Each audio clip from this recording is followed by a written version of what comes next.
you two 90-degree angles, which I know are parallel. However, you can't do that because in your mind, you're on a ball. You can't measure it. You can't show me it. You can only assert it. And even though Rakia will show you every segment he painstakingly leveled out, you're going to see at the end, yeah, but there's a gap. No, I wouldn't say that without knowing that. You're on a, go ahead, Terry. I was just going to say, it doesn't matter if you're on a flat Earth or a globe Earth. It's the accuracy and precision of the object that you're using. That would be a tool error. That would be a tool error. Then it's either human or tool. You're not following you're not following the grade of the floor beneath you. You're making a level line above the surface. It's the whole point of creating a horizontal is not caring what's underneath it, because you're wanting the top of that whatever you're building to be horizontal. That's the whole point. Yeah, but that's the point of what I'm saying. And what we're describing is doing this on a globe. So I'm not stating this just because I'm tied to the globe. We're describing what would happen. We're describing what would happen if you were on a globe. If you were on a globe, you could create this building, whatever size. The tools that you have are not going to be precise enough to discern the error that would be in each segment. Okay, here we go. You could create each segment, make each one level, perpendicular to plumb, connect them, and never realize that you're doing this around a sphere. Okay, great. Don't pay attention to what you're standing on. Just make line segments connect. Don't pay any attention to what you're standing on. The argument basically is, Travis, that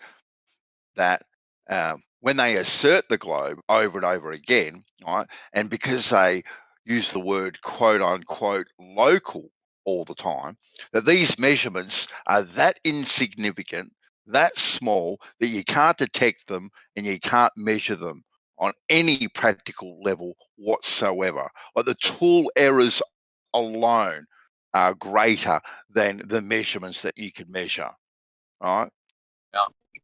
And that's what they keep on, and that's what they keep on falling back on. All they do is assert that it's on a ball, that two horizontals are never parallel, but you can never measure these things, and it just gets doubled down on and tripled down on because you can never actually measure it. It can never be demonstrated that two spirit levels side by side are not parallel.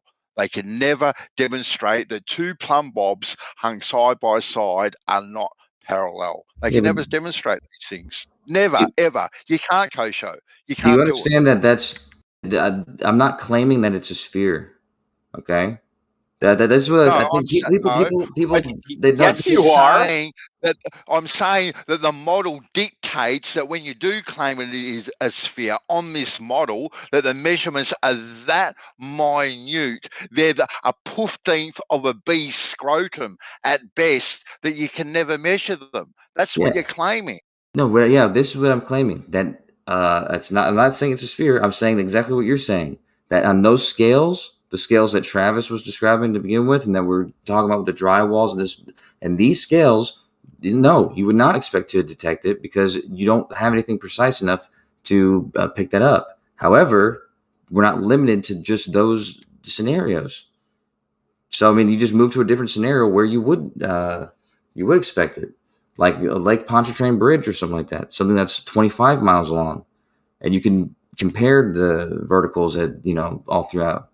It's not, foot by foot. It's an entirety of a bridge. You can compare now each end. Here we are to where we were, whatever, a month ago when Bandsaw was here, Rakia was here, and you were here. When you measure the vertical of Pontchartrain, it's going to be 5.3 meters from the surface of the water at every point, except for when you have the high rise. Yeah, if you do it in whichever way you're describing the verticals, there's other ways to do it. For instance, taking each position and taking its actual, GPS coordinate, which is what Jesse Kozlowski did. You can look at his data and you can see how the verticals compare to each other. I don't need a GPS coordinate. All I need is to establish the highest point of the causeway, which when not raised is 5.3 meters. So as soon as I leave the land, right? Metairie is behind me, right? I'm on the causeway. I just left land. Now I'm elevated and I'm going to reach highest elevation, which is 5.3 meters from the surface of the water all the way until the first, whatever they call those high rises, okay? Then I'm going to go up and over that. And as soon as I get down from that, I am going to be at 5.3 meters again. I don't need GPS to tell me that. Yeah, but this is the point. This is it's like the same scenario again. And if you measured it that way and you measured it across the elevation, the entirety of the bridge, you could do that on a flat surface and get the same answer as you would on a spherical surface, because doing that is not telling you anything about each vertical. If you compared each vertical, for instance, on a flat surface or a spherical surface, you would see that they're parallel. I mean, you would see that each one is not deviating from the other, because you're just measuring. That's right. You're measuring something so minute. However, if you took the actual coordinates and you could compare the ends, you could have a big enough difference that you would discern a gap. You're only going, okay, look, if what you said is true, that on both a flat surface and a spherical surface, the elevation are going to be the same, where are you getting curve from? I just it has to come. No, it's not going to come from even what you just described. Because if I start on the west side of the causeway at the water's edge, that's 0. And then if I drive all the way across to the water's edge, that's 0. That is all horizontal. Yeah, and on a curved surface, you would get the same value. Where are you getting a curved surface from? I don't understand. Where are if you were on a curved surface and measured why that are way, you talking as if you're on? Why? Why? Because that's the elevation is the same. If you went around a curved surface, and you didn't raise or lower, but you just went around the curve, you're not hearing my question. You would have the same elevation the whole time. You're not listening to my question. Why are you talking about a curve? I'm showing you that it wouldn't matter. This is not a good way to discern if you're on a curve or not, because you would get the same result in both cases. Okay, look. I'm going to do this again. Hang on, Travis, hang on. He said you get the same result in both cases, right? You've said from one bridgehead to the opposite shore bridgehead is a horizontal. He's just agreed with you. No, he said he was talking about the elevation. But you did state it was a horizontal. The last thing I said was on the west side where the water starts is 0. On the east side where the water ends is 0. That's a horizontal. You said you'd get the same on a flat surface or a sphere. That's what I'm saying. So you wouldn't be able to discern if it was horizontal or not just by noting the elevation. The only way for you to do that, the only way for you to tell me that I'm not going to have a horizontal is for you to have more information that you're not divulging. You're just saying curve. I'm asking you, how do you talk about a curve? And all you're saying is it's curved. And I'm saying, no. How do you know it's curved? You're like, well, if it's curved. You're not listening, dude. I'm not telling you that it's curved. I'm telling you that you claim that the elevation is the same on both sides. And so then you're claiming it's horizontal. I'm saying you can't do that because it would be this. You get the same result if it were curved. It'd be 0 on both sides and actually wouldn't be horizontal. So claiming it's horizontal just because the elevation is 0 on both sides is incorrect. Okay, hold on. I'll try to wrap it up. I know. Listen. Yeah, after you, Travis. I get what you're saying, and I agree that if you lay a straight line on a sphere, you're going to have a tangent. I get it. I'm telling you that if you and I both go to the causeway and start out, and I say 0 elevation, lay a plank across that, and that's horizontal. Where are you getting information from to tell me that I'm not creating a horizontal? I would measure it using another metric like GPS, because I don't think you're going to lay a plank 25 miles long. Okay, that's fine. I get that. The GPS isn't a natural measurement. It has values, right? It's the computer program, right? So again, here's my question. Where are these values coming from? Because they didn't come from a computer program. They came from physical measurements somewhere, right? Yeah, it's the same as a laser distance finder.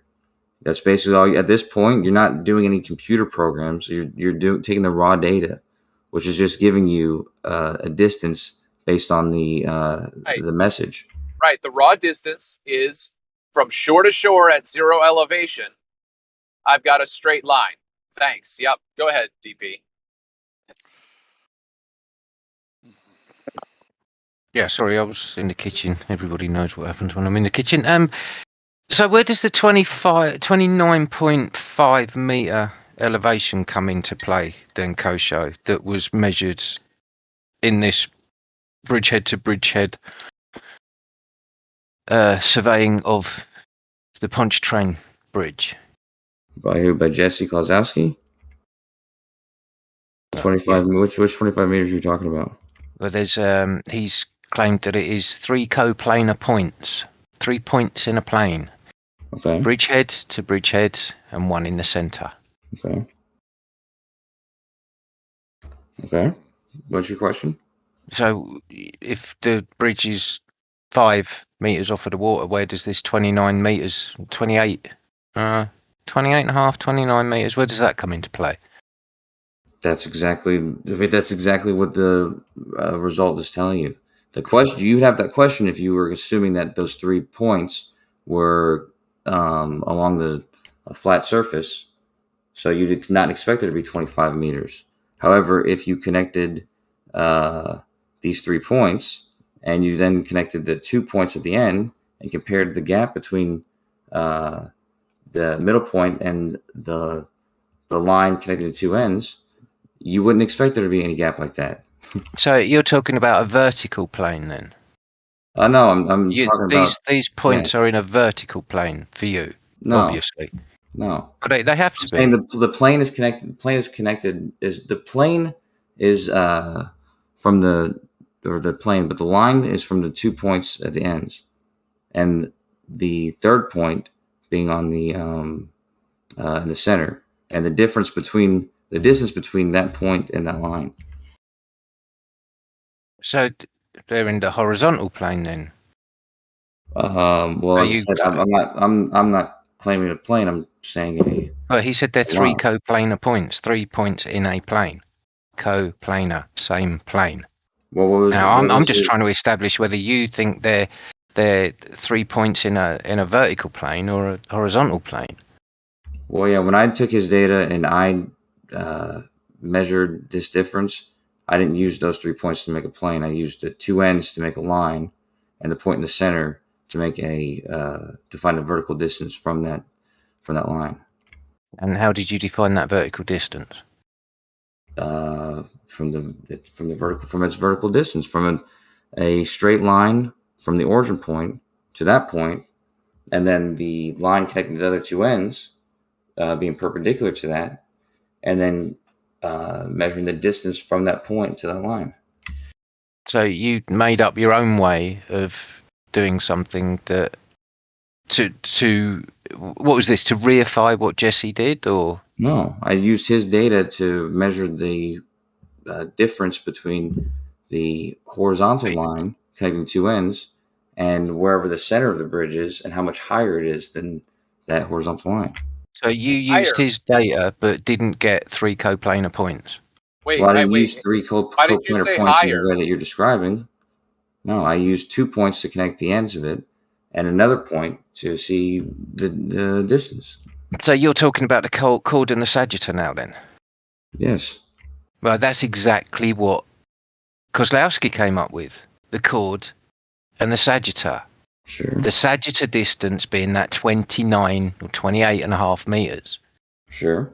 And you're saying you haven't got that, and you don't have 3 coplanar points. Well, I did measure that.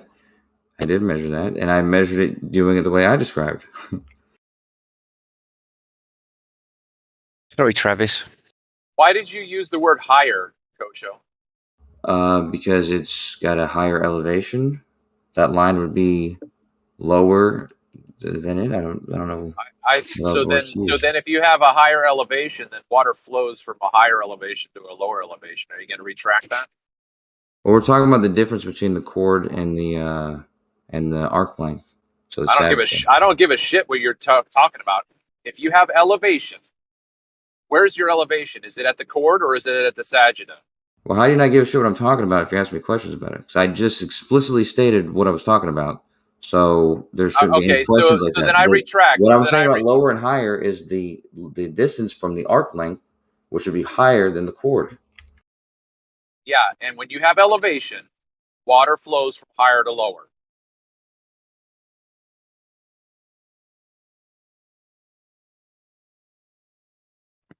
Right? So you're trying not to understand what we're talking about for whatever reason, but no, you're talking about the distance between the arc length and the chord. It's you that's not getting it, Kosho. An elevation change means water flows. And you just said there's an elevation change. Some of the distance between the arc length and the chord.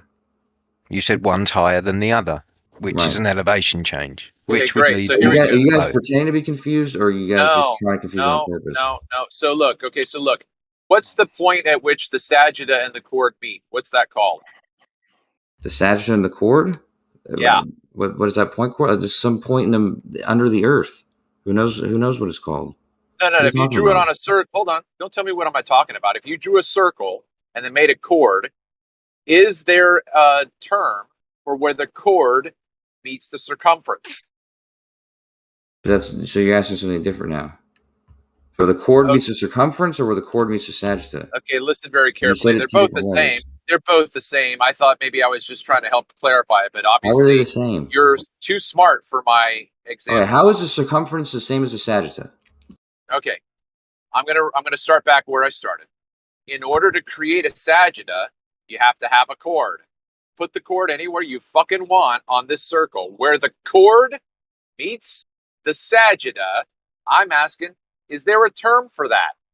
I have no clue. It's a 90-degree angle underneath the earth, underneath the circle. No, you don't have a 90-degree angle where a chord meets a sagitta. I don't know what you're talking about, but then you don't know what you're talking about, apparently. Okay, so I didn't say that whatever. So what we're doing right now is at the point where the chord meets the sagitta is the lowest point, right? And as you move away from that point, the elevation of the sagitta grows and grows and grows and grows and grows to the apex, and then it starts to diminish and diminish and diminish. That's elevation. If you're going to have that on the earth, you're going to have water flowing. I'm just saying. Hey, Kosho, can you give me two methods? Right, two methods. I want to create a horizontal line from a point. Let's make it, I don't know, 1 or 2 miles long. But I want to create it from a point. Can you give me two methods which I could create this horizontal line? Okay. It's a couple of miles long. You could do that.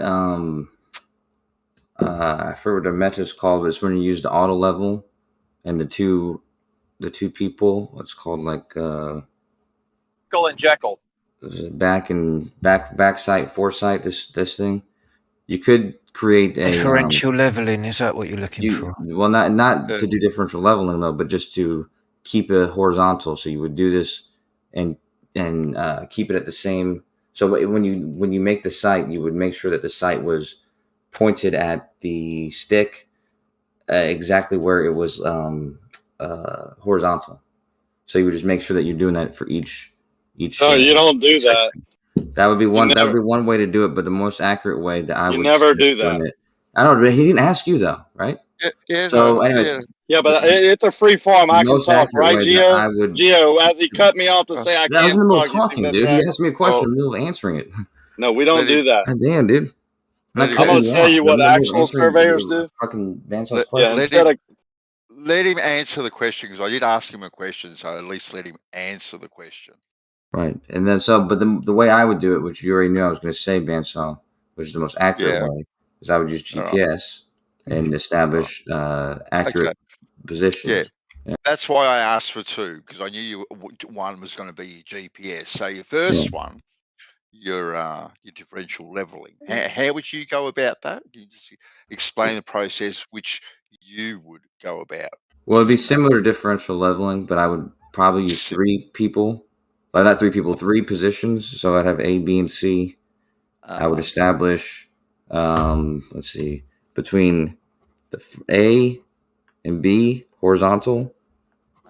No, I'm sorry. Let me see. Between A and B, I'd make it horizontal and see where it lined up to on B. And then I would go to B and I would make it establish a horizontal such that it was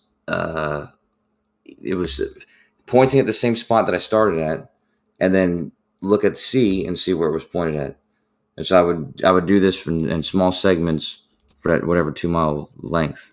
And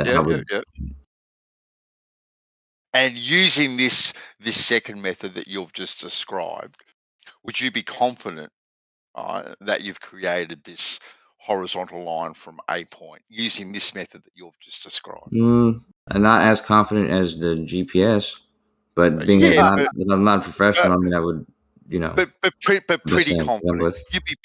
You'd be pretty confident, that you've created this horizontal line. Yeah. I mean, I couldn't tell you how confident I'd be because, like I said, I'm not. Well, look, pretty confident. Within a tolerance of a couple of B scrotums, you'd be pretty confident. Yeah. Oh, I've never seen a B scrotum either, so I wouldn't. Yeah. That's because they're pretty. They're immeasurable, Kosho, but they're there. Yeah, but this method that you have just described, okay, in your mind would create a horizontal line. Yes. The best one I could come up with, other than using GPS, yeah.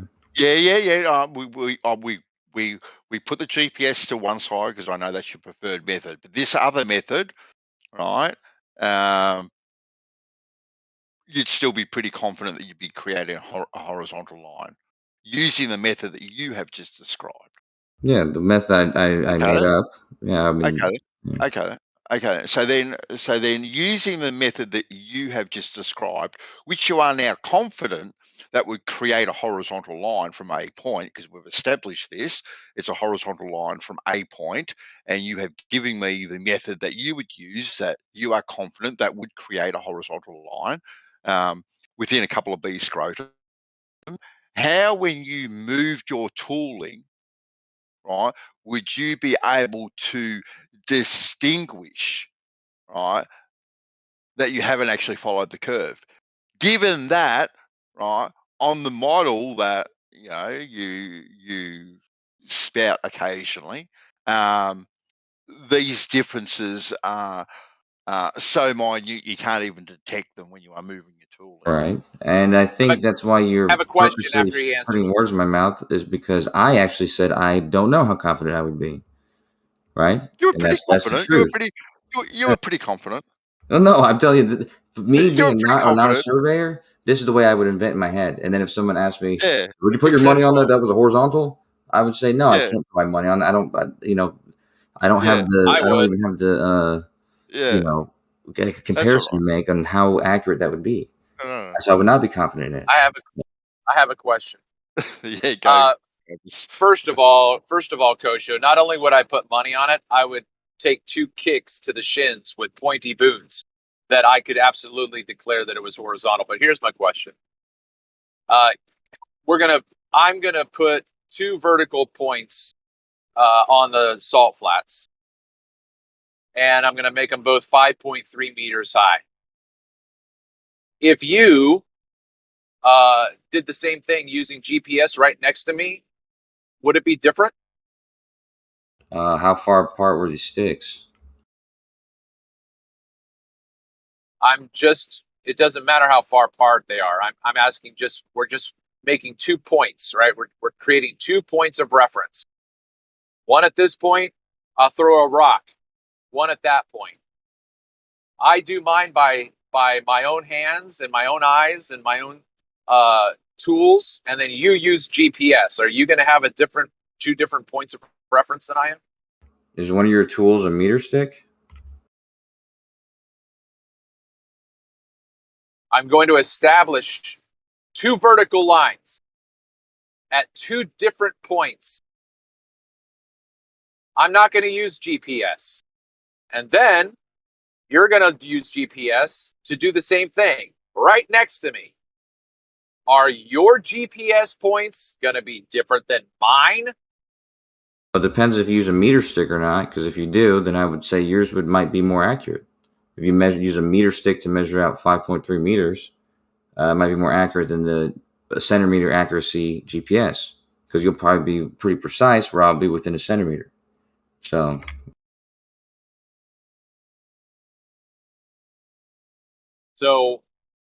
doing it by hand is more accurate than GPS. Measuring out a vertical that's 5.3 meters using meter sticks, yeah, it's probably going to be more accurate. But that's not what we're talking about. Huh. So I don't understand what you're asking, because we're talking about making or measuring.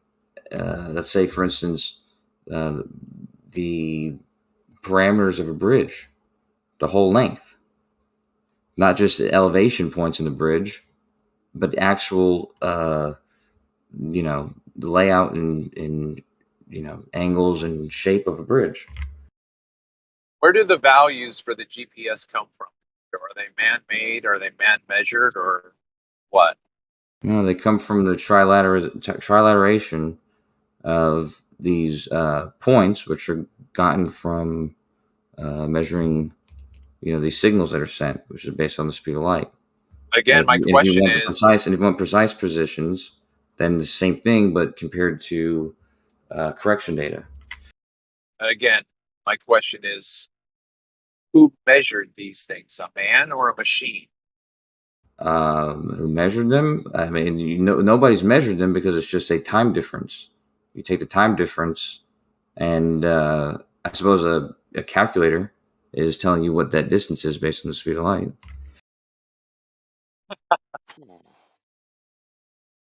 The reflective speed of light. So how did they do this shit like 80 years ago without GPS, bro? Without the speed of light shit? Like, how did they make these points? How did they build the causeway? Well, they didn't get the accuracy. You just told me that I got more. You just told me that I had more accuracy than you did by measuring. Yeah, for a height. Yeah, but we're talking about the actual.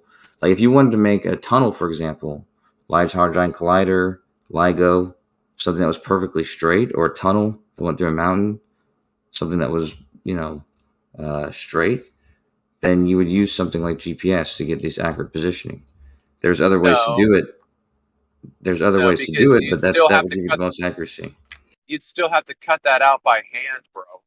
You'd still have human responsibility to do that. So again, I'm measuring it doesn't have to be, let's say we're standing at the side of a mountain and we're going to have a clearance of 18 feet, right? Is my physical measurement of 18 feet going to be different than your GPS measurement? 18 feet? You mean I cut through the mountain 18 feet? Is that what you're saying? From the base of the mountain to 18 feet elevation, I have to cut out at that height. If I measure, I'm not sure why you keep bringing GPS into these measurements of like height or something, but obviously you can measure 18 feet with the. You seem to be appealing to. I'm just trying to understand why you're appealing to GPS as if it's a superior tool, when you just said that if I'm doing my own measurements, mine are more accurate than your GPS. So it doesn't matter if I'm. Why would it matter if I then change my measurement from a vertical to a horizontal? Because one case you're measuring a length, and of course you can easily measure a length without using GPS. But if you want instead make sure that you're measuring some length that is a straight line, like you can, I don't know, whatever you want to do with a straight line. you using GPS would give you much more accurate confirmation of that. Okay. So again, I'm going to establish. I'm just going to say a 6 meter vertical.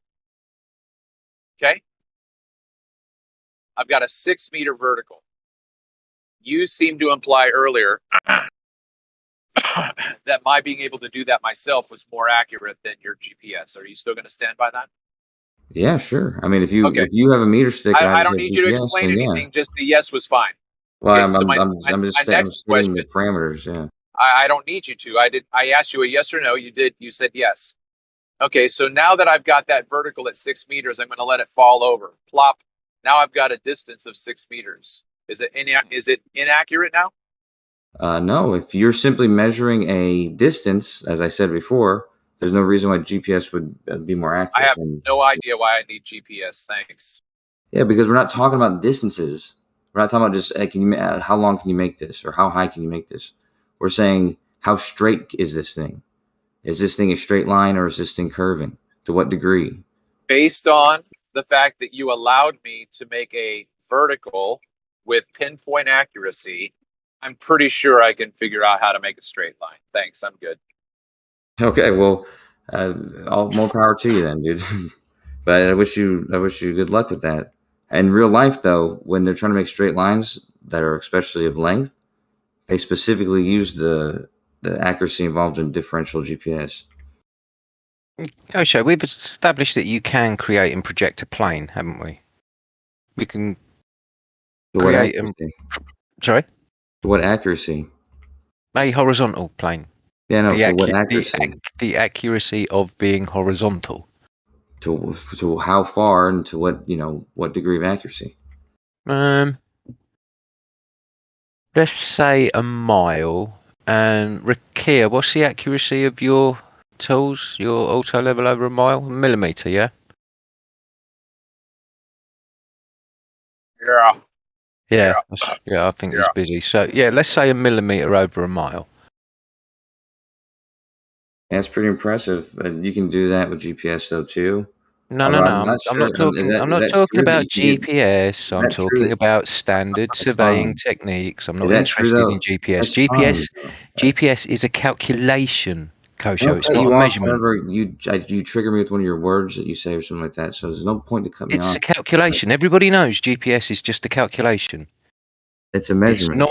It's not a measurement, Kosho. Clearly a measurement. It's not a measurement. It is a calculation, Kosho. Everybody knows that. What I'm after is first order measurements. Now you have said that we can establish and project a plane over a given distance. Now I've asked you to what accuracy. I've said 1 millimeter. Right, okay. We won't go for 1 millimeter. We'll go for 5 millimeters over a mile. How does that sound? Sounds fine. I mean, I don't know if that's accurate or not. I mean, if that's the correct. Well, what we're talking about here, yeah. What we're talking about here is tolerances now, Kosho. You've asked for accuracy. I gave you 1 millimeter, and then you said, "Oh, I'm not sure if that's doable." So I gave you another accuracy. So what we are talking about here and now is tolerances, rather than accuracy. I'm not telling you anything. I'm asking you if that's the correct tolerance of these tools. Maybe it is. Maybe it isn't. The tolerance, 5 millimeters. Well, okay. 1 millimeter over a mile for a when you close the loop, when you go out, you measure out your mile, and you come back on your measurement. So you actually close that loop. It's not just a one-way thing. You have to come back and close the loop. That's how you assess how accurate your tool is over that distance. Okay. Right. So you have agreed that a horizontal plane can be established, yeah? No, I've not agreed on that at all yet. But I've simply asked you about the accuracy that you're asking me about. Did you not have a conversation Did you not have a conversation with Travis where a horizontal plane was established? I I mean, I will tell you that you can establish a horizontal plane, and then I would say to what accuracy? Well, I mean, I don't know. It depends on how far. It depends on what tools. Okay. So you have freely admitted that a horizontal plane can be established. Yeah, to whatever degree of accuracy is the question, though. But yeah, right. So if that horizontal plane can be established to a degree of accuracy, right? We'll say 200 meters to begin with, a horizontal plane to a degree of accuracy of 1 millimeter over that 200 meters. That's reasonable enough. If the tool is the accuracy of the tool is 1 millimeter over a mile, and we're going to actually go for 5 millimeters over that mile, just to give you a little bit of leeway. So over the 200 meters where we establish the plane, we can use that 1 millimeter accuracy level within that 200 meters quite comfortably. Wouldn't you agree? No, I mean, I'm listening to you. I can't agree on that. You can't agree. You're telling me about your tools, and you ask me to agree with it. I'll just well, go. I'm just saying that this is. I'm not going to be able to agree on that. I don't have. All right. So these are the standard surveying tools. So you're saying that you don't have the knowledge of standard surveying tools to be able to agree with the scenario that I'm presenting. So why are you even arguing about these tools, Kosho? I'm not arguing about those tools at all, and not even slightly. Somebody had asked me how I would 2 different ways I would do it because they knew specifically I wouldn't use those tools. So they asked me the other way that I might do. Oh, it. you use the GPS. I'm not arguing for anything about those tools. Right. I said if I were to do it, I would use GPS, which is a calculation, not a direct over 100 miles and get within a centimeter of accuracy over 100 miles. Using a calculation, I'm not worried about using not direct measurement. These tools. Right. So I'm talking about direct measurements. Now that we've got this 200 meter plane, you would agree we can construct and project a 200 meter plane using these tools, would you not? Rakia does it day in, day out. Surveyors do it day in, day out. 200 meters on a job site is nothing. Okay. Would you agree with this? I'm just listening to you, man, at this point. I don't know why you're asking me to agree with this. I'm listening to the information you're sharing.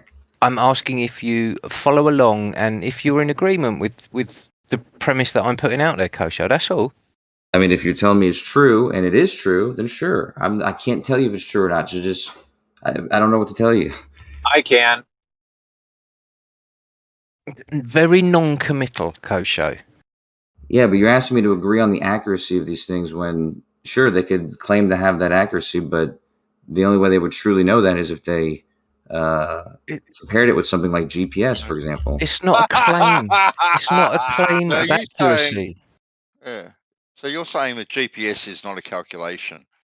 No, it's a measurement, and there's calculations involved. Just like with every measurement, there's calculations. It's not a measurement. Okay. Well, okay. Hold on. Rakia, would you like to read out what you just posted? How GPS works?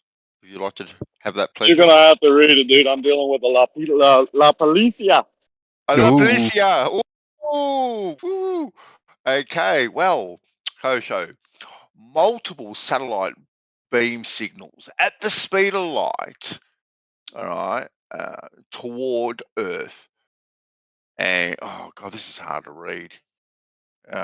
Multiple satellite beam signals at the speed of light towards Earth.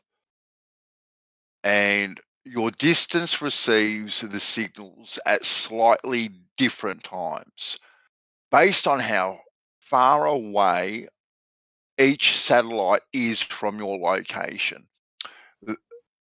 These lines, these times can be used to calculate the differences in distance from each satellite to determine your location. So it is a calculation. It is not a direct measurement. They are calculations. Do you recall what my answer was when you just asked me that? No, I tuned out. I was making a coffee. Fair enough. Because you just asked me right before you read that, and I said, yes, it's a calculation of a measurement. So you did. It's a measurement which involves calculations. just like all measurements. All the way through, he said it's measurements, it's measurements, it's measurements, and then when Rakia posted those 2 screenshots in the chat, he then receded and said it is calculations based around the measurement. You guys are just full of shit, dude. Yeah, He literally just asked me. He literally just answered the question. I had no idea what anybody posted. He said point blank, "Is it a calculation?" I said yes. I said it's a measurement. It's a calculation of a measurement. Why have you been arguing with me every time I've said it's a calculation? Then all measurements involve calculations. Why have you argued with me? Direct measurements don't include there's no necessity for direct measurements. Okay, I measure something at 6 inches. What is the calculation there? 6 times whatever increment you're using for. I've measured it. It has 6 inches on the tape measure. I've measured those 6 inches. Bam, 6 inches. I've calculated nothing. Yes, you counted that it's 6 unit inches. No, there's a big number there that says 6. I didn't calculate anything, Kosho. Yeah, that's part of what the stick is. You've seen what number they went up to, and you say, okay, well, this is 6 of these things, inches. I've counted. It's counting a calculation then, Kosho. Yeah, sure. Counting is a calculation. Yeah, absolutely. It's 6 of these units. Every single measurement you can possibly do involves a calculation. Yeah, that's your opinion, Kosho. It's just the truth. Even if you're comparing 2 things, it's a calculation. Can you define counting as a calculation? Counting certain things and saying I have this many of this unit. Yes, that's a calculation. So if I count 6 apples, have I calculated the number of apples I've just counted? Well, no, that's not a measurement. Well, no, exactly, Kosho. Yeah, that's because you're not measuring the length of something. All right, so I'm counting 6 inches instead of apples. Have I calculated those 6 inches? If you have a meter stick, and just answer my question, number Kosho. 6. It goes up to the number 6, and you said it's 6 of these things. That's how many inches it is. Can you define calculation for me? Wouldn't it be like a tabulation? You're just counting like inches. Right. Can we go back to my plane? We've kind of got sidetracked. Go back to your plane, please. The horizontal plane that we're projecting. We've got a 200-meter plane, Kosho, and we now project that plane to a mile, to a tolerance within 5 millimeters, which is well within the tool's tolerance. We'll get clarification on that from Rakia when he's finished dealing with the polizei, if you would like. No, I'd just like you to just make your point. Felicia. Oh, yeah, sorry. Felicia. Yeah. Spanish, isn't it? I hope he didn't get busted talking on his mobile phone. Damn. Yeah, so if we do 90 degrees from this plane at either end of the plane, Kosho, being perpendicular to the plane, how would that appear at one end of the plane as opposed to the other on the ground for you? Well, it depends. You said it was horizontal from one end? No, the plane is horizontal, Kosho. Yeah, but it's horizontal is established from one end? Which end of a horizontal is the end of a horizontal, Kosho? That's what I'm asking. I'm asking you, is that what you're stating? That? Well, that's up to you. You know, a horizontal plane is a horizontal plane for me. It's there. There you go, horizontal plane. Now, right, well, the perpendiculars to the horizontal plane at either end. Right. Well, if it's perpendicular to that plane, perpendicular to that plane, then one of those perpendiculars, the one at the end that you started, would be vertical, and the other one would be slightly off vertical. But it's perpendicular to the plane. How can it not be vertical? Because the plane is horizontal at the point you started from. And all perpendiculars to that plane are perpendicular to that plane. And now you're telling me that the one at one end is not perpendicular to that plane. So no, if I moved to the opposite end of that plane, that would then make that perpendicular at that end. Yeah, I already stated it's and the one at the opposite end would not be perpendicular to the plane. So three double penetration. You're yeah, Jezza. Well done. Well done, Jezza.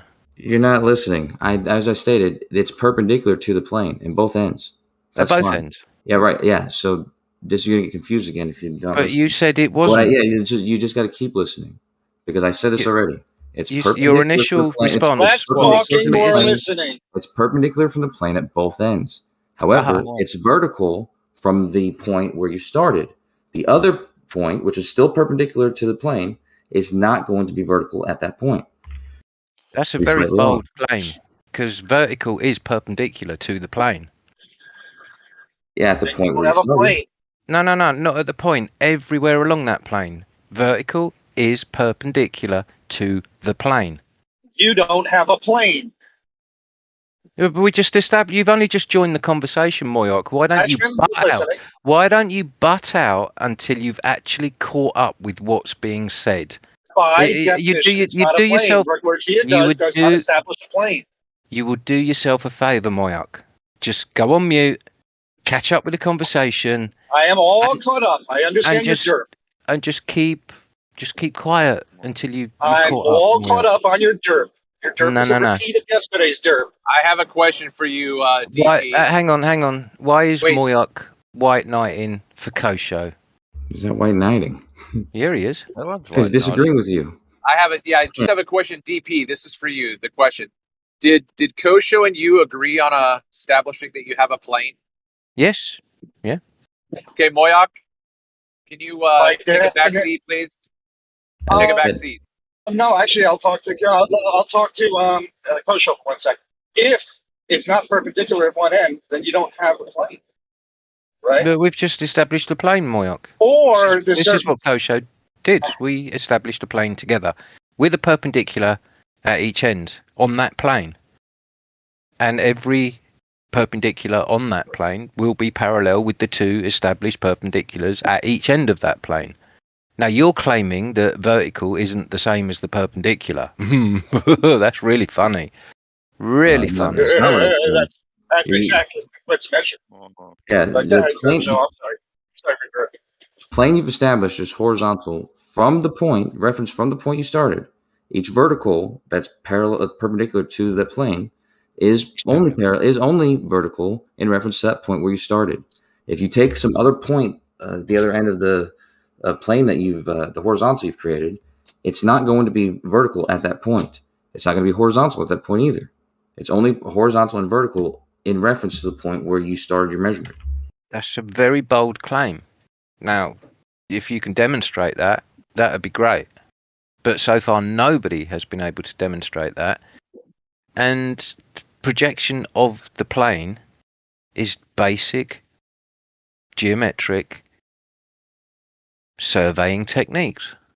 Yeah, Kosho doesn't demonstrate anything. No. I think the claim demonstrated that. You could fucking go outside and do it yourself. Watch your mouth, Jazza. Oh, did that hurt too much? Does the truth hurt? Jezza, I don't know why you come in all hot. I mean, look how you started the conversation with me. I'm loving and caring. Let's prune some roses and. Well, 3DP is actually 3D printing. Has nothing to do with a sexual act, as you so crudely tried to insinuate. So, in actual fact, you just made yourself look like an absolute tit. Kosho, how did you guys establish a plane? He described using an auto level at one point out to 200 meters horizontal from that point. And he's asking if you can establish a horizontal. A plane that's horizontal from that point. Would you disagree with that, Moyoc? Well, yeah, refraction and all that shit, but so Moyoc. You're now saying that surveyors can't do the jobs that they're employed to do if they can't establish a horizontal plane. They can do it within a tolerance. Which is exactly what we did. with my horizontal plane, or our. Oh, you got Sorry, tolerance? Kosho. What was your tolerance? Sorry, Kosho. I didn't mean to exclude you there. It is our horizontal plane after all. No, as long as you're not making a multiple station setup, yeah, I'm pretty happy with that as a plane. No, who cares what you're happy with? Nobody cares about you, Moyok. That's okay. I'll say it anyway, Nick. Mm-hmm. See, the funny thing is, just very quickly, just before I go, the funny thing is the Earth is so fucking big that a bowling ball, every single point on the surface of a bowling ball is flat. The Earth is fucking huge, and so we can extrapolate that out to kilometers and kilometers. 3, 4, 5 kilometers square are fucking flat, can be measured as flat. Disco in ball. order to build buildings. Thanks for playing, Jazz. Thanks. Yeah. Are you leaving now? You said Yeah. you were leaving. Yeah, about to leave. Yeah. Okay, See you later. don't let the screen door hit you on the way out. Okay. And I'll go because you can't handle the truth. Yeah, of course, Jezza. Well, actually, interestingly enough, if you really get down to brass, Get into it. Stop being fucking retarded. If you get down to brass tacks, you like think at a molecular level. Between when you get to the when you get to the bowling ball, looking at it at a. Jazz just said stop being fucking retarded. Okay. Yeah. When you get down to the, you can just stop interrupting. Don't you have any manners? No, you don't have any manners, do you? Why won't you take Jezza's advice, Why Moyok? So, He told I'm you. talking, and you can talk when it's your turn to talk. So that's how it works. Usually we talk when other people are talking here. No, I was. That's not the way it should work in I conversation. was. So I'm going to try and talk right now, and I'm going to finish my thing. No, I was talking, and Moyok was talking. Go on, Yeah, Moyok, continue. yeah, but come on, Bandy. That other guy did tell him to stop being so fucking retarded. Yeah, well, look, you know what? When you niggle I thought people, I was talking to Jazz. when you no, Jazz is not talking at the moment. When you niggle people though, DP, right? You get niggled back, and it just sets the tone. That has just we've just seen unfold. All right, so that's his objective. All right, so so let Moyok say what he wanted to say. All right, Moyok. And go against Jezza's advice. Shut up! DP, seriously, come on. All right. Come on. Wow. God damn, you're a fucking moron. Screamer. We got a all right. We got a screamer. We're going to start afresh. All right. No more digging, DP. All right. This is what happens. No, mute DP. I hope you did. I gave him a warning. Okay. Oh, good. Thank you so much. Okay, I appreciate that. All right. So when you get down to brass tacks and you get to the smallest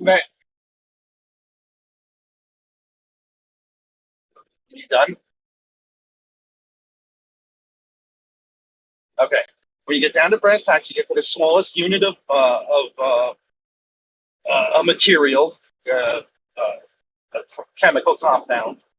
You have molecules, and when you get between each molecule, there is a flat surface. So a sphere actually is as you would call, a disco ball, a bunch of straight lines connected. That is all. So geodesics is what you're talking about then. I'm talking about a sphere, and that when it gets down to the smallest, component, there is straight lines between them. Molecules.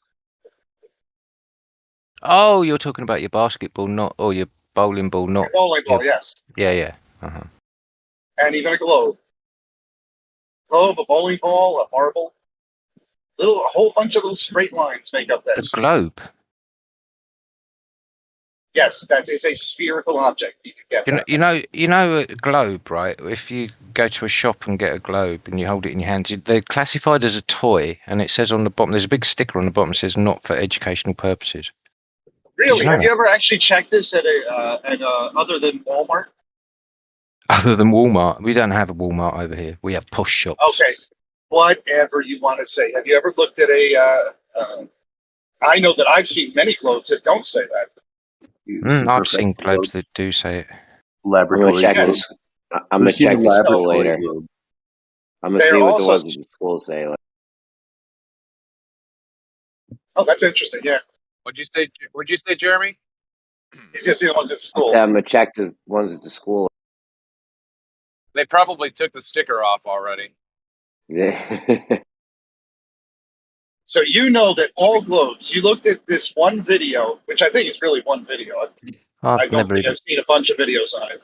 And he goes to a store and he sees one that says not for is there a video? For educational purposes. Is there a video of it? Can you drop a link? There's a bunch of videos. Oh, is there? There's a bunch of videos. Is there? Okay. Can you drop a link? What DP's trying to say is, I think what DP might be suggesting is that he has firsthand knowledge of actually seeing a globe in a store. And correct me if I'm wrong. No, you're not wrong, Travis. Yeah, and so have I. I've seen ones without stickers. No. So we've got two opposing views there. Wow. Okay. Right, so does your one without the sticker negate my one with the sticker that says not for educational purposes and the box said toy on it? Nope, doesn't negate that. However, there are different globes out there. Mm-hmm. There are different globes out there. Ones that can be for educational purposes and ones that can't be for educational purposes, and that does not negate globes as being accurate. Oh, so do they model different globes then? Yeah. They put different countries on them because countries change. Some of them are not drawn. If you want a good reference globe, you want the Mark IV globe. It's got the best curves. It's what they use in laboratory grade globes that they have. Obviously, are these like reference quality globes. Yeah, Whoa. You would want these. You know that they're out there. Obviously, yeah. Wow, that sounds like the shit. That does.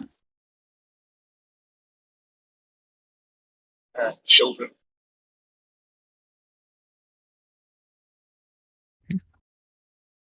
So Myox completely derailed the conversation and saved Kosher. Well done. Mm-hmm. And DP was the one getting a warning.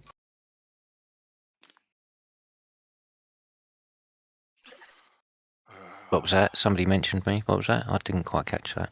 Nah, never mind. I'll say you can say it once, but you can't repeat it. I just added to Flatty's statement that you were the one getting a warning, even though Moyak was the one coming in here derailing the topic. Hey, 3DP. I'm sorry, I responded. I responded to people's questions. Not niggle. Sorry. DP knew what I was talking about. Yeah, and I did put myself on mute. I was biased. Yeah. I did put myself on mute. I will say this: I did not derail the conversation. I joined the conversation and got the derailing was on the flat Earth part where they started saying, "Well, globes are toys." I responded to the globes are toys answer. So the conversation flowed where it flowed. Yeah. Globes are beach balls. They're inflatable. They go into pools. Okay. That's all globes are. All right. If you want to attach more meaning to it than that, that's entirely up to you, Moyok. Really. Attach more meaning. What meaning are you attaching? I don't know.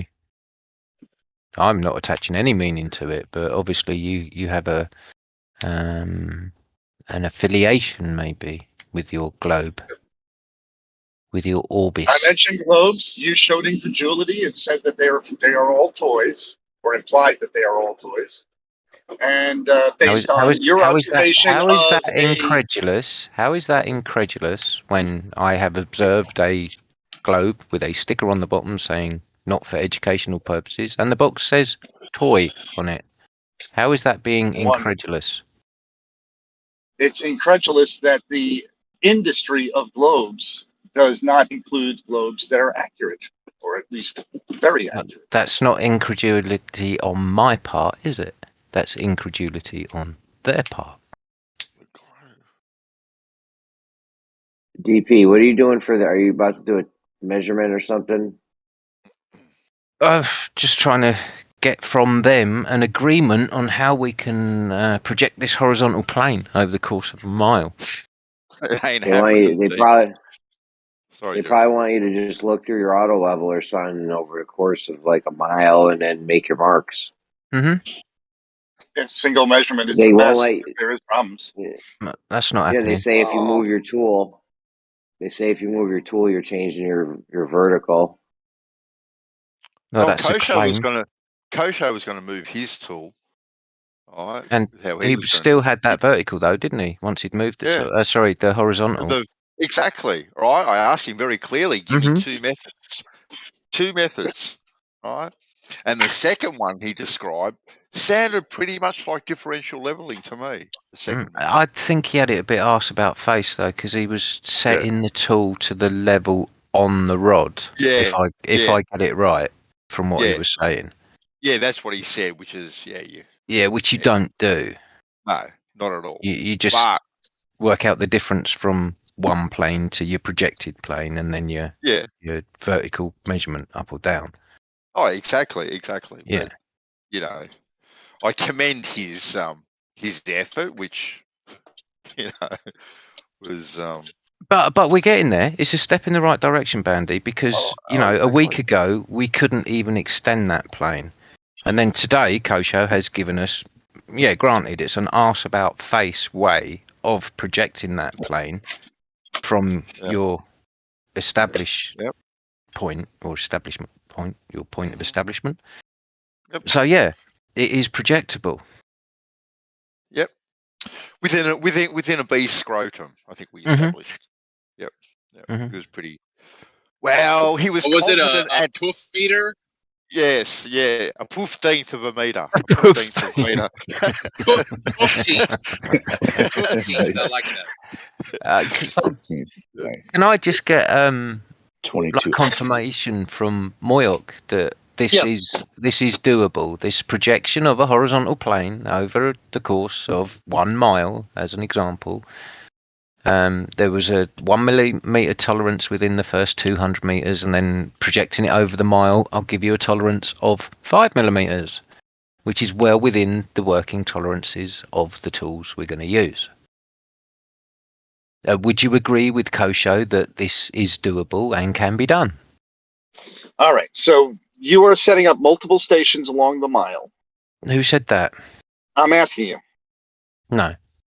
Okay. So single station, you're going to see approximately 8 inches of drop.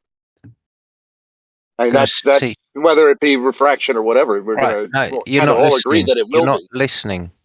Go ahead. Right, we're talking about projecting the horizontal plane over the course of a mile. Yeah. Nothing about refraction. It is just projecting the plane. I don't know why and you. Why have you brought refraction into it? Because now you're looking a mile across the ground, a mile. No, we're not. Right? No, we're not. No. You're not. Go back to Kosho's method for extending that plane. Now, this is the point where you joined the conversation and you came in really heavy-handed, hot-headed, and club-footed, and opened your mouth when I said to you, please step back and listen to the conversation before you join in. Otherwise, you're just going to make yourself look a knob, right? And this is the point where you've made yourself look a knob. All right. I'm going off of the fact that you said Rakia has done it. Rakia's method is inherently flawed if you're trying to differentiate between a sphere and flat. Moyok, go back. Yes. And you should really listen to what Kosho said about projecting the plane, because we are projecting the plane. Nothing to do with refraction, nothing to do with looking over a mile well beyond the practical usage of the tools. Why the fuck you'd want to do that in the first place? No. How are you physically projecting the plane? Ask Kosho. He did it. Kosho, your time to shine. Kosho, you here? I'm going to bed. Okay. I'll talk for him. On your behalf, Coach. You okay with that? What's that? What, Banso? You got quiet for a second. I said I'll talk for Kosho. Seeing as he just he explained. You got to stammer and stutter a lot. Sorry. Oh, okay. Mocking people, that's fun. His method was pretty much identical, right, to Rakia's method, right? Yeah. The only variation that Kosho had to Rakia's method, that when he moved his auto level from point A to point B, right, that he would raise the auto level, right, to the same distance as the marking, right? That was the only difference. That wasn't my method, man. That was your method. That was my method number 2.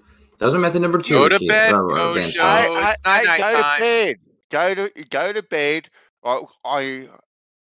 You had 2 methods. Your first one was GPS. We put that to one side. Now this is your other method, which you signed off on, all right, which didn't use GPS. You signed off on it.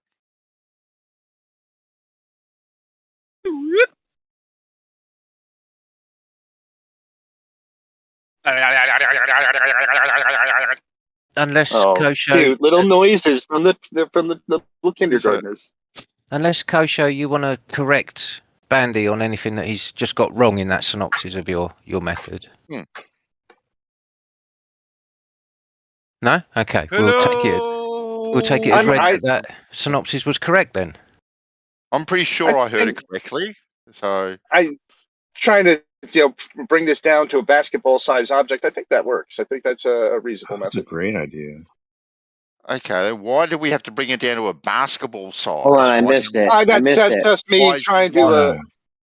That's me trying to imagine how the equipment would be set up. Or a baseball. Raising it up. How are you going to use? I missed it. What's the way we're going to do this? I missed it.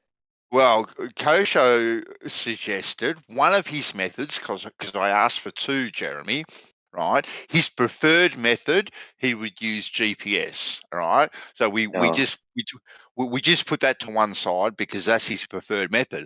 But his other method that he would use a form of differential leveling, but the only difference with the way he would do it and Rakia would do it, that when he moved his station from point A to point B, he would raise the station, so then the eyepiece was then on the same plane as the markings from his last point.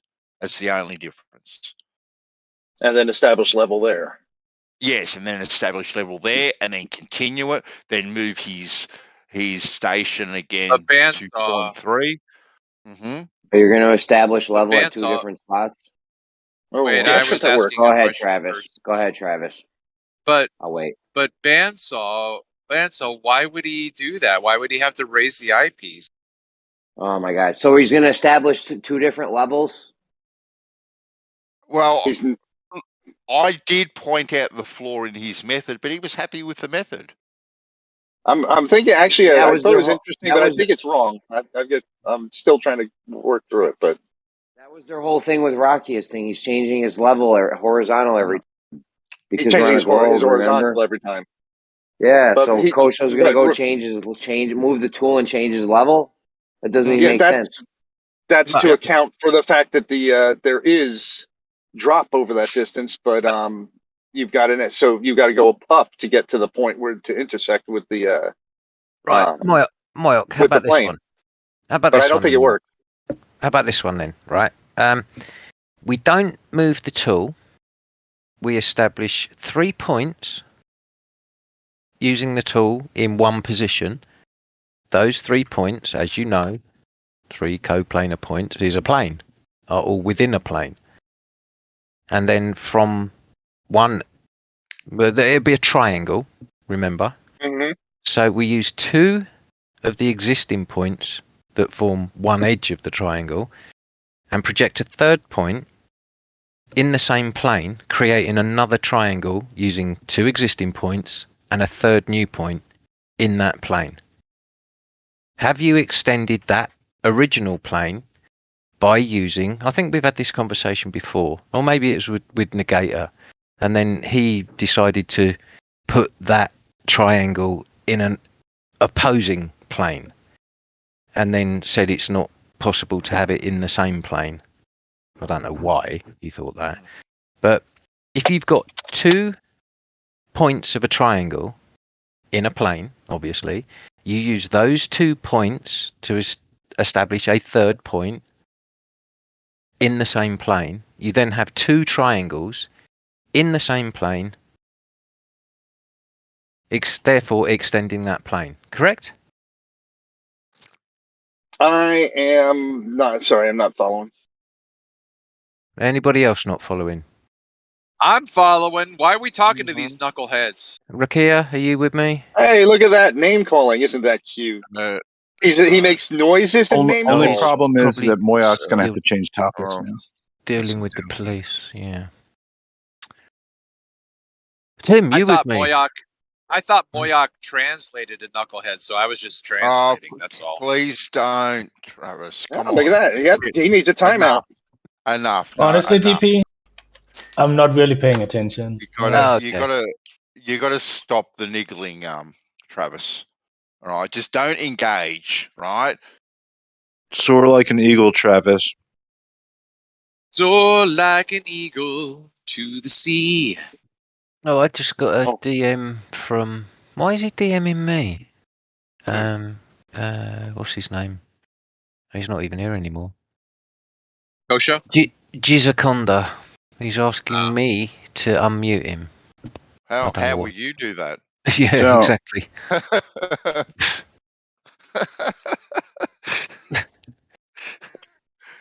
So, Bandy, could you unmute him? He's been unmuted. He needs to cry in his beer on air. For the last 5 minutes. He just hasn't noticed. This projecting a plane seems to be really problematic for them. Oh well, for them, yes. It does. I'm drawing it out right now. I don't think that that Kosho's plan works. I'm just trying to get the second station set up on a curved surface. Well, remember, why would you have to have a? I don't know why you have a curved surface. Yeah. Because we're trying to isolate whether it would eliminate a curved surface. No. We're just projecting the plane.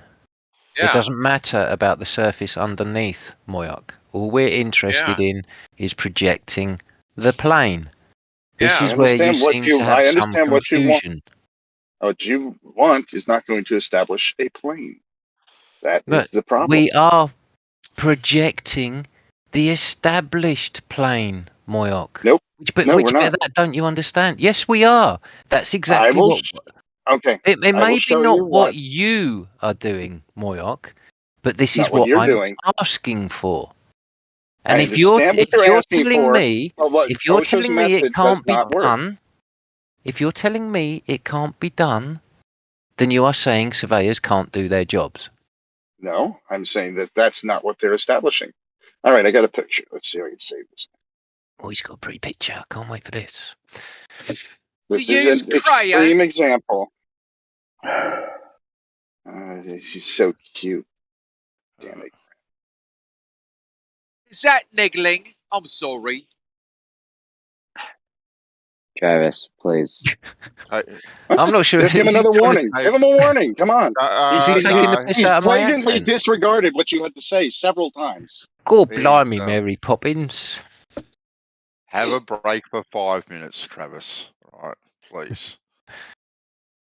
Make him have a break for 5 minutes. It's the only way he'll learn. Well, he won't learn.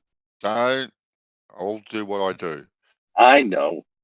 That was a good British accent. It's better than his fucking bullshit Christopher Walken accent. I think his British accent's probably better than mine. Okay. It is. on the extreme of what Kosho is setting up, this is bad drawing, but if I take station 1, which is at the top of that curved surface, and all the vectors of gravity are pointing towards the center, this is what we're trying to isolate for. Now, the first red line is the first plane that's established. Now I raise the second station up to that plane, but I level it. It will come off at a new angle. Moyok, so that would not establish a plane. Listen. The next point would be down low. Listen, Moyok, right? Yes. All we are interested in, or all I am interested in at this moment, because this has come from my presentation that I did, a couple of weeks ago now. All I am interested in is extending the plane. I'm not interested in about how you set up and how you claim that setup tool has a different vertical, therefore the horizontal would be at an intersection to your original plane and you can't measure that I'm not interested in any of that bullshit. All I want is a method from you, from Kosho, from the Gator, from the Doofus, if he's around, on how to extend the plane. I understand what you are asking for, and the plan that you guys I'm glad you understand. I see. Because the illustration you can shut up. The illustration that you have provided demonstrates You're gonna let him respond. Your lack. Moyok, do you think that really? Shut up, Travis. I don't need you either. That's better than what I did. Can you hear me talking in the background? Yeah, I can hear you, Bandy. Okay, then. All right. But hang on, Bandy. Okay, Bandy, wait a second. No, everyone can hear me talking in the background, trying to get control. So why does everyone just keep on talking over the top of me when I'm trying to get control? I stopped talking. Right? Wow. Not everyone did. Not everyone did. Okay? I didn't. I apologise. All right. Yeah, all right. right. I'm trying to regain control. All right. You guys have to talk one at a time. Right. This is Travis. Sorry. I'm sorry. I was just. No, Travis. Take a break. Right. I don't appreciate it. Right. I'm trying to gain control, and you're mocking me in the background. Okay. Right, that's Andy. not appreciated. Now, Andy. one at a time. Give each other room. DP, restate your point. All right, and then give Moyok. Right. The point is that Moyok has stated that he understands what I'm asking for, in that I am asking for the projection of an established horizontal plane over a given distance. Now, he has given an illustration which he says is the reason why Kosho's method of projecting that plane doesn't work. And in that illustration, Moyok has demonstrated his lack of understanding in my original request in projecting the plane. Now he's come a certain distance away. It's there's no distances, there's no scale. You gonna ever stop? You can't Let him go. say. Let him go. You can't say what distances his illustration is over, but that illustration is not an illustration of the point that I am trying to establish, how to project that plane. So if you've got a illustration that covers those I gotta go to work. bases, Is he going to shut up at some point? If you've got an illustration, he actually is interrupting me with He's this not. conversation. He hasn't finished. I said for him to restate his point. I know, and then you can respond. So at least give him the courtesy to finish, and then you will get the courtesy to respond, Moyok. All right. Fansor, I was responding to him when he interrupted me, and then you gave him the floor. And I asked him to restate it, so he is doing what I requested of him. I understand that, but I had his question. I was responding to it. It doesn't matter. Okay, then. Shut up. Okay, good. So finish your diatribe. Go ahead and finish, man. Moyok's okay with you finishing now. Oh, good. Rakia's here. He'll help. Thanks, Rakia.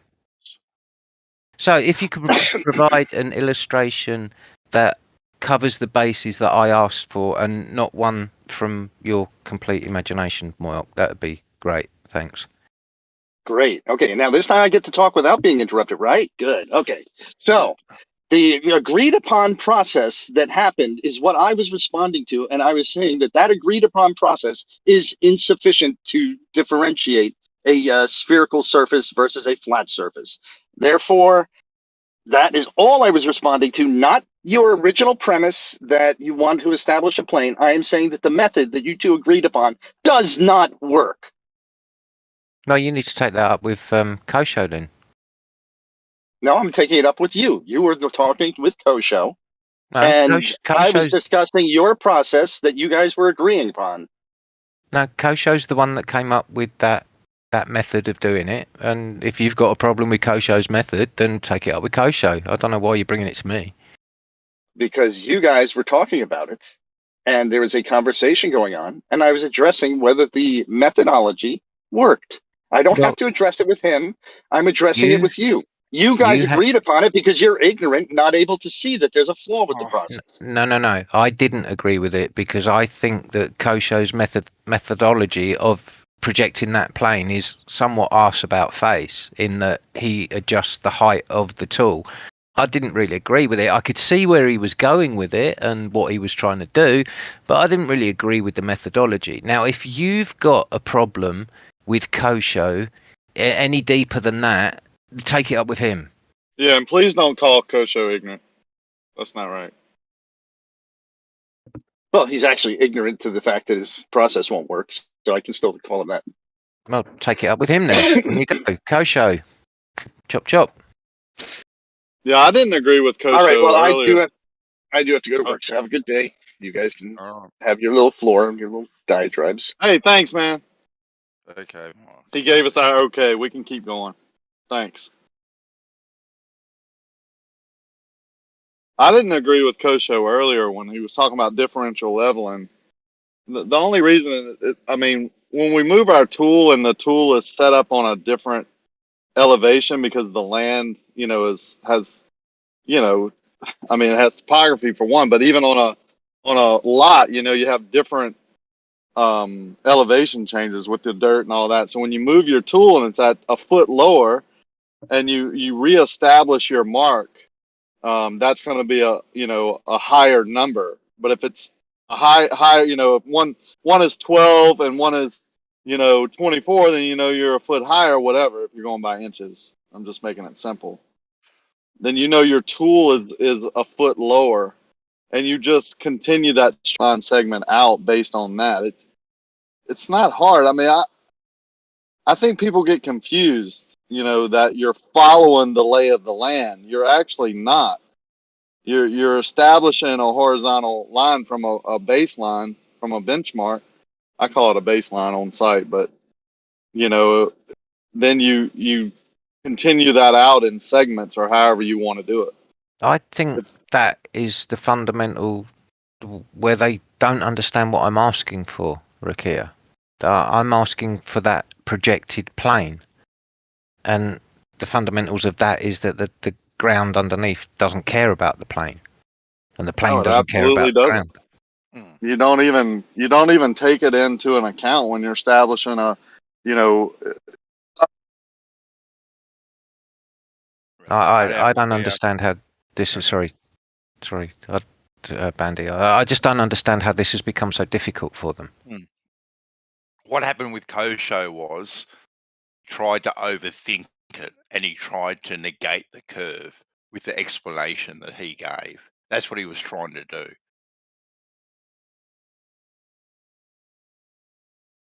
Not realizing that what he was actually doing was exactly what the globers say that happens.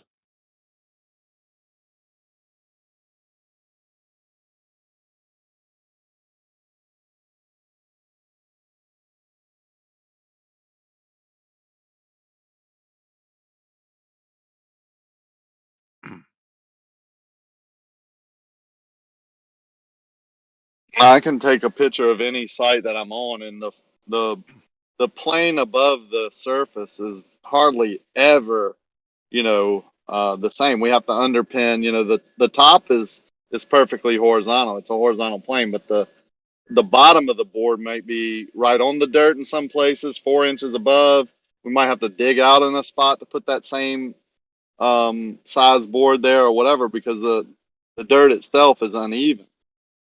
But we don't, we just said it. Like if we know we're using a 2x12 to form up with, we take usually the highest point of where our house is going to go or our building is going to go, and we put it 12 inches above that point, and then whatever it is everywhere else, we know we're going to have to fill it in with another board.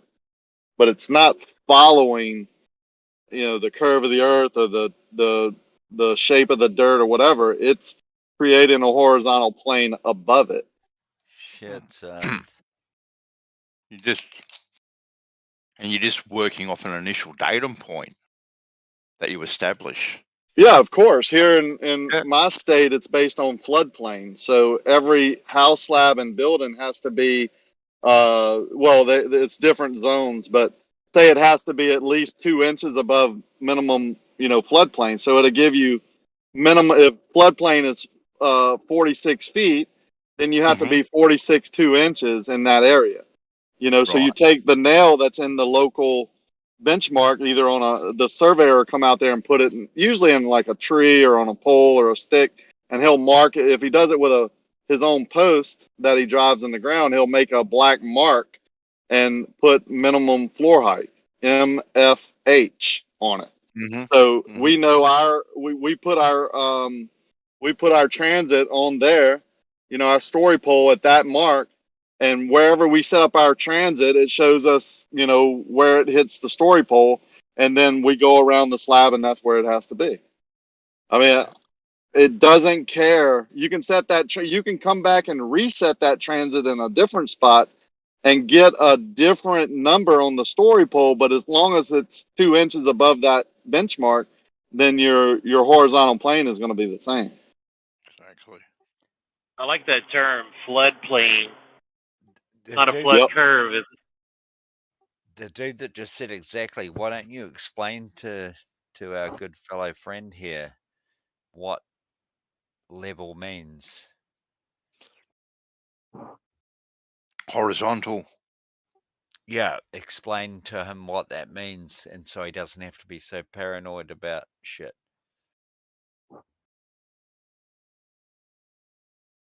I think everyone knows what horizontal is. Horizontal is an independent reference frame which is perpendicular to vertical, which you can establish at every point with a plumb bob. What's perpendicular to vertical? Horizontal. Holy testicle Tuesday, dude. Yeah, it's that simple. You don't have to talk about it for years. It's that simple. It's that simple that you don't get it. Doesn't get what? What is it that he's not getting? Come on, explain. I'm not explaining shit. You should get it. You just said it's that simple that you don't get it. Now I'm asking you for clarification because I don't get it either, Jezza. So could you clarify it? Could you clarify it for me? I know you don't get it, and I'm not a kindergarten teacher, so I'm not explaining it. All right then. Have a nice day, Jezza. Just asking for clarification on the point, Bandy. He ain't going to clarify. He ain't going to clarify anything. I can guarantee you right now. I'm not going to. I don't have to. It's not. No, you don't have to. So then, don't engage, Jezza. Back right off. Okay. All right. Sit back and listen. Stepping down.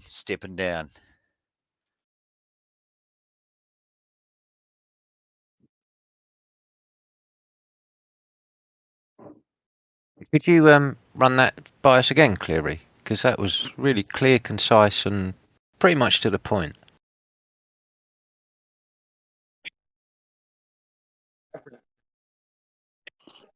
Established as a perpendicular to a vertical, a plumb bob, wherever you're at.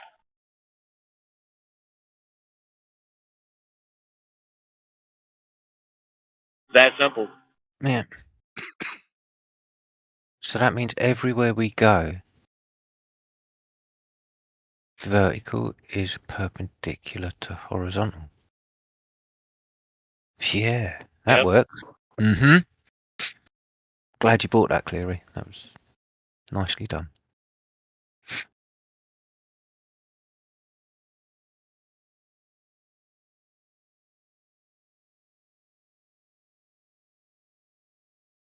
I don't hear anybody having contention with that either. So everybody must be in agreement.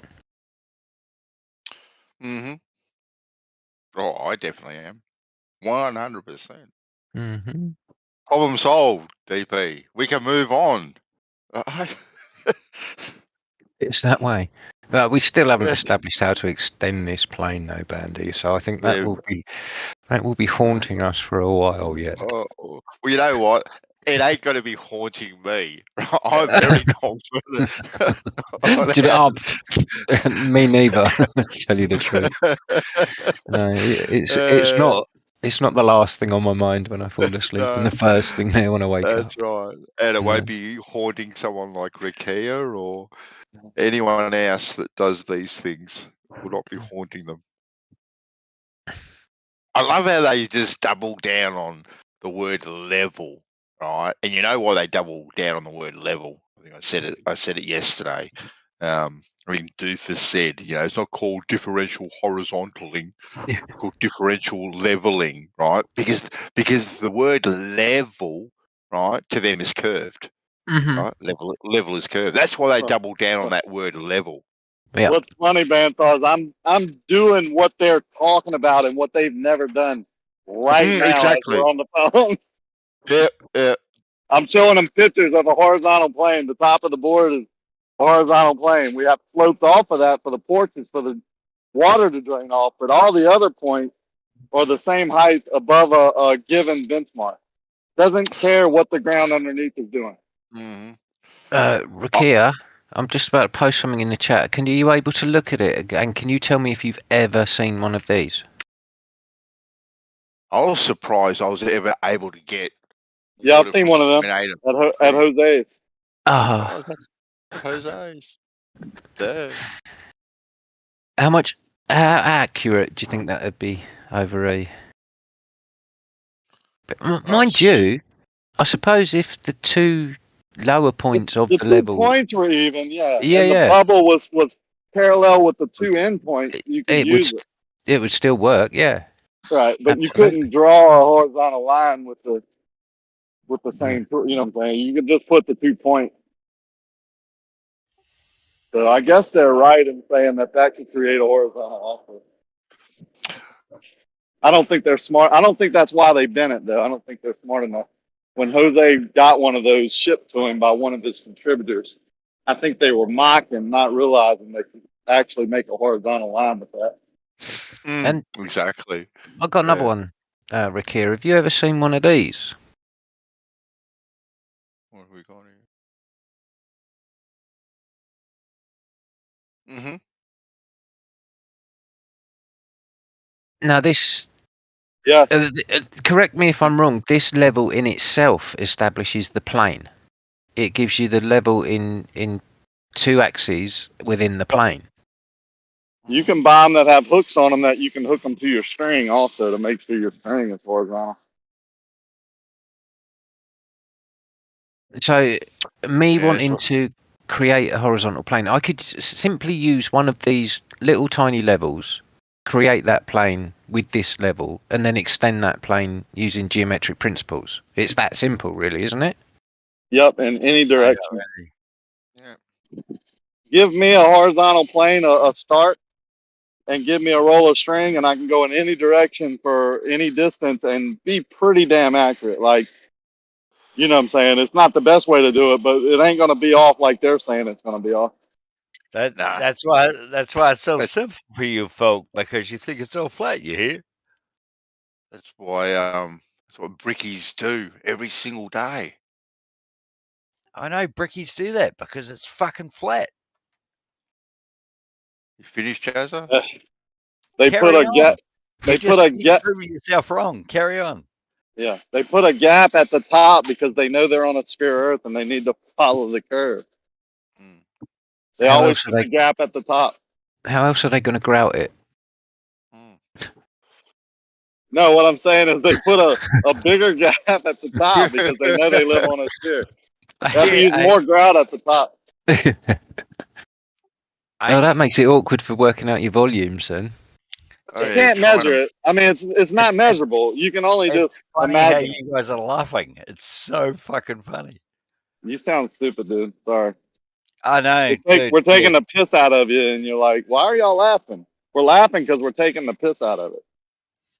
Take the piss out of me all you want. No, not out of you. Out of the argument.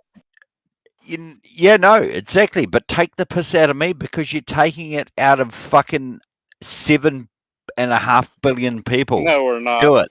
You Maybe. No, we're not. 7.5 billion. I'll take that bet. 7.5 billion have no clue what we're talking about right now. Yeah, that's right. Appeal to consensus. Oh, one of those fallacies. One of those fallacies to make you feel didn't better. you just say 7.5 billion knew exactly what we were talking about right now? Yeah, because they do. No, they don't. You can go up to a random person and ask them these questions, and they wouldn't know. So, sorry, you're wrong. Okay, keep doing it. Keep going up to random people and saying, "Did you know that the Earth's flat and NASA's being lying to you?" That's not what we were talking about. We were talking about horizontal being plumb. You sound drunk, man. It is. No. But this is because this is what you guys have to rely on, is what I'm saying. No. This is We're standard relying operating on procedure proven for this guy, though. methods. Proven methods of geometry is what we're relying on. Sorry. Exactly. So you just said that. So you're saying you don't rely on proven methods of geometry, perpendicular to plumb, parallel lines, horizontal? Hello? No, I don't rely on that because, and I can give you some reasons very quickly on why I don't have to. One, I'm not paranoid as fuck because I'm not on the gear. The gear meaning I'm not on drugs to make me fucking paranoid as fuck. To make me believe that everything is fucking fake and everyone is fucking lying to me. So why are you on drugs?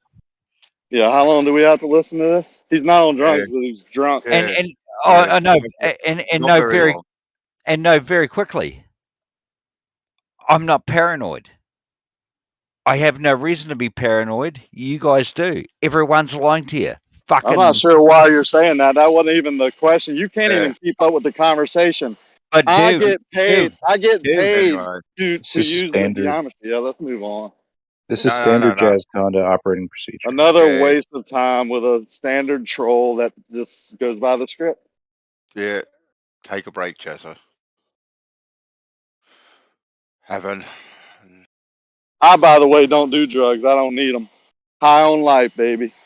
Up at 3:30 this morning and ready to go. Let's go.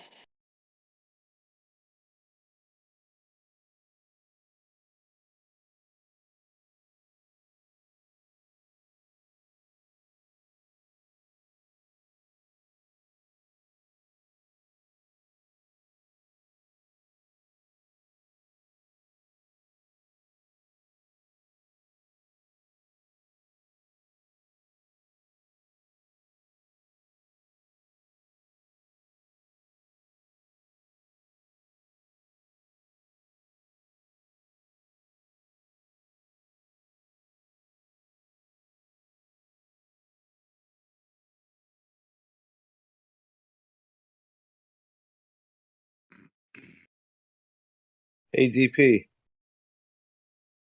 Yeah, mate. Hey, what's going on? Hey, you ever think about using the 3D printer, or that you could make a file that were like a Foucault pendulum file? Do you think a 3D printer should encounter the same types of Foucaultic phenomena? Foucaultic. Yeah, my printer, normal 3D printers, the print bed actually comes up to the print head, but my print head is suspended using 3 parallelograms, so I don't think it has Foucaultish tendencies, to be honest. Okay.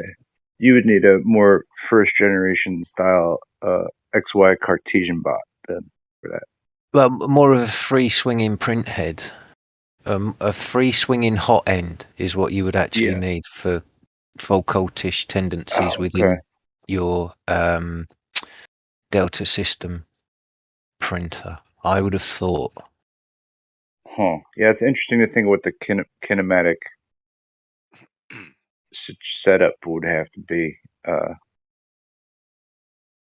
Just like it's like interdependent axis of like the X and Y axis. It's got to be all like on rods with linear bearings and woohoo! That's like 30 hours of design. Crank out. Take it on. Make it yours. Yippee! Run with it. I'm free to work on this shit. I'll let Armor work it, and then I'll never print it. No, just to jilt him, just for the burn. I'm just kidding. I can't model for shit. I can model like shit. So I'm trying to get into 3D scanning. Yeah. Mm-hmm. Because I suck. That's where I want to go next. 3D scanning. So I'm all up into this photogrammetry, right? Because it's like, I don't know, right? You don't need specifically. I don't need to go buy like a unit that's got like custom LiDAR, lovely shit inside of it or whatever. You just use pictures. If you can actually 3D print photographs. I don't know whether you've seen the software for that. And sure, you're talking about like a lithopane. Yeah. It gives a sense of depth to the photograph, which is really, really clever. It is, and they are quite effective, because it is a 2D image printed in 3D space. 3D, and it is really, really clever the way they do it, and they do look effective. The only thing is they can only be done in, unless you've got a printer that prints more than one color, they can only be done in one color at a time. Right. But even so, a photograph printed with transparent filament does look quite effective. I'm just about to drop a link for you in the live stream, and it's LiDAR mixed with photogrammetry.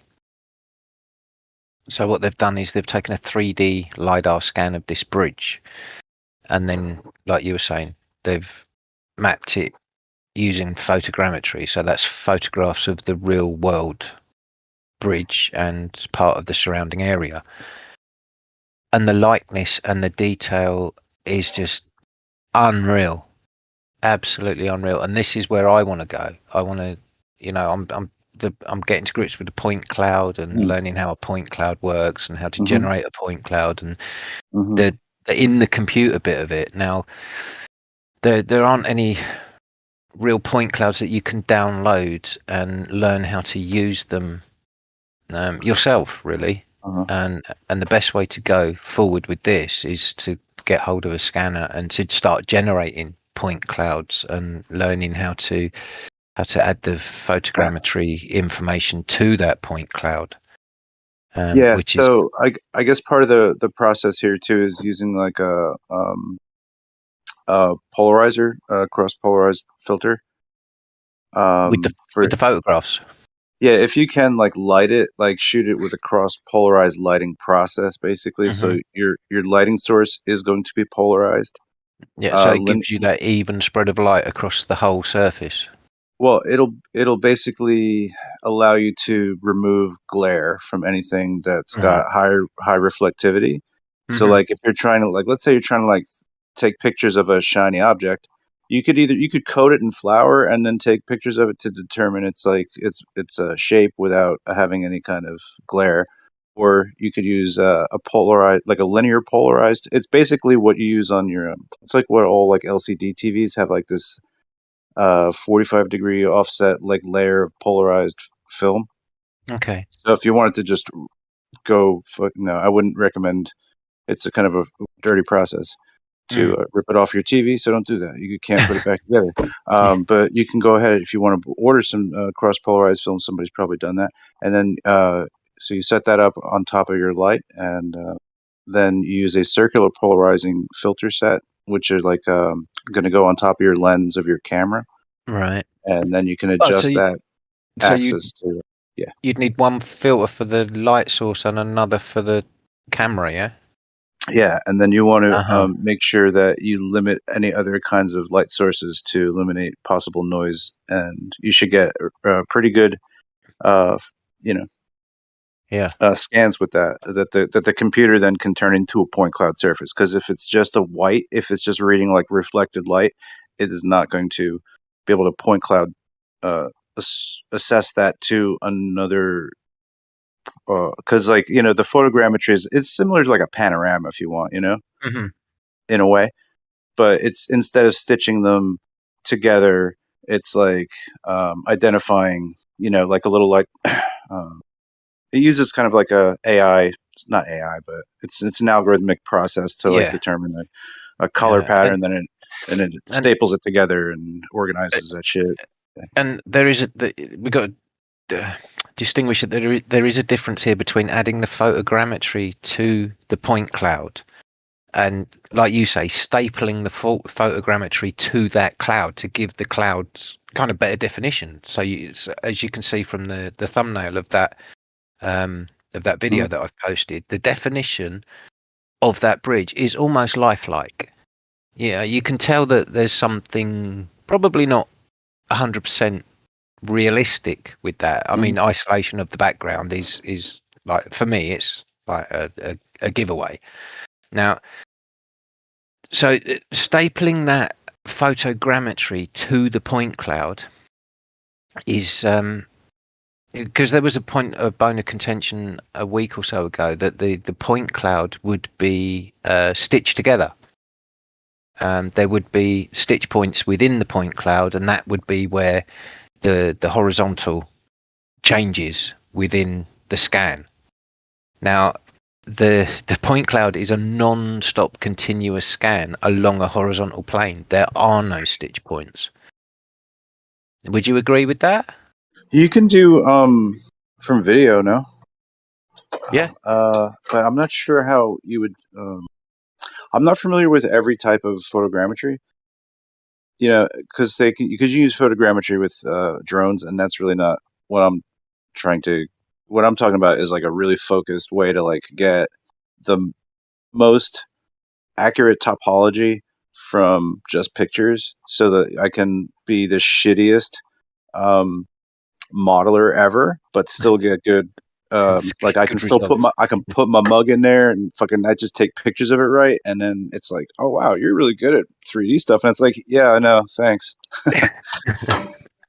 Minimum input, maximum gain. That's what I'm working on here. Yeah. Let me know when you're there. Yeah. Me and you need to talk offline. Yeah, sure. I'm sure it's silly how boggling all this jargon can be. But it's some of it's useful possibly for doing surveying data, right? So if like you had like a couple drones and you were taking like video data and you're trying to like staple that together, then you're going to encounter just to do surveying. Could you do surveying with drones that would be equivalent to that of what an auto level is doing? I mean, I don't think so. Yeah. Leica do a drone LiDAR scanner that is used for surveying. Mm-hmm. Yeah, I'm sure they got that shit that's like it probably costs as much as a car. Better part of $30,000, $28,000, I think it was for the drone. Yeah, but you know what? Like, I'm holding out because this very thing we're talking about, this photogrammetry, wasn't even possible to even sniff. The kind of quality that you can get now for pretty cheap. Before I think it was at about like $25,000-$30,000 to get in. It's like, oh, you want to do 3D scanning, huh? Don't you? Yeah, but see, the 3D scanning is all right for the 3D printing if you want to scan something and then 3D print it, because you're talking of small units, really. Like a cup or a glass, or you could scan the pet dog and print that. or next door neighbour's horse. They want a print of their horse. You can scan the horse and print the horse. You're talking of, they're not great big. Well, yeah, a horse is reasonably sized, but it's still scannable. Now, when you're talking about scanning the length of a canal, which is essentially what I want to do, I want to scan it over a mile, make sure there's no drop from that horizontal plane, and then continue that scan over the 27 miles between logs. Now, that scan is initiated in one horizontal plane. The scan over the mile continues that horizontal plane, and then the 27-mile scan, because there are bends and twists within the canal on that plane, is just extending that plane with the canal in every direction. Now, it's not possible to do that with these scanners for 3D printers. They just wouldn't be able to absorb the information that you need. Oh, and no. There is a LiDAR scanner that is relatively cheap and will do the scanning. Mm-hmm. And yeah, there's I don't know. I got probably some open source like software that'll do the photogrammetry stitching. That's I can't remember the names right now because I don't use them, but like there might be some open source stuff for like doing landscape specifically. This one scanner comes with its own software, so it is it's a complete unit. You buy the scanner, you got your software, and there will be no mismatch between the unit and the software. Yeah, the software that's for the pro stuff. Yeah. Mm-hmm. Yeah. And then when it comes to stitching the photogrammetry or stapling the photogrammetry onto the point cloud, again, that's not something I've looked into at the moment, but actually generating the point cloud is what I want to get into next. And then what I do with the point cloud after that is anybody's. You can do. It's virtually unlimited what you can do with the point cloud once you've got it. You can do like walkthroughs. You could dedicate a website that is just solely that point cloud. You can put the photogrammetry onto it. You can have like layers where you can walk through the point cloud with no photogrammetry. You can walk through the point cloud with the photogrammetry. You can take a trip on the boat along the canal in the point cloud with photogrammetry, without photogrammetry. It's endless what you can do with it once you have generated that point cloud. I'd like to chop it up into foot-sized pieces and print it all off. Run it through Blender. Chop the model into foot-sized pieces. Print off each foot-sized piece, and then just put them together as a model. Are the printers DP expensive to run? Like the filament and stuff? Filament's not expensive. For me, it's about between £8 and £15, depending on which type of filament I get, and that's for a 1 kilo roll. Okay, so if you wanted to say print a coffee cup, for argument's sake, Mm-hmm. what would be the cost in filament to print something, say that size? I'm gonna have a wild guess and say it's going to be about between 30 and 45 meters of filament. Mm-hmm. And like I say, you get 1 kilo. This is where it starts kind of becoming a little bit difficult to work out, because you buy the filament in weight, and then it's a linear measurement how much you use to print a certain object. Mm-hmm. So it does become a little bit difficult to work out. But to print a coffee mug, something the size of a coffee mug, you're probably looking at 30 to 45 meters of filament, and at £8 for a kilo, you're looking at £1.50. Maybe a pound. Okay. Yeah, exactly. And you can get the metal filament too now, because you can 3D print in metal, can't you? Mm-hmm. Kinda. Yeah. Okay then. So there's metallized plastic, so it's like plastic with some kinds of you can buy copper. If you wanted to really metal 3D print, there's like other Yeah, just go with like a different type of machine. Yeah, you kind of look at industrial printers then when you're looking at like proper metal printing. There are industrial printers that print metal. They've just not scaled it down for home use really. And the other thing with printing metals as well is that the hot ends have to kind of reach those really high temperatures. I mean, at the moment, my one reaches about 210, 230 degrees, and believe I've touched that a couple of times, and it's not pleasant. But the other ones, they have to go higher temperatures than that. Okay. Yep. So the primary way that they do it would be to basically print it as a powdered metal with a binder for each layer, and then you would bake that thing in an oven, and then it would kind of form into a metal print. I guess that's probably the most accurate way to do it. But I don't know if there's everybody's always trying to make a smarter mousetrap. Yeah. So that wouldn't have the integral strength as say forged or pressed metal. True. Yeah, I would think that if you wanted to really do it the way that you would want to do it is to print like a mold almost of the thing. Well, so you can forge it though, right? So you could just like make a sacrificial model. You'd print your coffee cup. It would cost you whatever, but you'd print it hollow. Around the outside of it, you take like a joint compound, something for drywall or something like that. You coat it in this thin layer of that. Create like a sprue system, and then you would do a pour in that, and it would burn off all the plastic, and you'd have a wonderful metal mug in its place.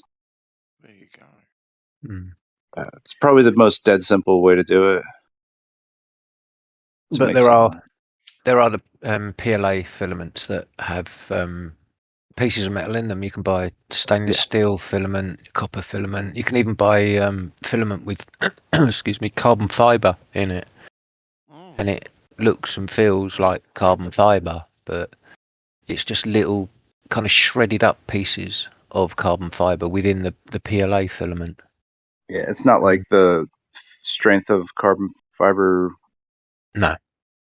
Yeah. No.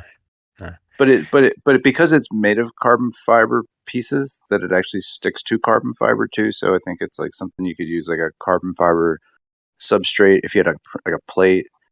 I don't know. We don't really have like 3D printers that you would just like attach to some shit and then like print on top of it. But yeah, I wish. Maybe someday they would. I like the conveyor belt one. That one's pretty neat. That endless Z, that's cool. It's got an endless Z axis. How cool is that? You could print with that now. A mile long print, continuous print. Yeah, if it's endless Z, then yeah. I mean, the one that I've got is a Delta printer, so it's not. It works on a different. It works on the Delta coordinate system rather than. Yeah. That's what that's using 3 motors to triangulate a position. Yeah. That's pretty cool. So it triangulates it gives it every location within the build space a coordinate before it starts the model. So your printer actually would mirror the Foucaultic motions pretty well, right? No? Well, like like if you attached a little brass ball to the bottom of it, boom. Yeah, when the printer head's up in the top of the module there, then it kind of does look like a pendulum, but like I say, there's 3 parallelograms that hold the hot end in, so it's parallel with the print bed, and those parallelograms just adjust the lengths and angles on each side to position the print head within the printable area. It's really difficult to explain it, but it's like poetry in motion to watch it. Do you want me to see if I can find a video that? No, I mean, I think I'm familiar with what you're talking about.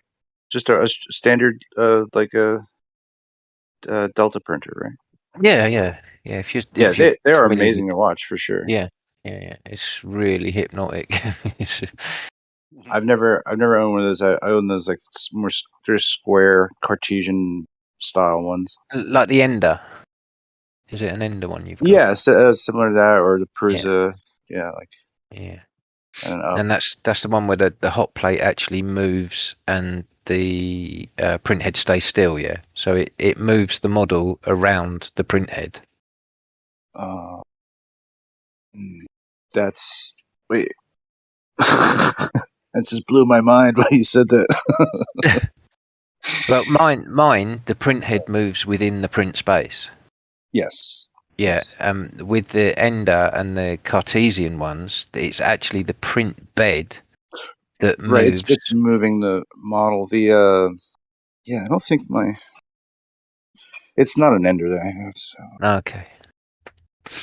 Just been away. I'm not got it in a few days. No. Each axis moves independently. So. You just like center the print in it, and then it moves like something like back and forth, and then something the opposite way. So one going in the X way, one going the Y way. The Y is where the print head is, and that's what deposits the. Oh right, I see. So the print bed moves backwards and forwards, and the print head moves from side to side. Mm-hmm. Right, I get it. So all I'm saying is, like, if there really was like any kind of like motions detectable by an apparatus, that with these different types of setups, you have different types of interferences that can happen when they're miscalibrated. So that, an imperfect 3D printer, one that needs calibration, is almost like an interferometer of its own. It's detecting the problem every time you notice it. So you notice there might be like ripples within a model or something like that, because it's like, oh yeah, it's hiccuping on, or it's like maybe this axis is only moving in a certain amount of steps, and the other one's moving in a different amount of steps, so you can have them missynced or something possibly, or the feed rate of the material. I don't know. A bunch of things can make these little artifacts. They call artifacts, like little in the printing. And since a print is a linear process, you start from the bottom, you add, going up. Any problem you have in the bottom magnifies way up. So like, you really can see when things aren't working right. Anyway, I just think because of that, you should be able to create like a print file that you should be able to run on the Eclipse or something like that would like possibly show you some kind of distortions that might occur. Or I don't know, maybe fucking not. Maybe I'm wrong. Oh, I see what you mean. So actually make a computer program that would mimic the action of a Foucault pendulum during an eclipse. Yeah, if you were just basically to print a bunch of successive ellipses, with like a lift over top of the previous layer, so like you don't actually print up, you're just kind of printing around, so every time you're, I don't know, like every one of those lifts would have to be complete, like they would all have to be completed correctly to, yeah, I don't know. Or what if you also then had the plasticity of it also could be a metallic substance. You could have it brass injected, right? You have micro brass nanoparticles of brass in there while it's molten, flowing, moving around. Try to print it real fast, see what happens. So like you should be able to see something uniform happen, as if it were like you know what I mean? Like in the lithopane, you can see all these like moments, these moment things captured in when the plastic all cooled and everything. You can see it. Yeah. So yeah, just a thought, just thinking about it. I didn't know that you were actually into 3D printing. I was just like, oh yeah, his name's 3DP. Yeah. There's some people like Jazza earlier have no idea. So. Yeah, I've been into the printing for a little while now, and enjoying it. It is so much fun to do it. I mean, I've started printing models for dioramas, so like science fiction films, and I'm just playing with a spinner from Blade Runner at the moment, just trying to personalize the model and fit it within a diorama. So, you know, there's lots of fun to be had with a 3D printer as well. It's not all work. But Oh no! If you if you're trying to design them, it's just like lots of headaches. But are you in Blender? Do you use Blender? I have Blender. Yeah. I'm not good at Blender. So what 3D modeling program do you use? I can't even think of it right now. It's like an open source, like it's Parametric Modeler. But basically, it's like I would type in like a rough, like a normal, like a cylinder or something like that, or square, rectangle.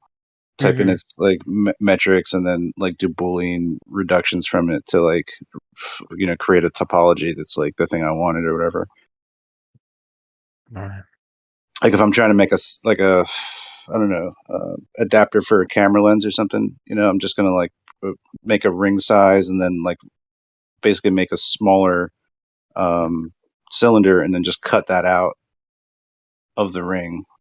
That's just reductive modeling because it's Hey, but it works. Yeah. I mean, what slicer do you use? Yeah, I can't even remember. Because you could do all that. I guess I use Cura. Yeah. Yeah. You can do the reductive modeling in the slicer though. I'm just trying to think. Is mine Cura? Yeah, I think it is Cura actually. So Cura seems to be the standard one. I feel like we've kind of hijacked the conversation. Yeah, we now. totally did. Yeah. Yeah. Sorry, everybody. Sorry. Apologies. Guys. If people want to change the topic, they're more than welcome to. I'm sitting back listening, learning. Yeah. Well, can you mentioned something before, DP, or it might have been you, Snacks. I can't remember about printing photos and stuff. So what your printer can, and I missed it because I was making another cuppa. So can your printer print multiple colors? Can it? No. DP? No. Okay. You can get them that they've got like 4 because you need a hot end for each color that you want to print simultaneously. Mine's only got 1 hot end, so I can stop the print at any time and change the filament. So you have like banding within the print of different colors, or they do a multicolored filament. They call it a rainbow filament, and it has a length of 1 color and then it graduates into a different color. So as it's printing, you get this graduated color effect throughout the print. But they do printers. I think there's up to 4 hot ends now. So it'll print 4. It'll either print 4 models simultaneously in 4 different colors, or it will print 1 model with 4 different colors in that 1 model. Yeah. So and I think what did you say you'd have to do in regards to? Did you say translucent? Is that what I heard you say? You said translucent filament? Transparent. Okay.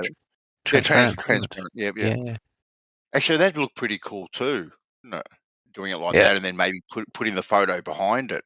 That could be an interesting. Oh yeah, I've not thought of that. To 3D print the photo in the translucent, then put the actual photo. That'd look really cool. Wouldn't it? Yeah, I just thought. No, that would look cool. Oh, you're gonna have me trying this out now, Bandy. Sorry, but no, it's all good. So, yeah. It's all good. I'm actually surprised something like that. Photo printing, like the translucent, that could be like a good little earner, say down at your local markets and stuff. I can see that being a popular little thing. This is how I'm going to use my winter. I'm going to put different ideas together. I've got a few ideas that I'm working through at the moment, and that idea that you've just come up with, there will be no royalties on it, Bandy, I have to say. What? Wow. The first one you do better be a print of a bandsaw, just to test it out. Yeah. Right? Yeah, but that is definitely going on the list. Definitely going on the list. No, I could actually see that. You're like, just doing it. Actually, you wouldn't even have to go to a market or anything like that. That could be you could set up a little website. It could be a home-based business. People send in their file, their photo. You print it up. You scan it, print it off, and send it out to them. Send it out. Yeah. Yeah. Yeah. Boom. No royalty. Bugger you. Maybe I'll send you a couple of bucks for a beer. How about that? There you go. Oh yeah, too easy. Sold. Yeah. that was easy. Yeah. Right. Yeah, I'm gonna mute up now. I've got stuff I need to sort out. So yeah. Sorry for hijacking the room and the conversation. Cheers, Snacks. We need to speak about that a little bit more, I feel. Yeah, right on, bro. Yeah, cheers. Yeah. Hit me up in the messages. Yeah, for sure. Come nice one. Right. All right, talk to you. Cheers, Bandy. All right, James. GP. Cheers, man.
Hey, Bandy, you still there?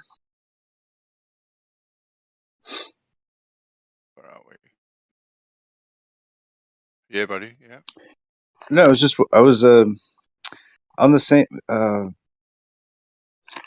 was actually thinking about building an instrument to sort of just like utilize like a GPS coordinate and then basically apply that to some motors to like orient something like a laser or a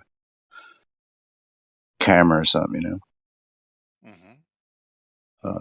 but the upshot here is that I can build them for a lot cheaper than I could like buy somebody else's solution for them or whatever, and but they would require some kind of like coding, to like operate. So there's all that.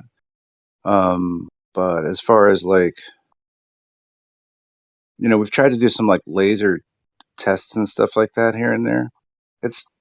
Sometimes it can be a little bit tricky to like know where the A team and the B team is and like that everything's pointed in the right directions. So if I'd like a A and a B unit, they could just like home to each other and show like where the continuous line should be. So like, where to like set your stuff up and just as a reference point. And just make it would take like probably a good hour out of your bullshit. You know what I mean? If you're just like, if you got it's like two teams just going to, you could just bounce and go to another location, down the shore or something like that easily. Well, I don't know. Yeah. Projects. well, Shit that I'll never do. the whole laser test. I don't even think you really need to even build anything in regards to establishing where your target's going to be. Like if you can get your laser on from your starting point on a horizontal plane, just using your basic GPS locating system anyway. Kosho, saying these things are centimeter accurate. So okay, then so you've got a target big enough, right? Well, centimeter accuracy is more than good enough. So so using the basic technology out there, from your starting point to your target point. I don't think you need to build anything snacks at all. Just use what's already available. Instead of having to move that laser around or move the target around to try and spot the laser, if you put the your laser at point A, get that horizontal, shoot it. It should hit point B, shouldn't it? In theory. Sure. Yeah. I mean, there's just like applications that could be built off of if you just have like basically something like a tripod. It wouldn't be a big machine, but just like a couple motors to like X, Y, and Z it, But it's basically like a 3D printer logic system, It would just be like fed off of, different kind of command structures to like tell it like where are you? Where are you supposed to be?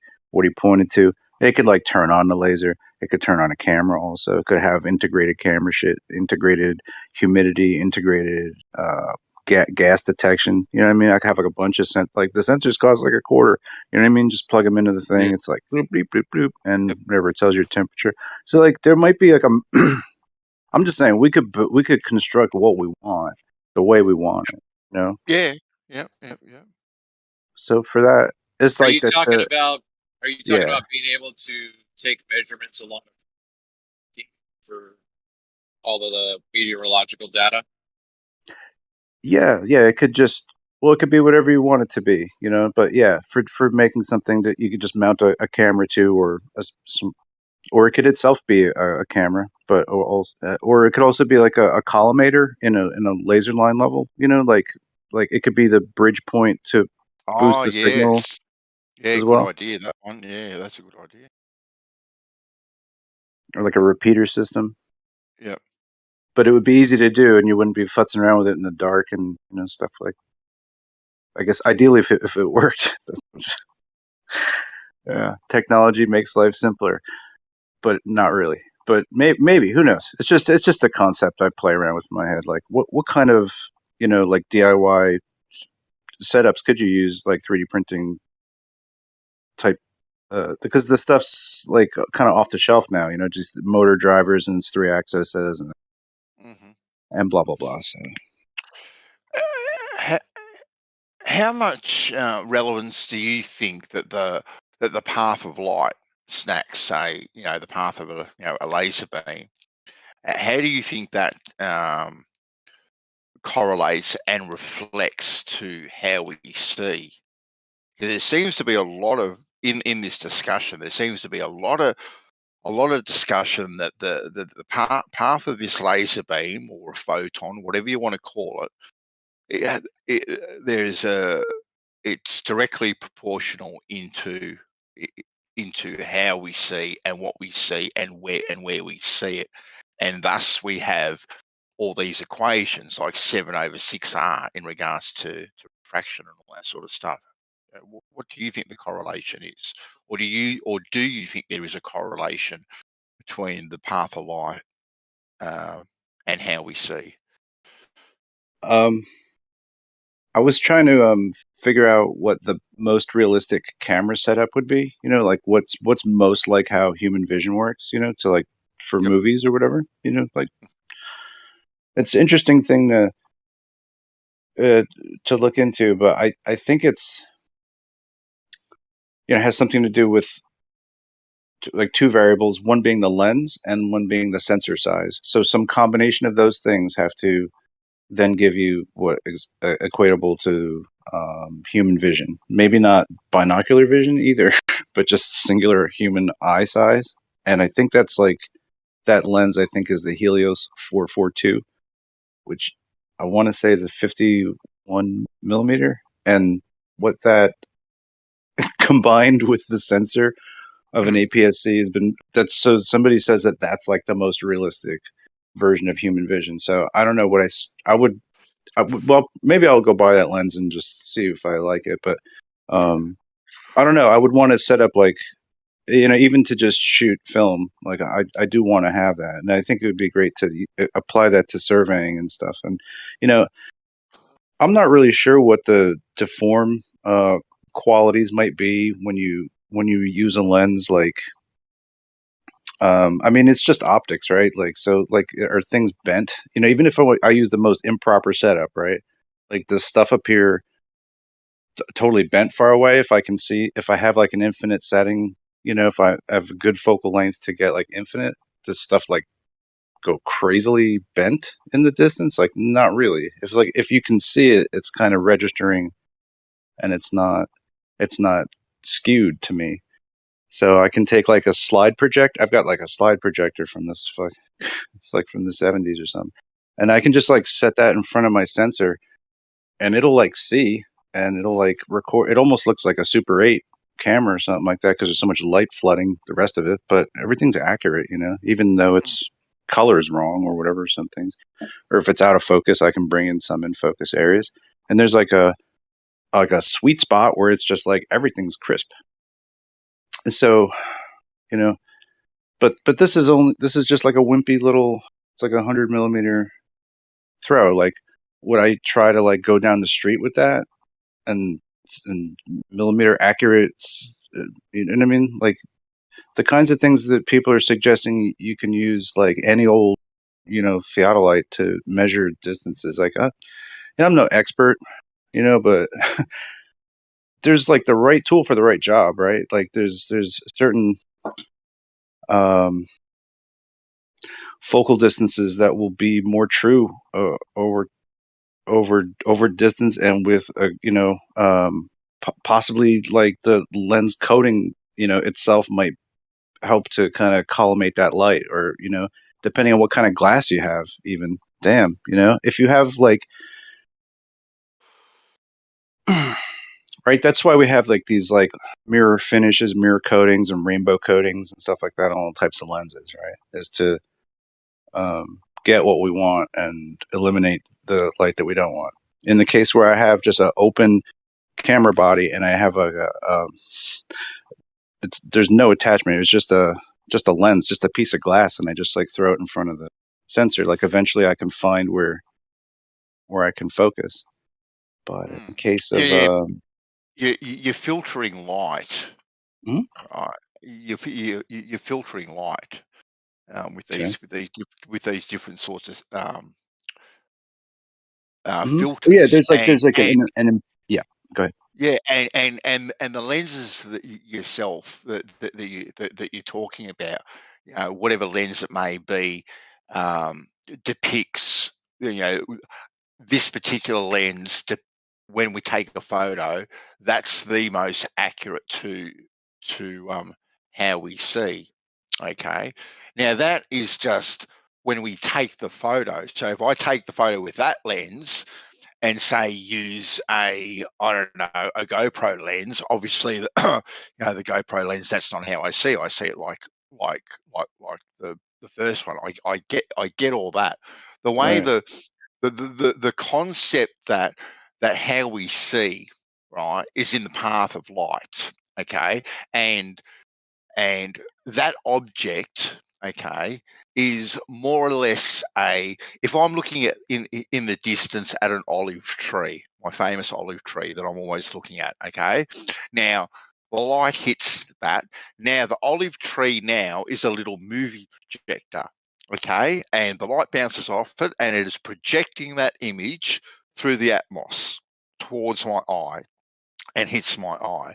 That's how I see. So this image is now coming towards me, and because it's coming towards me, now this image is now getting warped, bent, contorted, twisted, 7/6R, or whatever else it does in the Atmos before it gets to my eye. Is that how you see that we see, like with this movie projector type of? I know it's very, very basic, but you know what I'm saying when I'm not sure. I'm not sure I agree with your description of what that all was. Well, they but- say that light hits an object, okay, and the light bounces off that object, and that's how we see. What Okay, we see so there is. We know that it rebounds, ricochets. It bounces off stuff. Like we can.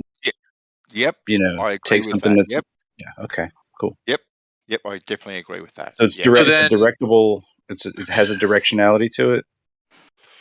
You can agree with it. It has a directionality, but if I take a light bulb and I put it inside of a China ball, like one of those like little Chinese lanterns, I have like radial light. It's just glowing in all directions evenly. Totally different than a point source light, right? So there's different types of light emanations, if you want, or whatever. Just like the way that it is being emitted.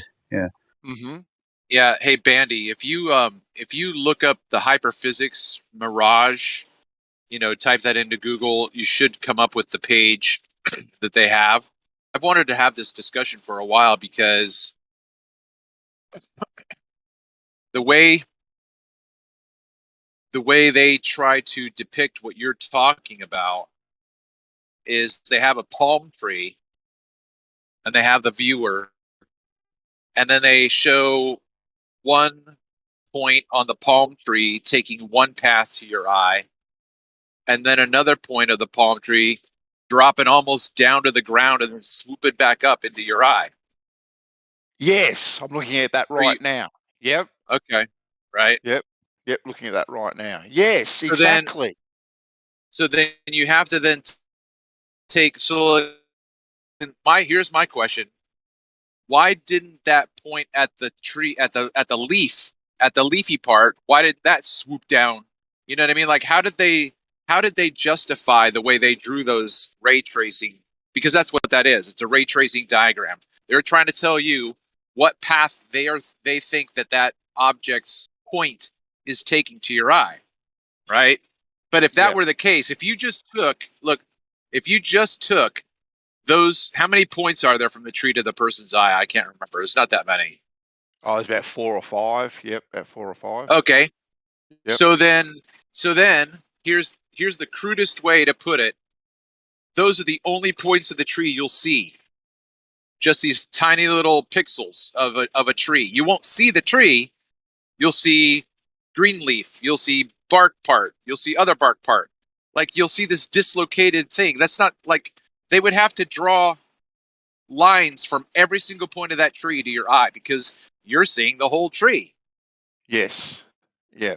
So this is exactly how abstract this conversation is, because every time I read Andrew Thomas Young and then I go out and look and see what I see, I'm like, what is, like, I don't get how they describe how we're seeing when I see what I'm seeing is just straight in front of me, and I don't even know how to talk about it. It's so abstract to me. You get what I mean about the movie projector, don't you? Absolutely. I've been banging on about this for months now, because to me, it's very simplistic. Because how they explain how they see, that the explanation that they give me, that's the explanation that they're giving me. The palm tree is basically a movie projector projecting its image all through the Atmos in all these different directions and doing whatever it does. Yeah, it's almost like, yeah. But see, the thing is that the observation almost reacts to you in real time to adjust. Like parallax, right? So like with parallax, I just passed a street sign that had a branch in front of it. And as I got closer to it, the branch moved away from the street sign because of proximity and distance and position, and Yep. so that's parallax. So all of that's happening in real time, and forgot what I was going to say. Oh, let's see what I was going to say. This. So it's like you would have to have all of those points of pixels that are coming to your eye from that target. Like something's going to be controlling how they come in back into your eye and reform that shape of this truck that I'm looking at. Instead, I'm looking out straight ahead of me and I see that truck because it's illuminated. That's it. Like nothing's coming to my eye and getting put back together. That's right. That's what I say too, Travis. I see something because it's illuminated. Now, I also too agree that when something is in illumination, that when that light hits that object object will reflect, part of that light. I'm not arguing that point at all. Right. Yeah. But almost like a radiation. It's almost like because you can do heat, right? It's almost like yes, heat's exactly. going to radiate off the car. Light's going to radiate off it, but the light's not projecting an image to my eye. But yeah.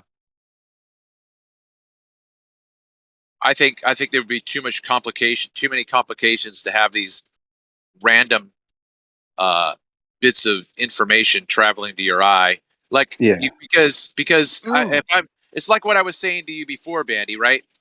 If you are to my right and I'm to your left at a 90-degree angle, yep, and I look across the same, well, I'm looking across the path that you're looking through.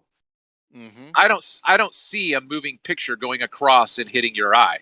No, you don't at all. No.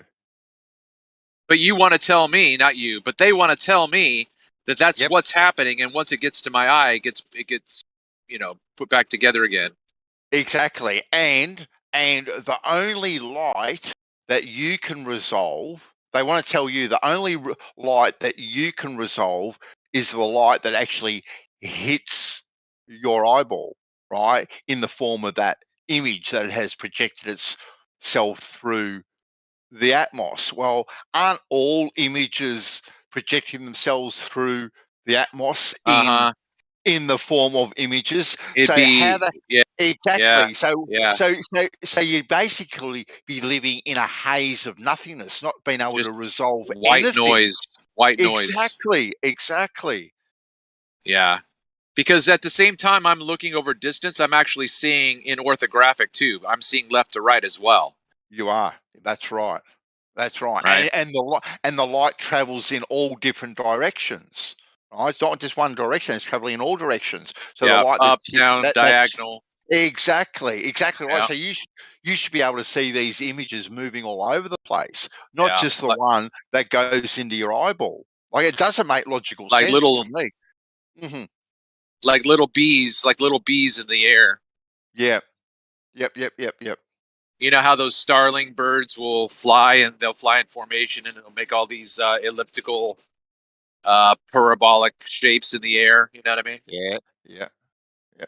That's like what, so the bees will make these little bits and bobs will make images of trees and street signs. Whatever. I'm just looking at it too simply. Problem.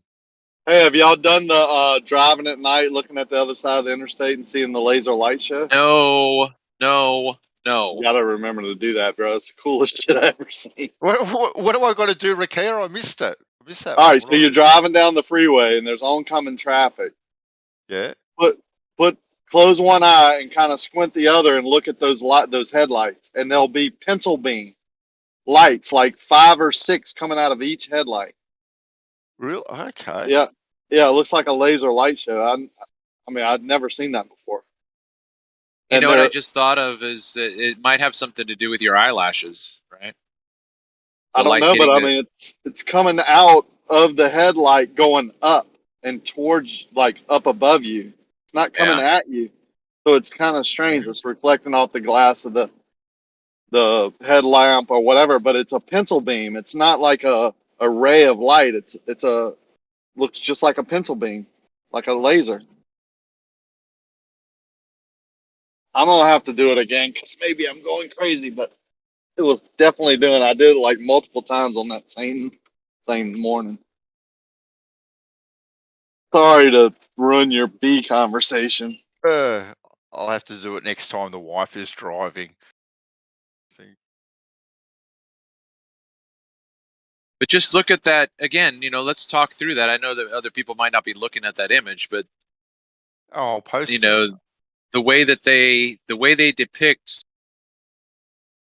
you know, it's what we're going to have to do as well as we're going to have to look at Jesse Gordon's fish tank demonstration, because he has an absolutely fantastic demonstration where he has a target that's probably, I don't know, like 150 meters away. It's a little house 150 meters away. And he shows the clarity of the house through the fish tank without water in it. And then he puts water all the way up to the top and shows you the house, and it's perfectly right there. You know, it's a little bit magnified, but it's, you know, pretty much right in line with where you see it. He moves from the top of the tank down to the bottom, and you can see the target. And then he cuts about 2/3 of the water out. He puts in a barrier of a plastic trash bag and then fills in hot tap water at the top. And then he slowly removes the bag. And what ends up happening is the hotter water at the top creates a uniform medium, and the cold water at the bottom creates a uniform medium. And so both of those images of the house are crystal clear. Boom. But right in the middle is a turbulent section of lensing effects that happen, and you have every single effect except for an inferior mirage. You get looming, you get stooping, you get towering, you get sinking, and you even get a bit of a superior mirage to a certain extent. And we really need to watch that and dissect it as a group. Yeah. Have you gone through it with him? Not with him, no. I've just gone through it with Beer Man and looked over it myself again. Yep. But see, the thing for me about the whole thing is that where's the most dense medium in that fish tank? It's at the bottom. But I can't see any light taking that path, right? To me, it's like it's almost like you've got this vacuum of space, and if you get close to that vacuum, you're going to get drawn into it, almost like a vortex of light. You don't see that. You see rather the middle is where the light gets pinched and converged because of the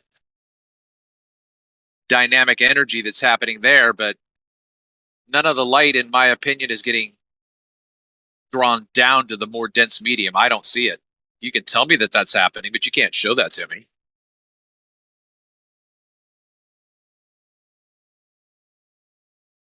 So, once again, I'm calling bullshit on their entire atmospheric refraction thing. It's absolute bullshit. You tell me to read whatever you want, but you cannot show me anything. Can't show it to me. Cannot. Oh. It's like when they're talking about how we see things. Like, yeah, you can have a few words. You can have a picture of a palm tree, you know, a picture of a fellow, and draw some lines. You know, that's yeah. Because you'd have to, like I said, you'd have to have lines coming from every part of that tree to the guy's eye. And they're all going to be straight lines. Yep. I don't get it.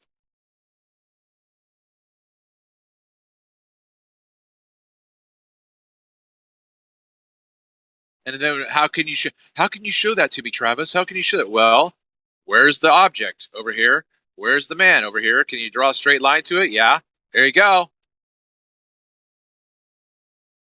You just got to reverse the angle. The angle goes to my eye, and the target is 30 feet high. and you can go down from the top of that target to the bottom and draw a straight line to my eye. That's how I see.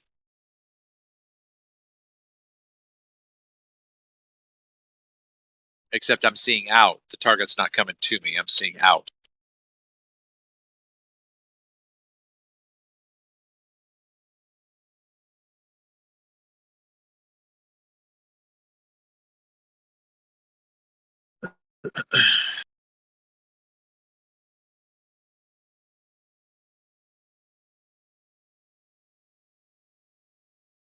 I want to try to figure out how to travel around the United States and use my CDL for like seasonal work. Like get hired by somebody for like a week or two to just drive, make some money, and then move on. Use your what? Your CDL. Commercial driver's license. Oh, okay then. Okay. Yep. Because that's all I'm good for. Everything else that I get hired, I'd be like a walk-on. Be like, what do I do? How do I do that? Yeah. There's got to be agencies that you can work for, Travis, that you could probably do that sort of thing. Yeah, I guess I could do temp agencies, couldn't I? Yep, definitely. I guess so. I hadn't thought about that. That's huge here, the whole temp agency kind of thing. And you know, if you get yourself aligned with one of the national agencies, get yourself a good name, then moving from, you know, city to city, state to state is a fairly easy thing. Yeah, I could be like yeah, I could be like a recommended hire. Like, yeah, we've used this, we've seen this guy before. He's reliable. He'll show up for work. I'd be first in line. Yep, definitely. Because trust me, I've seen some temp drivers, man. Yep. And then, you know, like I said, once you've, you know, worked I don't know, say a month or so with an agency, and you got yourself a bit of a name, and building up that reliability and whatnot, then moving on, you know, from place to place would be a very easy thing to do, because, you know, what the agency wants to do, they want to put in place someone that they can rely on, because it reflects on their business. Now, they don't want to put some random Joe Blow on for the very first day and then find out that their shit's going to hit the fan. And then that now comes back on them, gives their agency a bad name. So now all of a sudden they lose the contract with that company that they've tried to tender for. They want to put people in place that are going to do the right thing by them, the company, and everyone's happy. That's exactly what they want to do. Yeah. That's it. I got to look into that. That's it right there. That's the answer. There you go, my friend. All right. I only take a small fee.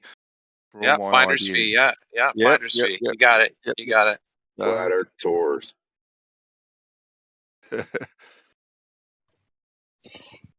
Yeah. Flat Earth tour bus. Drive around and show people what the flat Earth is about. They get in, you drive around, you explain stuff. They get out, and they're smarter for it. Yeah. So we're going to show you, all right, the plane. Right, they get in, you just drive around, put on some vibes and all that sort of stuff. And all you got to say to them is, ladies and gentlemen, look to your left. Don't say anything more. Drive a bit more. Look to your right. All right, that's all they've got to do. If they've got any questions, say, well, you saw it with your own eyes. It's better than a space tour. Oh, God, a space tour. I'm telling you, man, I got my friend Joe out in Ventura, California. He's got a boat. I keep telling him, man, we got to do tours out to the Anacapa Island and just take people out and help see the world in a new way. That would be awesome. Flat Earth tours.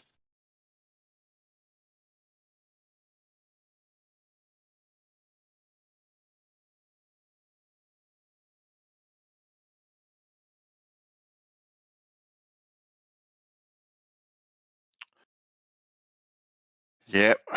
Wow.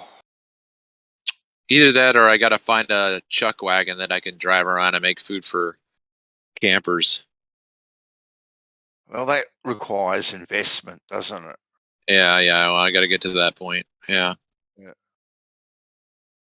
A year and a half ago, I would have had enough at that time, but I'm not at that place right now.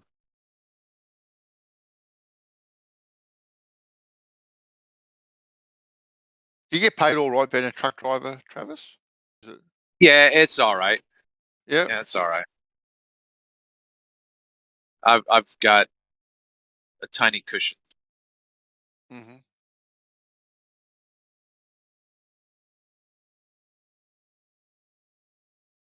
I would have more of a cushion, but I made some decisions in the past to spend my money on living while I took pictures for weeks on end. You know what I mean? Mm-hmm. I lived in California without working full time for 7 months with my mom, while I helped her with my grandmother's estate. I wasn't working, and so I had to pay my bills with my savings and whatnot. And I made that, that was a conscious decision to do that. So They can't get enough truck drivers here. They actually import them. Special visas. I'd do that. Find me a job. I'll fly out there and do that. Man, there's thousands of them. Absolutely. And they pay all right too, actually. Yeah. They actually do pay all right.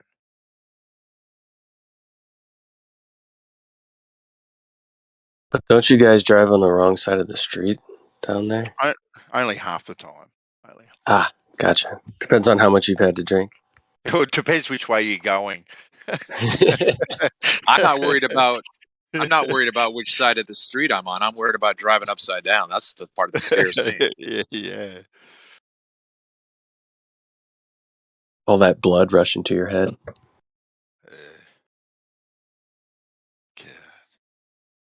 I'd like to see that mathematical equation. How does the gravity keep that from happening? Because if I hang upside down, and then if I'm supposed to be upside down on a ball or sideways, how does that work? I mean, let's be honest. To be fair, that's kind of a entry-level flat earther idea. that somehow the gravity is different in different locations based on how we view the ball from a relative position. It's those simple logical questions that actually deflate the ball. Yeah, it's bloody frustrating. Even though that argument doesn't make sense, right, from a standpoint of it goes counter to what they're actually saying gravity's doing, it still doesn't make what they say gravity is doing actually real. No. Even though it doesn't make sense when you make the argument that people on the bottom of the ball would be upside down kind of thing. If that makes sense, or I just made it about as clear as mud. No, I understood what you're saying, yeah. And I know how they would respond to me if I presented it that way, Well, mathematically, they've pretty much got their models sewn up, don't they? Yeah. This is what you would expect with this. This is what you would expect with. Well, that's what they would do. Yeah. If I said demonstrate that for me, they'd just give me the mathematics. There you go. Demonstrated it. That's all they got. We're talking about establishing about train tracks before with Kosho, and the difference is so inconsequential. Like you can't even measure it. Cannot even measure it. They've got these mathematical equations on their side. The numbers are either really, really small or really, really big. Every day. And there's no way to really falsify it for the average person, so it's not really falsifiable. Because when you think about what they use to allegedly show what they call time dilation, it's such a minuscule amount. Like I don't even know if there is an apparatus that can measure time down to the 1 trillionth of a second that they claim is the difference in the time dilation when you increase with elevation. Same with if you go up to the large scale, when you're talking about the solar system and the universe, and just recently they decided, Polaris is actually a few 100 million light years closer than we originally assumed, but it's okay. Everything else still works out. Yeah, yeah. Global police here. I'm hearing things that aren't true. But their number one best argument, right, by far, is obviously, sunsets and boats disappearing, right? For the average layperson, that's their number one best argument. Yeah, because they hijacked perspective. So no matter what takes place, it's going to quote unquote work on their alleged model because they literally hijacked the way that we see the world.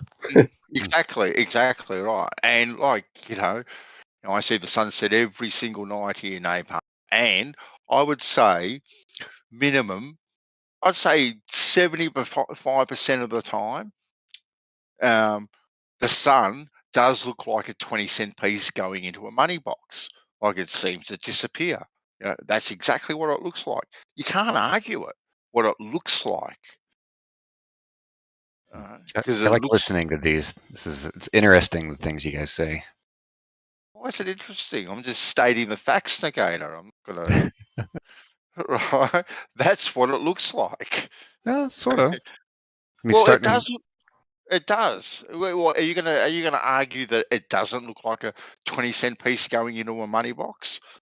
Oh no, I agree in that one. I guess I meant the several topics that have been brought up in the last couple of minutes, like suggesting that we fall towards Earth where I'm at, but because Earth's a sphere, I can't possibly fall towards Earth on the other side of the sphere. Or heard Napalm say we can't measure these things as far as differences, when yesterday we went over reciprocal zenith angles and how you can, or how. So the things I said that we couldn't measure, Negator, was, so do you have anything in your household, or do you know anybody, any average person that owns a device that can measure down to the difference that was allegedly found within the atomic clocks when they were doing experiments to measure time dilation? Do you know of anybody that owns apparatuses that can measure down to that minute difference? Oh, no, not at all. I agree with you on that one. It was that you brought that point up after Bandsaw mentioned measuring differences in angle because Earth is a sphere. So I assumed that's what you meant, but I agree. Yeah, we can't do that. I mean, I don't recall Bandy saying that, but maybe I was getting coffee. Oh, that's all right. That's cool. I'm gonna make some food, and if you guys want to yell at me and call me names, I'll be back for that. Now's the time. Now's the time. Or you're away. Okay, Negator. Well, you're lucky, Negator, because there's no name calling in this server, so you lucked out today. Well, you went on death. I mute myself. Names.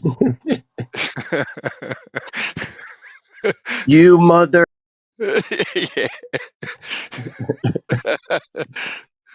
But it's true though, Napalm. Like it is true. Like measuring, the differences in an atomic clock, or if I have two spirit levels side by side, they're going to tell you and I every single day of the week that those two spirit levels are not parallel. Okay, then let's measure it. Oh, you can't. It's too small. You can't measure it. Take our word for it. On a ball, this is how it would be, but you can't measure it. Yeah, that's the funny thing. It seems like, of our whole entire discussion there and the examples that were given, he, I guess, decided to choose one.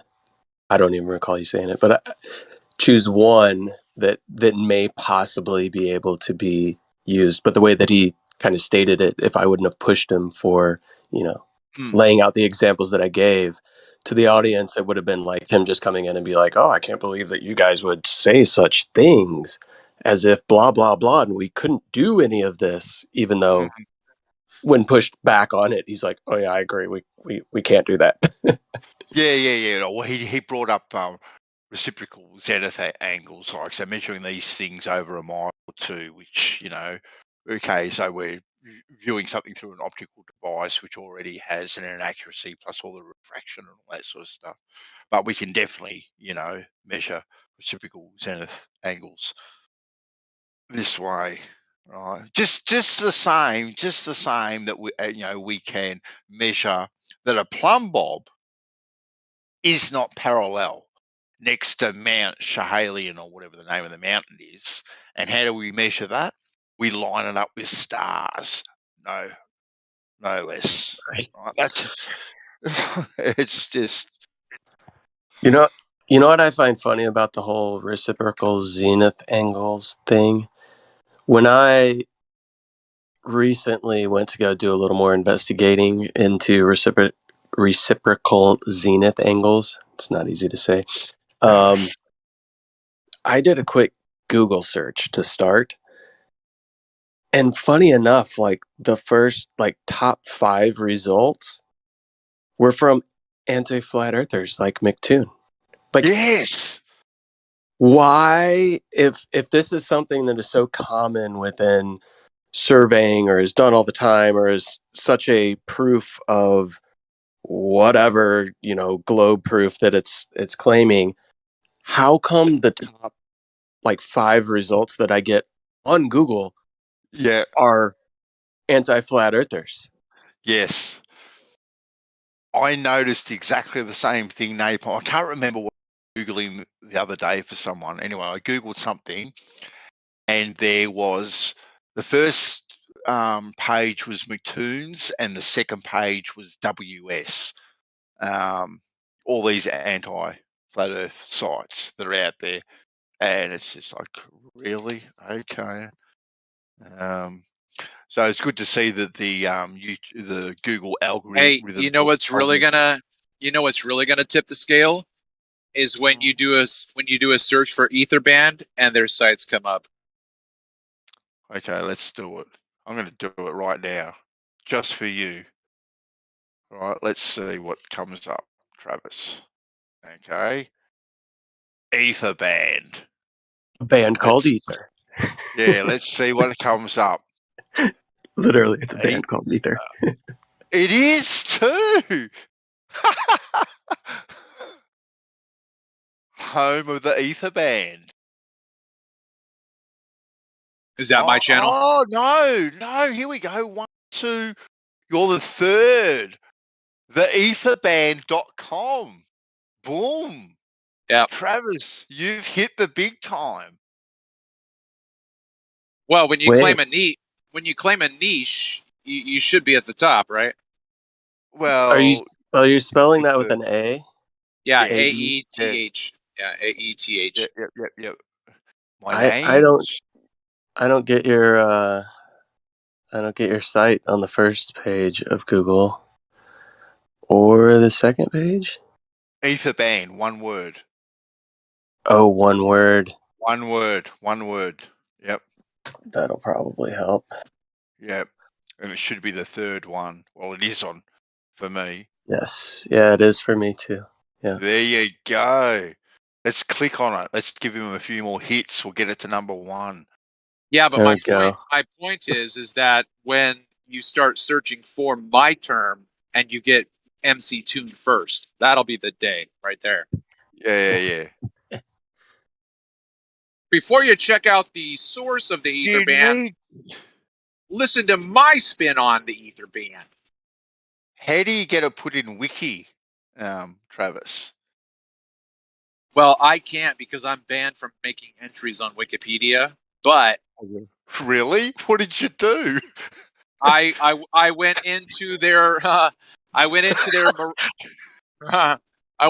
Mirage pages, and I started putting in my observations.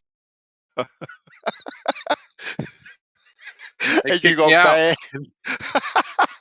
Yeah, I could go back. I could go back and show. When I did it the first time before they banned me. When I did it the first time and they redacted my entry, I did the entry again and took a screenshot so that I would have proof that I had actually entered it. So I did that a number of times, and I don't know how many times it took. And they're like, "You are restricted from making any." And I haven't been able to get that lifted yet. But anyway, So there's actually a guy in Cleary's server. What's his name? Not Hammer. Who's the other guy? Anyway, he's creating a Flat Earth Wikipedia version. It's not on Wikipedia, but it's a wiki site, and he's looking for collaboration and people to help, put content in there. But yeah, I actually tried to circumvent the IP address thing by getting a CyberGhost, which is like a VPN, give you the ability to fly below the radar, and that didn't even work. They still flagged me and wouldn't let me in. There you go. So something interesting about Wikipedia that I experienced was years and years ago. I was referring to just talking with friends about this, right? And your friends are always friends and family are always the most resistant to the ideas that you put forth that are outside the norm, right? And I was talking about just referencing Auguste Piccard when he referred to what he saw when he went into the stratosphere in his balloon, and he said that the Earth appeared as a flat plate with upturned edges, or flat dish with upturned edges, or something like that, right? So I found original links to that article, which was in Florida Magazine or Scientific American, something like that. Can't remember. It was years ago. And I also referred the wikis, right? So I was discussing with a friend, and I decided just to look at the back end, the edits on Auguste Piccard's page, because I went in there one day and it had that quote in the wiki, and then I went back in another day and that quote was removed. So I started looking at the back end where you can see the edits, and I followed that page for about almost 2 months, just kind of checking in on it daily. And it was like somebody kept putting the quote back in and it was immediately being removed from the Wikipedia. Like somebody's job was to daily monitor the Wikipedia page for Auguste Piccard and make sure that the flat plane with upturned edges quote was being removed from Wikipedia. Yeah. I actually remember seeing an interview quite some time ago now with the co-founder of Wiki, who is no longer. He's removed himself from the organisation, and he said very clearly in the interview that I saw that as far as a trustworthy site, he said he wouldn't trust Wiki now. Basically, as far as he could throw it, he says it's corrupted, and no longer the site that him and his original founder intended it to be, which I found quite interesting. That interview. Well, then that would go into whether or not, like, if somebody in the future would want to sell their creation, right? So the question is, like, what did you think was going to happen? You know what I mean? Like, how did you not know that they were going to, buy you out? It's almost like I went into the smoke shop the other day to look for Nat Sherman. They're a natural cigarette, and they're no longer being sold because someone bought them out. Well, right. I would venture to guess that it was probably American Spirit. So American Spirit buys them out and then doesn't, and then it's dead. You just killed it. Yeah, so if you create Wikipedia to be a source of information, and somebody comes along and says, "I'll give you $10 billion for that," you're like, "Okay, you're doing it for the money." You don't have any right to bitch about what they did with your product after that. Oh no.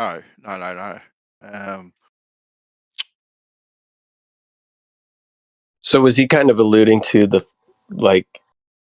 Wikipedia was taken over by kind of like gatekeepers? Is that kind of what he was alluding to? Look, he kind of said it, but he didn't say that to Napalm. Right. He did allude to that, but he was very careful with the language that he chose to use. Yeah, he said, like, as a first point of call, yeah, not too bad, but he said he wouldn't trust it at all because he did use the word corrupted. He definitely did use the word corrupted in the interview that I saw. Yeah, which kind of And leads me to believe he's talking about, you know, some gatekeeping that's taking place. yeah, yes. And you know, the funny thing is, with everything that's transpired over the past couple of years, with, you know, what the world has been going through, many references to the book 1984, George Orwell's book, as to what's taking place. But the thing I find funny is most people don't think about the aspect of what was Winston's job. What was one of the main things that was talked about in that book, because it was Winston's job. Does anybody remember? Winston, the main character. Do you remember what? I have to be honest. I started reading it and it was just too boring for me. I just couldn't do it. But I don't remember. Yeah, it's going back a while now. 1984. It takes me back to high school. Right. Yeah. No, I read it in middle school. I reread it maybe like 10 years ago, I think. But his job was to change all of the books and the records, right? He would go in and he would make edits, and once he would make those edits, he would put his edited versions or the old versions into the little suction tube that they called the memory hole. So it would memory hole any and everything that the Ministry of Truth didn't want to be in the history books any longer.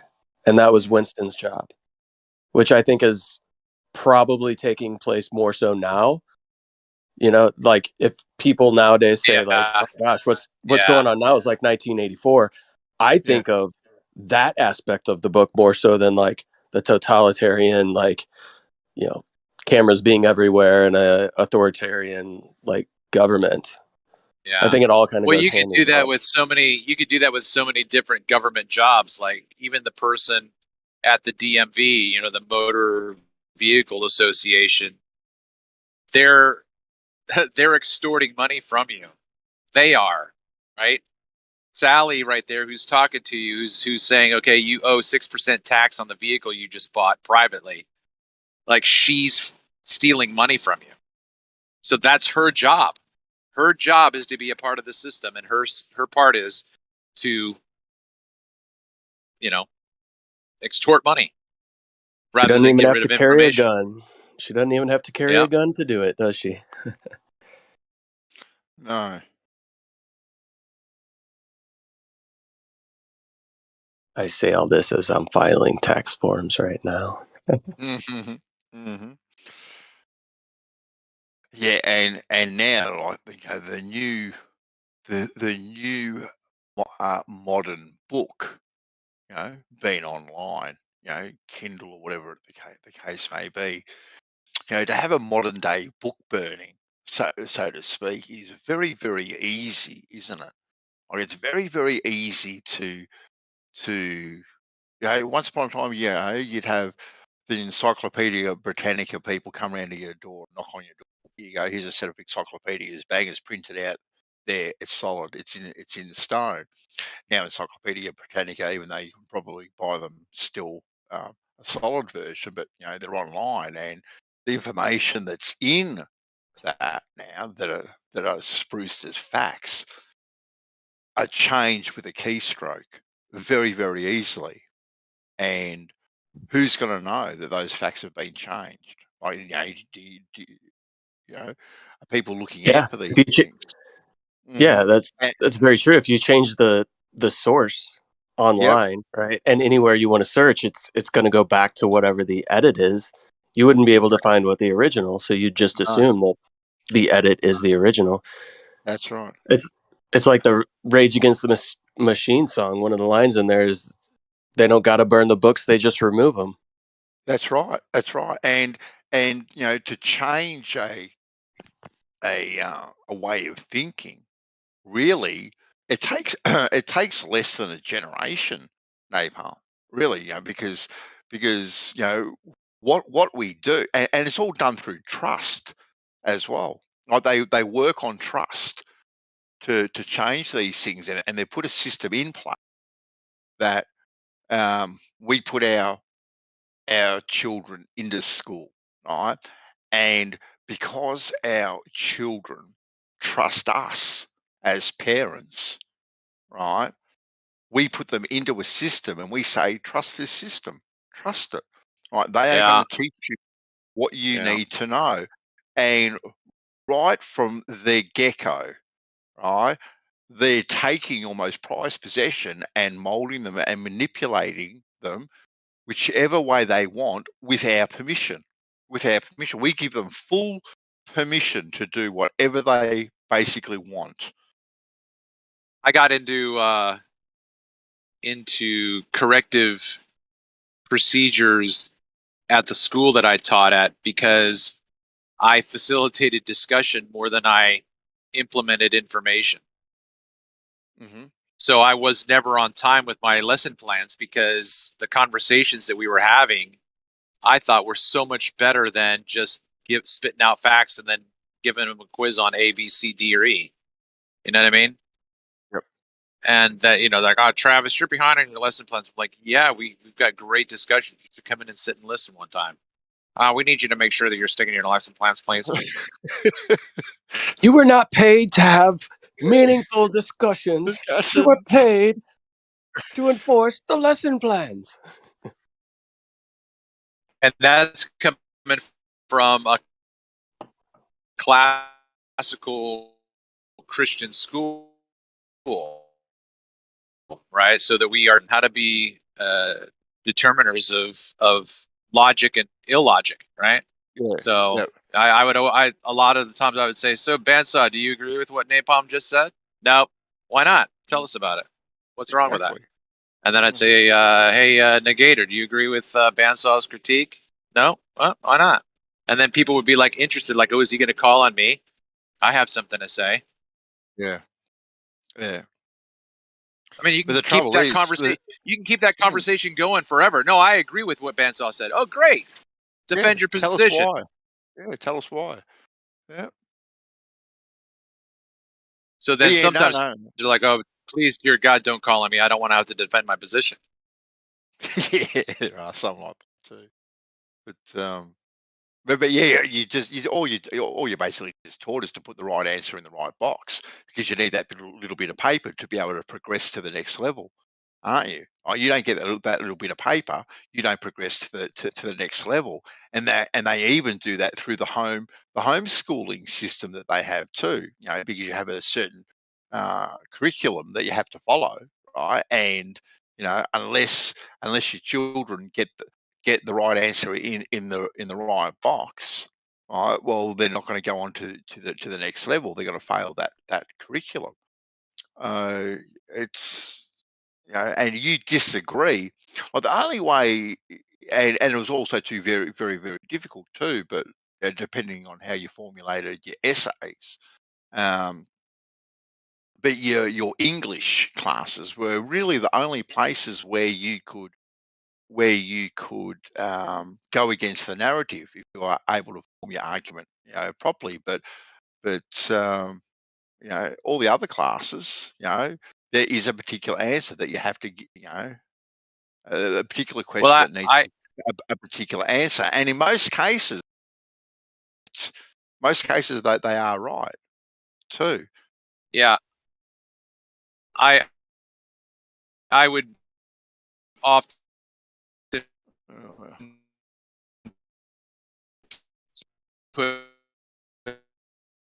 Is he breaking up for you, Bandsaw? Yeah, he's doing his usual. Be careful and use proper grammar. Flap your wings, Travis. It's that time of the night again, or day, I should say for you. You know what's so stupid is I can hear you right now. We can hear you again. You called me stupid. No, I didn't call you stupid. That got your attention. I said what's stupid is I can hear you. I can hear you tell me that. I heard exactly what you said. All right. Did you guys not hear what I said then? No, you were breaking up. Seriously. Okay, well, if I'm not breaking up right now, I said that I would often put more weight on my short essays because that depends upon grammar, syntax, and logic. Can you write well? Can you formulate a sentence? Can you argue your point? Like, that's what the grading should be on. Like, you could include everything true, false. Like, you know, instead of giving them true falses, make them argue with, you know, for the truth, for the false. You know what I mean? Yeah. You can do the same thing, but in a more I think practical way. Sure, it's going to take more time because you're going to have to read essays and be critical yourself. But I'd much rather read a one-page, well-written essay than fucking grade true or falses or multiple choices.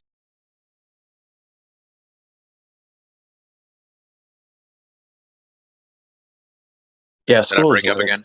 No, you're fine. School's the worst. I hated school, man. I really did. I think I hated it because I have test anxiety. I don't know if that's something that is official or something clinical, but yeah. I mean, Yeah, but I even think through that's just college, in subjects like economics, like my economics teacher pulled me into her office so many times after tests because at the point in college, I was reading like Mises and Rothbard and all these alternative economic theorists. So I was very involved in classroom discussions. She obviously knew that I understood economics way more than anybody else in the class, but I had test anxiety and I would have issues with standardized testing and multiple guess tests. And she's constantly pull me in the office and be like, "What happened here? Why?" I'm like, I can't take tests." She's like, "You obviously participate and know more than anybody. Why are you getting a C on the test?"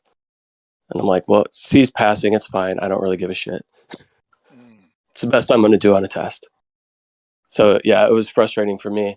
Even though I understood and comprehended that shit, it's like the teacher knows I should probably get over 100% in the class because not only am I understanding what she's saying and comprehending it, I'm also giving rebuttals and moving the classroom discussion into something that is well outside the textbook and is more edifying for the whole entire class.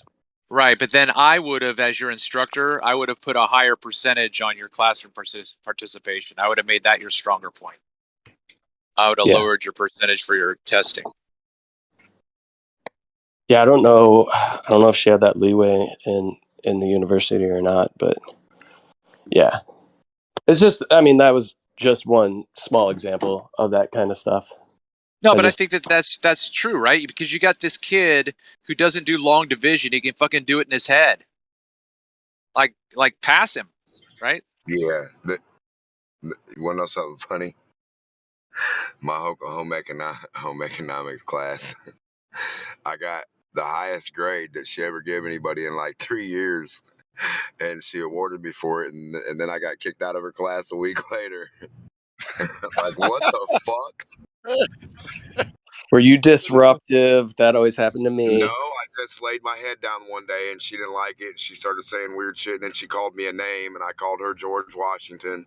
And then the principal was walking by and I guess he didn't like it because I said, "Well, be quiet. You sound like you look like George Washington to me." And then she got like really, her face turned red.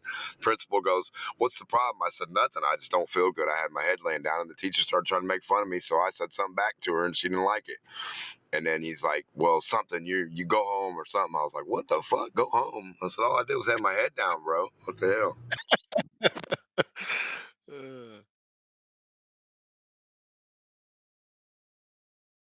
Yeah, the teacher started trying to joke on me in the class, like, oh, tired guy, something. Started just saying, goopy stuff. People started laughing. I didn't like that. I was like, okay, telling me to wake up's one thing. I'm up now. Now you're trying to make fun of me now. That's gone too far. And then she said something else. I was like, all right, George Washington, you pumpkin-headed bitch. And she got mad. No, Hey, not can pumpkin. I you said mushroom. I called her a mushroom-headed George Washington. can you imagine little Demok in grade school? No. Oh my gosh. But Travis, what you're talking about with It's like the a example of the prequel kid. animation series, like Lil Dem, like it's like a Saturday morning cartoon. That would be like, hilarious. Yeah, fuck yes. Yeah, but you should start writing that out, man. That would be hilarious shit, dude. Write your own episodes. You could do that on YouTube, bro. You could do that on YouTube, man. That would be hilarious. We should just do that. It would be so fucking funny, the shit that's happened to me. We should just do that. We should go through these episodes, find Demok's parts, and just make cartoons with their mouths moving. 100%. Can you show me that in a lab? Yeah. What were you gonna say, Napalm? I think you were gonna say something else. Oh, I was just gonna say, yeah, your example about like the kid who can do long division in his head but doesn't want to write out the, everything, show his work. That's getting way worse in math right now, like the way that they're teaching math and having to write everything out and the way that you get to the answer. It's like, yeah, they almost do it so that you aren't thinking in a logical fashion. It's almost anti-logical. Yeah. You guys are, old enough like I am to remember how many times did you hear growing up in math class, like, you're never going to have a calculator in your pocket at all times, right? Oh, yes. Oh, how wrong was your math teacher, huh? Yeah. Right. Yeah. I can actually remember being at school when the first calculator watches came out. Do you just remember? Oh yeah. Yeah. Those I remember those. Casio? Yeah. I was just gonna say Casios. Yeah. Yeah. And I always wanted one. Yeah. Casios. Hey, weren't those were the first Blackberries, right? Pretty much. Yeah. Yeah, basically. Hilarious.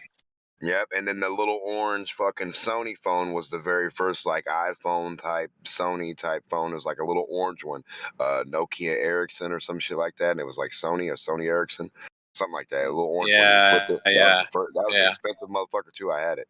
I know.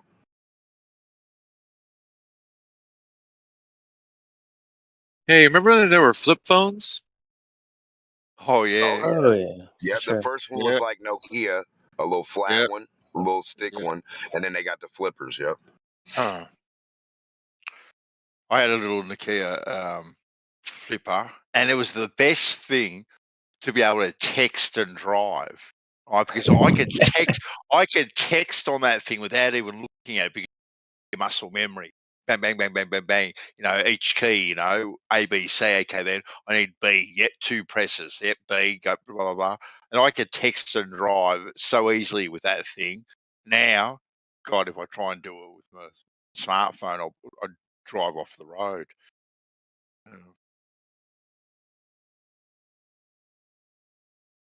Oh yeah, the little feel of the key helps, like being able to just touch the button and like know you're over 3 and Yeah. Oh, it's illegal now in the UK to have your phone in your hand while you're driving, which I think is actually a good idea.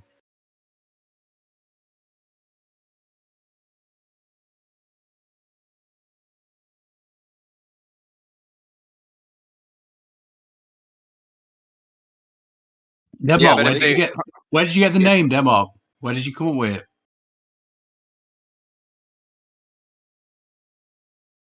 Oh, is it not there? Do what?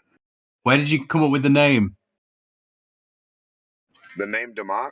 Yeah. Oh fuck, a long time ago. It's been my only online name for. It's my gamer tag. All right, doesn't really mean anything then, or? Well, I mean, it means touch of death. Because Bruce Lee. I was going to say I were obsessed with Greeks at one point, and there's the one called Democritus. Yeah. Yeah, and he's there's sort of also like Diogenes. they're sort of like the father of atomism, kind of. But it amazes me because when I saw your name, I looked it up, and it's after listening to Austin and etc. with all this stuff. And if you actually go and look what it says on Wikipedia, it's not too dissimilar to what we have today. And this is 400 BC. I mean, I don't know. I started to question that. Could they have made that up? I don't know. I'm still convinced something weird happened in about the Give early an example of 1800s. what you're talking about. 400 years or 400 BC. What do you mean? Like what? The theory of atomism, basically the empty spaces between the atoms. Oh, okay. Yeah, I get you. Well, all it is. Is it's just logic. You're just arguing back. You're back engineering something that you can see, right? So if you know that, like you got a 2,000-foot mountain, and 2,000 years ago, you're walking up that mountain and it gets harder and harder to breathe, and then you go down the mountain, it gets easier to breathe. And you do that a couple times, and you're like, if I just keep going, then it's going to zero out. All that is logic. So then if you just simply do that with space and physical objects, it's just a matter of working backwards logically. That's all atomism is. So sure, why couldn't they do that 2,000, 3,000 years ago? Yeah, it's funny because we always think we're the smart ones, but I'm starting to wonder if we've actually devolved quite a lot, actually. Well, yeah, but like Democritus could have said, guys, what do you need a microscope for? I could have told you that. I didn't think of it like that. Does it make sense? I just made that up right now, but it makes sense to me, yeah. Yeah. Hell yeah. And how come it's the same shit? Like, it's the same, like, if science is supposed to change so much, how come it's staying the same so much?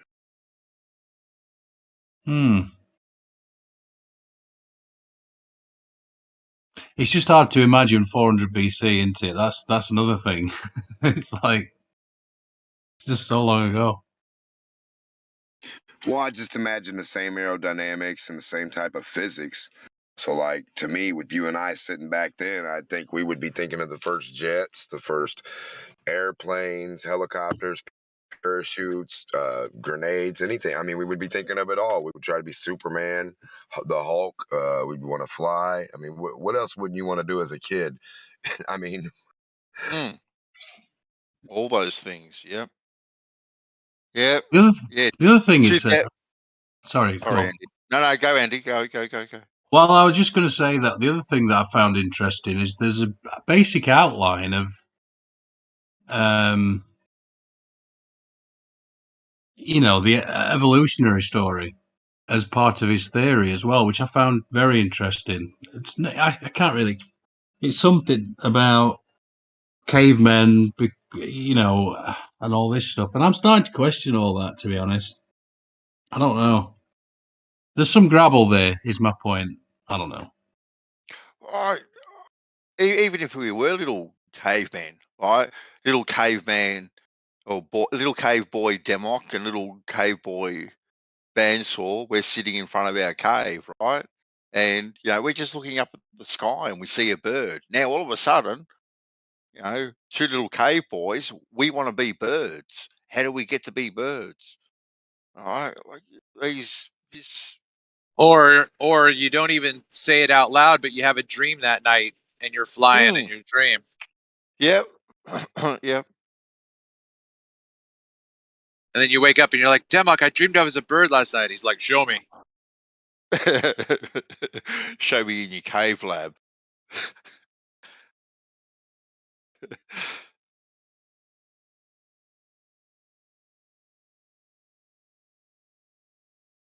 Yeah, it's a pretty interesting onion to peel, going all the way back. So I can't understand. Like, they say that 500 BC, Travis, that a fellow's, what, I'm going to put sticks in the ground, and now we're on a ball. we don't sail off we don't row our canoes off the edge, right? We're not going to go anywhere. But now we're on a ball, right? But there's no indication as why you're not slipping off the edge of that ball. Not for another 2,000 years. All of a sudden now we've got something that keeps us from slipping off the edge of that ball. Amazing. Yeah. Yeah. I mean, it would be one thing if water did that. Yeah, well, I know, yeah, but no mention of any, we've got gods, Zeus and all these other type of gods that, apparently are written about and were idolized and stuff. But where's the god of the ball that keeps you from sliding off the edge of it and keeps the water around the ball? Where's that god? Yeah. No mention of that magical god.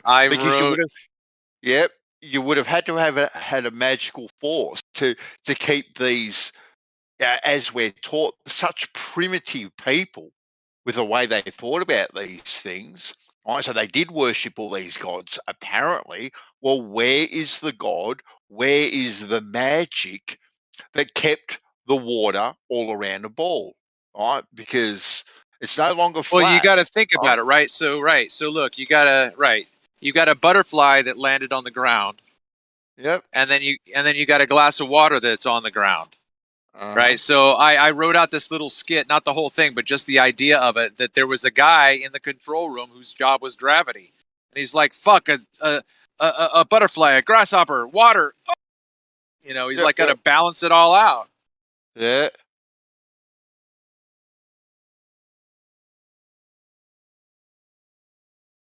Yeah. That's a good point. Where's the god called gravitas? Exactly, and I've brought this point up several times, but they just hand wave dismiss it.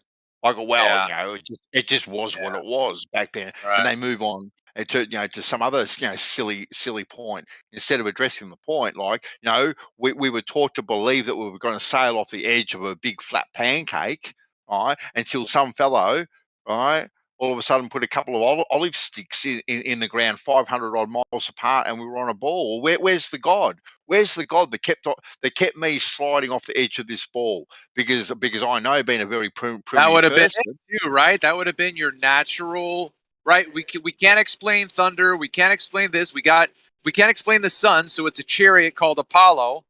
Yep. So if I'm looking out over the ocean and there goes the fucking boat, what's keeping it from sliding? Who's got a god?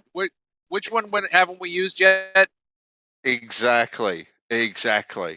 Because me sitting on the beach watching this boat, and I've got a rock next to me, and I go to me Cooper, get me pail made, I go fill it with water, pour it over the rock, I'm going to see exactly what happens to the water in my little world. So I need a god to be able to protect me, to be able to help me, to keep that fear, right, from penetrating deep within. Right? This is what I need.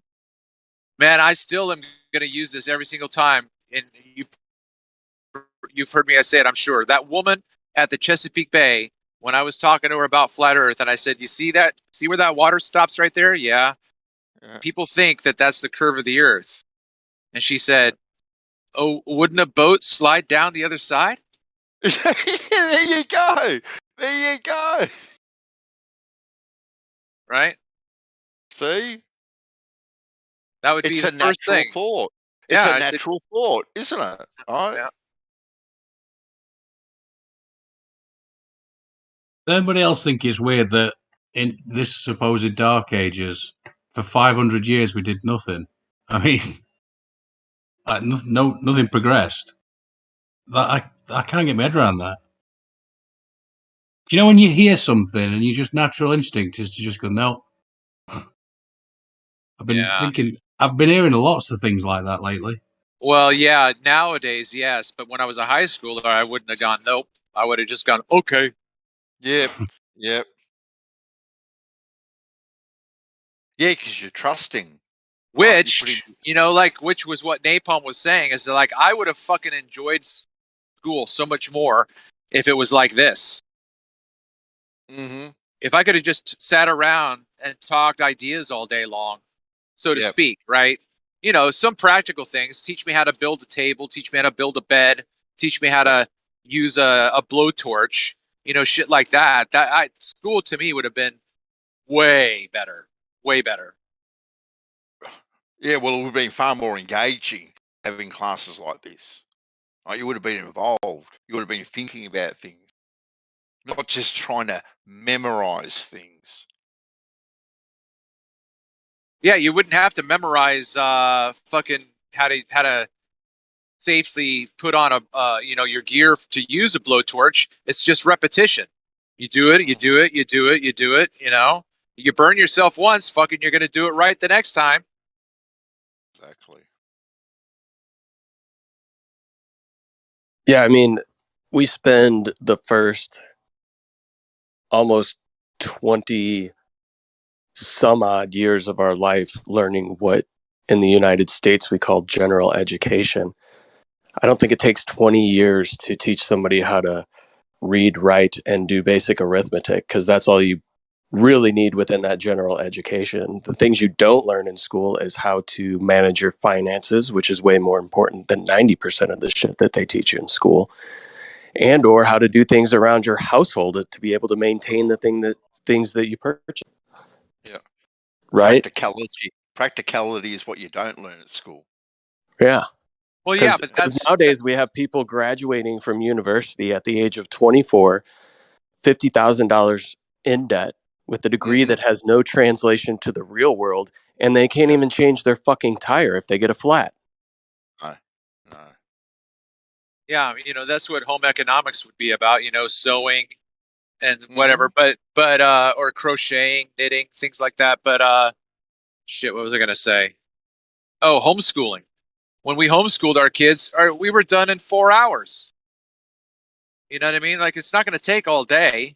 So then if you but again, that's just regurgitated information. That's not lifelong practices of, problem solving around the house, trying to figure out how to make the table. If the table legs are uneven and you don't want to eat on a wobbly table, how are you going to solve that problem? Like, problem solving issues like that, like, that's much more, like Napalm saying, the practical utilitarian nature of life. They don't, and even then with like doing yoga and doing spiritual meditation, like that takes like hours, right? But we don't have hours in our day to do that. Like, I don't. And the hours I do have, I don't want to do that now because I'm so tired from driving all week. I don't want to like fucking do yoga and meditate. Yeah, and we take these children, right, that they're at a very young age. You have a lot of energy and you just want to go explore and touch things and get out and do things. And we cram them into these classrooms and force them to sit there and be still. And if they can't sit there and be still and pay attention, then we start feeding them drugs nowadays to make sure that they right. Yes, exactly. I'm glad you brought that up, Napalm, right? Because they've got no attention span, right? So now they've got ADHD. So now, exactly, because the class sizes are so big, and the teacher can't possibly, spend enough time with each individual student. Because when you've got, anywhere between 25 and 35 kids in a classroom, the classes go for, say, 30, 35 minutes. That's 1 minute per child. Well, of course, the child is going to lose attention very, very quickly because nothing is catered specifically to them. It's very, very general. Well, okay, then, every kid is different, right? And it takes a very specific set of skills to be able to identify how to relate to a child, and generally only the parents can do that because I was just going to say, I was just going to say that, and who better, but we got to have a double income.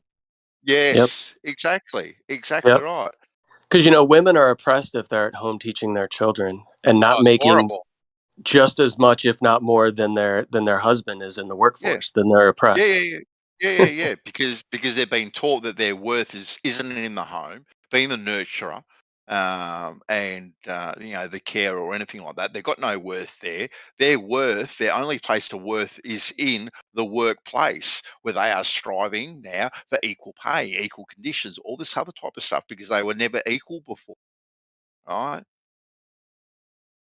Well, in the passive aggressive marriage that I had, that's the one thing I said to my ex. I said, "Look, you could teach Spanish. I could stay home and take care of the kids in the house." I'm relatively convinced that she knew I would do a better job at it, which is why she never went to work full time. Right. Instead of doing that, right? Instead of where we could make more money and the house could be kept up and the kids could have that education, she was like, "No, I'll stay home. You go to work." I'm like, okay. You think you could do everything better than I can? No, honey, I can't. You're better at it than I am. You're the woman.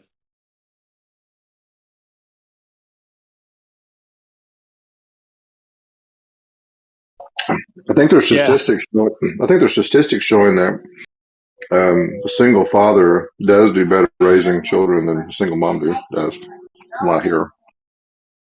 Oh, really, Paul? Okay, that's interesting.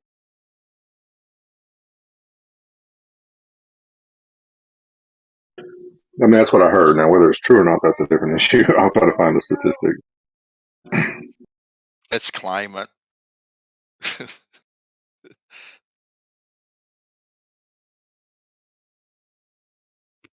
Yeah, just to say, Travis, is it? You said something about you ain't got time for meditation or anything like that.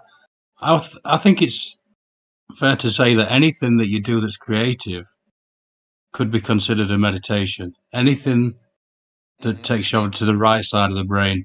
Yeah, I get you. I get what you're saying. Sure. Yeah.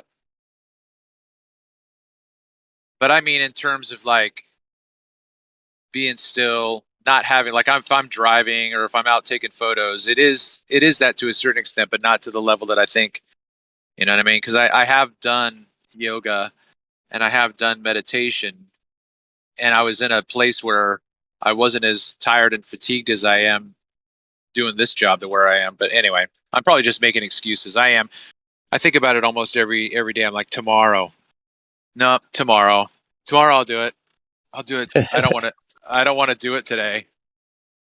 Can I touch back upon the medication? So my generation, I think, is one of the first to become widely medicated at a young age for things like ADD and ADHD, and we're just now starting to get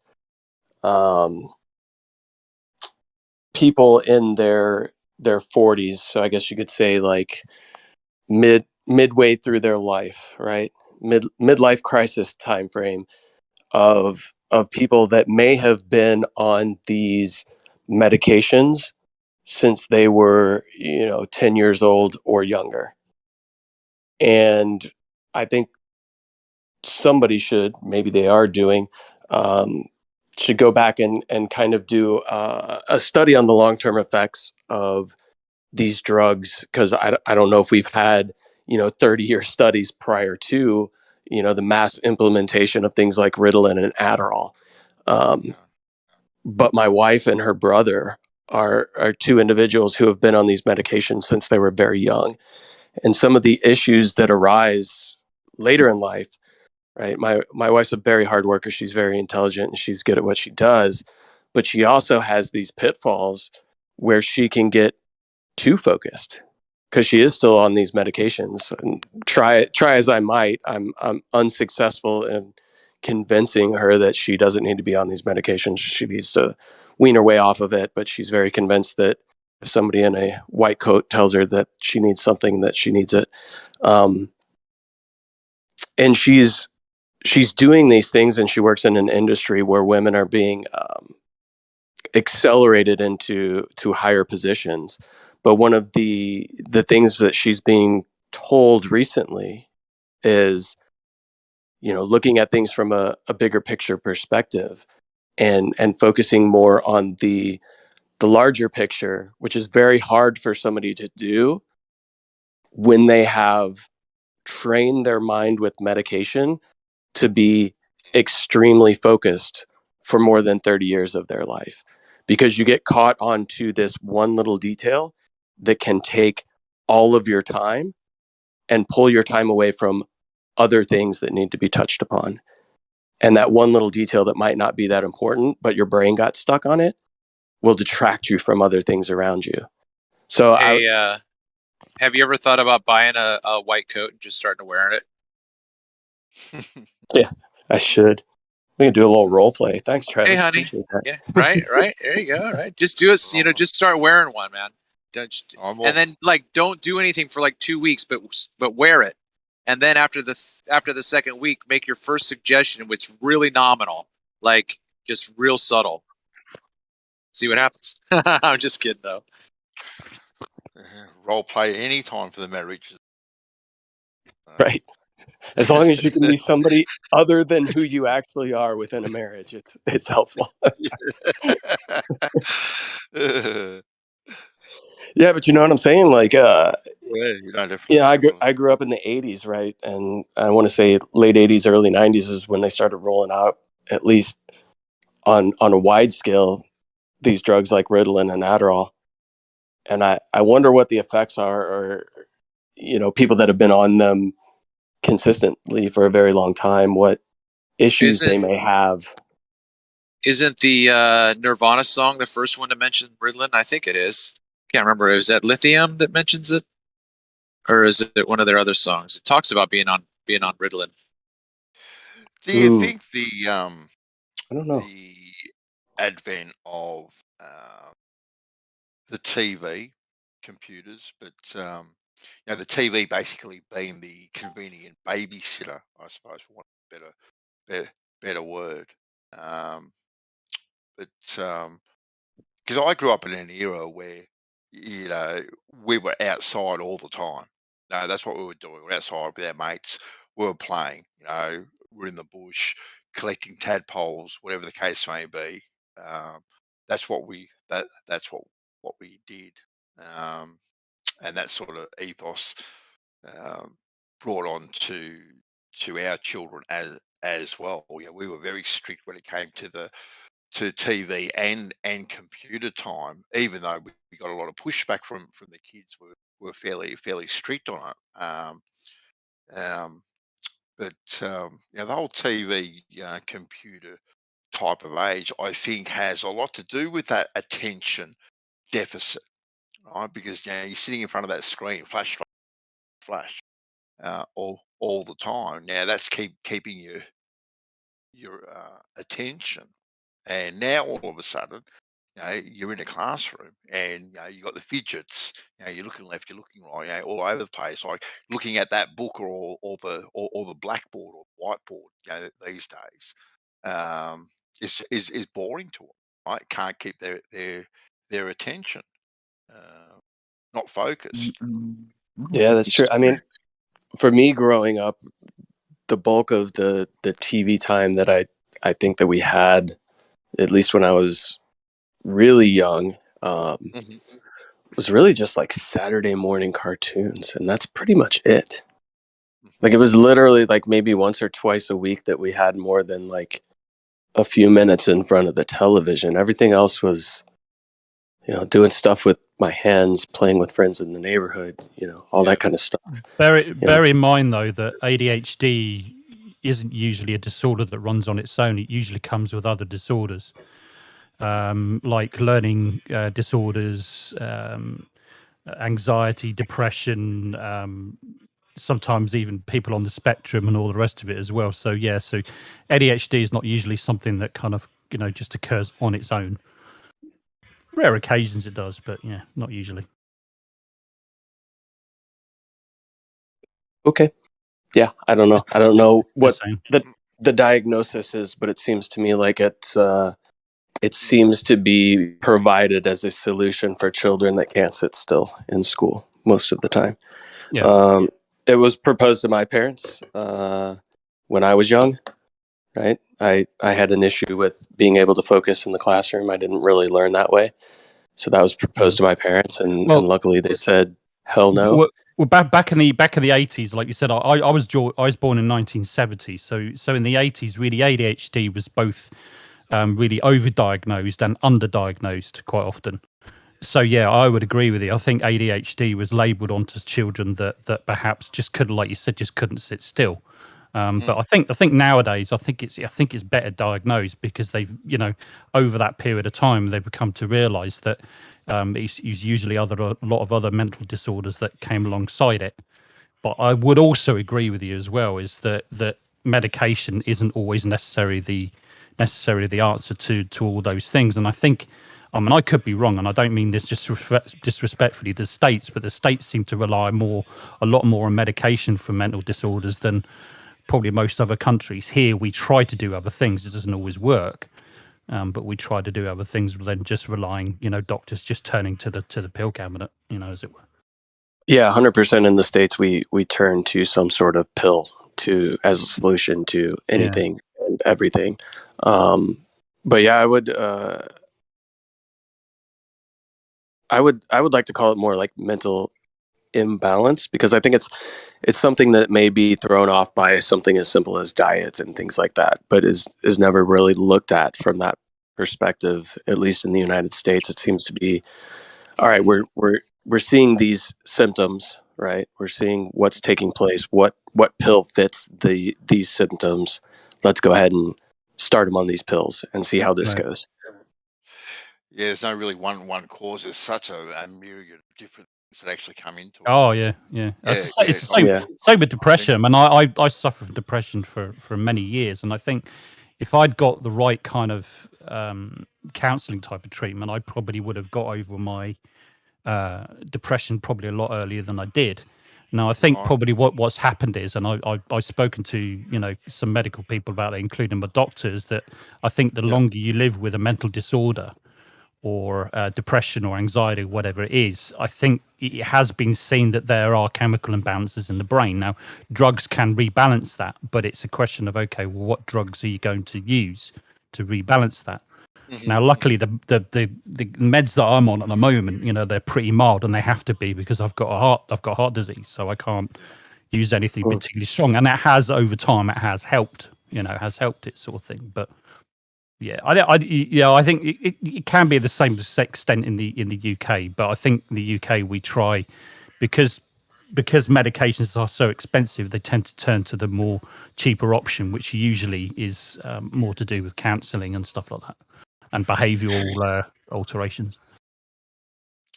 I've always found it hard, Matt, to wrap my head around the whole depression thing, and I feel for people that do suffer from it. But I feel for people that get themselves in a rut, for whatever reason, is it a chemical imbalance? You're having the blues. It can be, yeah. It's not always necessarily the case. I don't think it can be. Yeah.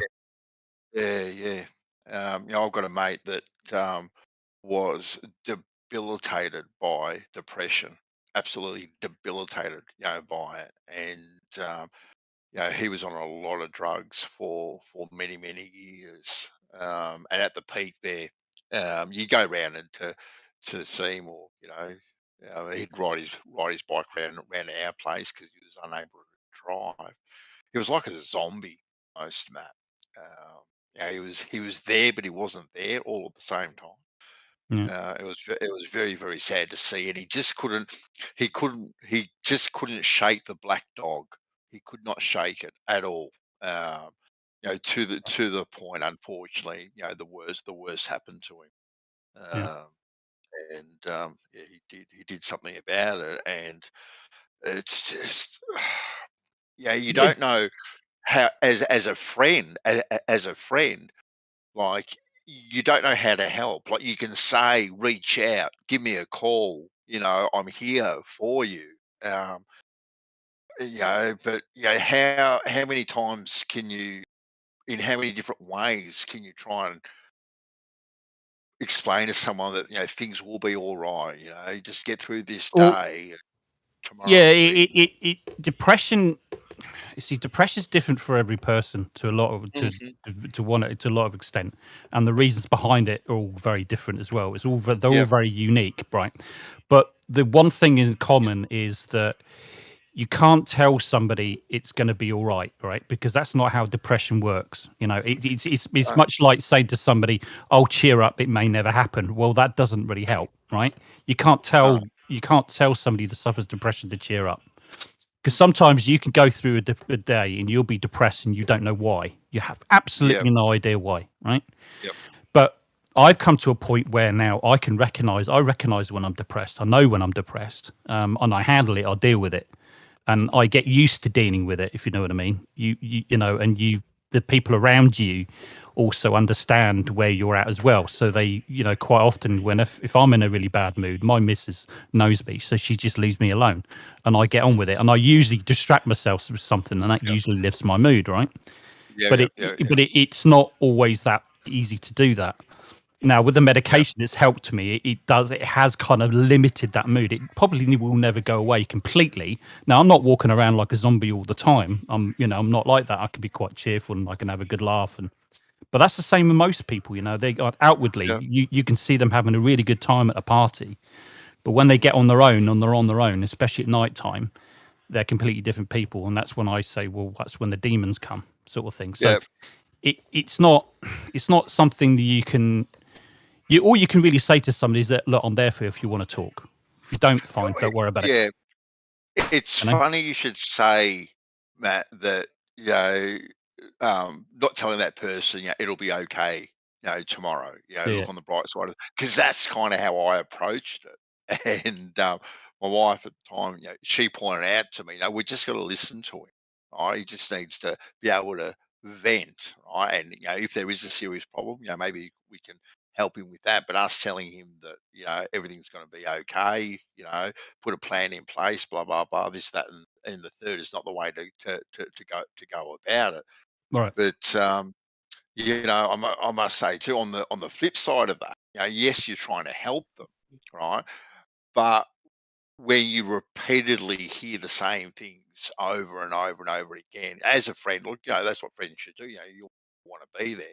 That also too, from my perspective, was very, very draining, right? Because then he would leave or we would leave there, and you would literally like feel drained, and feel kind of down, and it can affect people around you. Yeah, definitely. I mean, when I'm at my lowest, I avoid people for that very reason, because I'm well aware that it can drag people down. It can feel exhausted. I mean, I've known other friends that are have like really bad depression, like really, really bad, and it's exhausting because you're constantly like thinking to yourself, what can I say, what can I do to cheer them up, or and all the rest of it. And and if they do have problems and they are talking, they're talking about all their problems and how hard life is and all the rest of it, and you come absorbed into their kind of like the world when they're like that.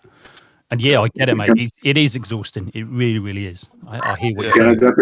Can I jump in on this real quick? Go, Paul. Go for it. M2M. How, if you don't mind me asking, if you don't have to say anything, how old are you? I'm 52. Okay. What I would do if I was you, and I'll first-hand experience from me. I had an underlying level of depression for the last year or so, and it wouldn't go away. Nothing I could, I mean, I've had depression before, but it just would not go away. And I was doing some research and coming to find out, obviously as a men's testosterone levels start to reduce, one of the signs of that is depression. And so for the last probably 6 months or so, I've been doing testosterone shots, prescribed by my doctor and all this stuff, doing self-administered once a week. That underlying depression that I was feeling is gone. What was that you say you tried? What was it against? What did you call it? Low testosterone, low T. Oh, testosterone. Yeah. I've that's already been tested for me. But it changes. It does. You're absolutely right. Yeah, they actually tested that for me, and that's fine. Yeah, that's all absolutely fine for me. No problems there. Okay. Well, if you're working out, then that usually helps resolve it, but it does drop as we get older. And you're absolutely right. Yeah, you're absolutely 100% correct. And that's one of the reasons why they tested me for it. And it's that side of it is absolutely fine. It's just I don't know what it is, but it's I've had it for so long now. I just deal with it. It's okay. I don't know. That's why I don't mind talking about it. It doesn't bother me. I think, to be honest with you, I think more men with depression should talk about it, because there's more men with depression than we actually know. There really is. Well, you are too also, Matt. You taught as a man just to suck it up, sunshine, get on with it. Yeah, that's it, exactly. Yeah. Just suck it up. Move on. Yeah, I mean, like I said, most of us are like 80s and 90s, and that's what it was like in the 80s and 90s. Maybe not so much now, but back in those days, it was. Walk it off, you'd be fine. Don't worry about it. What's the matter with you? Suck it up, get on with it. Yeah, that's right. You get a certain circle of women. Today it's like today they're like, yeah, sit down, have a rest, have a lemonade. Maybe talk about your feelings or something if you want, if you feel like it, if that's what you want to do. Yeah. I don't when I'm down, I don't talk about my feelings, and it's because it's just how I handle it. I might talk about it afterwards. I probably will do, but when I'm really low, and I still get that from time to time. I just don't talk to people, and it's okay, because I'm beyond kind of like the suicide part of it and all the rest of it. I know I've got plenty to live for. I've got 2 kids to start with, so that's prevented me. So I'm not going to do anything stupid, and everybody around me knows that I'm not going to do anything stupid. So I just deal with it. I handle it in my own way, but everybody handles it in their own way. Yeah, I think that it's almost like, I don't know if anybody's done AA or anything like that, where you have to ask for help, right? That's the whole idea, is that you can't do it on your own. And bro, your mic's really low, bro. It sounds good to me. I don't know what to do. So, but my point is that I've never been in AA, but I also know when I don't want to ask someone for help. Like, I'm not the kind of guy who won't ask for help, like I'm feeling low or whatever, but sometimes I don't even want to ask. The depression is so intense that my desire to ask for help isn't even there. Yeah. So, so then my mom would be like, well, just do it anyway. I'm like, I don't fucking want to. It doesn't matter if you tell me to. Like, I don't wanna. Yeah. Like, I'm only going to ask you for help if I want help. I just happen to not want help today. I'd rather be stuck here in the fluid of despond and just leave me alone. Yeah, I feel you. Yeah, you're absolutely right. Yeah, I get those moments as well. Yeah, absolutely. Yeah. And it doesn't matter, and it's with that, it's the same with like an alcoholic or a drug addict, right? You can't help an alcoholic or a drug addict if they don't want help. You can't. There's nothing you can do. There's fuck all you can do about it. They've got to want to be held to help. It's the same with people with depression. Exactly the same. Fuck! How did we get onto this conversation? Jesus, what? It's really depressing. It was originally about ADHD, and then you depressing fucks came in and changed. No, I'm just playing. That was me that did that. But no, I recently had a friend. You talk about alcoholism and depression and drug addiction. I, over the past couple of years, have been dealing with a very close friend of mine that I've known my whole entire life, battling. His alcoholism got to the point where it almost killed him. He had some adverse reactions to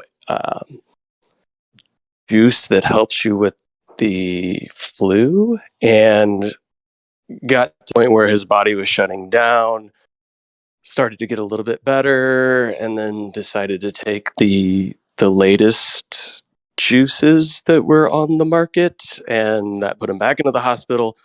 And he was dealing with a very depressing time in his life, and also coming to terms with the fact that his addictive personality and his overuse of alcohol and drugs is now catching up to him in his 40s. And I used to have to call him, almost daily.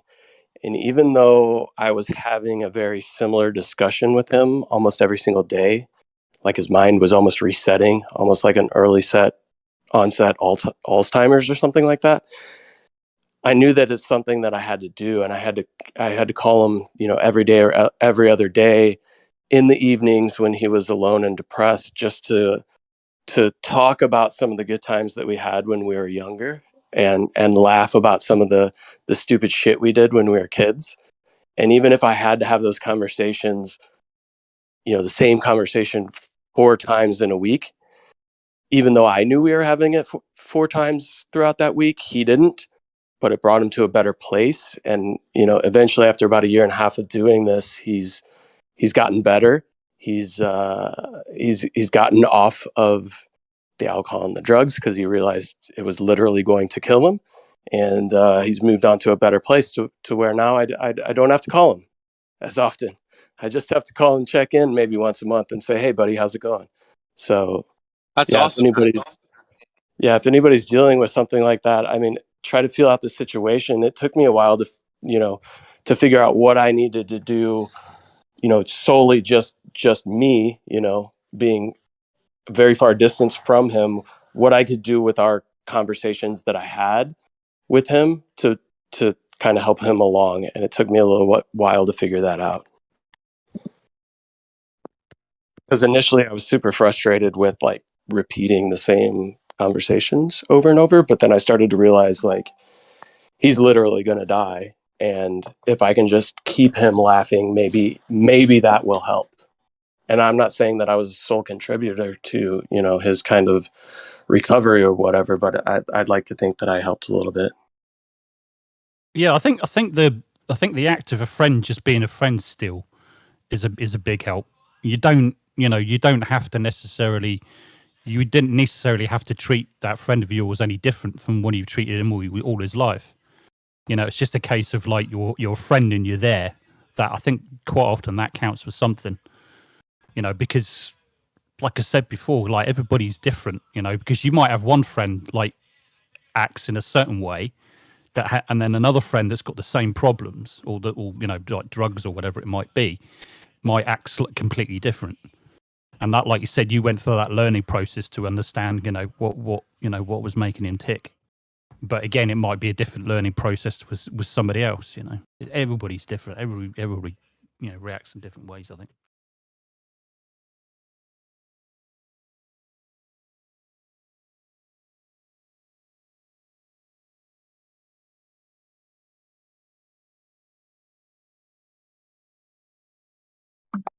Yeah, everybody's different. And,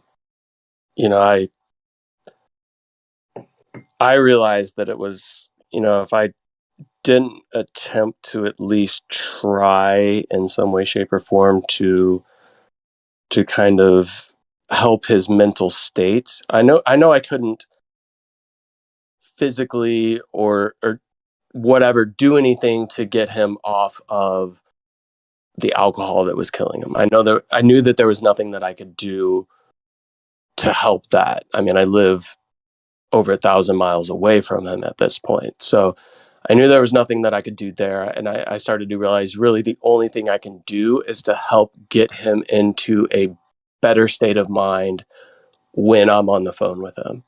So I felt that was like the thing that I needed to do, and really the only thing that I could do, because I couldn't be there. And even if I was there, I don't know if my presence would have helped any more than just trying to, get him laughing.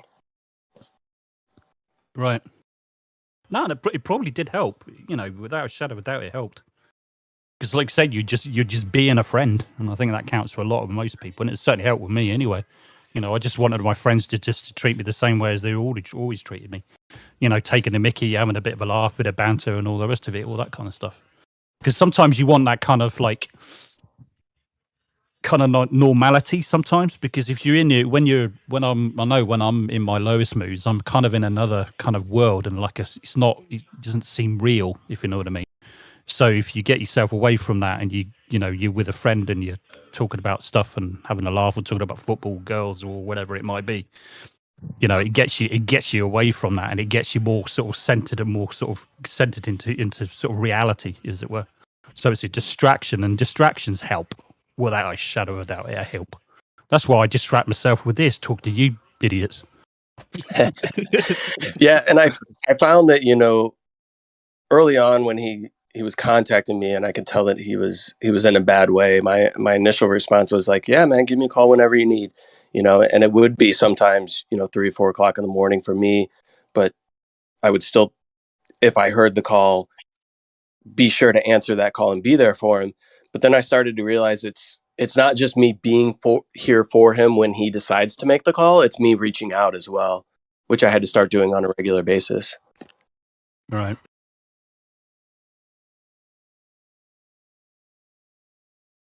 Because I think, I don't know, just me also taking the initiative to like check in with him, I think gave him a little bit more inspiration as opposed to just like, I'm here for you. If you need me, just give me a call, you know, and being there when he did call, sure, that helps. But also I started to realize that like I need to be proactive. Yeah.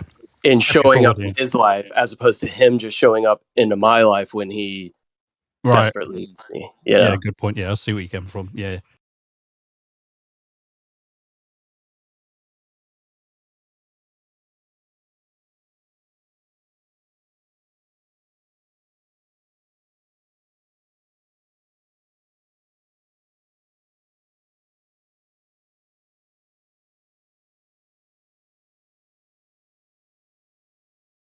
Yep, it's just like you want to have 3 lenses, like an 85 millimeter, 50 millimeter. It's just good to have a selection of things.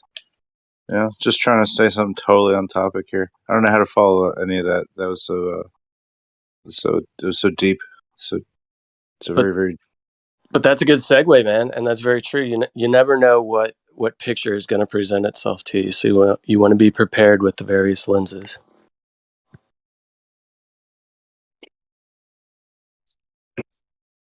Who's got a segue? That's so weird. I was just going to say that's a hell of a segue, and Demok comes in and says it. But I am at some point going to message Gio and talk to him about present moment awareness and don't exactly know what sort of the mechanics of the ego and that kind of thing. And I'm definitely going to hope, because I think Gio will be all in, because this server's called Earth Awakenings. I think that'd be a great thing. Not just arguing about the bloody horizon for 3 hours or Star Trails or whatever it is. And I think that's obviously got its place. But yes, I think I'd love to do that. So well, you don't need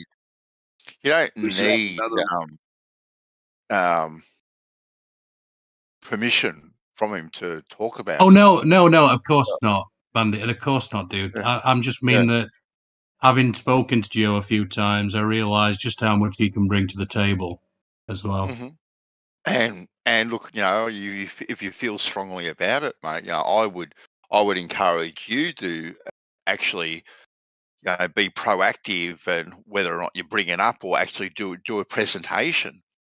You know, I never thought about that. Yeah, most definitely. We can definitely do a stream that is completely revolved around that particular topic.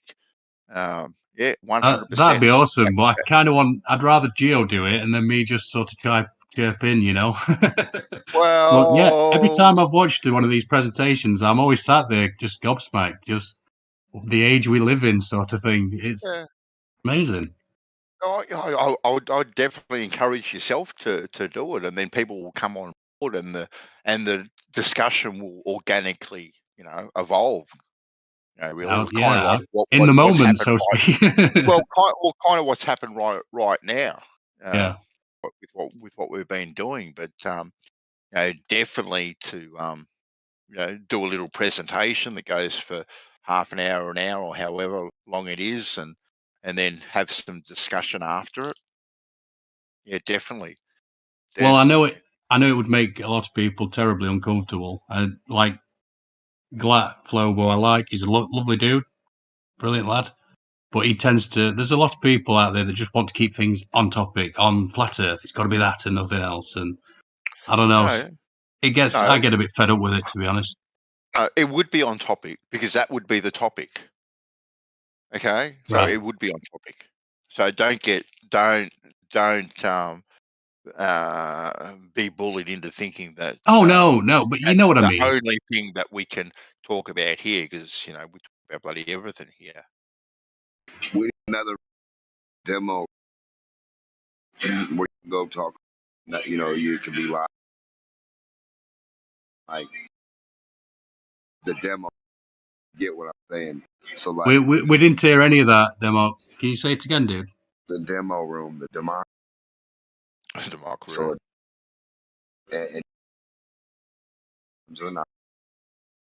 oh, your phone is crappy, Dem. Again.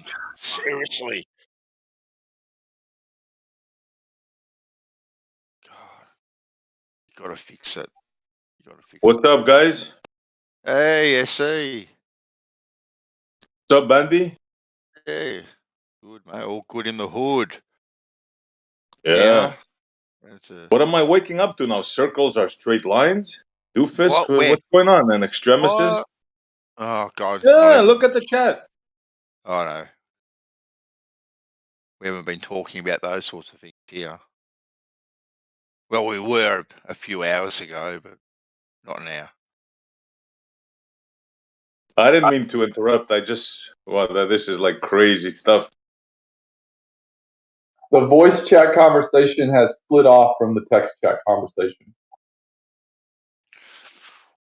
Well, the text chat conversation really has no relevance to anything. What I gather. Oh, nice. Perhaps in that case. If you think of your depression as a circle, don't worry, it's a straight line. It's okay. Yeah. We'll be fine. Yeah. But we're going in Perhaps circles. somebody can straighten us out there. I mean, extremists or doofus, maybe they can explain to us how a circle is a straight line. I'm intrigued, actually. Okay then, extremists, the floor is yours. Oh no! Don't drag me into this stuff. I'm going to stay in text chat where I belong. He belongs in the troll fucking text chat. Yeah. He said it himself. This straight line business is driving a lot of people loony, it seems.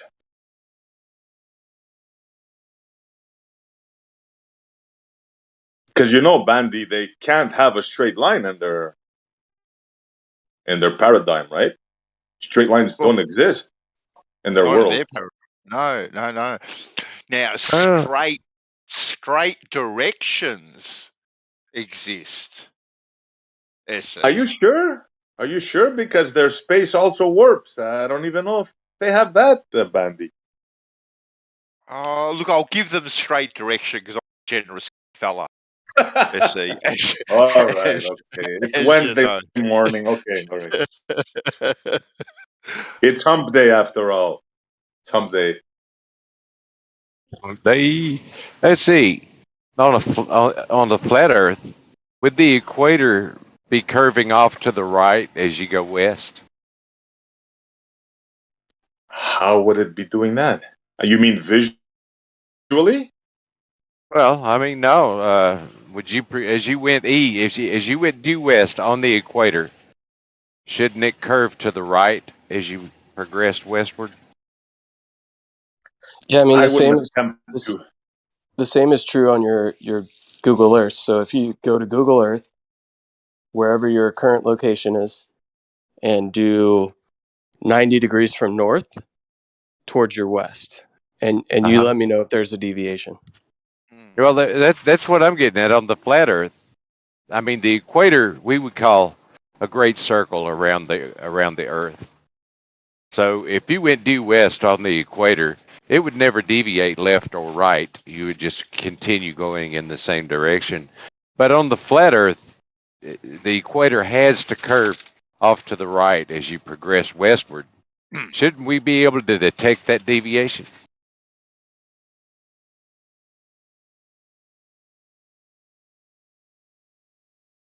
You're talking about detecting a deviation from an imaginary line. Well, yeah.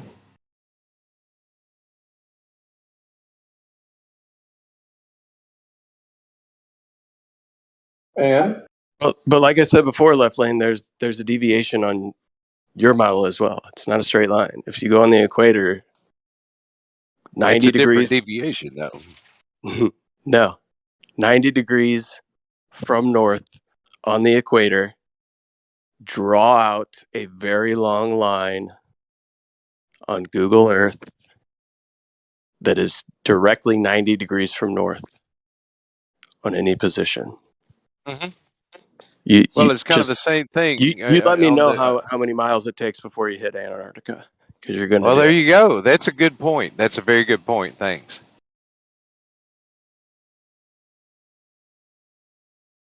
So let me ask you, Left Lane.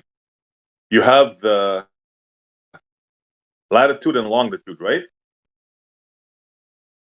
Yep. Those lines are perpendicular to each other? I would say 90 degrees at the equator, but I'm not sure about that. That's right. Because the lines converge to the north and to the south. At what latitude and longitude are they perpendicular besides the equator? Well, maps are on a grid, right? Maps are on a grid. We have longitude and latitude, right? So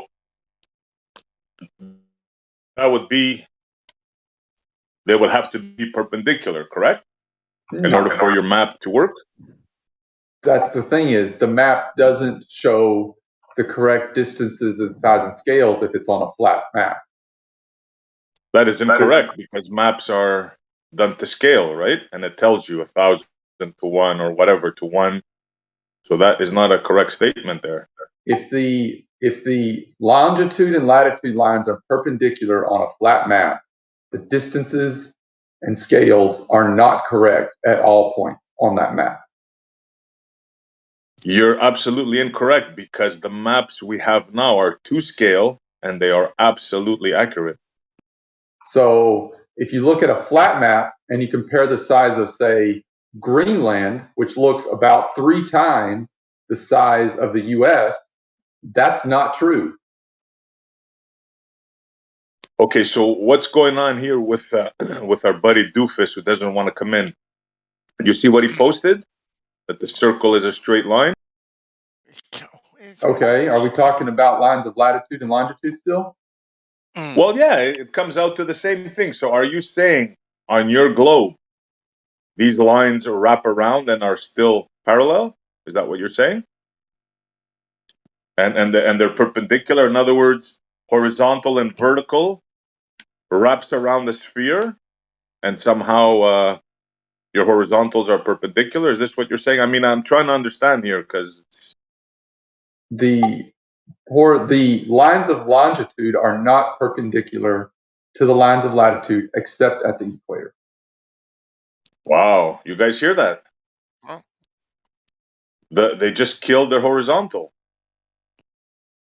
He's saying that true. only at the equator are the lines perpendicular, but their equator, correct me if I'm wrong, is a circle, right?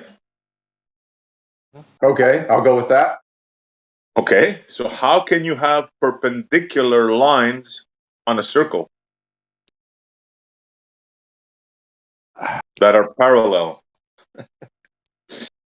Wait, what? Welcome to Cylinder Earth. But that's the thing. Cylinder Earth, yes. The latitude lines are parallel. They don't ever intersect. That's not a problem. The latitude lines, sorry, let me say that again. The latitude lines are parallel. They don't intersect. The longitude lines are not parallel. They do intersect. What's the problem? That's a big problem. I think it's the other way around, actually, right? Latitudes don't intersect, longitudes do. Okay, well, that's the way I meant to say it if I said it wrong, but whatever. They come together at the poles. Right. On your model. Now, correct me if I'm wrong, parallel lines do not, will not, cannot intersect, correct? Never. Depends on the geometry. No, it depends if you put them on a sphere. It can never intersect a horizontal, ever. Parallel lines can intersect depending on the geometry. Yeah, assuming you put them on a sphere. So you right away you're begging the question. You're putting these parallel lines that are happy where they are. You're taking them and you're putting them on a sphere.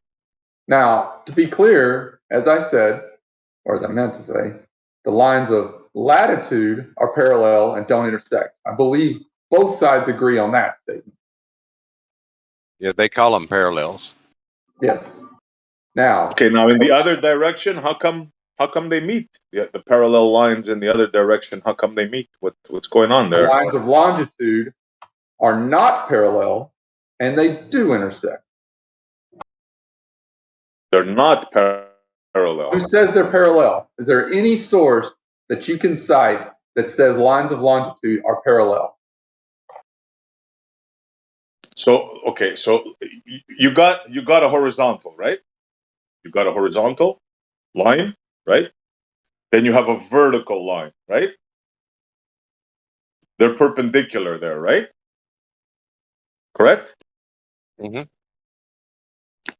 So now, what you guys do is you wrap those two perfectly straight lines around the ball and you screw everything up.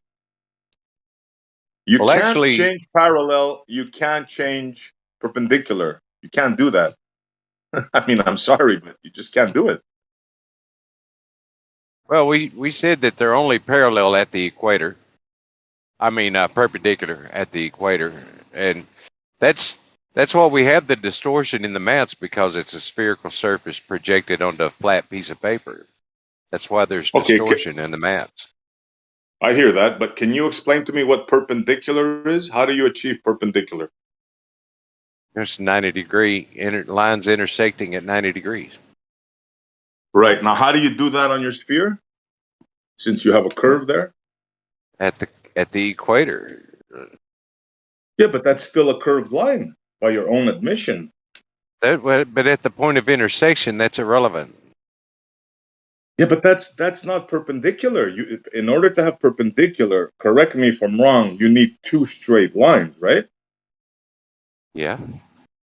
So where's your two straight lines here? Any line of longitude and the equator, which is a curved line. Yeah, it goes all the way around the circumference. That's right, Left Lane. So you can't have that. I mean, why not? Why not? Because you don't have two straight lines, bro. That doesn't matter. They still intersect at 90 degrees. But that's not perpendicular. You need two straight lines. You're saying it yourself. It's like you're telling me I'm telling you I need a cat and a cat to make a cat, and you're telling me no, you can have a cat and a dog. I don't know. I guess I would say this: if you study up on spherical geometry, it's perfectly fine. I don't understand the problem. I don't need to study on spherical geometry because I live in the real world. I know what vertical is, horizontal, and I know what perpendicular is. And there's no way to change that. You can't go into La La Land and tell me that you can have perpendicular straight line to a curved line. That's well, the only person that can change your misconception is you. Okay, if I told you you're plane, congratulations on becoming a pilot, by the way. That's a big task. Yeah, thank you. You're welcome. Now, if I tell you you can run your plane on milk, what are you going to tell me? I need to see that milk motor. Exactly. So I need to see this perpendicular, a straight line to a curve, bro. I mean, if you've got a globe or access to a globe, or I can imagine it in my mind. I can see the lines of intersection at the equator, and it's easy to understand that there's 490-degree angles on any point around that intersection. Yeah, you can imagine it in your mind, but in your mind, you would have to take that equator, which is a curved line by your own admission of your model, and you would have to straighten that line out. Now, maybe you could do that in your mind. I can't. Sorry, man. Yeah. Okay. I mean, it's reality versus La La Land. It's not La La Land, man. Not to me, it isn't. It might be to you, and that's fine, but it's not to me. Okay, if I was to tell you, left lane, you know your wings, they're perfectly straight, right? They're curved. Is it curved on the bottom and flat on the top for the lift? Do I have that correct? That's kind of backwards. Curved Usually on the they're top, flat on the bottom. Yeah. Okay. Yeah. Right. I knew it was one of those two. Okay. Now, if I was to tell you left lane, switch that around. Or curve the wings. The wings that are straight, curve them on the top. Would that work for the plane? Well, I mean, planes will fly upside down. They're not very efficient, and you have to go really fast. You know, you have to go faster to get that lift. But I mean, they will fly upside down. Oh, But really? you get what I'm saying, right? I think you get Yeah. what I'm saying. Yeah, it just wouldn't be efficient to you know, turn your airfoil upside down and fly with it. It's not a very good thing to do. Exactly. So you cannot make a curved line straight. I mean, reality is reality. You either have a curved surface on your mythical sphere, or you don't. And if you do, you can't have a perpendicular. It cannot happen. Not in this world. Not with these physics that we have. Maybe in another realm, yes, but not here. But SE, come on now. I could show you a sphere on an illustration, and I can zoom in on that point of intersection, and you can measure 90 degrees at those 4 points. What's wrong with that? You can't, bro. It's not mathematically correct. You know it's it not is. geometrically But it correct. is. It's It not. is. No, It it's not. absolutely is. Sorry, man. No, it's not. If you have a crosshair, you have a horizontal and a vertical. You can get a 90-degree out of that. If you have a vertical intersected with an arc, you're not going to get a 90-degree out of any of that. Sure you can. Depends on the direction of the Whatever, arc. man. Whatever. Look, I said it before. We've said it before over on Next Level. We've been saying this for a long time. You guys have to sacrifice, and I use that word specifically, you have to sacrifice the horizontal in order for your model to work. I said it before. You either have to sacrifice the vertical or the horizontal. And you guys have sacrificed the horizontal. I mean, it's gone. It can't work on your thing. But it can. That's not Okay, true. but listen, man. If you have a vertical intersecting with an arc, the top part of that arc is going to be obtuse. The bottom part of that arc is going to be acute. Yep. Those are not 90-degree angles, man. That's where your tangent comes into play. That's a tangent, a straight line to a curved surface. Yes. The best I remember, and it's been a long time, that if I wanted to determine the angle, if I wanted to determine the angle of an intersection on a curved surface, I would draw a tangent at that point of intersection, and you can measure the angle that way. Hold on, which is a straight line, right? Yes. You have to now create a flat Earth. You have to create a flat Earth. No, what the hell? I don't see it that way. I don't see it that way. Even if you want to take an angle to a straight line on a curve, right, which you guys claim, which is preposterous, you still got to draw straight lines. There's no way out of it, bro. You can't do without a straight line. You just can't do it. But there's that horizontal that you were just saying I couldn't have. Just drawing a tangent to a vertical would give me a horizontal plane of reference, right? No, it wouldn't. It will give you a tangent.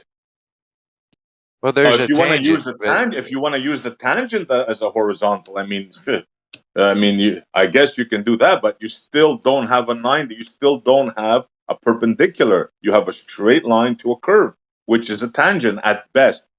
That's the best you can have. That would be 90 degrees at the point of intersection. Yeah, but now we're back all the way to where we were with Kosho 4 hours ago. Extend that horizontal out. You're going to have to keep dropping legs longer and longer and longer and longer and longer to maintain that horizontal tangent. But guess what? Correct. You'll never do. Yeah. Guess what you'll never do in reality, though, Howard? Go out to the Bonneville Salt Flats, create a tangent 1 foot by 1 foot, extend that tangent out. It's never going to go any higher or drop any. You're never going to have to keep dropping longer and longer bases for that horizontal to stay at that elevation. You're going to disprove your model by building a tangent on the Earth, dude. So go out and do it. LIGO is done. Well, oh my God. Look, you need to understand that in order for LIGO to build something, they had to make a level grade. They graded the ground. No. Yeah. Well, I mean, yeah. I don't know how to word it properly. Now they actually in the as-built drawings, they actually talk about. I don't give a shit what the drawings show. Oh, right? well, okay. Well, it's a good thing you didn't build them then. No, I'm saying, look, I'm looking at a fucking huge Acme warehouse right now. You're gonna, and this thing is massive, right? Massive. You're gonna tell me that no matter how hard these guys try to maintain level, if I put one vertical at that corner and go all the way down to that corner, and it's vertical and vertical, no matter how hard they tried to keep that horizontal, you're going to tell me that those two perpendiculars diverge. But that's only in your mind. You can't prove it. Yeah, you can't prove it. You can't demonstrate it. You can't measure it. But you can demonstrate it. You can measure it. Not Or are you saying you can't? Because Kosho said you can't. Yeah, go back and listen. Did you say you're looking? Go back and listen. What'd you say, Jeremy? Did you say you're looking at an Acme warehouse? What is it? Bugs Bunny? The grocery store. It's called Acme. Yeah. I was going to say that's where they build that's where they build the anvils for the Roadrunner cartoons. Looney Tunes. I thought you were in a Looney Tunes cartoon because Left Lane. I feel like I'm in one right now talking to Howard. Left Lane said he had the Wile E. Coyote blueprint. Yeah. Don't be hard on them, guys. It's the model. You know, the model dictates, so it's tough for them. I'm afflicted, man. I know, bro. Hey, but what you told me with the airplane the other day, that was pretty illuminating, and there's some hope for you, bro. I think you're seeing things correctly. Well, almost. What's that about flying and imagining the Earth moving beneath me? Was that it? Remember what you said, that you had to fool yourself to think that the Earth is moving instead of you? Yeah, I was able to fool myself. I actually picked up the sensation that I was sitting perfectly still and the Earth was moving beneath me, but in reality, it was me that was moving. Exactly. Yeah, I hate when I get that feeling when there's a car, like you're parked, but the car starts moving next to you, and you think, you reach for the brake quick, you're like, yo. Yeah. We've all done that. That's it. Yeah. Same thing. You're about to crash, and I'd be having nightmares of that. I'm driving from the back seat and shit, all kinds of crazy driving nightmares. So let's equate what I said about fooling myself to standing on the Earth looking up instead of being in the airplane looking down. Sure. It's kind of the same thing, right? Right, yeah, exactly. You look up, you see stars and the sun move, and you've been told that no, it's you that's moving. That's a good equation, actually, Howard, yeah? Yeah, but you see the stars moving across the sky, and so you think it's the stars moving, but maybe it's you that's moving. Maybe, but then you hear what they tell you. They tell you you're moving at millions of miles an hour. They tell you that there's a whole bunch of movements in the sky, like different speeds, different vectors. Then you do a time lapse, Howard, and you see that there's only one movement.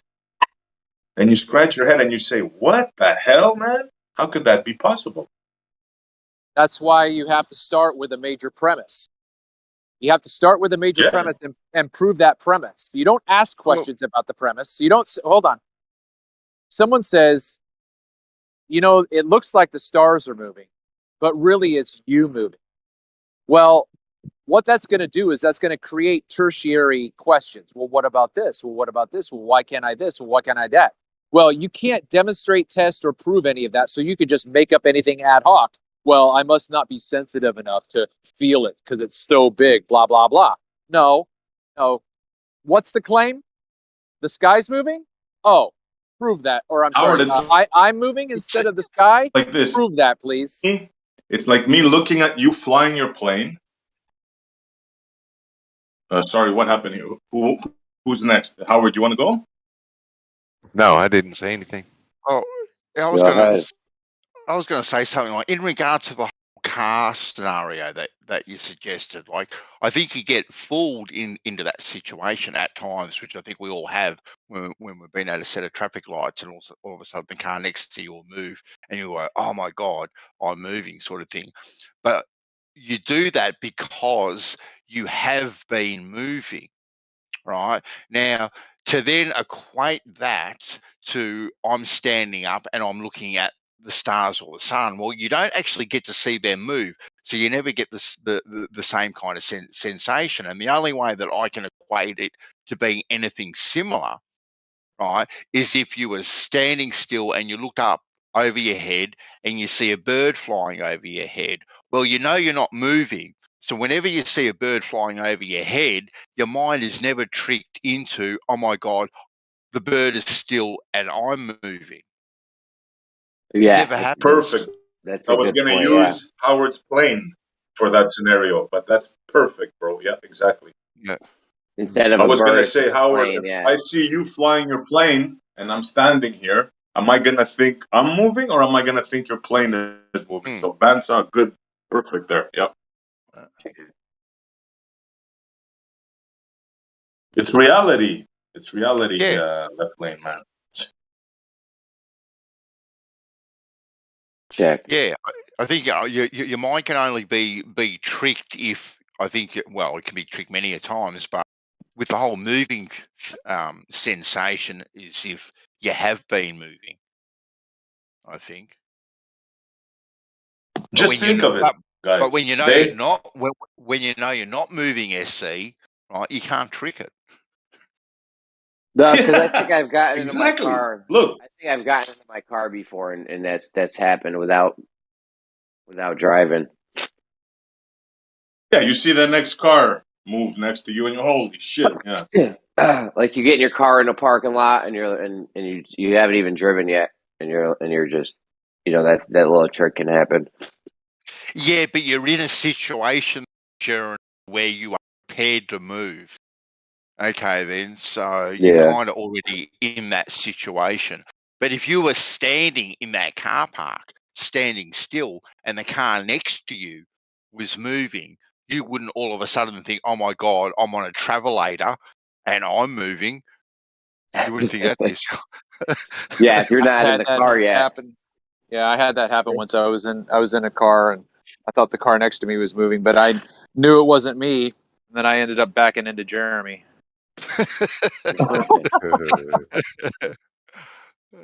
It was me after all. I was moving.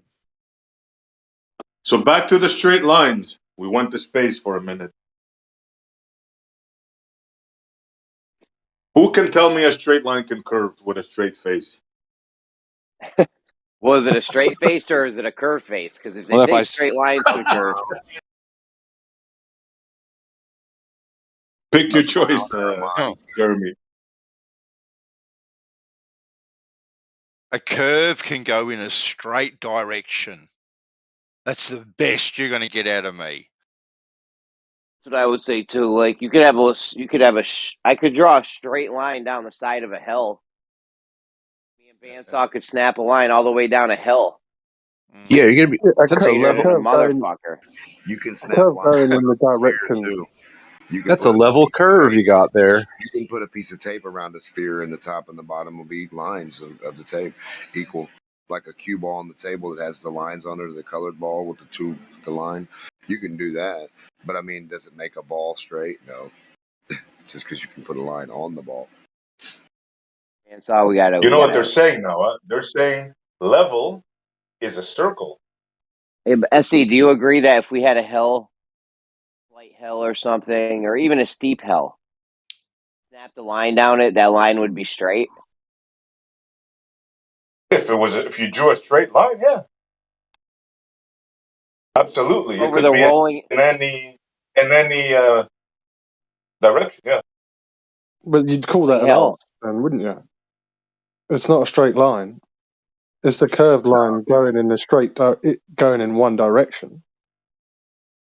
A straight line would be as long as it's not bent in any direction. Yeah.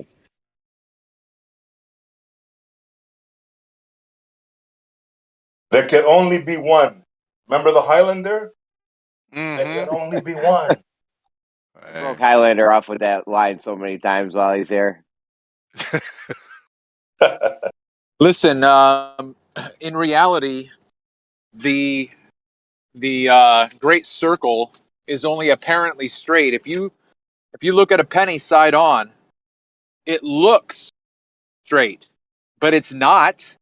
It has three dimensions to you. The middle of that penny is closer to you than the edges are. So it's not that a great circle route is not straight. It's not. The basketball analogy, Travis. The basketball analogy you had was great, bro. You remember that? Well, it doesn't seem to work. They just mean straight, not curving. Straight, not curving left to right. They mean a straight direction. Yeah, that's why it's better to say the great circle route is the most direct route. It's the most direct. It's not the straightest because it's not straight. I hear you. I don't like that they call You it. guys remember? I feel you. I don't like that they call a curved line. Said I hear you. I don't like that they call a curved line a straight line either. It's fucking bullshit. They hijacked all the words. It's like a woman wanting to be called a male. I'm like, no, you're not a man. No, sorry, you don't get to have that term. What do you mean we hijacked all the words? Like, these are words people have been using before all of you was born, you know? I don't get it. No. When the last surveyor died, level became curve. When did the last surveyor die? That's a great fucking Who question. was the Let's talk last about all. surveyor? You didn't That's a see great that movie, question. The Last Surveyor? Who was the last surveyor? The Was he a line bender? The day your crew hijacked all words. MK When did that happen? Kevin Costner was in it. The Last Surveyor. Yeah. The last survey? I don't get it. You mean, like, is this a play on the last Mohican or what? I think it was back in the time of Columbus. I'm not sure. Yeah, that was a weak joke, Jeremy. But yeah, you know, these are old terms, guys. To act like it's, you know, the Rumpuses and the Xanax that decided, you know, level can be a circle. Like, come on, man. No, it's your just been like this since the Weak old argument rules. deserves a weak Whoever decided it, it's nonsense. That's right. Mm. And you keep on You don't have to enlisting. like it. You keep on enlisting new people to crew. All right. Keep on enlisting new people. Yeah. You guys used to be part of the crew as well. The You guys Covenant used to be is getting global. bigger. I got a dishonorary discharge from. You guys were Globers longer than you've been flat earthers. You guys realize that? You guys got to live your whole lives all over again to even match the time you've spent as Globers. Yeah, crazy. but listen, the whole So thing this is your about level argument is that against it's 20. I'm not even trying to make an argument, Essie. I'm just trying to point out the silliness in like all of this, you know. Someone's robot. You're the silliest. You're the silliest, Nate. All right. Yeah. So I mean, so look, you know, 20 years ago, if you would ask me what level was, I never would have associated it with the radius ever. No one I would would have have said told curved. no one. Said curved. So yeah, so Yeah, but just somewhere along because the line. Travis and Jeremy didn't know that doesn't mean that other people knew level could be a circle. And other people have known for a long time that, you No, know, a circle can have a No, level surface. no That's a good Like way. 20 question. years Hold on. ago, ever. 20 years ago, Travis and Jeremy didn't even know what a theodolite was. You guys weren't into surveying the way you are now, you know? Were Like you? come on. Hold on, real I quick, guys. Hold wasn't. on. No, it's the same Hold applies to on, me guys. as So Please. same well. applies to you. You've been living on the earth. Yeah, You never thought that yeah, but that curve could be level. no, I Let me just knew say something curves real could quick. be level. I No, meant the same applies to me with the theodolite. You know, I found out what a theodolite was when I started talking to you guys. All right. So when's the earliest definition we have of level being curved or circular or whatever? Because I I've have always thought it no was idea. straight growing up. Yeah, I've always thought it was straight growing up. So if you say we've known this forever, well, since when? I don't know since when, but I know it was since before most of us was born. Because when I was in high school, taking advanced level mathematics and geometry, I mean, I was told this stuff. You know. Okay, I have a question for you that I heard someone else answer, but I'll Never. ask you. Can you Level is a take circle. That makes sense to you? wait. I was told Can you that a not circle can have a level surface. Yes. fuck, am I not coming through or what? Yeah, We go hear ahead, you. Travis. Okay, Put so some bass Nate. in your voice, Travis. Say So it with your Nate. chest. Say it with your chest. Yeah. Leave me guys, leave me alone. Nate. Stop. So take me to a geometry textbook and show me where they call the circumference at the point where it meets the radial level. Show that to me in geometry where they call that point level. Where the I circumference would meet. Okay. I would just like to see the oldest dated thing of level being circle because I don't think that shit's been. I don't know, but Kool-Aid said Hold they on, had guys. one Let's from say like the somebody. 500. Sorry, Jeremy. I thought you were done. I'll Google They it. they When always you, say they always say it's always been level. It's always been curved. Like Kool-Aid Okay. pretended Let's like say he had somebody one. wrote it down in a book. Your mic, Jeremy, man. Sorry, man. No, it's all good. I don't know when you stop or. I was going to say, even if somebody writes in a book, takes a piece of paper and writes, level is curved, we're supposed to believe this mental case? Really?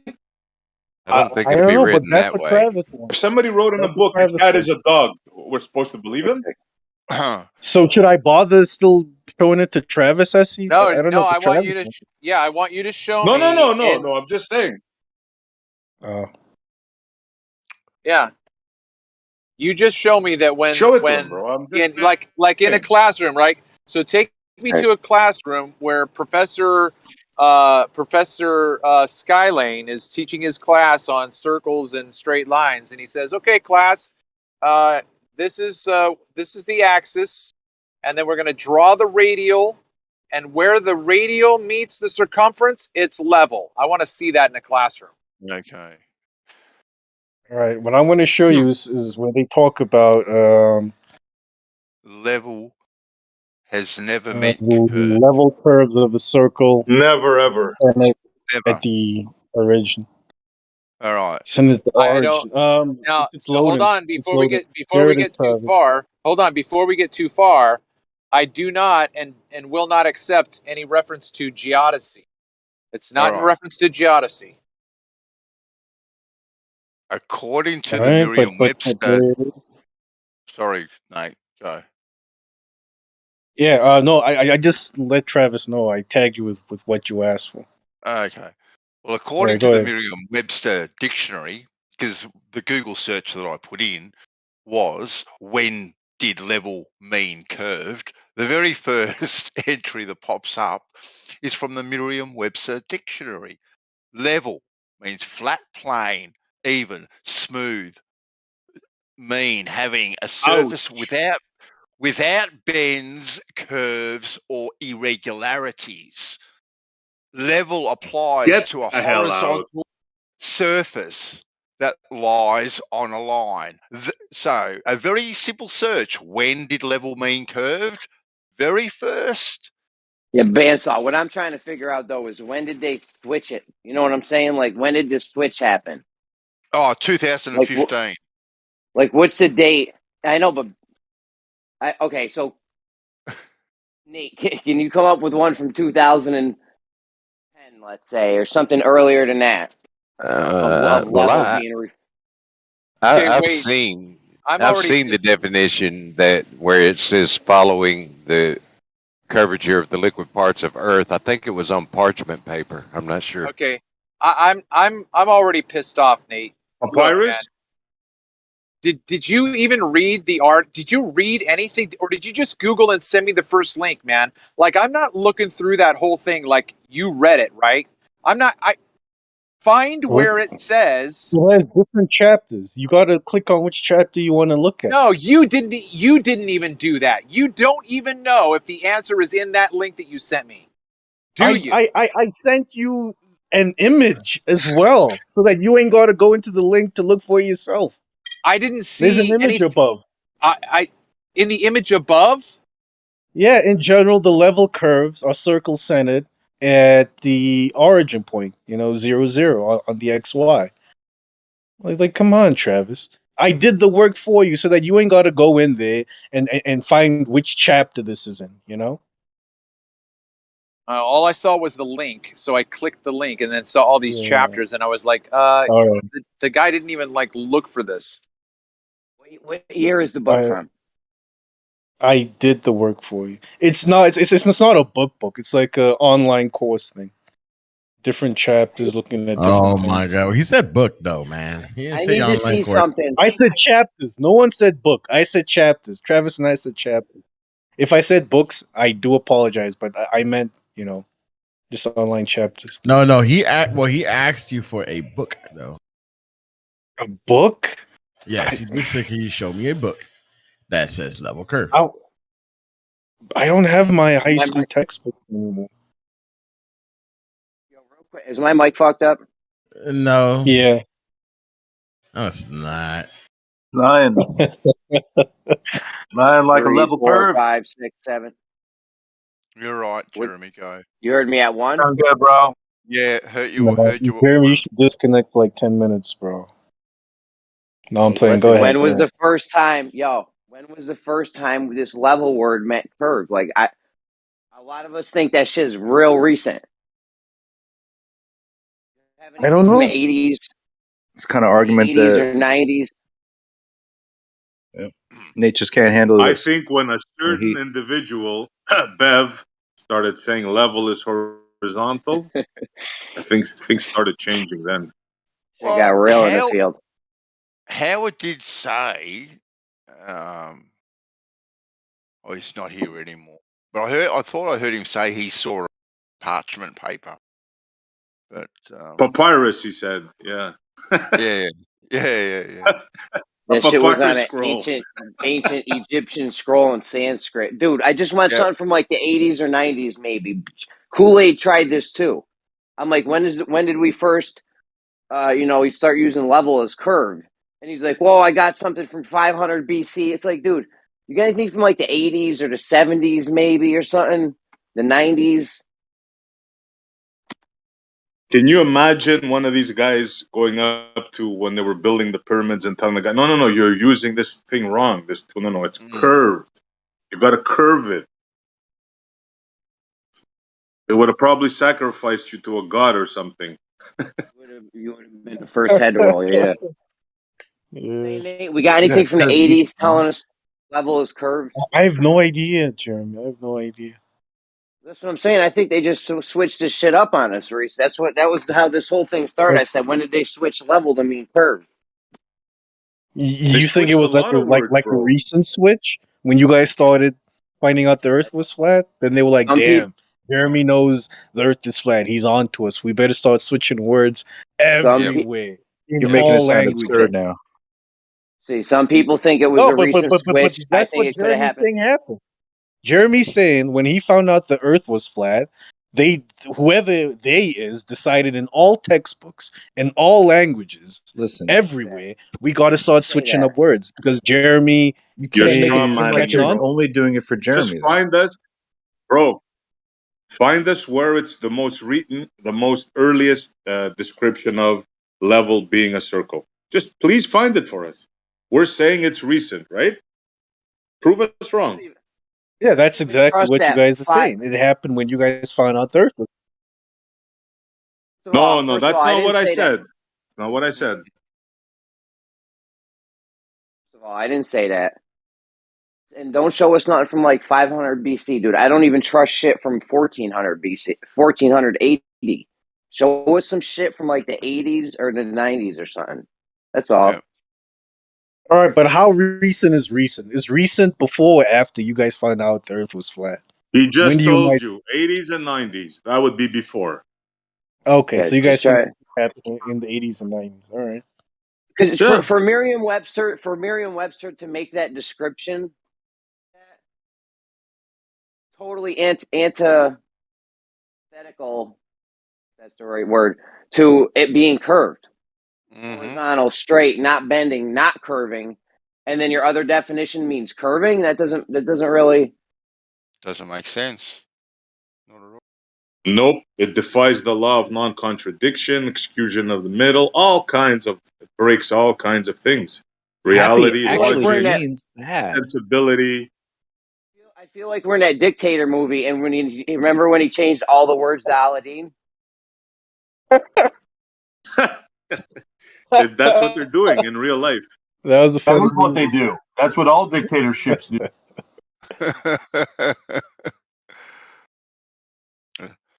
It's part of the modern day book burning. You guys Now we're are on serious. Kindle. Now we're on Kindle. You're not going to find it. I mean, Don't even anyone call it can just level identify or as a fucking horizontal. woman these days. Like, you're getting so worried about level and curve, but there's men out here calling themselves women. We can't even get past that yet. You know, People got that's mental how stupid problems. the world's fucking getting. We're ending up like the mice in the mouse utopia experiment. I know. This is how it starts. Really good point. 10 years ago, who would have thought being called a male or a female would be so controversial you could lose your job over it? Words change meaning. Hey, just real quick, Nate, are you here? Yeah, what's Just up, call Trev? people. No So more male or the- female. Call them Aladdin. So the image that you took a screenshot of it shows different levels of circles. So I believe that's what the term level is talking about. It's not talking about the circumference meeting the radii being called level. It's talking about the picture that you're showing on that parabola. Intersecting that parabola is creating circles. Each of those is level to the next. So I don't think that's proving your point, dude. That might be what you think, but no. Okay, well, let's have anybody else join in and join the discussion, because I don't think you're right. So we're both at ground zero now. What do they have? Concentric circles? Why? Let's see the picture. Is it concentric circles? What is it? Got here. It's a witch's hat. Oh, yeah. It's a wizard's hat.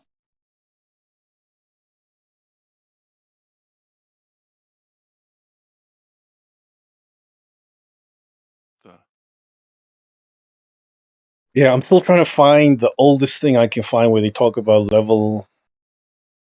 level being curved. The problem is Being when a you look at circle. things online. Being a circle.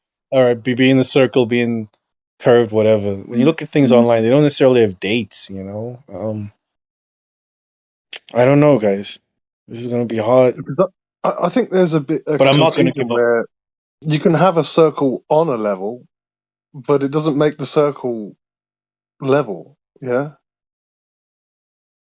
The surface of level it can be curve. level, but I found to make something. the circle, you Level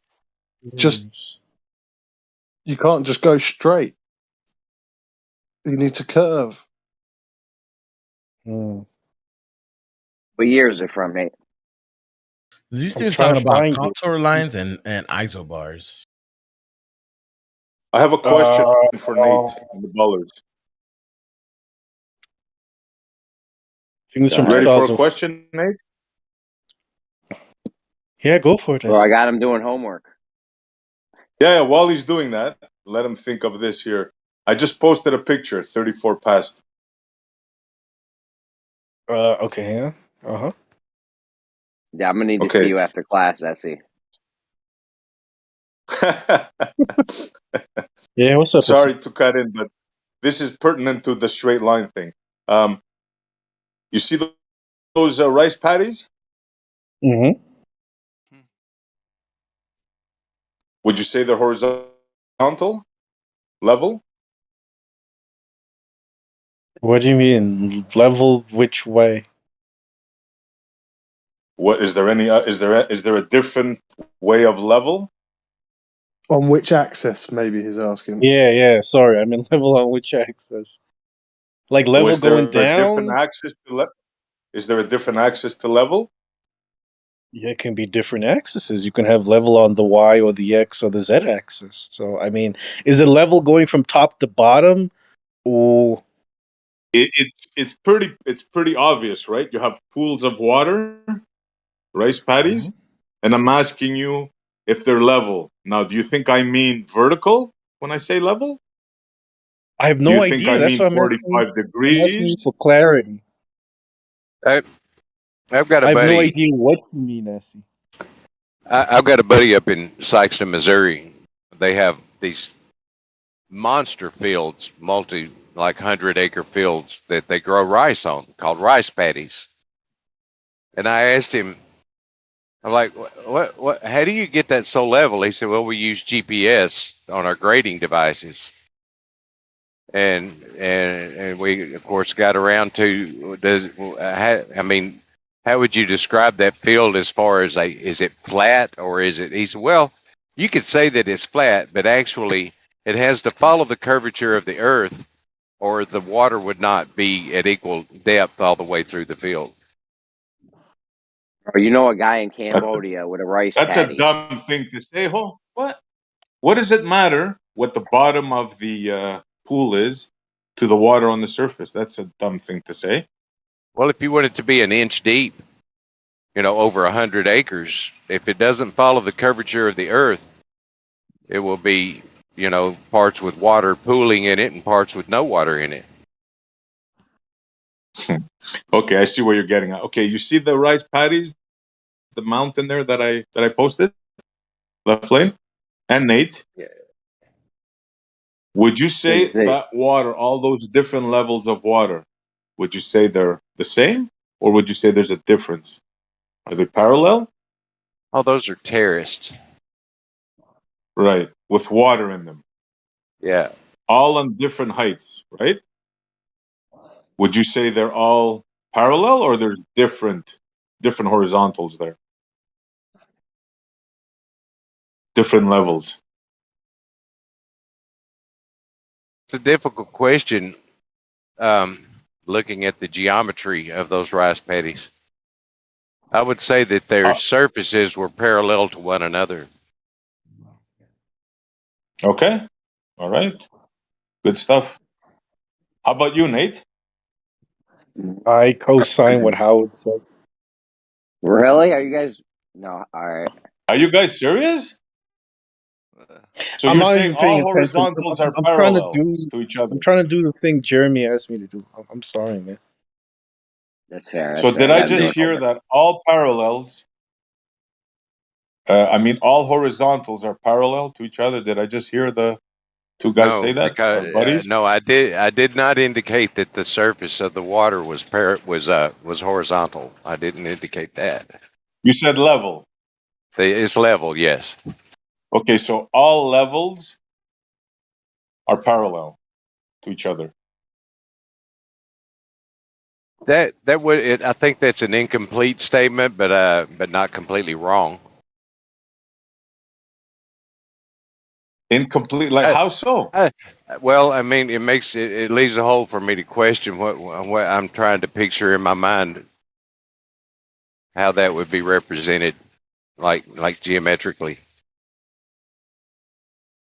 Okay, I'm curious as to all levels parallel to one another. I think so. I think maybe so. would have to, right? Thinking logically, right? Yeah. Okay, good. Good on you, Howard. I'm impressed with you. The last two conversations we've had, I must say. Hold on, I missed the last part. Those he justified that water being parallel. Yeah, but he's trying to get there. Yeah. He said all levels are parallel. Yep. All water levels are parallel to each other. Yep. Left lane. He would have to, right? Or else he would look No, silly, right? he can't say. He can't say that. Parallel What? means. Maybe I'm wrong. What's parallel mean? I just woke up. You have two lines, right? And they're parallel to each other. You don't know what that means?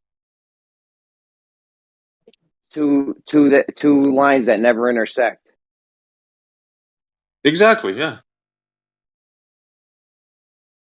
So the two tops of those water, you see the picture that I His line in his mind, that line's going to intersect itself.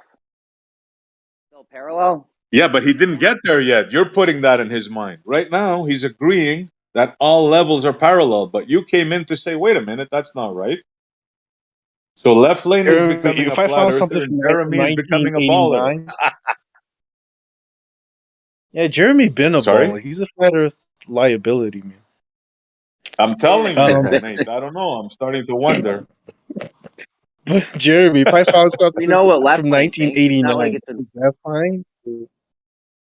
Post it up. But we know what left lane. Post it in the chat.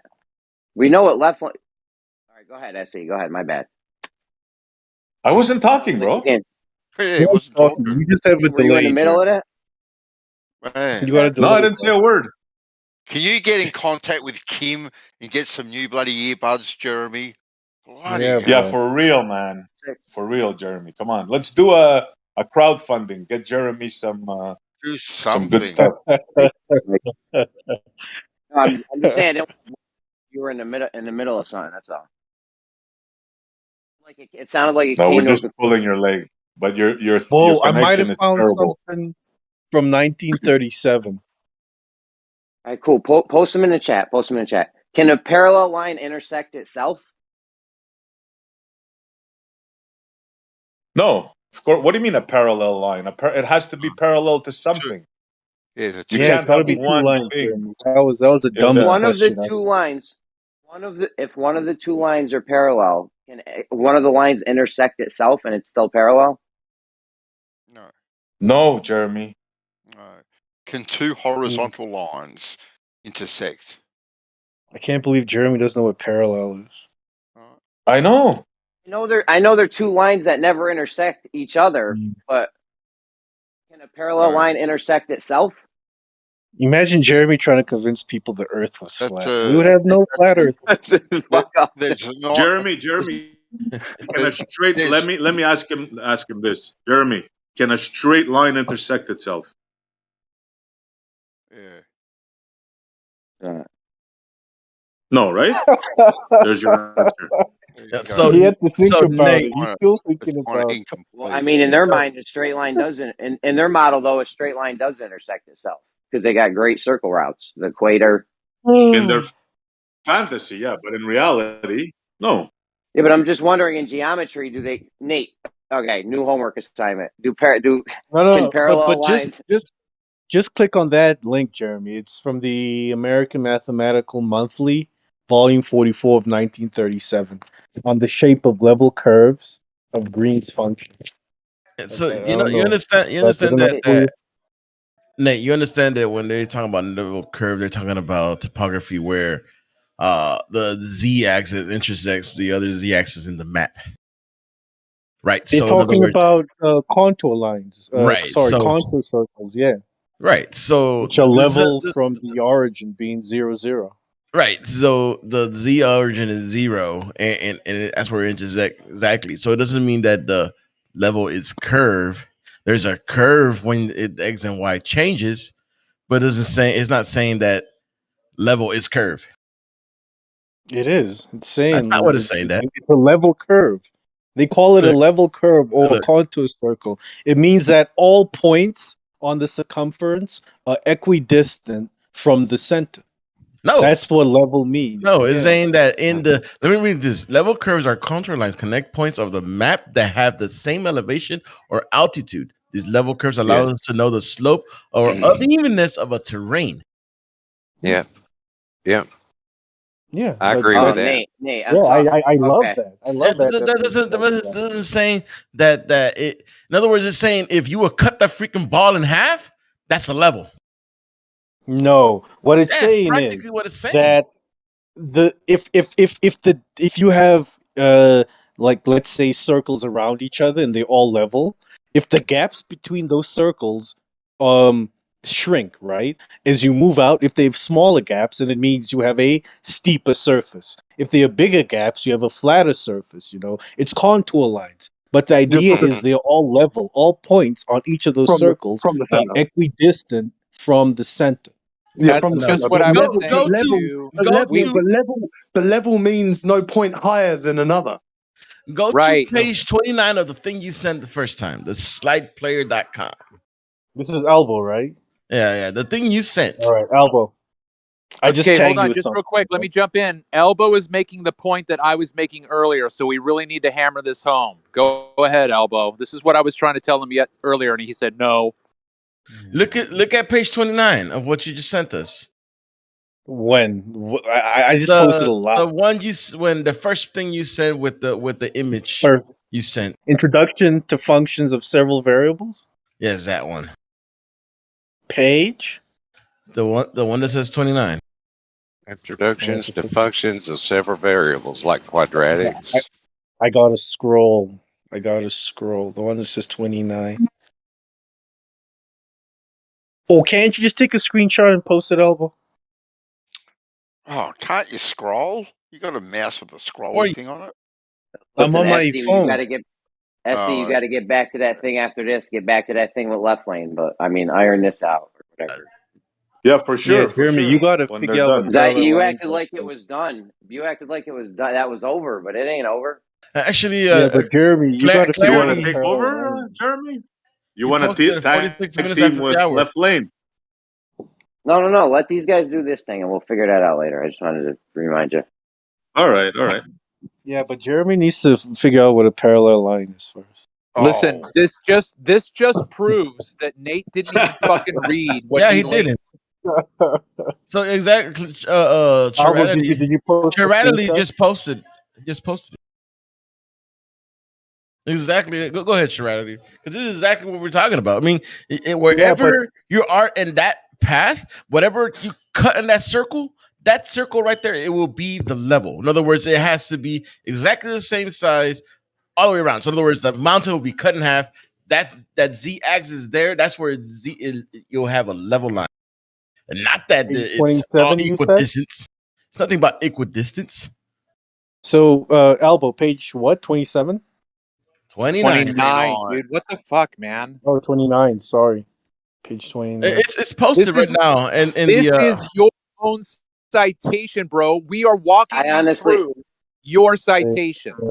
I honestly thought they were talking about the flat plane too, and his little curved cone thingy.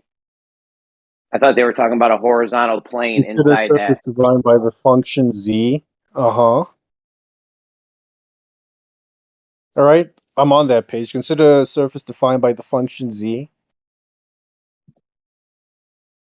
Elbow? Yeah, read it. Did you read this? I mean, I read the freaking from page where it starts with level curve. I was reading on. Oh, all right. Imagine stepping into the surface and walking along a path which as a consequence of birth, you walk on the surface part of a contour curve. The complete contour curve is the intersection of the surface and the horizontal plane. And the contour curve is projected onto the XY plane. The result is the curve.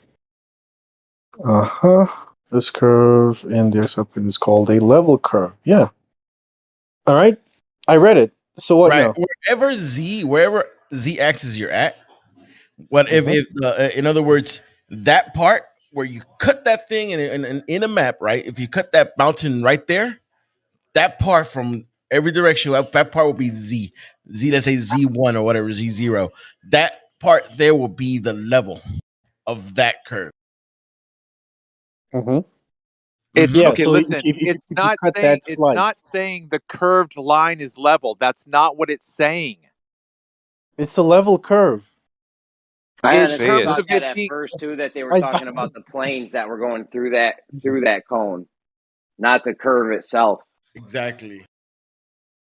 if you listen, yeah, Nate, if you, yeah, I never once said the cone is curved. That's a contour cone. Now, if you take that cone and you cut slices off of it, those slices are going to be level curves. We call them level curves because those slices make circles, and if you take any point on the circumference of those circles, they are all equidistant from the center. I mean, I No, don't see what the issue is. no, Yes. it dude, becomes a no, man. horizontal plane. No, yeah. you are not. No, you are not oriented correctly in this discussion. Okay, look, you have a solid cone. Okay, you have a solid cone on your workspace. You cut a section of that cone straight across. Okay, that that plane that you just created is level.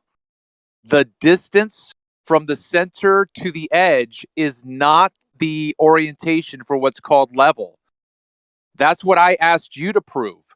I asked you to prove that when you move from the axis to the edge, which is the circumference, I want you to show me where that point is referred to as level. What you provided was when you create a plane on a cone, that plane is a level surface that just happens to be curved at the edges. Yeah, that's why we call it a level curve, because each point on the circumference is equidistant from the center or No, from the that's origin. not that is Yes. not my point of contention. I am not contending that the distance from the center is not equidistant. That's not my contention. Well, good. That's a level curve then. That's a level curve. And Okay. if you Okay, listen very arguing carefully. that I'm the going to be distance, specific once yeah, again no, because now you Travis, and please. Howard are misunderstanding this. You and Yeah, Howard Travis. are you guys are either doing this intentionally. Okay, look, I'm talking about when you move from the center to the edge. At that point where that radial meets the edge, that point is not called level. We call that the radius. Yeah, we call that the radius. Okay, do you really not understand how this whole fucking discussion started? So, Travis, let me just say something. If you agree, or if you have no contention with the fact that each point on the edge of that circle on its circumference is equidistant from the origin, then that means you have no contention with the idea that if I drew straight lines from the origin to the circumference and all those straight lines are all radii, then the points on the edges of those radii are all level because they're all equidistant from the center of origin. So I don't see what the difference is. No. Yes. Okay, listen. Okay, stop saying yes. We are on the ocean right now. saying We're on no. the ocean. Okay, listen. We're on the ocean. We're not at a segmented part of the earth. We haven't cut the earth in half. We haven't cut it in quarters. We're on the edge. We're on the outside of the fucking circle, not on the inside. That place where we are at, if you are on a curved surface, is curved. It's not level. I asked you to provide in a geometry textbook where any reference to the outer part of the circumference where it meets the radii is called level, and you haven't done it. Well, that doesn't mean anything to level. Yeah. Well, I thought you were talking about a surface. So to find out whether the surface is level, you measure it to other points on the surface, not to a center that's supposed to be below the surface. Or what you could also do is you could say, if I drew like a radius line from the center to every single point on the edge of the face of the earth, if they're all equal, then they're How level. far have we dug down? Where's the center of the earth? Do we know that yet? Yeah, but we're literally just using the Earth as an example here. You know, like it's more the curved levels that or the level curves that matter. You know, I want to simplify this a little bit. See, everyone knows what a dartboard is. Everyone knows there's a bullseye, the origin. Everyone knows there's an outer ring that has a value. That outer ring is level to the center of the bullseye. Show me, show me in a textbook where that principle is established and proven. That's what chirality has got there, I think. No, he doesn't. I mean, it's a little more complicated. No, but he brought out a segmented piece of a curved shape. And that if you segment that shape, that segmented part is flat. It's level. Not the edges. The edges aren't level. The edges are curved. You guys, this is what drives me nuts when conversations like this happen. Like, you guys are either paid very well and are doing a fantastic job, or you're stupid as fuck. I wish I got paid. I wish I got paid. You're trying to make it relative to the center when we're talking about the surface. How is that? How does that? You know what I mean? That doesn't even make sense.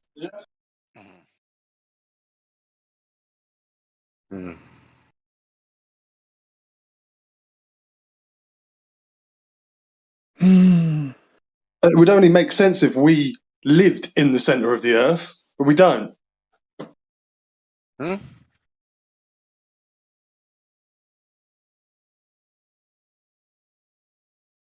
Yo, Jeremy, did you look at that thing I posted from 1937? Yeah, No, I'm doing some crazy shit right now. Yeah, Nate's just whistling past the fact that he didn't fucking do what I asked. That's not my question. You didn't provide the answer.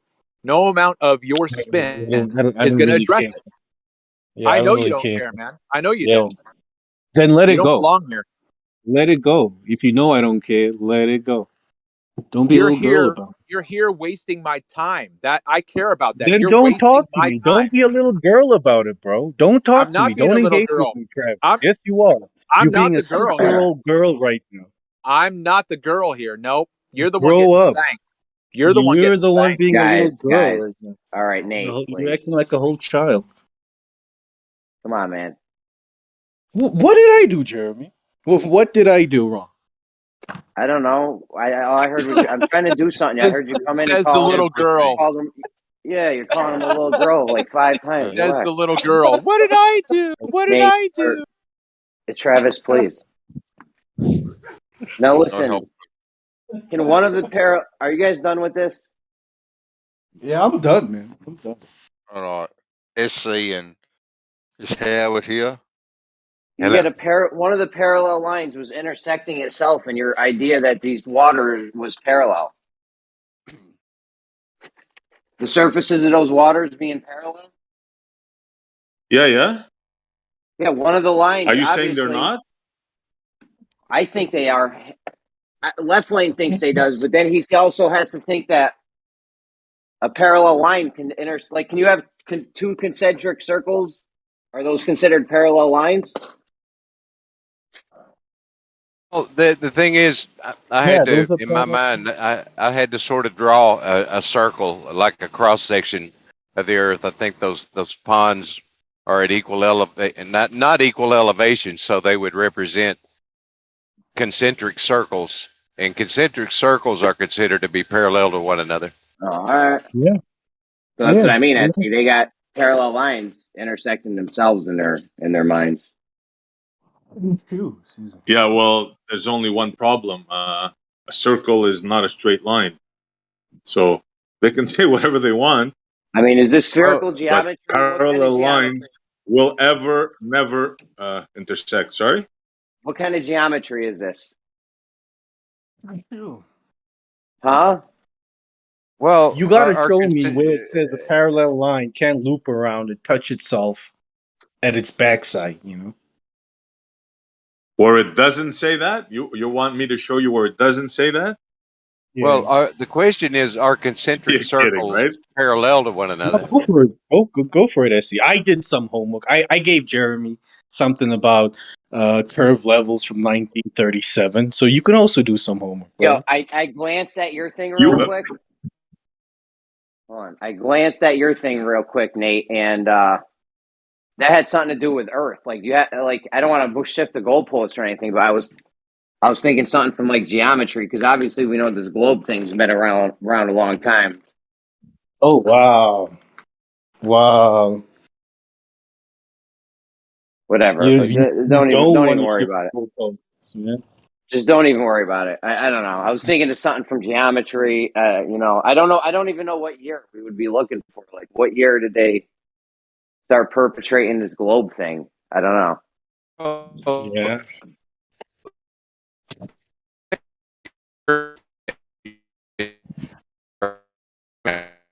Is Howard breaking up? Yeah, you're robot in left line. We can freaking communicate to Mars, but Americans and Aussies, they can't get their telephone service together. What's going on here? You probably have to go back as far as when education became compulsory. I think you'd have to go back that far. When is that, Benson? I would say look to the Prussian education system. Yeah, about, I don't know, 2 years after I was born. Probably back in, I think education was compulsory in the late 1800s. Memory. So you guys feel when Ptolemy and them came up with the geocentric models, and you know when most of the known world thought Earth was a sphere, they weren't talking about curved lines being level? Yo, I'm asking the wrong question. Whoa! When you think that most of the known world back then thought the Earth was a globe? During the time of Ptolemy, back in the early days. During the time of No Ptolemy, chance, man. No chance, bro. Maybe a few people that could read back then, but the majority of the world had no clue about this. This was a enlightened idea that was coming out of Greece, like it was like No, new stuff. during the What are you time of talking about? Ptolemy. Do you know when Ptolemy was alive? He was alive way after Aristarchus, way after Jesus. You know, Ptolemy wasn't alive when the ancient Greek civilization was still around. He was Greek, but when he was alive, Jesus had died long ago. Islam was already a thing. Are you sure about that? Yeah. Do you know who I Ptolemy is? think you got to do some research on that. Then. He was about 100 years after Jesus, right? So not that far. Okay, yeah, but you know, it was 400-500 years after the ancient Greeks. You know. Were you alive back then, Nate? Did you take a consensus as to what people thought the cosmology of the world was? I wasn't alive. I wasn't alive, unfortunately. Gotcha. Yo, is there any other words, any other than these globe words that mean the exact opposite of each other? Like, you know how you say, all right, level. You look level up. It says it's horizontal, flat, not curving. But then another definition it gives curves. Is there another word other than the globe stuff that does that, where it gives a total antithetical or a total opposite, basically? Theory, right? In general layman's terms, a theory is just a wild idea. It's just a basic idea, you know. But in science, a theory is something very concrete, right? Yeah, but it's not exactly the opposite. Okay, and I don't know. And that's, dude, you guys hijacked. All right, the word theory. Don't get me going. Like I said, anything other than this globe stuff. That word's obviously highly involved with this globe. And I already showed Kosho last night that the theories they're writing, it's not all facts that have been tested about reality, unless you think energy. How about the word research? You know, research used to mean, writing a thesis, a paper, a proper document about the facts you have gathered. And today, research just means watching a video on YouTube. Who's gathering not information? documenting anything. You're gathering information. Yeah, but that's Down just or not not all is irrelevant. that constitutes research. It's not just about the gathering of the information. It's about documenting it in an analytical, systematic fashion, and providing it to others to scrutinize. You don't just do research and then keep it under your bed. Yeah, you can if you want to. You're still researching. You don't have to tell anyone. I can research That's stuff. the modern day definition of research. It's not what it used to mean back in the day. Now research just means watch a YouTube video and you've done your research. If you searched it right the first time, you wouldn't have to research it. I just looked up the definition of research in the 1991 Webster's Random House Dictionary. It says, the diligent and systematic inquiry into a subject in order to discover or revise facts, theories. Number 2, a particular instance or piece of research. Number 3, to make researches, to investigate carefully, to make an extensive investigation. Doesn't say anything in there about writing a paper, bro. Who was it? Who was that? Who just said, hold on a second, Nate. I know you can hear me. Who just said that? Hold on, Nate. Power through me. Who just said that? Who just read that definition? Yeah. What's your name? John. Or ball kicker, whatever. BK, not BK. That's a good name. Hey, you got 91 Webster's. Is Jeremy breaking up? Yeah. Yeah, Jeremy, you're roboting, bro. The thing is, how would you document that research? I'm roboting. Yeah, Jeremy. That's why I powered through you, Paul.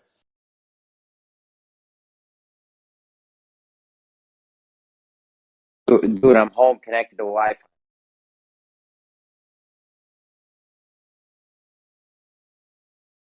What Wi-Fi do you have at home, bro? Like, who's your provider? Verizon, bro. Are you guys? Can you hear me? Are you using like a connection in the world? or something? It kind of clips the end of your sentences. It's my AirPods. Yes, it's my fucking AirPods. Listen, can you read off the definition of level if you got the 91 Webster's dictionary in front of you? I looked it up, bro. It has 36 definitions. No, in the book he has BK.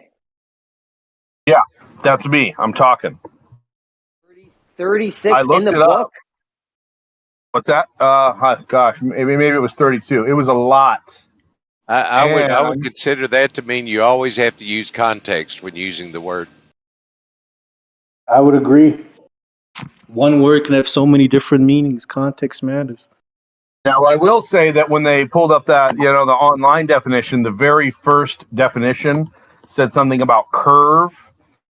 And this definition doesn't use the word curved. There are 36 definitions. There are 36 different ways to use this word. Shockingly, the word sphere is actually used in this definition. And number 12, it says stratum or sphere, levels of meaning, elections on a local level. So I think they're not talking about the shape of a sphere, but the sphere of influence. But I can take a picture of this and put it in the feed. I'll do that for you guys. Yeah. That'll be much Imagine 32 definitions for level. If that don't tell you something. What does that tell you? If we were all CEOs. I'll tell you what it tells me. I can go down to my garage, grab my spirit level, and say, look, level. That's what it tells me. Well, which definition would that apply to now? Logic. Sheer but there's and utter 32. Logic. But within that statement, what you did is you went down a level to grab your level. Exactly. Yeah. Exactly. And then we had to be level-headed to make that statement. Yeah, So and I once y'all bet get you on the my level of my living room was the same level as my garage when I go down. I think what this proves is words change all the time. One word can have many different meanings, and there's no such thing as people hijacking words, you know? Yeah, but in this context, in the context of geometry, we should all know what level means, right? When you build a house, you're not thinking of a circle when you want to build your foundation, right? You're not thinking of a circle when you say level, right? That's the context of how we should use this word in our, day-to-day things, not some cockamamie idea that it's a circle. Even if I I mean, they was to say give you they do use the word horizontal, and that has a specific meaning on Earth. So if they're saying level is horizontal, obviously we're talking about the horizontal one, right? Yeah. Level is horizontal. Well, we know how to find horizontal, right? A spirit Absolutely. level or a plumb bob. Yeah. Yeah, and So say that's how we most should use the word. I would say most of the connotations that people would use the term level have something to do with or tie back to the idea of horizontal. Like even if you say, I need to go up to the 13th level on this building, there is a connotation as to that 13th floor was built to be level, right? So it has some connotation to level. Absolutely. What's your fuel level? Well, you have a gauge in there. So when this liquid, which is level, horizontal at the top of it, reaches a certain point, we call that the level of fuel that we have. That's what you call logical thinking, my friend. Yep. sounds like a reach to me. Sounds like a reach to you? Is that a Wow. reach or does that all I mean, think about it logically. Do most of the connotations, if not all of them, when you use the term level, have something to deal with a horizontal surface or a horizontal plane or something that is horizontal in nature? Yeah, like the 13th floor that he mentioned and the 6th floor. Do you think they're parallel? Yeah, but they think a parallel line can intersect Tough itself. one, huh? Let them answer, bro. Let them answer. 13th floor and the 6th floor, ballers, any one of you. Are they parallel to each other? Sure. Yeah, sure. Thank you, Left Lane. And then one of the parallel lines ends up intersecting with itself. Yeah. Yeah. In their mythical, magical fantasy. Exactly, Jeremy. Those floors, if you extend them out in their brain, they're going to meet somewhere. What kind of So you're going to be geometry on the is it? 13th floor and the 6th, and you're going to be shaking hands with your neighbor on the 6th while you're on the 13th. That's why I asked what kind of geometry are they doing?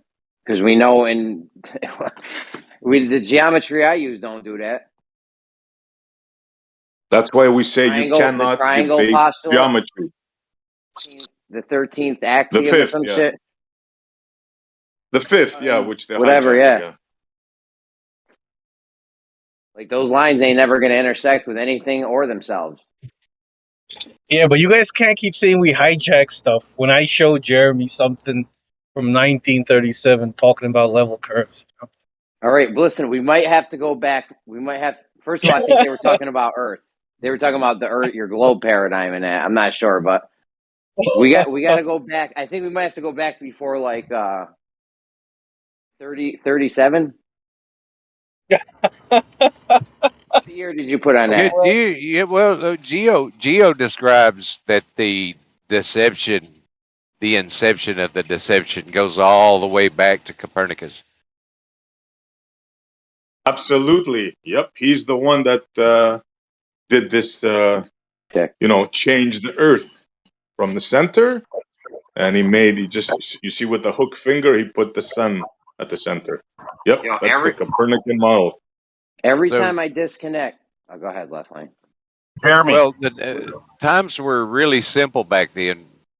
I mean, considered to today. So, what would be his intent to deceive by saying we're on a planet?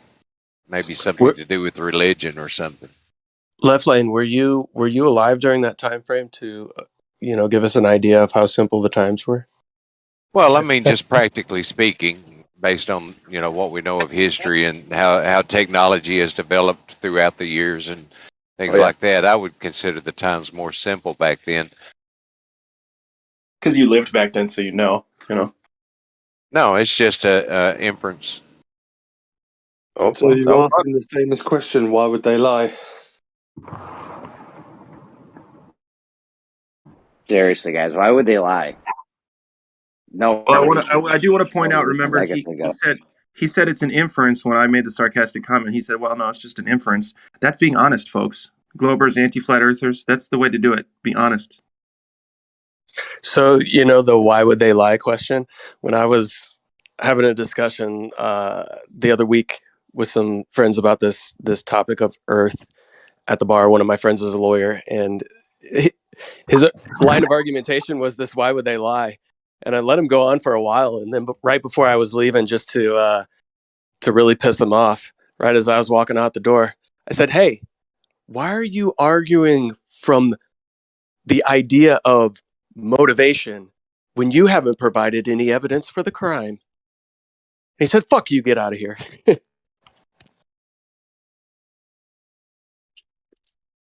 So they're declaring victory, I like Jeremy. Victory and what? Yo, how come every time I disconnect and reconnect, my mic works good for like 5 minutes and then it stops working again? You know what that means? No, Time for a new mic. Time for a new mic. No. These are AirPods. I got rid of the last one. Well, I still got the last ones, but I bought a new pair because the last one started doing that. But it's a fucking setting or something in Discord. I cannot figure it out. Because now you sound good, though. Now you sound good. What did they claim victory on? I guess the straight line circle thing? I don't know. No, what geometry are they using? I asked that. It's called La La Land geometry. And I know in mine and your geometry, those parallel lines will never meet with another line, with themselves or the other line.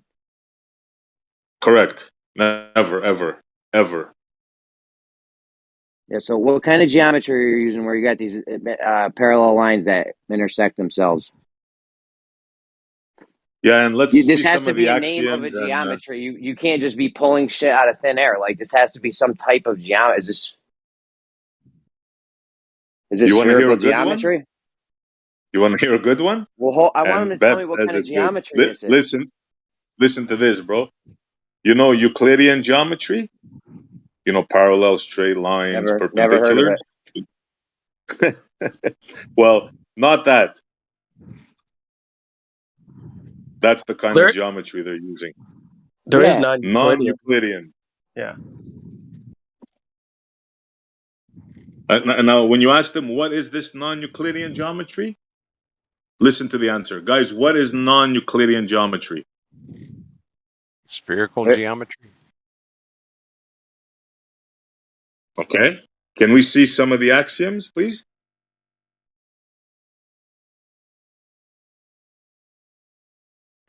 Spherical geometry probably says straight lines can intersect themselves. I bet you it probably does say that somewhere.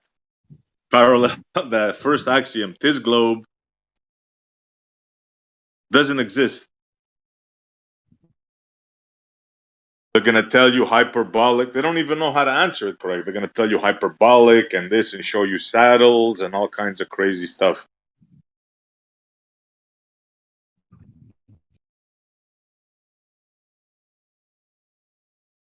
Yeah, but when you ask them, can we see square on the side of a pseudo? I love the 5-sided square on the side of the pseudosphere. That shit's fire. So left that was triangle. You got the 4-sided triangle, the 5-sided square. Yeah, blue. Blue says we can have a 3, 4, or 5-sided square. That's blue marble science. How'd they get the 3-sided one? I don't know. That threw me off a loop because first I heard the 5-sided one, and then blue comes up with 4 and 5. 3. How do you get the 3? You don't know? I don't know. Blue came up with that one. You have to ask him. I would have. No You idea. got to remember that. Well, I don't think he said how he got it. I don't know. I just remember laughing The really, first thing I really said, hard. because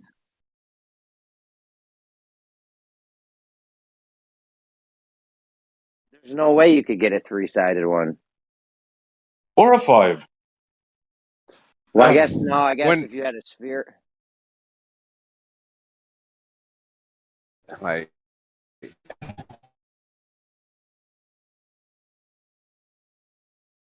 how do we get it?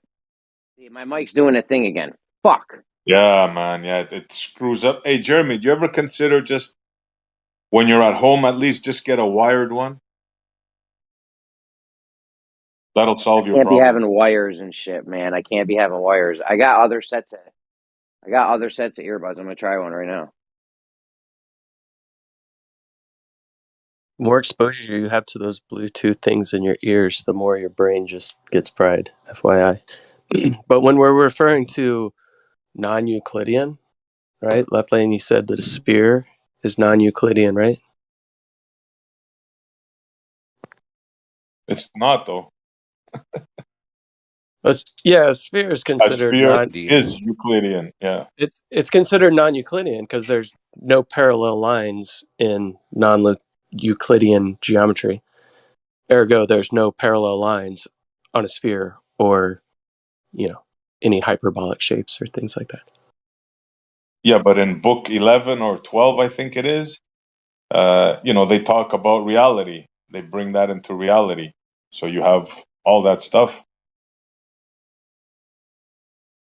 All right, how do I sound now? Is this good or what? We can hear you so far. If you can turn yourself down all the way to 0, we'd appreciate it. You son of a bitch. Is it clip in the beginning of my sentences? 1, 2, 3, 4, 5, 6, 7. Unfortunately, Yeah, we missed the 8, 9, 10. Did you hear me start at 1 though? Yeah. All right. No doubt. There are some axioms in spherical geometry in chat. I haven't read them all. I just found them while I'm sitting at a red light. Are these the ones that Rumpus came up with? I bet you that shit reads like a Dr. Seuss book.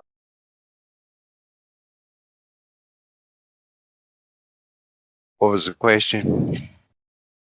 I was asking, are these the ones that Rumpus came up with? No, those, I just did a search axioms in spherical geometry, and that's the first site that popped up. Look at the last one, Jeremy. There are no parallel lines. Well, you got to remember, SC. This is all taking place. This whole spherical geometry takes place in somewhere that's not even real. Like it's in the 2D world. We don't live in that world. We live in the 3D world.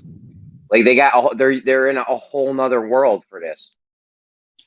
They're not. This isn't reality. Like the spherical geometry is not reality. We don't live in 2D. Yeah, it's crazy how they can do that. They can have it's like a dialetheism, right? They can go from reality and switch to 2D and back and forth like no problem in their head. The funny thing is, the funny thing is, it's not even actually 2D. They're even mistaken on that part. Like they think it's 2D. Yeah, it's there's not. no such thing as 2D. No, but well, you got a circle or a square. In reality, yes. In reality, there's no such thing as 2D. But when it comes to the surface of the sphere thing, like that's not 2D. You can't put it on a plane. You know what I'm saying? It's always going to come up off the plane, so it's always going to have the third dimension to it. Yeah, like their own 2D models, not even 2D. They got that wrong. Yeah, it's got constant Gaussian curvature or whatever, and fucking boom, you can't put it on a plane. Now they're going to say you don't have to put something on a plane for it to be 2D, but that's like if it comes up off the plane, it has the third dimension to it. So I don't know how you get around that. Well, they go into dialetheism. They say a sphere, a ball, right? And the surface is 2D. So they can imagine two things. They can imagine a 3D shape with a 2D surface. That's what they do. Fantasyland.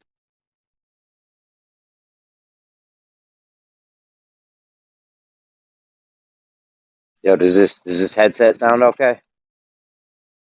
Yeah, 100 times better, bro. You're not clipping or anything. And the Yo, timing that seems clipping shit. okay. That clipping shit is mad annoying.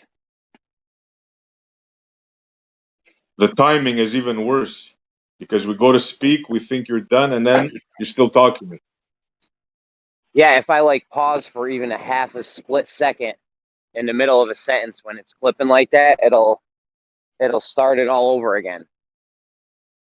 Friggin' ridiculous. Right now I'm using a pair of headphones I bought at a gas station. Are better than Well, the they work AirPods. better. I don't Than AirPods. I don't see why I don't just use your phone to talk and then use the computer if you need to mute people. No, I'm running around all day doing shit. I can't. Fair I'm enough. not saying. I'd be a threat. Yeah, a big, huge threat if I had Google at my fingertips all day.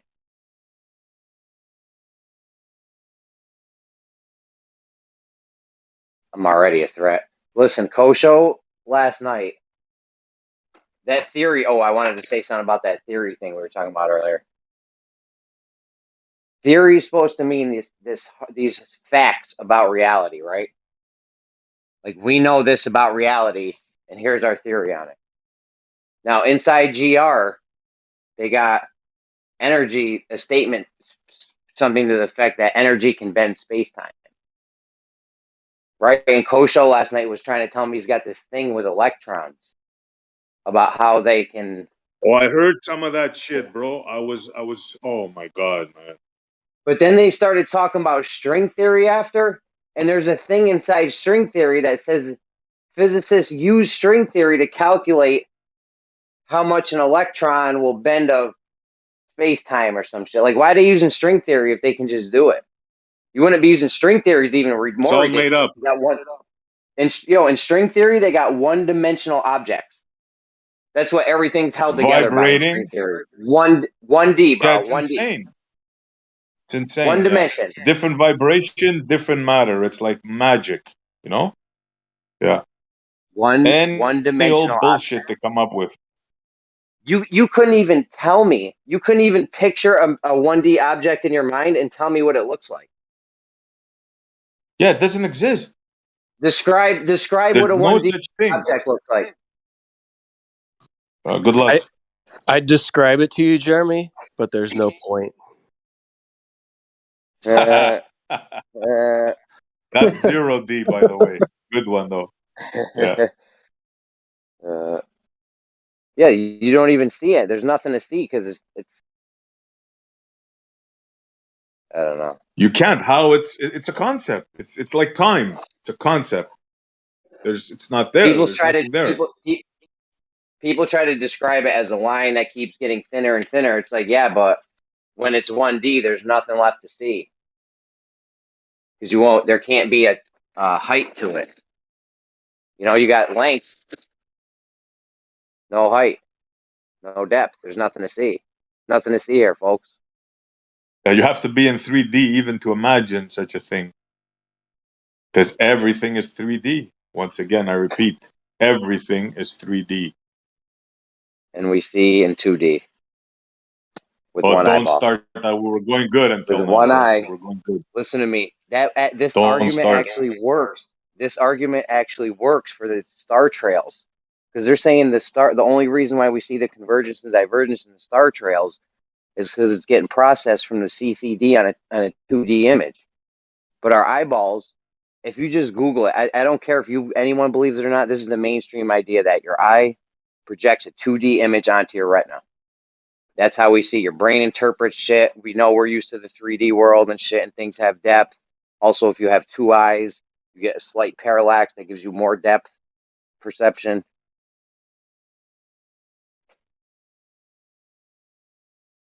I'm staying clear away from that one because we're going to get into an argument for sure. Well, yeah, it's 100% true, right? You have a 2D representation on the back of your retina, and your retina is curved and it comes through a spherical lens. So you have a 2D representation on the back of your retina of the world around you.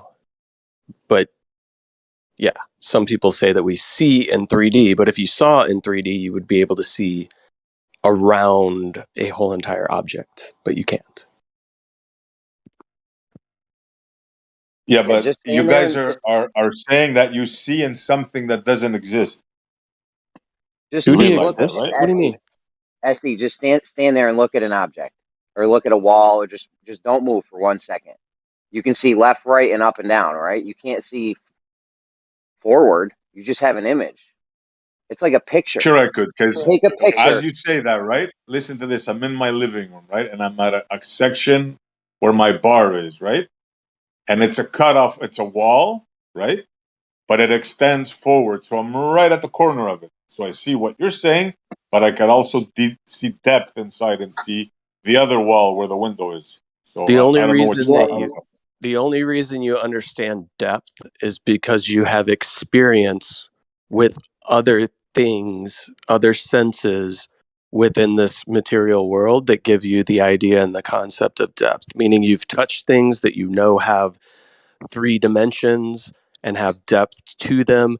You move around in this world, which gives, the image moves, so it gives you the illusion of depth. But Can what I bring up a actually topic here? Just related to this. Sure. Because there's some people that apparently don't perceive depth, like they have a lack of depth perception. Wouldn't that be really weird? Like apparently they don't see like the water being poured, or I can't even remember. Jeremy's only got one eye. His depth perception isn't very good. I do miss shit sometimes. It's okay though. It's not bad because I've had it for so long. It's been like 30 years. It's not the point. You know those illusions where they'll draw a picture and you can't tell if it's 3D or 2D until they go to touch it? You ever seen that illusion? Yeah. Yeah, that if you could see 3D, like that wouldn't be an illusion. You'd be like, no, that's just a drawing on a paper. You know what I mean? Like that wouldn't be it. I realize it's just an illusion, but that whole thing shows you that you don't see in 3D because you'd be able to just look at it and be like, no, you can't fool me with that. I could see in 3D, and I know that doesn't have any depth to it. It's all on that 2D paper. It's just a 2D image. Have you seen the 3D sidewalk art stuff? That is some trippy shit. 3D Yeah, what? I've seen people go around. I've seen people draw holes and shit and make it look like there's a hole in there. People will go around it. Oh yeah, Trump the oil. I mean, think of it this way, guys. Just take any picture, photograph that you have around you in your household, anything like that. What you're seeing there is a 2-dimensional representation of a 3D world. But when you look at that picture, you can understand what the depth of that picture is. You can tell the background and the foreground.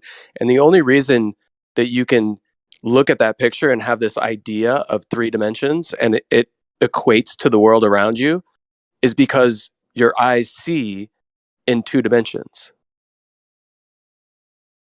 Yeah, I could get one of these hyper realistic artists to take a wall and make it look like there's a dresser next to it and all kinds of shit on the dresser, a bed, right? They could draw all this shit on the floor and the wall. And if I showed you a picture of it, you might not be able to tell if that's actually a 3D thing or not. You won't be able to tell if it's a drawing or an actual bed and dresser and shit. I put an image in the text chat right there. It looks like a pool, and the guy's standing in the pool with a little whale coming out of the water. It's literally a 3D painting on the sidewalk.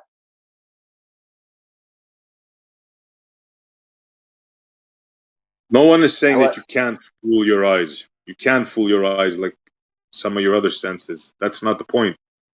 Point is, you guys are saying we see a 3D world in 2D, and that just doesn't make sense to me. So to be clear, you can fool your eyes, but the Earth does look flat. The direct. So think of it this way: the direct image that you're receiving on your retina is 2 dimensions, your brain interprets it in 3 dimensions. And the reason that your brain interprets it in 3 dimensions is based on experience, right? So when you touch things as you move throughout the world, the more that you learn about your surroundings, the more you pick up on the subtle cues that can give you context of the 3D world that you're actually traversing through, even though you're seeing it through a 2D representation. This is why Yeah, infants, Your brain this sort is of why fills in the gap infants, from like previous you, experience. yeah, you dangle keys in front of an infant. You can hold those keys 3 feet away, and the infant will continue to try to grab the keys, even though they're nowhere near where that infant can grab. So it's any experiences like that. Once they start to learn, like, oh, just because I see this thing, I can't really reach it. What are my cues to show me the depth of where these objects are? And you start to learn that over time. So then it becomes second any nature, and your brain interprets everything so quickly, even though it is a dimensional image. yeah, any movement I gives it think you're away. reaching a Like little bit there. like any movement will give it away. Like if you draw one of those illusions and you look at it from a certain angle, you might you know you can't tell. But if you move, you'll be able to tell because you get like that parallax and you can see that. Oh, okay, I can see it from another angle now. I can see the width of it where I couldn't see before. You know what I'm saying? Yeah, but how do you equate a 3D world?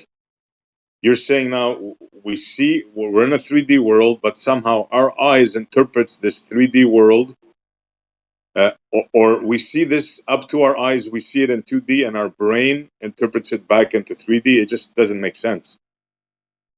Yeah, through movement and stuff like that. So think of it this way, like a camera that takes a picture, right? That picture goes onto a flat surface on the back of the camera, whether it's a digital photo sensor or it's an actual like piece of film, right? So what it takes is it takes a snapshot of a 3-dimensional world and it puts it into 2 dimensions. So when we look at that picture, we can look at that picture and we can see that there's depth within that picture, right? But it's actually a 2D image.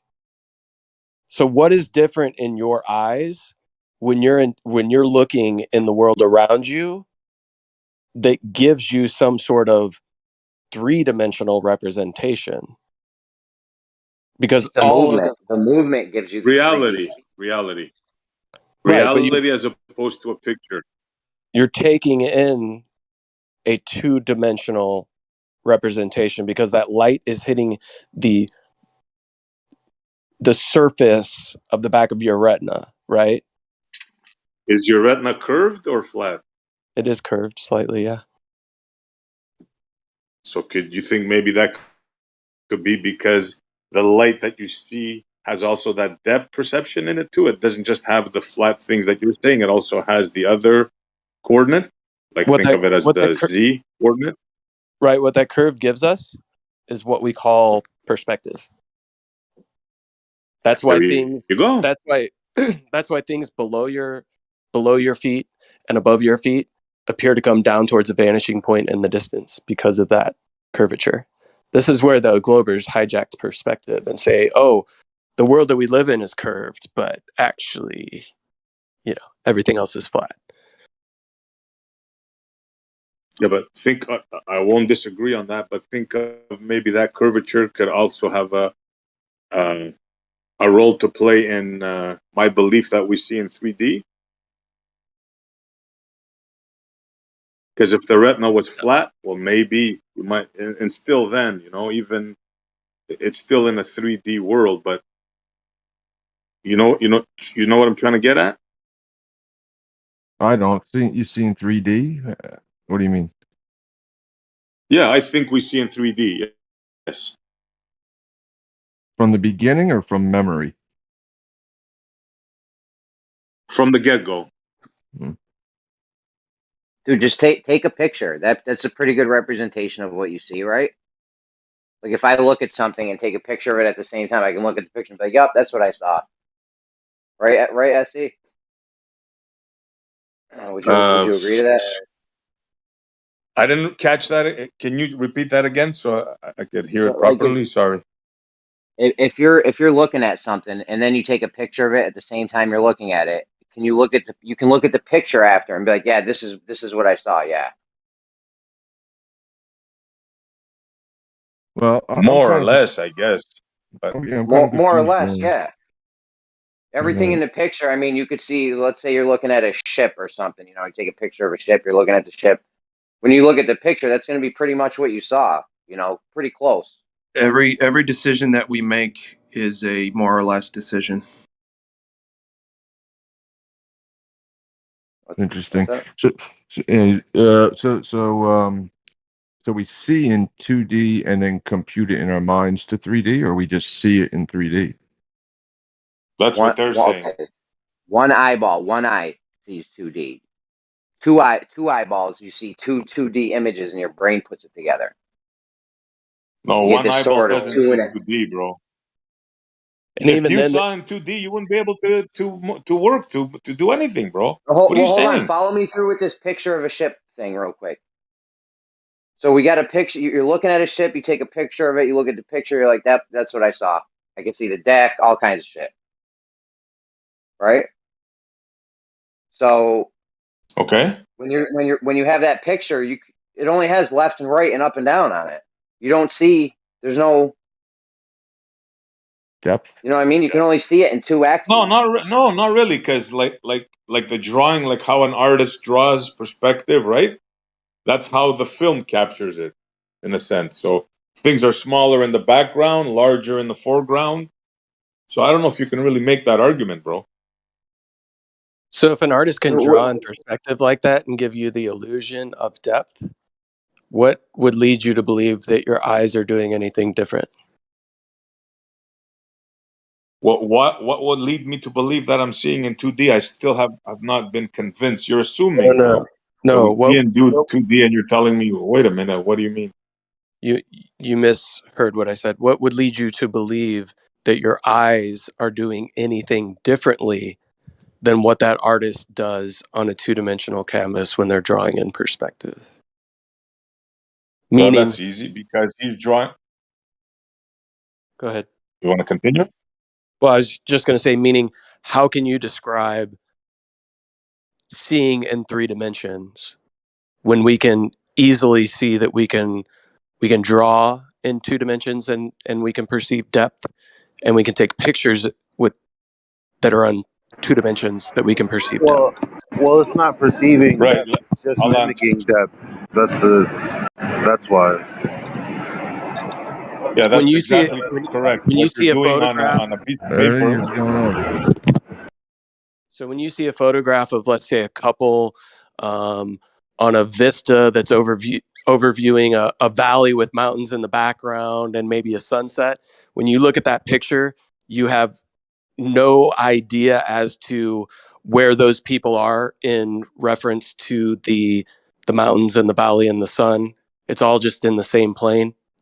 You have no idea of depth. Yeah, it's still mimicking depth because that image has to be placed onto the film. It's all about change. It's all about change. It's all about change. If you have this position from the picture or the actual people sitting by the mountains, in front of the mountains, whatever, and you move left to right or front and back, making a change will tell you what's happening. But if you just but just not moving. If you just don't move, I agreed to this earlier. The movement will give you the 3D, but if you just don't move, that's where you get the 2D. So we can move this conversation. Oh, hold on. Right? No, so we I'm can not move moving it right now. from I'm not photographs to your television and video. So is your television 3-dimensional, meaning that there's little 3-dimensional characters that are on there? Same. Look, I got this. Same thing. The pixels are mimicking on a plane what you would experience in reality with real depth. I'd also like to mostly hear from. I mean, no judgment. I'd like to hear SE's point of view since he is the Yeah, for sure. Sorry. the one standing out from everybody else with a different point of view. No problem. Definitely no problem. Yeah, well, like I was saying, on a paper, the same as on a TV, right? It's not as if you're viewing something in reality, right? You're drawing something, mimicking reality. That's all it is, and that's all the TV does. It just mimics stuff using perspective.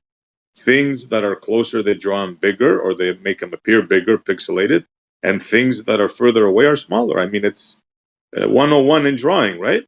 It's not difficult. So is a video camera mimicking reality, or is it taking a perfect representation of reality, right? Well, I think you're saying the same thing. That's a good question. But aren't you saying the same thing? Because it's just putting onto this substance what it sees. I know that's a reification, but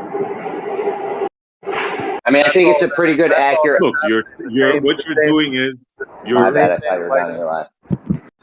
Yeah, just real quick, the same thing like the pixels moving across the screen, like the colors. There's either more pixels or less pixels to take up more 2D area or less 2D area. Like, and that's what gives you the depth feel. But it's obviously not the same as me walking forward. And I know you guys say, what about if you're not moving? Well, that doesn't change the fact that nothing in front of me is 2D. I'm not going to walk into a wall of what appears to be real. We understand this difference. It's not like, I know you guys aren't going to argue and be like, oh, like it's just, it's not mimic. I don't know if mimic is the right word. I know I used it, but it's just because we can draw things bigger and smaller, and we figured out how to mimic depth the way we perceive depth. I mean, it's probably exactly the same way with our eyes. That's probably the point that's being made, and in that case, maybe I agree, because So when you take a picture, it's an accurate representation of what you see, obviously, or we wouldn't use pictures. If it didn't give us like what we see, we wouldn't do it. There are only 2 VIPs left. I would like to make an announcement. We have 2 VIP tickets left. Get your tickets now. I thought I had like a good week. No, we have general admission. We have unlimited general admission. So, but the VIPs are, they ran out. So we got 2 left. All right, sorry to interrupt. I'm not sorry though. What's up? What is this thing that I need to buy tickets for? True Earth Mount Meru Summit, 11/11 and 11/12. Come support your favorite flat Earth producers. We have Eddie Bravo, Peggy Hall, Owen Benjamin, Alex Stein, Taboo Conspiracy, and many more. South Carolina. We'll do this promotion, you know. David Avocado Wolf, Amanda Volmer, Bob from Globebusters, Jaren from Jarenism. Sound like you've been drinking. South Carolina. Fuck yeah. Well, no, it's virtual. It's virtual, bro. It's not in person. You just show up I thought this online. was that thing. I'll be at the next one for show, but I can't make this one, unfortunately. I How love you dare guys. you? You can't make it? You're online right now, bro. What are you talking about? Wait, I'm saying in person. It's not in person. Flattoberfest is in person, and that's the end of this month. And then we're doing a virtual summit early November. Oh, well then I'll see you guys soon. But then coupon code, get 50% off. What's it? 50. Keep going. I'll shut up. What is this, an infomercial? Yeah, actually, that's what it is. Interactive infomercial. All right, I'll stop.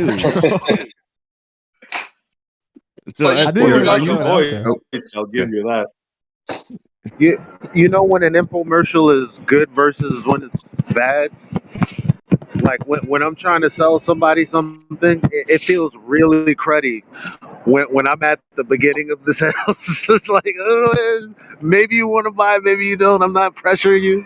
But when you're like at the last little bit, you're like, yo, it's going down. Get a ticket or don't. I don't give a fuck. Well, yo, Like, I mean, we got till the 11th of November. I'm chilling. I genuinely don't have any problem pushing it because I think we went hard. We got David Avocado Wood, Amanda Vollmer, Dave Murphy from Allegedly Dave, Brian from High Impact Flips, Marty Leeds, Dave Weiss, Bob Nodell, Caleb from TikTok. Caleb is crushing, by the way. Got kicked off at 150,000, then kicked off at 80,000. Now he's back to 100. Iru Landucci, Sean Hibbler, Ben from Taboo Conspiracy, Jaren, myself, Peggy Hall, Conspiracy Music Guru, Chris Crum, Eddie Bravo, Alex Stein, and Owen Benjamin. I have a question. Yeah. So when is Flattoberfest? The end of the month? Where is it held? That's in Greenville, South Carolina. It's the 21st to the 23rd. Oh, that's far away. Exclusive music from Witsit Gets It and Kai. Premiering I have a brand new question. How many music. You times can have you get a read that in front 10% of a mirror? discount. What's up? I said, how many times have you read that in front of the mirror today? Zero. I'm just in a troll mood, dude. Pulling your leg. You can get You can get 10% off at Flattoberfest with the 10. You get 50% off with what's it 50. All right. You guys can continue talking about density and buoyancy. I was just wanting to let you guys know. What's it 5? What's it He'll 6? go next year. Yeah, Austin's a shill. So the straight line's curved. Austin sold out. He's probably a Mason. How dare he has a coupon code? He probably works for the CIA. And I saw you wearing some champion shit once. Yo, yeah, and he wears champion. Did you see his robe? It's got a polo horse on it. This dude eats babies for sure. That was so funny when they tried that. That was so fucking funny with that champion thing. I was like, really? Y'all be reading. That was Effie Data. He was like, first time I saw you, you were wearing champion. Coincidence? Oh, what? Okay. Yeah. Sort of. Dude, what the fuck? You can't make this shit up, man. I'm like, yo, my sweatpants cost $10, bro. It was a great deal. What's wrong with you? You gotta make and spend money to build. You know, I'm trying to find it. Oh, the Roman Empire. But you also gotta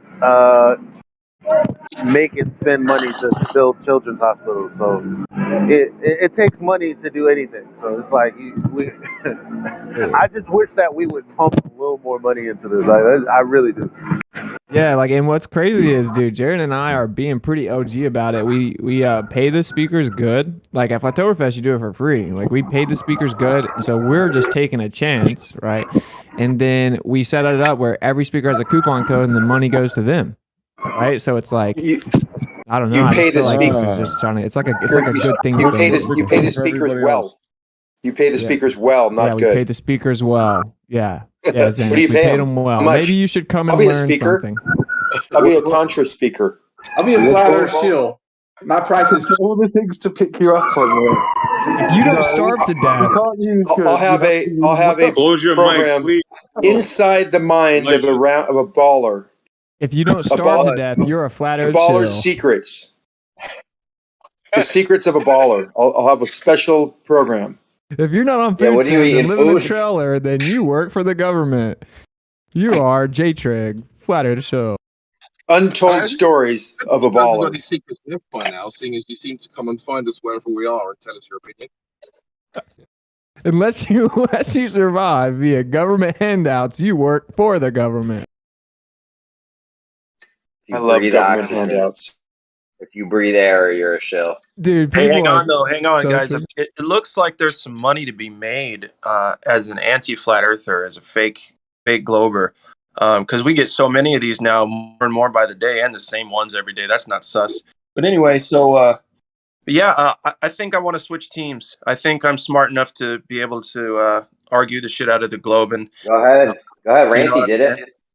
Yeah, I mean, Great, I need great. cash. I need some cash. So listen, all I know is it takes a really good ability to lie and be a piece of shit to people, and I used to do that all the time. So let me know. Let's not insult this Yeah, there's man no today. doubt. There's no doubt that that's where the money is if you really want it for the money. But there's other things you can do to make money. But you know, OnlyFans, Glat. yeah, if you got feet and OnlyFans, you're good to go. I'm just kidding. I'm an actual human being, so I won't do that. But I just thought I'd mention it. Yeah, maybe you can cover high-profile court cases, make a few Bitcoin. Yeah, guys. While we're on the subject of rampant hypocrites, did anyone see the call-in show with Dave Farina on Myth Vision, where Brenda decided to call in to talk to Dave, fangirl him for about 10 minutes, while saying that the abuse that flat earthers give is bad, but that the abuse that flat earthers receive is completely justified. Did anyone see that? Well, Brenda's a flat earther some of the time, so That's exactly how I felt. Brenda converts more people to the flat earth than anybody. We can move on if you guys want. I just wanted to mention it. Some of the shit Brenda said has just been absolutely amazing. I mean, you couldn't make the shit up. right. Brenda's making a lot of shit up, obviously. That is true. But yeah, to SE's point, so are you putting forward the idea, SE, that that we see in 3D simply because things are smaller in the distance? That is the 3D, and then depth perception is what, a different dimension? I reckon you might learn a lot about this at the virtual conference if you buy a ticket. But yes, what you asked is correct. Death would definitely add another dimension to things. Do you know what else would add another dimension to things? What? If you bought a ticket to the conference that existed. The what conference? I don't know if it's still here. I'm just trying to shill for it now. The true is this right? The True Earth Mount Meru conference. There we are. Yeah. Well, what is that? Like, what's going to happen there? Oh, just kind of truth coming at you. But is it like a rave, a festival, or is it like a conference? You got to buy your tickets, and you'll find out. Nate. There better be a hot dog eating contest. So you guys don't know. All right. Buy your tickets, Nate. Find out. Yeah, you don't know either, so it's cool. I'm sure it'll be fun. It sounds like a conference where there's going to be some people talking. There's going to be some music. I expect to see a bunch of Globers there. Tons, guys. You got a lot to learn. Well, that'll be hilarious. What's your name? What's your name, Mr.? I always forget. I don't know you guys like that. Well, he's already coming down. So. Nate. Is that Nate? Yeah. So it's a virtual. Yeah, it's a virtual conference, Nate. What does that mean? A virtual conference? It's not in person. It's through virtual means. Yeah, so there's like but a someone Zoom said VIP it's in room person, where you like interact. people are meeting at a place. No, that's a different one. That's okay. a different one. That's Flattoberfest, Greenville, South Carolina. I'm sure that the ballers right now are itching to find some way to try to ruin it, though, because you guys suck. But feel free to just fall back and leave Flattoberfest alone. It's not for you guys. Okay. But yeah, that's in person and the other one's virtual. That's Can't we just come to like hang out and chill? That's No, so, you guys so don't. You guys are racist. incapable That of is so chilling, dude. You're racist. S5 flat earthers. It's so like 2005. You Come know how on. much you would kill the Wait, vibe, so Nick? Do you know how Why do you terrible it would wanna- be if you were there?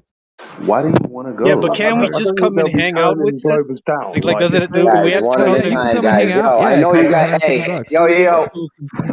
Guys, hello. There's way too many people talking at once. One at a time, guys.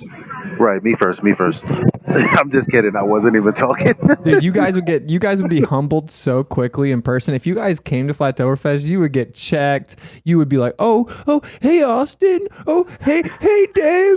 I've met you guys in real life. You're nothing like you are on the internet. Please come to Flattoberfest. It'd be hilarious. What if I just wanted? What if I just many people like me are going to be exactly like we are?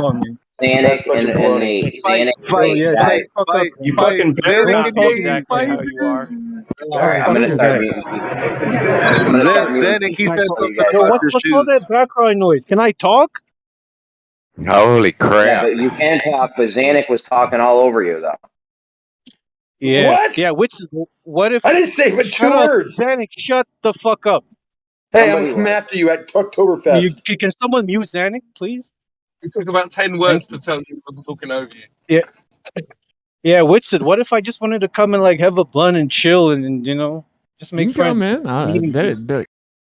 Have a bun? But I mean, is it that I'm gonna come and get checked? Like, am I gonna be attacked by a bunch of flat No, earthers? you wouldn't get attacked. No. Like I was just making a point that like the way that a lot spiritually of the checked. Okay. All right, Zanik, have you ever considered playing tag with traffic? Oh, snap. Nate, I would personally protect you and lay my life down for you if it came to it, because that's what I've always done. After I pocket check him. Because if he came, the truth is everyone would be nice. Like everyone there is super nice. But we've had people try to like bombard it, right? Where they come in, they try to ruin people's demonstrations and ruin the speeches and like sabotage the event. Yeah, you wouldn't get a very warm welcome. I was just making a point that anti-flat earthers are a lot tougher on the internet behind their keyboard than they are in person. I've experienced it firsthand. I traveled the U.S. and that's just a fact. So that's what I was saying. Sure. Flat earthers are tougher or globers are tougher? Has that ever happened to you? Like a glober from Discord or YouTube try to confront you in real life? Yeah, it has on the tour, yeah. And it was like put their head down, nervous, gamma energy, like was it Zanik? Short, like no, Zanik wouldn't do that. I'm exactly like I am right now in your face, trust me. Oh, but I can't see anybody. Nobody wants to fight, but everybody just wants to go home. Whitsit, but I understand people get all tough here, and then they go to your little thing, and they'd be super sweet. They wouldn't be able to, look in the eye and tell you what they really think. Yeah, I get a lot of that. I understand. Manic, let me get this straight. So, just like you are in VC in person, you overtalk and rumpus and like. Yeah, you wouldn't get a word barge into conversation. Never, because when I tell you, there's no cues here. I can't see when you guys are. Your hands are gonna. Your body language when you start to talk. All I can do is hear stuff. It's difficult to find that cue to jump in when I do. So like Brian last night was unbelievable. Different. Every time I said a word, boom, he'd jump in. You are different on the internet. Gotcha. All right. Yeah. Good point. Well, no, as far as trying to talk on Zanik, there's cars outside right now. This wouldn't happen in person, by the way. Right now, this. I would check you so hard in person, Zanik. I promise. With what? What are you going to check me with? I wouldn't physically do anything to you. I would just be like, bro, why you act so wild on the internet? Crypto, wouldn't be wild in person with you. It'd be like normal guys talking with one another. Normal. My question is, why do y'all want to come? Like, I don't understand it. I'm not. Somebody's got some mad background noise going on. Crypto's trying to jump in. I think he's getting over. Elijah's like in the middle of downtown New York. Well, I'm not in downtown New York. Yeah, Nate, the way these kinds of conferences work, right, is that basically you'll only find trouble if you go looking for it. So everyone's going to be chill if you're chill. But if you come in going, everyone's an asshole, you're all stupid, yeah, you're going to get something for that. So just be chill. That's all you have to do, bro. You're not gonna. It's not like you're gonna be walking in and people are gonna be like staring daggers at you. No one really cares. Oh, I'd love to meet you guys. I would love to go to one of these things and hang out. It'd be really fun. I'd really enjoy it. And I'll give you a wet willy Dude, if you give me a wet willy, I'd have you in a freaking armbar with armbar. Armbar, and I would have you in an armbar. We had M Stone. Half a second. We had M Stone. I had some Glover in Houston come out that was like, really lame, bro. Lived with his mom. He's like in his 60s. Brought his mom out there to tell me how stupid I was. Got intellectually destroyed, and then kept coming back. Said, "I've been watching you for years." And then, Kai was there for that. You were there for that, right? That was super weird. Yo, yeah. His mom was like really embarrassed. And then we had the M Stone, I guess, all 4 or 5 of them trying to act like he wanted to fight me, and I didn't move. He tried to flinch at me like 7 times. I didn't move one time, and then he didn't know what to do. Was Then that the we one in had, Dallas? who else was Tim Osmond came out in Salt Lake City, just like literally followed me around like a puppy.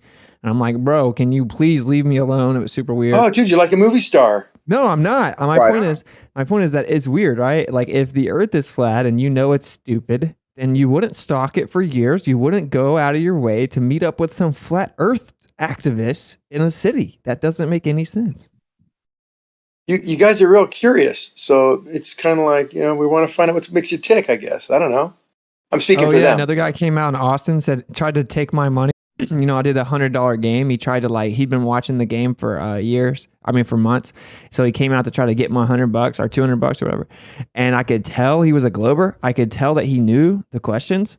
So I asked him, so how fast does the galaxy go through space as number 3 instead of an easy one? And he couldn't get it and got super triggered. Then sat there and watched me talk on the mic for 2 hours. Dude, it's just weird. It's weird. I'm just saying these people have a different energy in person. That's all I'm saying. This is just a fact. What's the answer for galaxy? 1.5 million miles an hour? 1.3 million. So I wouldn't get it right? That'd be wrong. That's right. You don't know your religion. Sorry, mate. I remember that guy. I don't know the details of my religion. Yes. I also remember the actual flat earther who came and did win, and he didn't take the money. Remember? Yeah, he trolled me in New York City. Actually, yeah, the flat earther came up, got all 3. I gave him the $100. He's like, "Bro, I've been watching your channel, man. I'm trolling you." He just gave you What money were back. What were the questions? What were the 3 questions? How many times the Earth spin every day? How fast does the Earth spin at the equator? How far away is the sun? Stuff like that. This goes to show. And how accurate do you have to have the numbers? This goes to show that flat earthers are more educational than globe earthers. Is education memory or is education? You tell me, fam. None of the Globers know where they're at. That's not fair because I don't know the exact speed. I know it's 1,069 1,037 miles per hour east. But if you said 1,000, then I gave it to you. If you said if you said 100 million, I gave it to you for the sun. Like if you were decently close, I gave it to you. Oh, okay. Well, that's interesting. That's very, very generous of you. And I only gave the money away one time in a year, and it was in San Francisco. And I'm almost positive that dude was cheating. I think he had someone in his headphones. On his phone? Yeah. Yo, I mean, I think you should find that guy. People didn't get it right because we should find him. I'll help you find him. I don't like that. Makes the Globers look bad. You say you wouldn't do this in real life, but I know you heard me talking to you. I didn't hear you. You sound like a mouse in the background. You did hear him talking because I heard him talking. You say you wouldn't do this in real life, but if I was verbally talking in real life, you would obviously still just talk over me. I wouldn't. He said he didn't hear you. You sounded like a mouse, but he didn't hear you. So if you were soft spoken, he's basically saying that if you're soft spoken, he's gonna run over you. Conversation. Is my mic not good? No, it's fine, Jeremy. You sound fine, Jeremy. What you got to say, dude?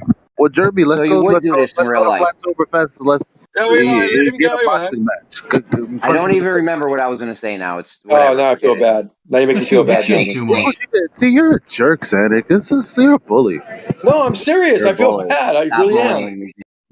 You know what's funny though is that Zanuck contradicted himself earlier about this stuff. So on the one hand, he said, "Oh yeah, I'm exactly the same in real life as I am on the internet," and then not even in a different sentence, or maybe in a different sentence, but not in a different period of talking. You're struggling. He said that in real life you get visual cues which allows you to know when to talk or not. So it's literally you literally contradicted yourself, bro. No, I didn't. So Witsit, the next time you're in Austin, we'll do dueling megaphones. How about that? B-ball, go show me seeing more or less of that basketball with the square on it, will you? Do something with it. I just want to jump in just to let Witsit. Next time you're in Austin, let me know and we'll do dueling megaphones. You know, incredibly not fun to me. Have you ever considered my position and how disinterested I am in you guys? Have you ever thought about that? Because I mean, from my position, just be honest, right? It's weird. Your position is weird to me. It doesn't make any sense. It doesn't compute in my brain. Like the obsessively stalk flat earthers is weird if you think flat earthers are so stupid. No, you missed the I point. kind of agree.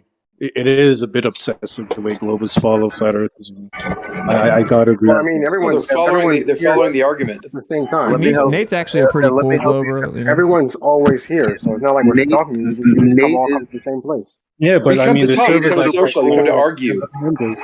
the servers like Gem Pandas, you know. But you guys spend a lot of your time here to attack and antagonize and get personal with flat earthers. It is a bit weird, and the way, like, you know, George and M Stone showed up at a flat Earth conference. Like, I understand they're free to go wherever they want, but that's not normal behavior, you know. Well, hey well, Nate, yeah. if you're taking a vacation, brother, and you want to come to Florida, hit me up, I bro. can't hear you, Napalm. There's someone playing music. Yeah, Eli, It's I almost Elijah, moved of you to the course. hot mic room. I could tell you were trying to get I in. was trying to get it like 3 Elijah's in times. downtown Manhattan.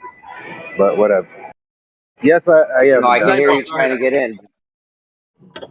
Go ahead, Just it's wait Napalm. till Napalm. when your mic. Shit. Yeah, It so takes me a minute to mute, and then I'll hear music, and then y'all like, oh, But mute this Elijah, mic. why not? Why don't you Why get not push go on to talk? Twitch? Push to talk, Bubba. That always will fix the problem.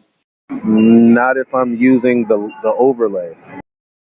yeah, so Nate, we could hang out and have some beers, man, and have good conversations on my back porch. So if you're ever in Florida, hit me up, brother. We All right, can no hang problem. out. We can chill. Nate's getting pocket checked and then baby powder pimp slapped. I'll tell you right now. Yeah, Jeremy's the only person I don't How do really you pocket check know. it? If I can talk, then the music in the background is more like ambiance. But if y'all talk when my music is on, then it's obviously interruption. So It sounds kind of gay, but go ahead. Nick, So should we not talk then, Elijah? I mean, you could talk with my background so long as the fucking Jeremy doesn't mute me religiously. No, we got a hot mic room now. I almost moved you there just now, but I didn't want to get you upset first thing in the morning. So Yes, I would have been very pissed. Now, I'm just trying to say, yes, Nate is very fucking cool. So is what's that other Left Lane? Very fucking cool. There's a couple of others. I like Matthew Learns. I used to, but he acts a little girly. Like ever since I've seen him in here, it's like he's like finally a place where there's even ground, and he just gets like kind of catty. I don't like that. I wouldn't necessarily. I don't have any beef with him, but I would hang out with you guys. I would. I think you're cool. And what was I gonna say aside from that? It is very weird, and I wanted to put more context on that because it's like, again, I went to my peers, like people that I knew, and I said, hey, the moon landing. Have you guys looked into that? It doesn't look real. You know, like all we did is start asking questions. Like if somebody was interested in Dragon Ball Z, they'd look for people who was interested in it. Maybe ask, hey, so what's the manga about? Is it worth it? Should I just watch the show? That's the kind of thing that's normal. Then somebody who hates Dragon Ball Z comes along, and every time you're trying to talk about about Dragon Ball Z, actually, it's not an exact parallel because it would It's horrible. It's horrible. we would be talking about a show that we would now say, okay, this is an unreasonable show because it just isn't stitched well together. But and we like talking about that. And then the creators of Dragon Ball come and they're like fucking follow us around, tell us why everything makes sense and how, you got to watch episode 2 because it reminds, like, that's really weird. Like, I'll either watch your show or I won't, and I'll talk shit about it with my friends. Or oh my God, is there an end sometime soon? All right, Eli. Why are you here, Zanuck? Go home. Because it's fun being here. I love talking with you knuckleheads. We like to rip you guys for not. And I don't mind it. I'm Teflon coated, and things slide right off, pal. It's not a big deal. That's not why I'm here. Let me do it. That's the whole point. No, but you get on these rampages and you just don't stop. Okay, but I didn't say anything for like that. Yeah, that's exactly right. You didn't say anything. I haven't. But Zanuck, do you not think that you do the same thing, Zanuck? Like, do you think you don't? No, I don't. I don't think I do. Maybe I need to be more introspective. I think so. Yeah. Well, when I So we're here, most of us, at least I am, for the discussion and for the argument. You know, we're talking about physics, and physics is obviously a passion of mine. I've been involved with it for many years, and you guys are into it now. Obviously, whether you were when you started or not, that's not the point. We are there now. Like Silent, for example, he was dumb as a doornail as far as science and physics. Now the guy has a lot of information in his head. He's driving his truck, freaking thinking and doing stuff. He's actually a player. Like he understands the argument, which is kind of cool. So everybody gives their position. It's like posturing, and it's like a competition. And it's fun. It's it's interaction. It's an argument. It's a debate. People on the debate team do it just for the fun of it, right? Zanuck, when I first met you, you didn't even know about reference frames, bro. That's not true. Just stop it. But no, I was. I argued with you about that for 2 years, Jeremy. On debate teams, you debate about like ideologies and political stances. This is harder. This isn't a debate. This is well, different. it is. Well, you're gonna have to cut me off and tell me it is. Yeah, you should have. Let's debate about this. It is. It's hard. You can't debate about physics. It's very difficult to have a debate team and go over like is the Earth flat or not. That'd be difficult. For us, it'd be okay because we're trained I just in told it. you the same thing you just said. It's not. Yeah, I know. I agree with you. It's very difficult because it's so technical. You can't debate technical things very easily. They can. Can we just drive global warming, for I just want to example. drive this point home. So whenever I'm almost done. people, no, you're done now, bro. Dude, I get one sentence and I get run over, and then Elijah talks about Dragon World for freaking 5 minutes. Okay, whatever. No, come on. It's about the same amount of time, bro. If you timed it, it was about the same amount of time. No, it wasn't. I literally got 3 sentences out. Yeah, okay, now you're talking over me. First time ever, I'm going to be on Xanax's What's side that? and agree with him. Who agree with who? Come on, man. Can we stop interrupting crypto? It was funny. I was literally just saying, I think I'm fairly concise and I get talked over all the time. I do find it funny that the people who filibuster moan about getting talked over more than the people who keep it concise. It's like, guys, the reason you're getting talked over is because you don't keep it concise. I thought that was pretty concise, that it's hard to debate things that are very technical. And I think I agree with Elijah. You're wrong. You're not ever concise.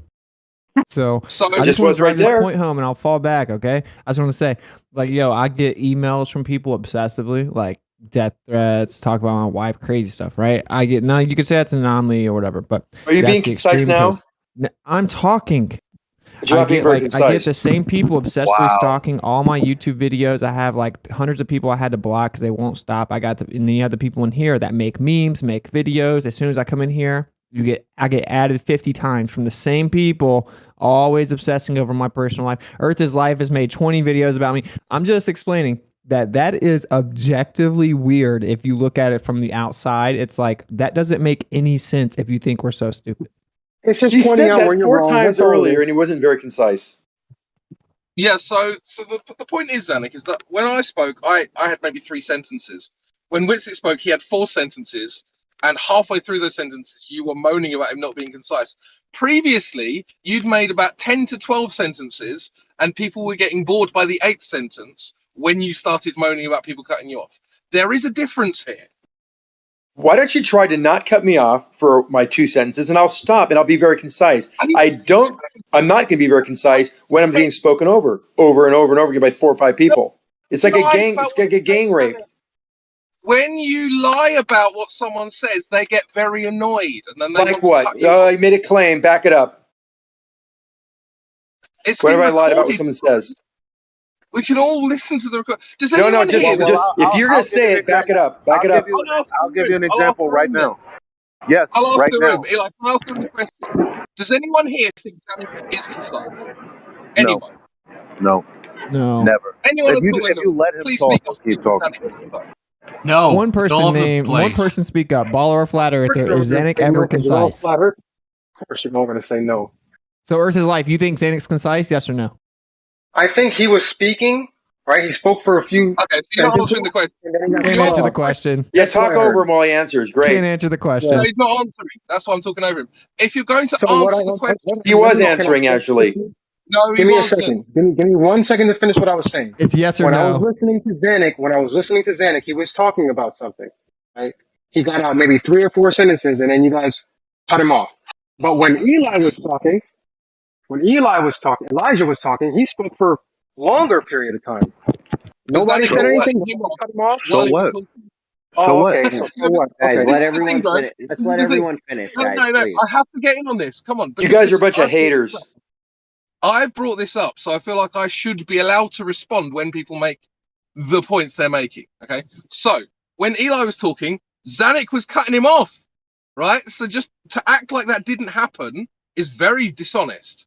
Now the question was, the question wasn't whether Eli was being concise. The question was whether you think Zanuck is concise. If you're not going to answer that question, don't talk.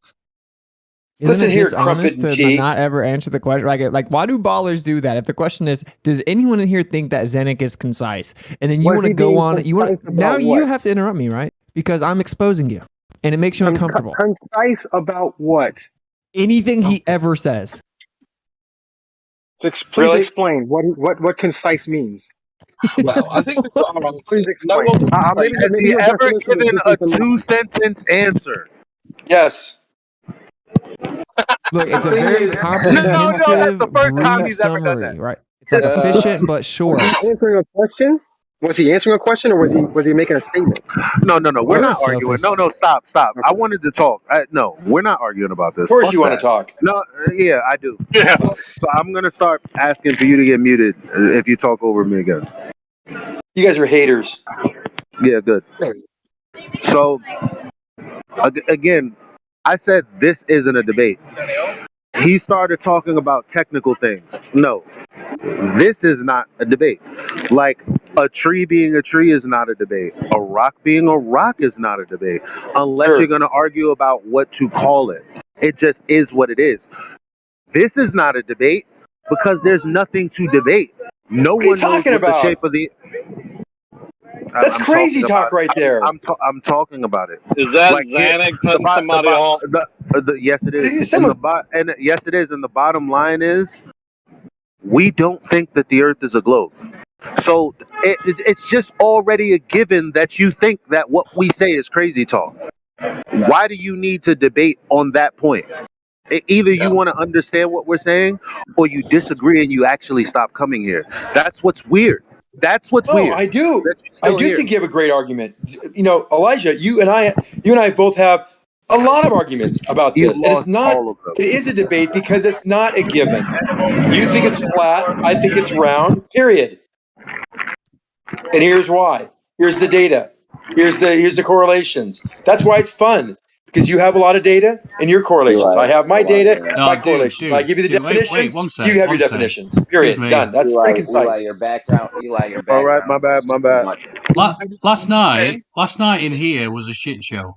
There's no other way of describing it. We were talking Yo, not about on Bendy my Warpy watch. space time for. I was here for 40 minutes. I couldn't take any more of it, and by all accounts, I think I was late. I think you'd already been discussing it for several hours. That's a 10-minute conversation.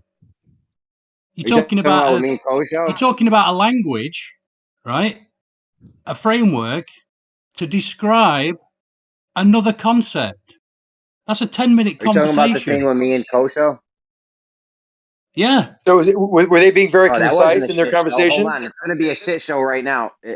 All right, Don't that let's wasn't a not shit start show. it again. I'm just saying it's a 10-minute me and conversation which ends with us agreeing to disagree and then moving on. I know, but it wasn't a shit show though. Everyone was It calm and was a shit. shit We had it show, under Jeremy. It control. was.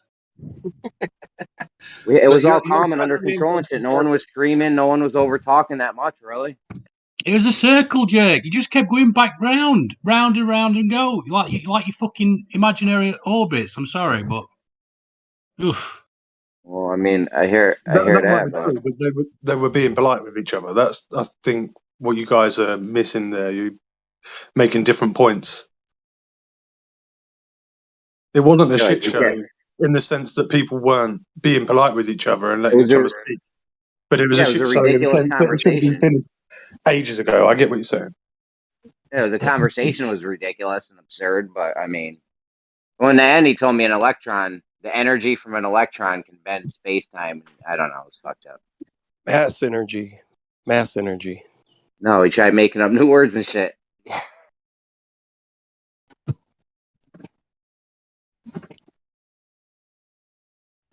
So I guess the answer to my question is there's no ballers that think Zanuck is concise.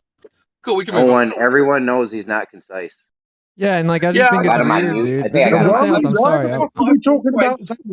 I just wanted to. Because you're Jeremy, bored, what I guess. You're such haters. Crypto's Brilliant. talking. So anyway, I was still talking.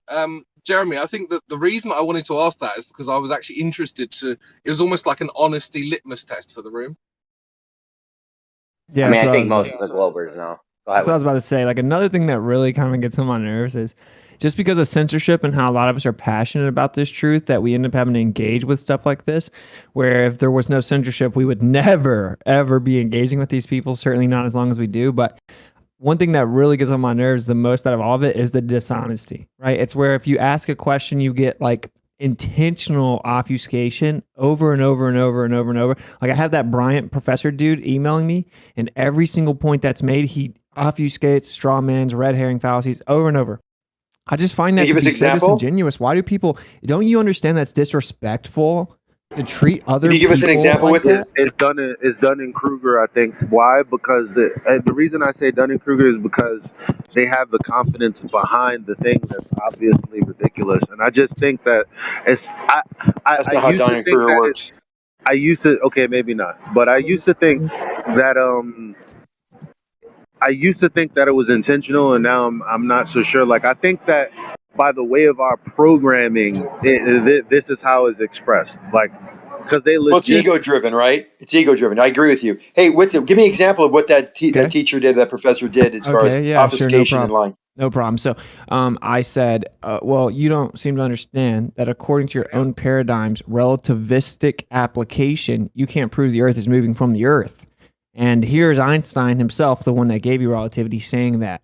And then he says, his response is, that quote doesn't say the Earth is flat. Einstein's not saying the Earth is stationary, and you cherry-picked the quote. I then said, okay, for one, no one said Einstein said the Earth was stationary. No one said that he said it was flat. It was invoked to support the claim that according to Einstein, with relativistic application, you couldn't prove the Earth is moving from the Earth anyway. That's what the quote says. Cherry picking is when if you go look in context, it would say the opposite of what you're claiming that it says. That is not the case. I'm not claiming he says it's flat or stationary. I know for a fact that you understand I'm invoking the quote to support the claim that you couldn't prove the Earth is moving from the Earth according to relativity. He then responds with, that's cherry picking. He doesn't say the Earth is flat. You left the end of it off where it says, though the Earth moves around the sun. I said, again, it's not invoked to claim that Einstein said the Earth is stationary.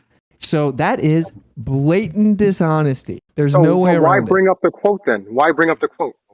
Then you have B-Ball jump in and say, why bring up the quote when I just explained why I brought the quote up 3 times? Is it really so let me see if I get you straight. How do we disengage with them while letting them I asked the question. Can I respond to you?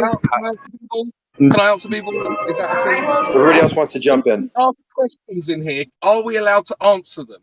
In which case, can I answer his question? Okay. Why bring it up? Very good question. Why bring it up? Because what Einstein appears to be saying in that quote is that you wouldn't know, based on your own observations, whether the Earth is moving or not, based on relativity, right? So then for someone to claim that you can would be going against Einstein and relativity. No, there are certain tests that are beyond the scope of what he was insinuating.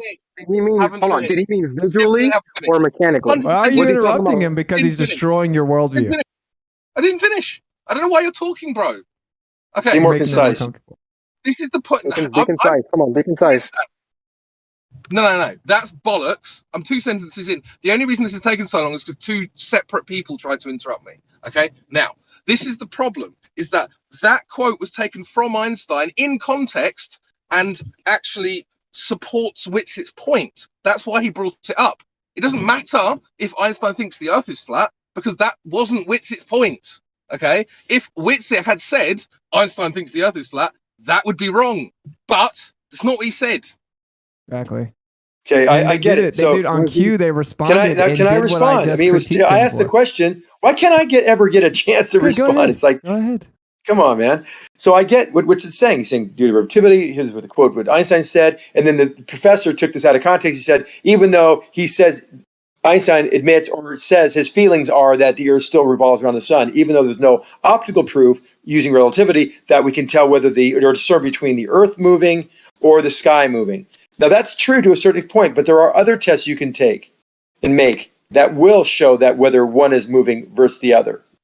Okay, what He didn't say that, but he could have said if I was a professor, I would have said that. And not relied on the assumption that it's revolving around the sun. Thank you for it says optical experiment, and even though the Earth's moving. Now this is the globe we're talking about. Find the optical experiment. Jumped in to defend it. It's too funny. You guys are so predictable. But then I'm with you. I think he had a weak argument. I get it, kind of. Listen. So then I said, I agree with you.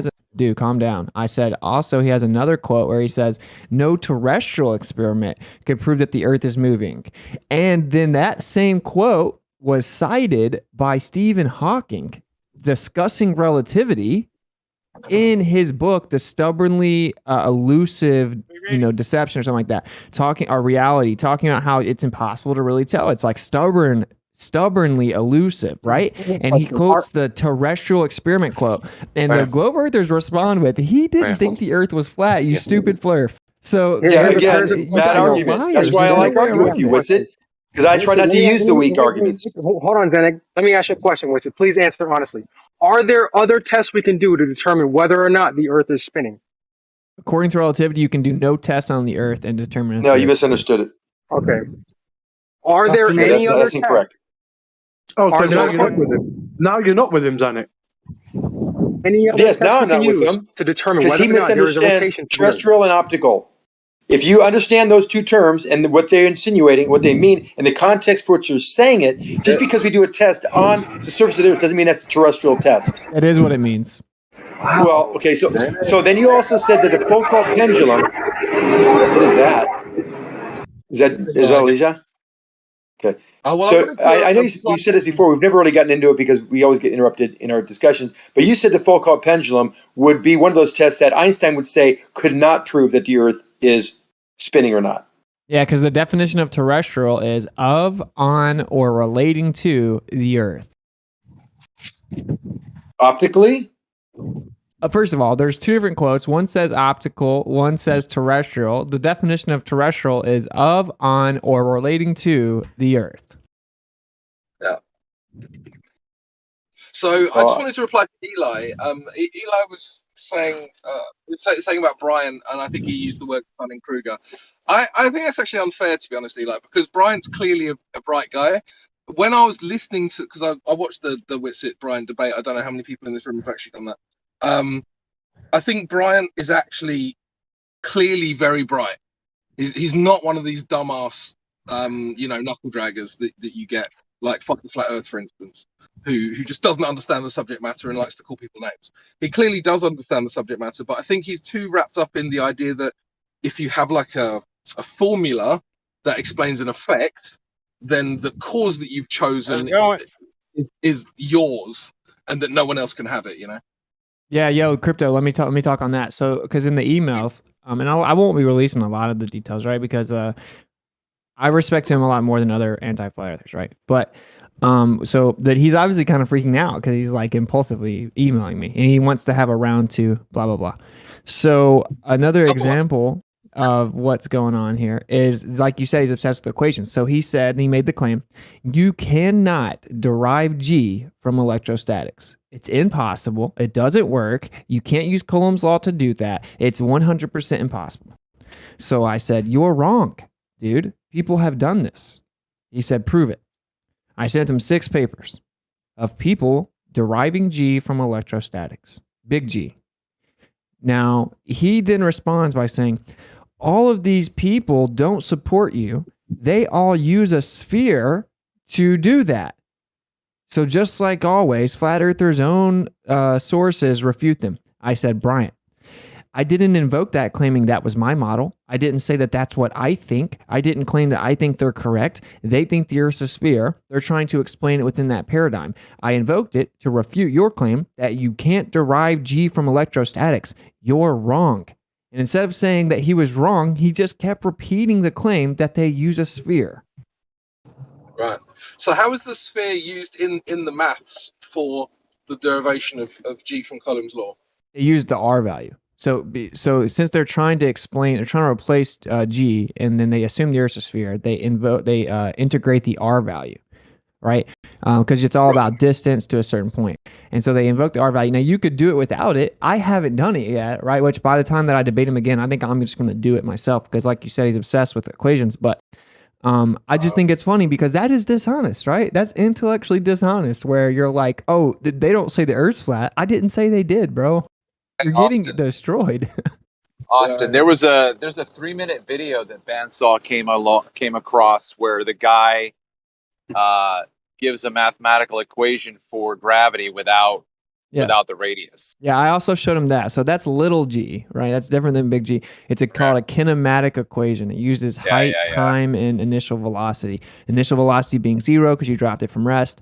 And then you can solve down with height and time. I sent him that. I said, you also made the claim that you can't solve for little g without your theory. And this is inaccurate. For one, I told him everywhere you put little g, you can just put the letter a because that's all it is. That's acceleration. And we agreed upon a constant to make the math easier. So with buoyancy, for example, you could put the letter a instead of little g. I'm like, you actually can determine this number without your model or without your theory. Here it is. And I gave him the kinematic equation. And then it is the theory, though. Little g is that. You drop something, you can get little g. Why are you interrupting to voice your ignorance? Okay, that's so ignorance? Anyway, I'm sorry you're incompetent. So how am I incompetent? Because you it's not that have no relation to what I said. That's why. So I was explaining to him, yeah, you can actually solve for little g without your theory. And here it is. I said the difference is that all the variables in this equation can be proven. You can independently verify height and time. You can verify these things. In yours, you have to rely upon things that can't be verified, like the radius to the center of mass of the Earth, etc. So I'm like, actually, this is more reliable, more viable, and more verifiable. You said you used R. You were using it too. And then what his response was, well, that's derived from Newtonian application. It's just a kinematic equation. It doesn't answer the question of the force. I said, yeah, Newton didn't even offer a mechanism. It doesn't matter. This was invoked to refute your claim that you can't solve for little g without your version of gravity. You're wrong. Here is how you do it, and all the variables can be verified. Instead of saying, oh, never mind, I was wrong. You can do it without my theory. He just shifts the goalposts again. This is a professor, shifts the goalposts again to something else. And this is all the ballers have. And this is why it's so funny. And this is why I get emails every day about how they woke up to the Earth. And the reason that they woke up is because the person I debated did nothing but lie the whole time.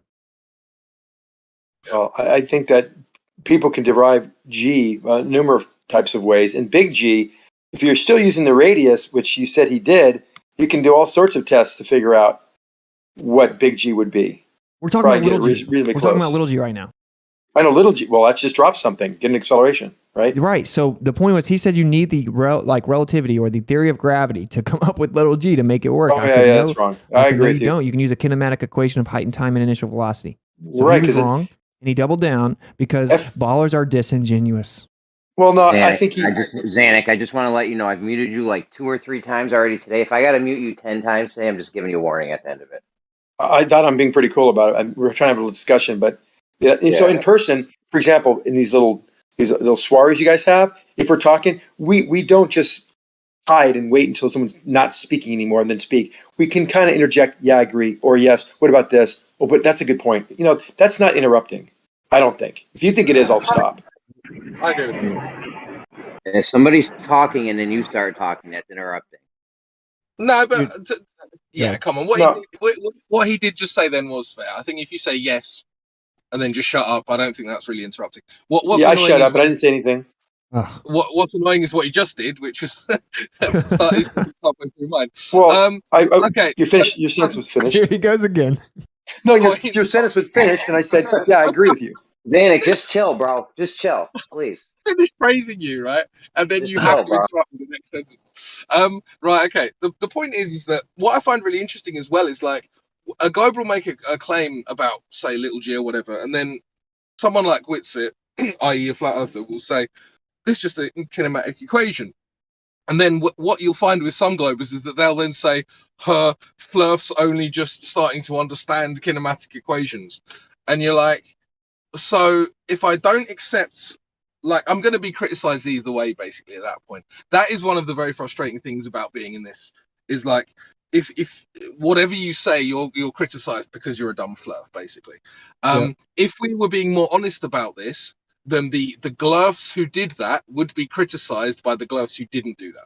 Exactly. And I gave 3 examples of how what I said is true. And this is a professor, and I can give many more. Another one is I said, well, now apply your thing. You claim that your theory of relativity and your gravity is so awesome.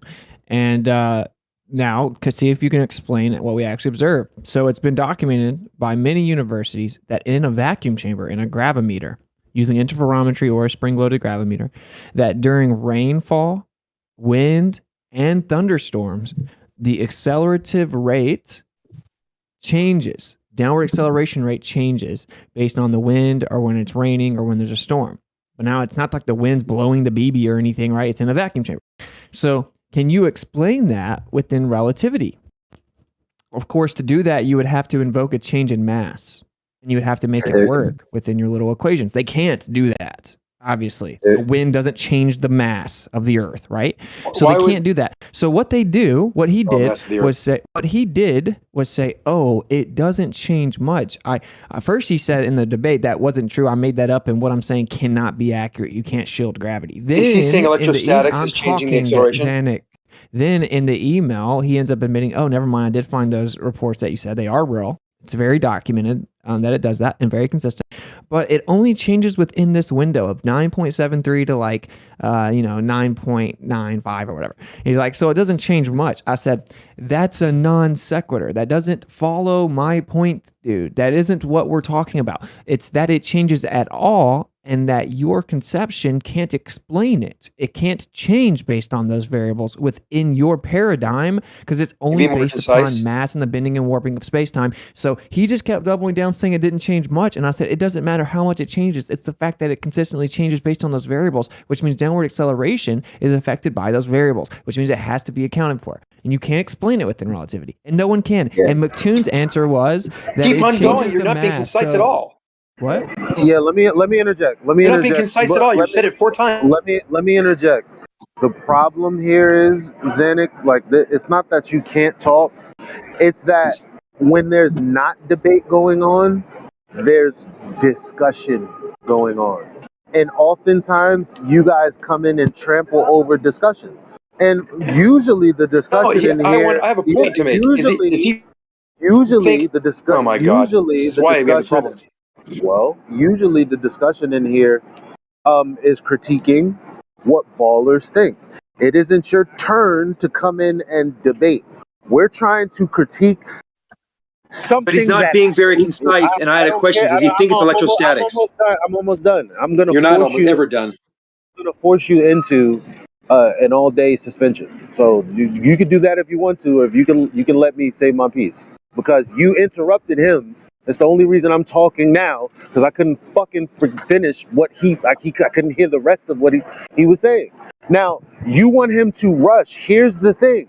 Sometimes people talk. Concise. Here's the thing. Sometimes people talk for 30 minutes when they're in discussion because they're talking about something that happened. They're not trying to debate anyone. So he's talking about something that happened, and here you are as a Glober coming in wanting to interject and ruin the discussion. That's the problem. It's not ruin, clarity, conciseness. It's like me having a debate with, say, you, and we're talking about curvature, and someone is rushing us because they want to get in their point about the pot calling the kettle black. Wow. So they want to get in their point about something else. Like, you know what happens when other people are talking about other shit that I don't want to talk about? I just stay on mute and wait till the conversation. Yeah, I think he was done though. So I think Zanuck should get a chance to speak, or at least respond. No, he wasn't done. I thought he was done. As soon as Eli's done, wrap it up. Eli's never done. So Eli, wrap it up. Zanuck's going next. But the thing is, nobody should have to Here you talk go. He's still going. Nobody should have to talk under these conditions. Like Xanax should be out of here right now. And the other Yeah, fucking because you don't like me. You hate her. the other guy. B-ball just interrupted. Yeah, B-ball is second. B-ball, Should his be. name's B-ball. Okay. Man, my comment was so brief. Winston, do you think that's caused by the electrostatic changes in our atmosphere when it rains or when it winds blowing or whatever? Mm-hmm. Yeah. That's all I was asking. Okay, so before we got to that, intellectual honesty requires a sequential deduction, right? So, for one, falsification is independent of replacement, and the positive claim we have on the table is that the theory of relativity is correct, and the Earth's a ball, and this is called gravity. Okay, now that we have observations that debunk that, because the fact that it changes cannot be explained within relativity. There's no change in mass that would be proportionate to the change in acceleration. Therefore, the rain, the wind, and the thunderstorms cannot be explained by relativity. Before you ask me a question, you should acknowledge that. Right? Now, yes, it can be. I'll answer the question anyway because I'm eons more intellectually honest than you. So, yes. That's not true at all. Yes, I'm very honest. Yes, it can be explained with electrostatics because there's something called ionic wind. You can repel gas when during thunderstorms, especially the wind itself is ionic. You have ionic wind. I brought that up 3 years ago.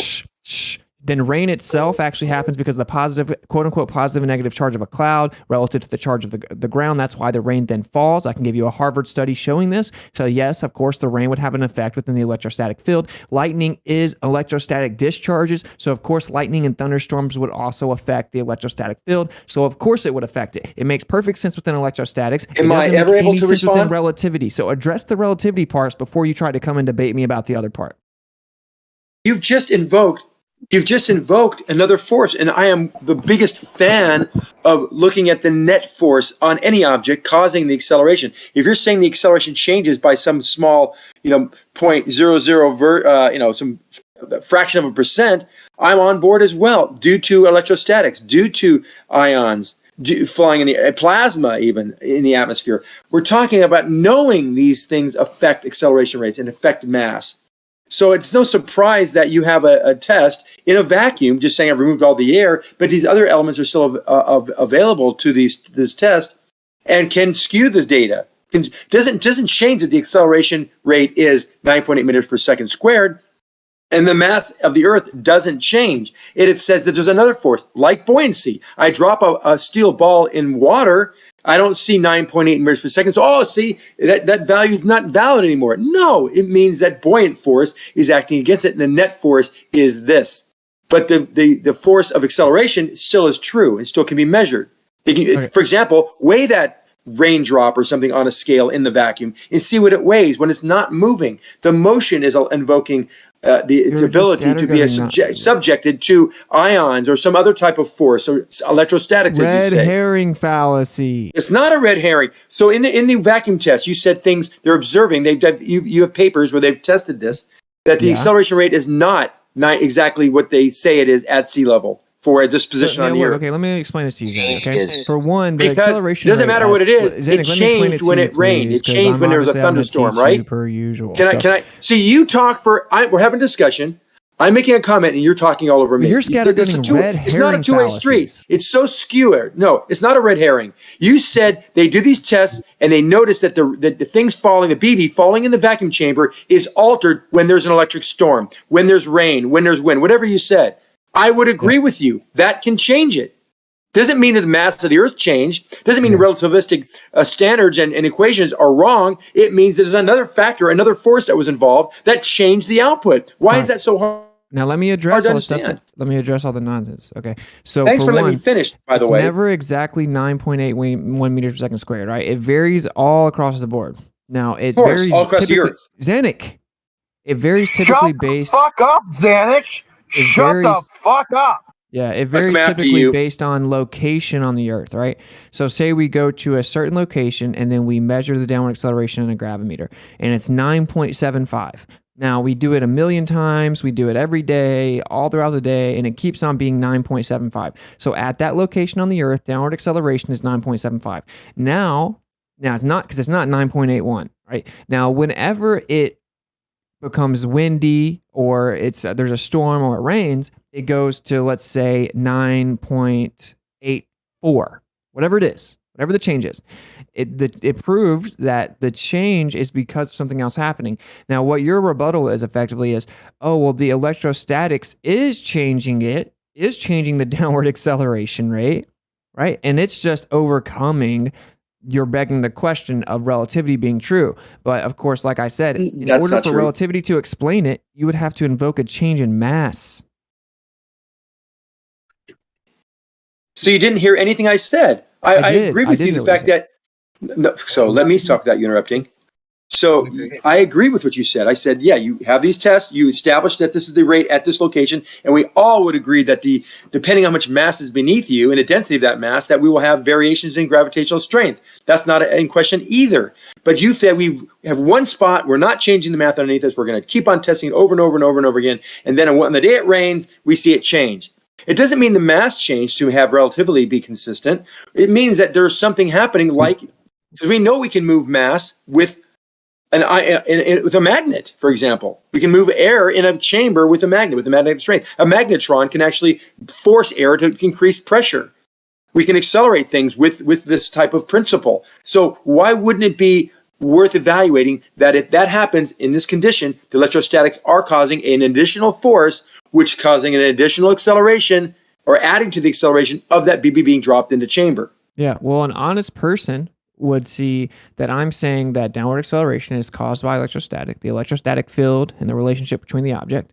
And then you're saying, nah, it's relativity. But then we see that we can manipulate the electrostatic field, and with electrostatic induction, make things go up, down, down faster, and way more. We see that everything's electrostatic and there's always electrostatic field. We put in a vacuum chamber, which means it's not like the ionic wind's going and hitting it or anything, but you can't actually eliminate this variable because even in a vacuum chamber, there is a background energy. It's called 0 point energy, quantum energy, vacuum energy, right? It's always there. There's always electrostatic field. What this shows is that the ionic wind, the fluctuation with electric discharges called lightning, etc., alters that electrostatic field that extends even into the vacuum chamber and then affects downward acceleration. So now you're saying you would have to claim, which is all you can claim, at least you're doing better than the professor, I'll give you that, where you're saying, oh, well, it is relativity, but then there's electrostatics introduced that overcome that then add an additional force Not overcome, add.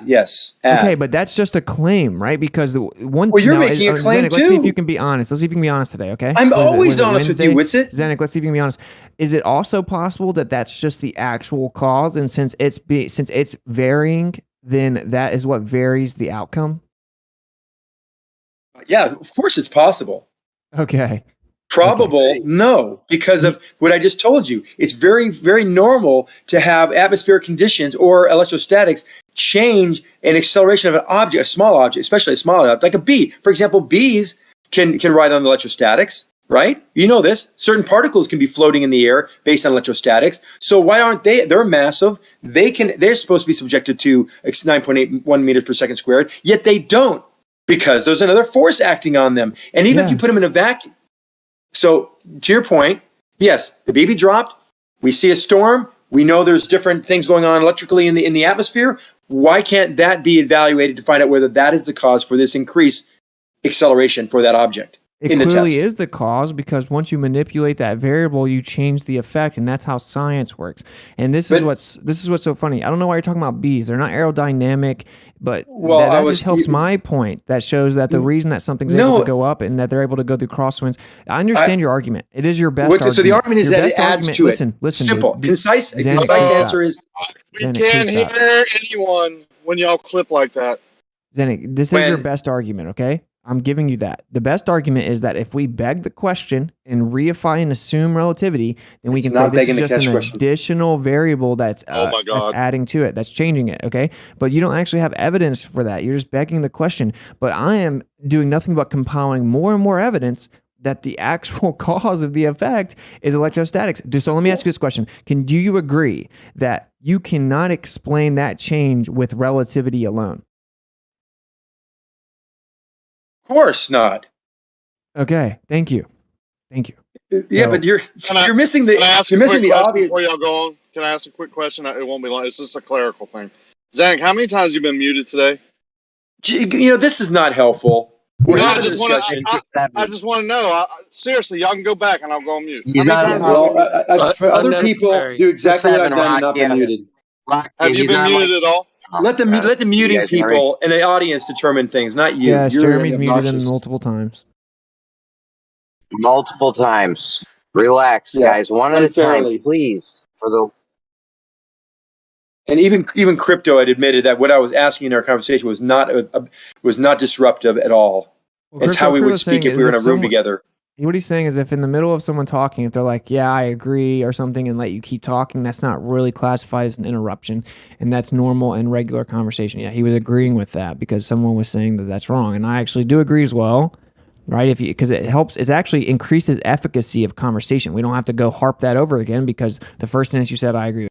It doesn't matter. The point is, so you agree then that the professor, in the 4 examples I've given, has been intellectually dishonest and has implemented fallacious reasoning. To a point, yes. Right. Generally, so, yes. So you can see why it's crazy that I'm getting all kinds of emails and comments about how I got destroyed because I didn't. I didn't get destroyed. He's intellectually getting eviscerated because it's logic. If you don't implement logic, you lose the debate. And that's why I have been always honest with you, have been as logical as I know how to be, and brought up facts and data and experiments and observations that I deem to be representative of the conclusions that I've drawn. You know this. Watch this, though. So science is where we're going to verify the cause and effect relationship with an experiment. So downward acceleration, the vector of something, that's the naturally occurring observable phenomenon. We're going to manipulate the presumed cause, right, of electrostatics. So our cause and effect relationship test, also known as a hypothesis, is that electrostatics will cause the vector of an object. No, don't speak quicker to try to obfuscate your point. The experiment is not the hypothesis. I'm talking well, quicker no, I just want to make sure you're going really quickly and you're saying things that are incorrect. But go ahead. Anyway, so we're going to manipulate the variable of electrostatics to see if it actually does cause the effect of a vector. And when we do manipulate the variable, we can make things go up, we can make things go down, we can make it go down faster, and we can actually change an object's weight. So what we've proven is that electrostatics is a cause of the effect of something's vector, right? Now, the question, now we have that on the table. No, listen, Zanik, please stop. I'm actually Well, you asked me a question. I can't respond. You said a question. I'm not you really done did. yet. I'm almost done. Please stop. This is your tactic. You scattergun. Zanik. You scattergun. You're scattergunning. No, I'm not scattergunning. I'm trying to make a point. Yes, you are. You asked a question. Stop.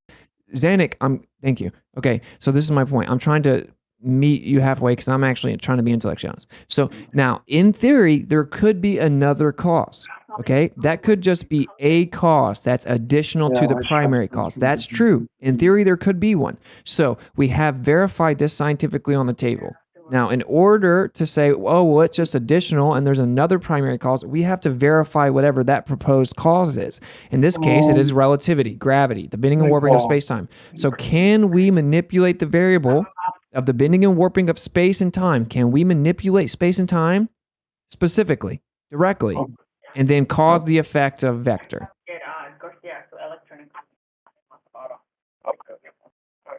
The answer is no. The answer is no. So any intellectually honest person is going to be like, wow, we've scientifically validated one part of this. The other part is yet to be validated. So as of now, all we can say definitively is electrostatics objectively causes vector of an object. We cannot claim that the bending and warping of space-time causes a vector because we haven't verified that yet. This is why Fundy muting is a requirement for ballers. Because when someone gets to make their full coherent point, it's like, damn, he addressed my point, he said my argument better than me, and he refuted it. I don't know what to do. The only way I can debate him is to just make sure he doesn't get to do that. Yeah, by muting me along the way. So now I lost several points that I could question. You asked a question, I couldn't respond. And then I'm muted while you asked another question that I couldn't respond to. And then you have the audacity to say, this is what Fundy muting is about. I mean, don't you see how ironically contradictory you are? No, funny muting is when you're just impulsively interrupting with your words. That's not what I'm trying to know. Funny muting is when you're trying to mute somebody so they can't be heard. I heard you. I wanted to respond. Sonic, you just did it, dude. Oh, shut up. To him. You did. How do you know? No, we're talking. I haven't been able to. I've been muted the whole time. Zach, I'm going to He just reiterate my literally did it to him as question. he's telling Look, you. you're doing it now too. Look at you, just Okay, talking Zach, over look, I'm everybody. going to reiterate my question. Please answer it directly, okay? Can we directly manipulate the variable of space and time to prove it is the cause of the effect of a vector of an object? Yes or no? No, we do. First of all, in science, we don't prove things. We provide evidence for these things. And number two, that doesn't have to be the independent variable to prove the dependent variable of what you saw as the observation and the phenomena. No. So you're getting the experiment and the hypothesis mixed up like everybody seems to be doing recently, more recently than ever. So no, you don't have to manipulate the bending and warping of space-time. You could try. The only way that you can prove that something is the cause of an effect is to manipulate that cause and alter the effect. If you don't do that, you're doing nothing more than begging the question. Well, that's not true because remember, the dependent variable is just the observed phenomena. All you have to do is find something that changes that observed phenomena. That you're going, it's a stretch, and this is a mistake made by a lot of people. So there you go. Boom. See, I'm not the only one that does that. In the middle of a sentence, can I say something? Yeah, Travis. No, that's not how it works. Yeah, just put me on the back burner, man. Just say, yeah, we'll get to you. That's all. No, but that's not how you do it. Travis is next. Go ahead and finish. Okay, so that disrupts your train of thought. Now, where I was talking about. Yes. So that's the experiment. I would agree. You have to differentiate between and discern between the hypothesis statement and then the experiments that then will begin to just support that hypothesis. In the experiment, anything that changes the dependent variable is considered the independent variable. And we change different dependent variables to see their effects on the dependent variable. So if you say your dependent variable is going to be the bending and warping of space-time, otherwise you don't have an argument, that's fallacious, and that is not being very intellectually honest either. Okay, Travis, go ahead. So it seems to me that we are being told that we can have more than one independent variable. Let's say I see an observation. I'm going to make an hypothetical suggestion as to what the cause is. I discover an other cause. Do I then hold on to my previous one that I can't manipulate, can't identify, can't do anything with? Do I hold on to that one and the one that I actually can manipulate? Is that science? Is that the way science is done?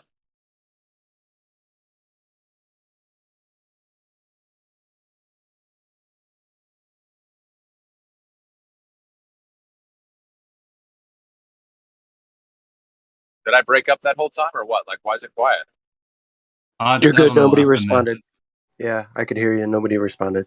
Does my question make sense? Was it to Zanuck? Yeah, because he's the one who said it doesn't matter if I can't manipulate what I think is happening. If I find something else, I'm just going to add it to it. So I'm saying, is that the way science is done? You can't manipulate what you think is the independent. You find something else that's actually independent, and you can manipulate that, but you're not going to ignore the part that you can't prove. Zanuck, did you hear my question? It was to you. He must be AFK right now. But yeah, this kind of goes back to, I was having a similar discussion with somebody the other day, and they were trying to claim that the manipulation of electrostatics, controlling the up and down vector, I mean, you can control the directionality of an object based on electrostatics. The gentleman was basically saying that, well, just because you can do that doesn't mean that that is applicable to what we call gravity or the downward vector. Yeah, like this is what's so funny, man. Is an intellectually honest response is, okay, yeah, you have verified it. I've yet to verify space and time. And that is the actual position. Like if I was a baller, I would have to admit that. That's why I'm not a baller though. And the evidence for relativity is if the Earth's a ball, gravity has to exist. And if I can manipulate the variable of electrostatics and change the direction something goes, we know we have an electrostatic field. We know we have equipotential increase in electricity. We can replicate this with two Gaussian surfaces and measure a downward flow. We can measure a downward flow and a downward current on the Earth. We can prove it's there. It's just very weak because it just sets the up and down. That's why the buoyant force resultant from density is so much stronger because it's such a very small, damn near negligible bias, but it's not actually negligible, right? Because it's what sets the up and down. And when we manipulate this variable goes up and down, and we have a huge slew of naturally occurring phenomena to show this. right? Like if we see a bumblebee, based on density and buoyancy, that bumblebee shouldn't be able to fly. Based on density and buoyancy, the cloud should not be sitting there in the air the way that it is. Right? Rain doesn't happen because of density and buoyancy. Lightning doesn't happen because of density and buoyancy. Whenever the bee flies over the flower and then the pollen levitates up and sticks to the bee, that's not because of density and buoyancy. That actually goes against density and buoyancy. Based on density, the pollen should sit on the flower. It shouldn't go up in the air. It goes up because the positive charge on the bee attracts the negative charge of the pollen, and then it goes up to the bee without it touching it. Right? So this is actual science addresses things. It doesn't dismiss things. Well, you know how you know how you blow when you blow a dandelion, you blow the little tassels off of a dandelion. That's because you blew on it. Well, the bumblebee is flapping its wings, creating air vortices. Could that possibly be what blows the pollen up? No. It doesn't blow it up. It levitates straight up to the bee. And it, based on aerodynamics, bumblebees specifically wouldn't be able to fly based purely on their wings. It has to do with the vibration of their body, right? So the movement of the wings creates a vibration of their body, which creates an electrostatic field. That's why they're able to go through across winds of up to 60 miles per hour. We can prove that whenever the flower has less negative charge, the pollen doesn't go up to it. It has nothing to do with the wind. But Eli, go ahead. Yeah. Before it got too far away from what Xanax just did, I just wanted to point out that because he was talking about me when he said more recently this is becoming an issue with people misunderstanding the scientific method. So basically, here's the problem with your critique. When Whitsitt, hold on, I got to mute real quick.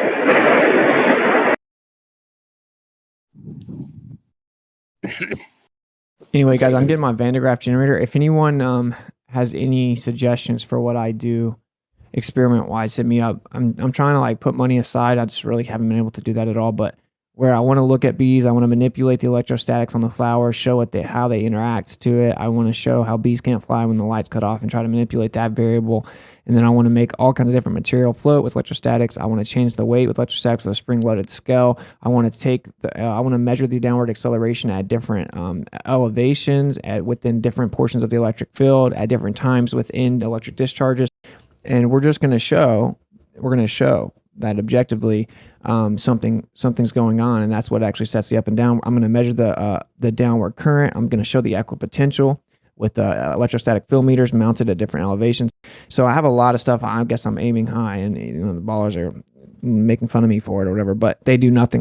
And then like the dude just said, demonstrate your ether. Like, yeah, like if I put something in a vacuum chamber, there's still energy there. There's still electrostatic transference and electrostatic induction and electromagnetic fluctuation. What that means is that there's something there. There's something there even in a vacuum chamber that gives you all of this energy. So you can run away from it if you want to. I don't care. I don't care about capitulating to ballers, and I don't care about capitulating to flat earth scripts either. I want to figure out what's actually going on. I'm not going to ignore phenomena because of some script, and I'm like, look, you didn't pass my script. That's stupid to me. And we have that energy in the vacuum chamber. There's no vacuums in nature. That's called a non sequitur. That's called not answering what we're talking about. That's what that is. I'm back. So before you go, let me finish. So yeah, here's for anybody out there who might have sympathized with Xanax, sided with Xanax, thought, oh, Xanax is actually saying what I believe is true. Like, therefore, basically invalidating what Whitsitt said by way of, I guess, misunderstanding. That's what Xanax said. People don't misunderstand. Well, here's the thing. What Whitsitt proposed was a method which he then can use the method to give a demonstration of something. That's what you do with a method. You utilize it to give a demonstration of something. He didn't demonstrate it just now, but I'm saying, like, in theory, he could. That's what he's using the method for, right? And then, so it's a sound method. He actually did what he set out to do, or that's what was explained, right? Now, when Xanax says you're wrong, he's saying that's wrong. That you don't see a natural phenomenon. Well, one some portion of what I'm about to say has to be wrong for Zanuck to be justified. And the statement is as follows. I think that this is causing this. Here is the demonstration that simulates the effect by way of this cause. Somewhere in there has to be the no that Zanuck is objecting to. Where is it? Someone please explain. One question. So that all that stuff that you were talking about with it about measuring the electrostatics and the different elevations and all that, is there a time frame on all that? Were you going to wait till my question got answered first? Yeah, mine was a short answer. All right, fine, whatever. Yeah, so I am trying to get the Van de Graaff generator this week, and I'm gonna slowly do. I just did the double slit a few more times. Like, yeah, like I said, it just we're gonna see how it goes. Like I'm doing all kinds of different stuff right now. I have to make three different songs, or well, I'm making 2 of them for the Flattoberfest and get those done. I have to do a stream every day to try to pay my bills, and I have different debates, and I'm running the summit, which has required a lot of time. So I'm just trying to do it as I can. So I don't have an actual timeline. No, I'm getting the Van de Graaff generator soon, but I want to make sure I document it really precisely and have it recorded in high definition and make good videos to explain it. So I'm not going to rush it. Was actually talking to flat earthers, not anti-flat earthers, and seeing if they had any suggestions for certain things that I do. So you're getting input from both sides. You're getting input from both sides on the mechanics, on the setup. Yeah, you haven't offered anything though. I mean, yeah. By the way, my question, because this was supposed to be real quick, I'm going to let you go, Travis. But my question alone delegitimizes Zanuck and every other person who's going to try to have this conversation about how we don't get cause and effect in science in the future. Basically, in a righteous and just world, that would mean that we would never have to spend, with repeat offenders at least, like Zanuck, and those that have been exposed to this demonstration, the conversation of wit, no pun intended, and logical conclusions. We've concluded, well, unless Zanuck can justify which part he was saying no to of the demonstration, unless he can do that, we don't have to listen to 5 minutes of interruptions and interjections to tell us, no, we don't know what we're talking about when we're talking about that. Yep. All right, so just real quick, Austin, is it a particular theme of a song that you need to write? Like, are you writing it on a particular topic, or do you just need a song? We just have to make the song. So like, Kai's like amazing at it. So she's like already got her song pretty much done. She hasn't recorded it, but she wrote it already. I still have to find a beat and make the song all together. And then we're doing one together, which we've already got the idea for that. So conceptually we're good, except I still have to find a beat, and then I can write pretty fast though. So yeah, it's just like the actual if you're trying to timing of write, recording.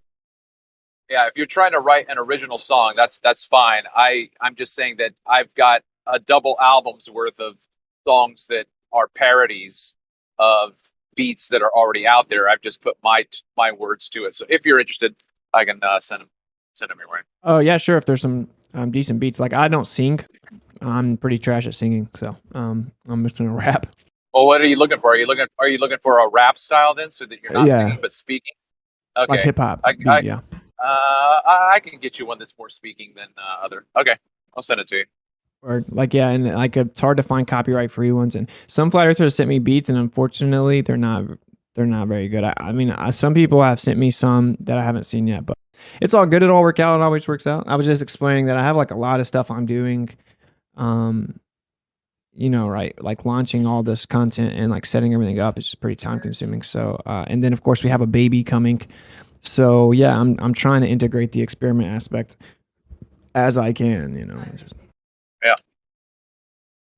Anyway, is Zanuck out there? Because Zanuck, my question earlier was to you right after you were talking, so I'm not sure why you took off and left.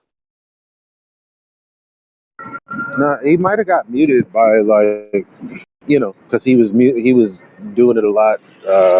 Jeremy did say, "If I got to mute you 10 times, you're out of here today." He's not So, muted.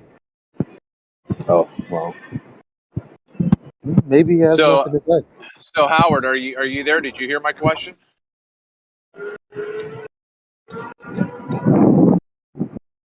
Or Eli's question? They have to wait for somebody to say something vague that they can contend with, because right now the soup of common sense is too thick right now. You see what I'm saying? Yeah. Well, what most of them do is they just sit back and wait for me to have a conversation with someone, or Eli or whoever, Travis, right? And then they tactically wait for a time they think they can jump in and kind of cheerlead. And that is about 90% of anti-flat earthers. And that's why they've all watched Professor Dave and Fight the Flat Earth like religiously. And this is just my honest critique. I'm not trying to like personally insult anyone, but what I've seen is it's much more like color commentary and cheerleading. And they need to kind of all be able to build off of each other, and they wait for a tactical moment to be able to kind of, they have a script they want to integrate somehow. So that's why when you ask them point blank questions, you never get an answer. You never get a direct answer, ever, ever, ever. I mean, maybe 1 out of every 100 times or something. They just have a script they have to cheerlead. So if you kind of apply that, like understanding that, then it'll all make more sense. And then when somebody's contradicting their... Sorry, go ahead. Ooh. All right, real quick. The best tactic is, no, we don't do that. And then say, well, there's no way to answer your question. It's kind of ridiculous. So what you should have asked is this. In other words, yes, no, they're not going to be answering our questions directly. Never. Maybe once out of 100, like you said. And then when you're having a conversation and that person's actually deviating from what they're actually, their narrative, they'll try to freaking jump in there. No. I don't know if you see that. To get back to the point, like, no, it's this way. Well, what I've seen is if I say something, for example, they just instinctively disagree with it. Like yesterday, I talked about the atmospheric electricity and the equipotential increase, 100 volts per meter. Like, how do you measure that? Prove it. Can you prove it? Like within their own paradigm, you could cite Richard Feynman, Caltech, right? Like very infamous guy, and you can prove it with like 8 different ways by measuring it with like 8 different things. But Austin said there's atmospheric electricity going up 100 volts per meter, so we must argue against it. So it's kind of like, it's almost unfair how much of an advantage we have because of stuff like that. Like if you notice stuff like that, it's really easy to kind of, the art of debating, in my opinion, is how efficiently you can lead someone to your conclusion, right? So you lead them, you bait them through the conversation just to set them up for like the haymaker at the end. And these disingenuous tactics make it really, really easy if someone can spot them. So I think it's almost unfair how easy it is to debate the ballers now. Like it's not even specifically about the debate subject as much as the tactics.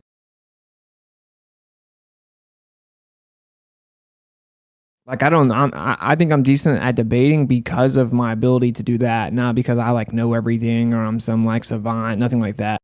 I just think that it's like I'm pretty good at guiding the person into falling for the haymaker, I think it's pretty easy for us to do that with ballers. Like you can just say anything and they'll disagree. So if you know they'll disagree with just about anything you say, you can use that to your advantage to just set them up.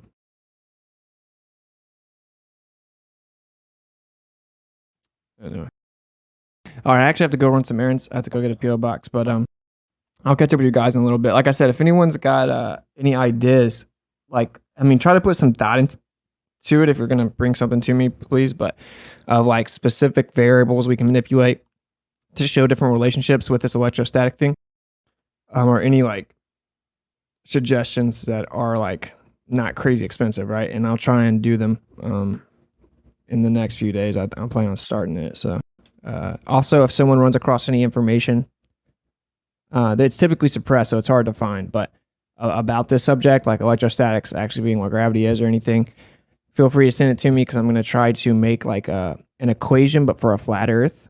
And so this is difficult, right? We can't make definitive claims about altitudes, and we definitely don't have a size of anything regarding the Earth, but just a horizontal increase from a planar surface and try to map out the electrostatic field because it basically doesn't exist anywhere, and give some little equations. And because I just want to, when I debate Bryant for the second time, I wanted to just be like, damn. Oh, by the way, I got him to agree to debate curvature as well.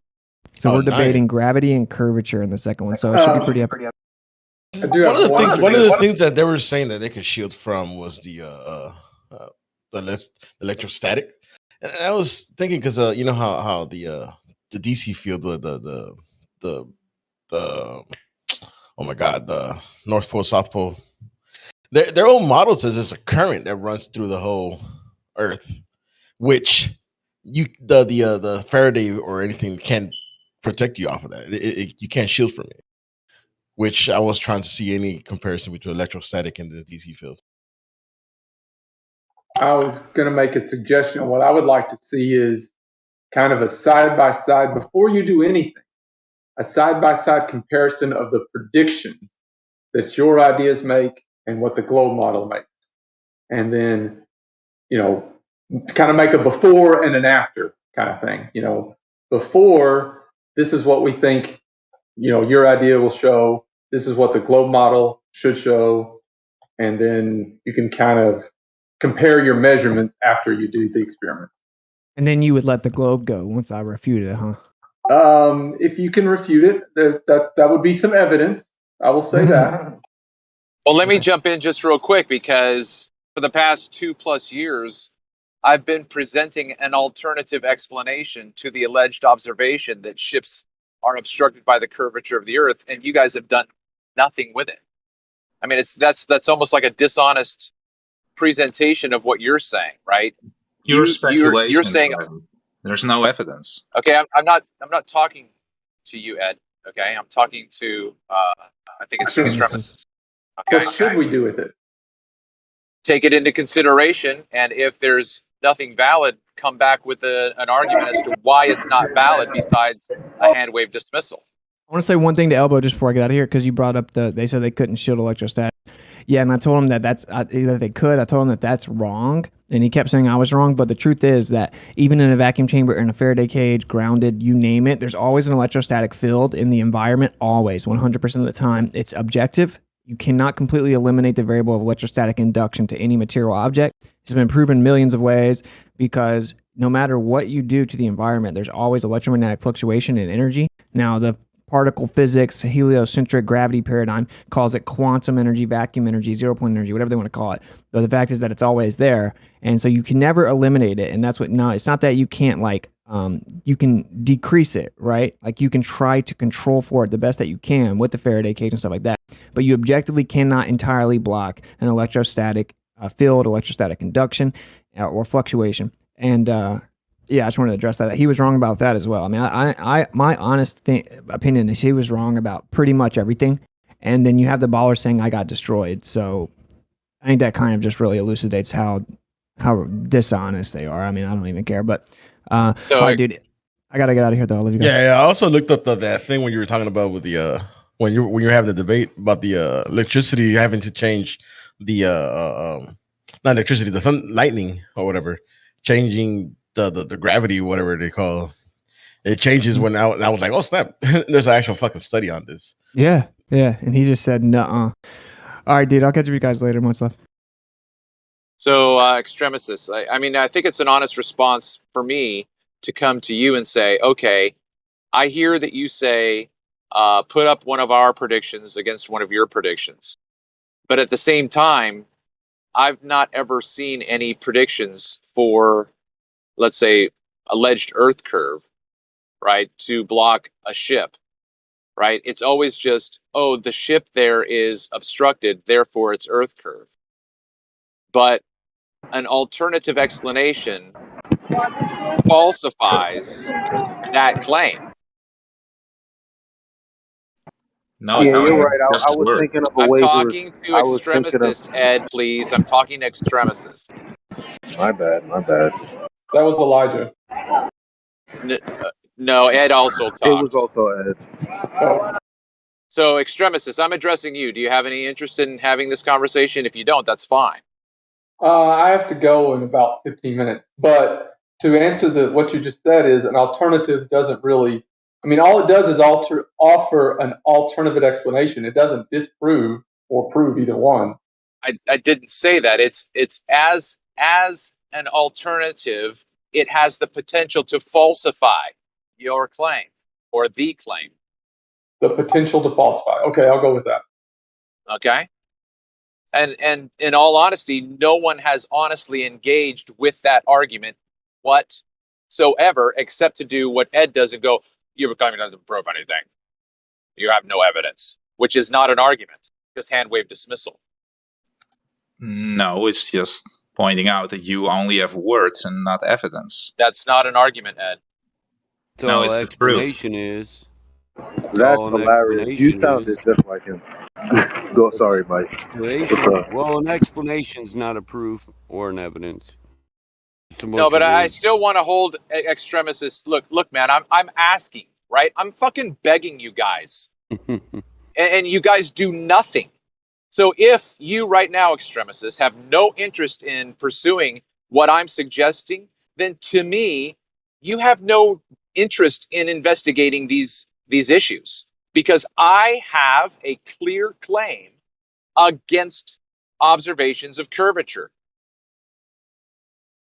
Okay, I have no interest. There you go. Next. You heard it first here at Geo's. Absolutely. Why should anyone have interest in a claim? I'm incredulous. I'm incredulous. You're evidenceless. It seems both sides are in this. Unless you accept an explanation as a proof or an evidence. So what? I forget who it was. Was it Extremistus? I don't know. Somebody saying they would like to see, a side-by-side prediction of what a flat Earth would predict and a globe Earth would predict. Well, based on what? Like, if we see something, we're just going to argue over explanations like you guys just explained. So how would you exactly do this without both of us looking at the same phenomena? In other words, I guess you have to define what you mean by prediction. Well, what I was specifically referring to in this case was that specifically whatever experiment or whatever tests or whatever Whitsitt is doing, I would like to see what his prediction is for his explanation or model or theory or whatever you say, and then the globe prediction for the numbers that he should get in his results. And then I would like to see what his results are. So I'd like to kind of see a before and an after. What he predicts the numbers should be based on his theories, and then what the globe predicts the numbers should be based on that theory, and then I would like to see the results and which one they agree with. I didn't really hear him mention numbers. What topic? Hold on. On what topic? Was that on static attraction and electricity? I think so.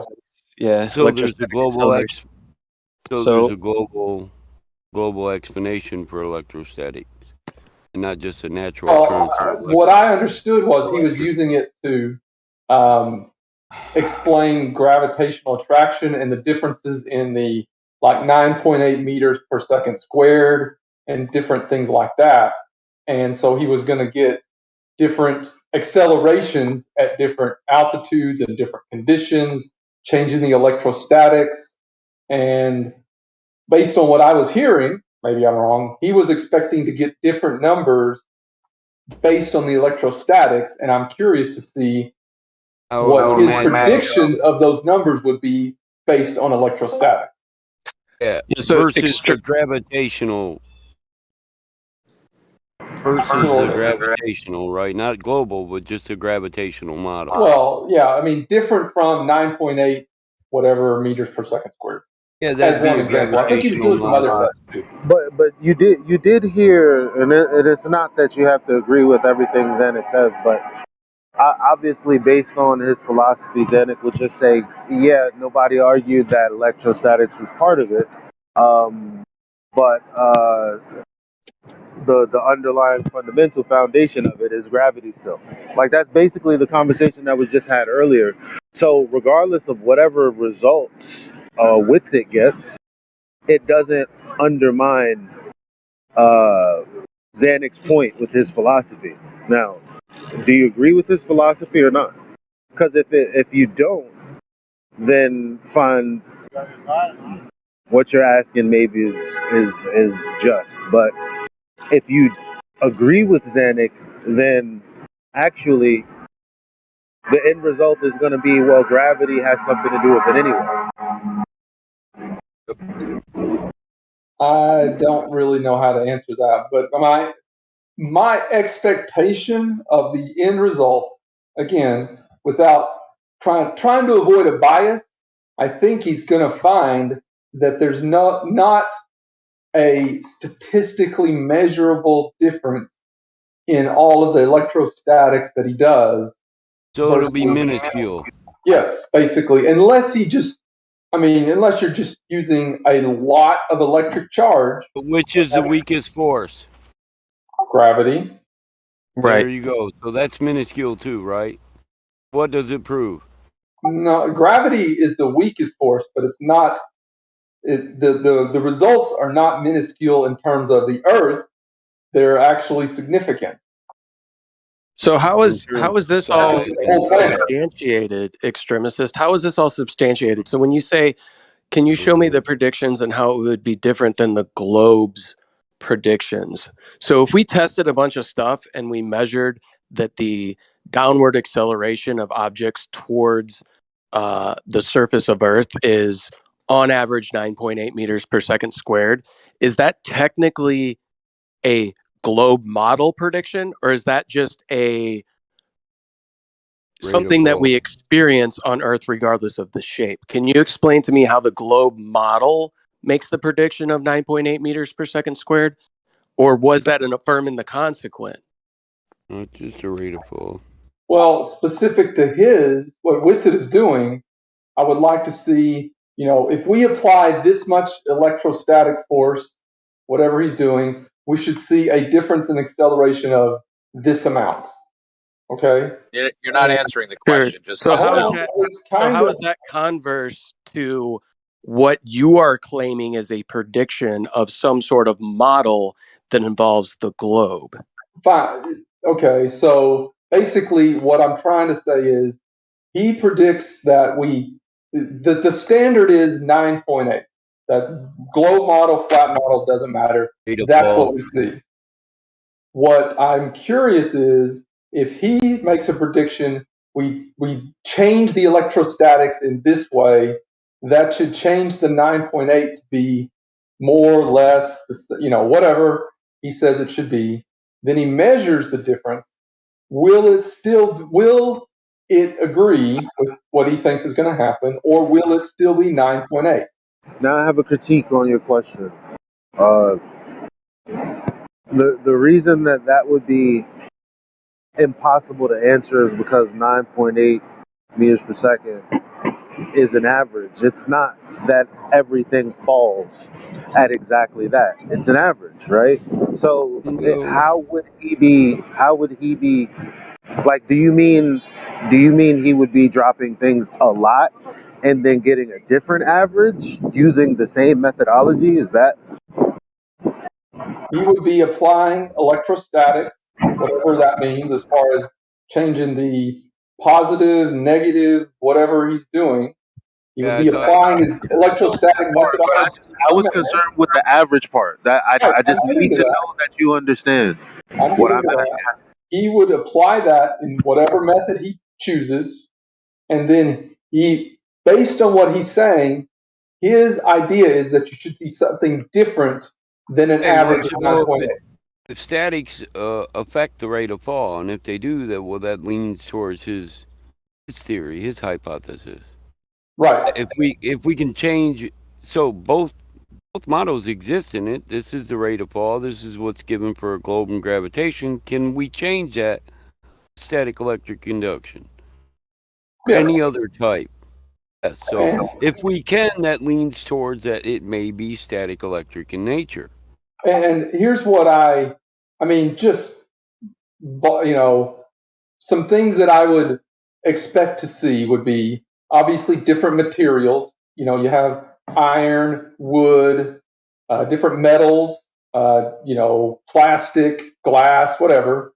And then you have different charges, different amounts of this, different polarities. It And can affect your rate of fall. right. All of these different things you apply to them.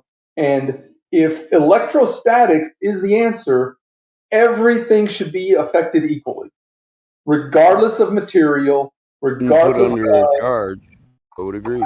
of charge, you know, positive or negative. I don't think that would matter as long as they're equal. Well, I guess, maybe, again, I don't know all the details, but positive everything should be affected to the same degree is my point. Not always attraction, it can be repulsion. Right. But everything should be affected by the That's a great point. And me add to that is that, you could do that BB test that Witzel was talking about and then drop something besides a BB.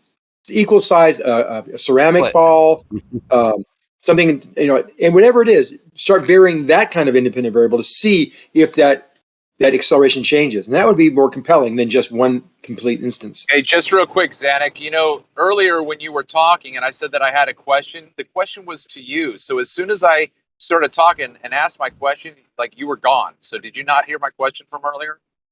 No, I had to depart for a moment after you guys were talking about something else, but yeah, I didn't hear it. No. Yeah, my question was to you. What was the question?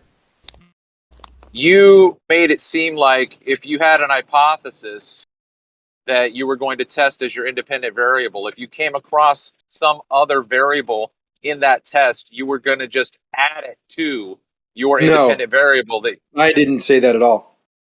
Okay, that's what I meant. that's why. Sorry. Okay, that's what it sounded like, right? I can clarify, and I have this platform that I probably repeat to everybody, and it's very clear and concise. You have your hypothesis, your story, and to support the hypothesis, you now do experimentation. In each experiment, there is an independent-dependent variable relationship. You know, traditionally, colloquially, and we can sometimes have certain tests where we have multiple independent variables, but generally there's only one independent variable because you want to narrow down what is causing an effect on the dependent variable. All we want to see is an effect on the dependent variable. Then the next test is constructed. Same dependent variable, we change to a different dependent variable and control all the control variables. And keep on doing this. Multiple tests create more and more support for a hypothesis if everything is supporting the hypothesis statement. So, right. So this followed along the question of manipulating space-time, right? So you're going to start with an hypothesis where you think space-time is the cause. When you come across another cause, is that going to replace space-time?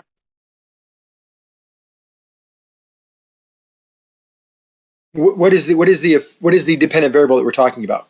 What is the effect that we're talking about? I'm asking so I can answer the question accurately. Okay, this is what you and Austin were talking about earlier, right. And he asked you about space-time being an independent variable, things falling, whatever. Proving things falling is not an independent variable. Whatever. It's causing the falling, yes. Okay, listen, man. You're jumping back and forth. Okay, I'm talking about the fact that Austin asked you a question about manipulating an independent variable known as space-time. My then follow-up is, if you, in this test, discover another variable that becomes the independent variable as the cause, does that mean your space-time gets shelved? No, see, you're still conflating the hypothesis with the experiment. We see, remember the cause, I talked about the cause, hold on, real quick, it's very concise. The cause of something happening, and then the cause of the cause. You're talking about the cause of the cause. If we're talking about why things fall down, and we say it's gravity, we can show that to be true through experimentation. If you say, what's the cause of gravity, that's a whole different set of tests. So, yeah, that's more difficult to prove or to show evidence for the cause of the cause, which is bending of space-time. Hold on. Bending of space-time causes gravity. That's How a is it whole different concise set of and stupid? experiments. Things I don't know it's just fall mind-bending to that think about this, things but I don't know just you're smart. all right, all right. Did you Elijah, make your please. point? Don't This poison is your why point with it is saying very I know it's hard concise. to. It is very concise. I know it's a little abstract, but it is concise. So, Okay, I Travis, still have the we're question. having a Here's very my calm conversation, then Elijah's coming and muddle it up. yeah. Just hang on a Here's second. no. I'm here's my question. Can you please manipulate space time? Go. No, why would you want to manipulate space-time? It's your hypothesized cause, my man. That's not the Hold on for a independent second, variable in the Travis. test, No, though. he look. Hold That's on, why. guys. Hold on. Remember, Hold on. You're Travis. just getting it all Hold on. wrong consistently. At Both least of you're you, being hold consistent. on for just a second. Zanuck, hold on for just a second. You guys are talking past each other because Zanuck just said that gravity is the cause, and he's saying that space-time is the cause of gravity. So these two things in Zanuck's mind are mutually exclusive. Am I correct in that statement, Zanuck? Yes, thank you for clarifying. Okay, so I guess Okay, go ahead. so you may need to reframe your question, Travis, as to, what is the cause of the effect? And That's how why can I asked him. That's why I said what I said after you. Hold on, That's why I said what I said. Hold on, That's why I please. said what I said after you, Travis, because the same conversation you're having with Zanuck, and I'm trying to help you out here by this is what's going to happen. He doesn't agree with what you're saying is a hypothesis, right? That's why I asked the question the way I asked, because I already had that conversation with him. Because he's just going to say, no, you're confused. He literally just told you. So basically, he's answering something you didn't. You're not going to make him answer it if he doesn't accept what you said is a hypothesis. That's why I'm I staying said. consistent. That's why I'm I staying said. accurate. That's why I Stop said. interrupting, Well, Zanuck. that's Don't why stop I it. then. That's why I then said, well, you object to our idea of what a hypothesis is, right? You say we misunderstand it, but then I said, well, using the method, Witsit at least described a demonstration that he could do utilizing the method. So my question to you was, which portion of the demonstration, which is a demonstration of the hypothesis in the way that he's using the method, which Can you be any more vague?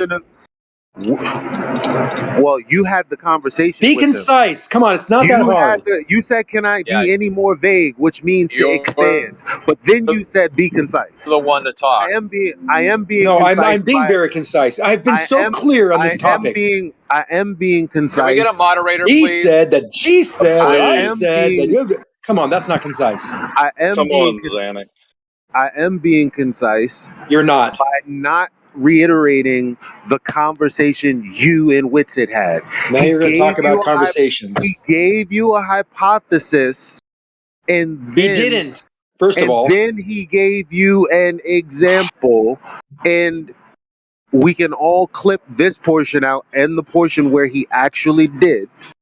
And you would look dumb like you're you not being normally concise do. at all. So I'm not. Zanuck, because you don't keep overtalk him. interrupting. Elijah, get to your point. Zanuck, just let him Thank you, finish. buddy. Elijah, get to your point. But he's not being concise. We talk about this all the time. And that's why.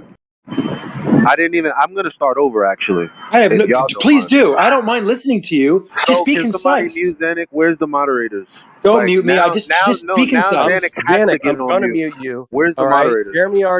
Jeremy already said if you don't stop over talking people, you're gonna get a warning today.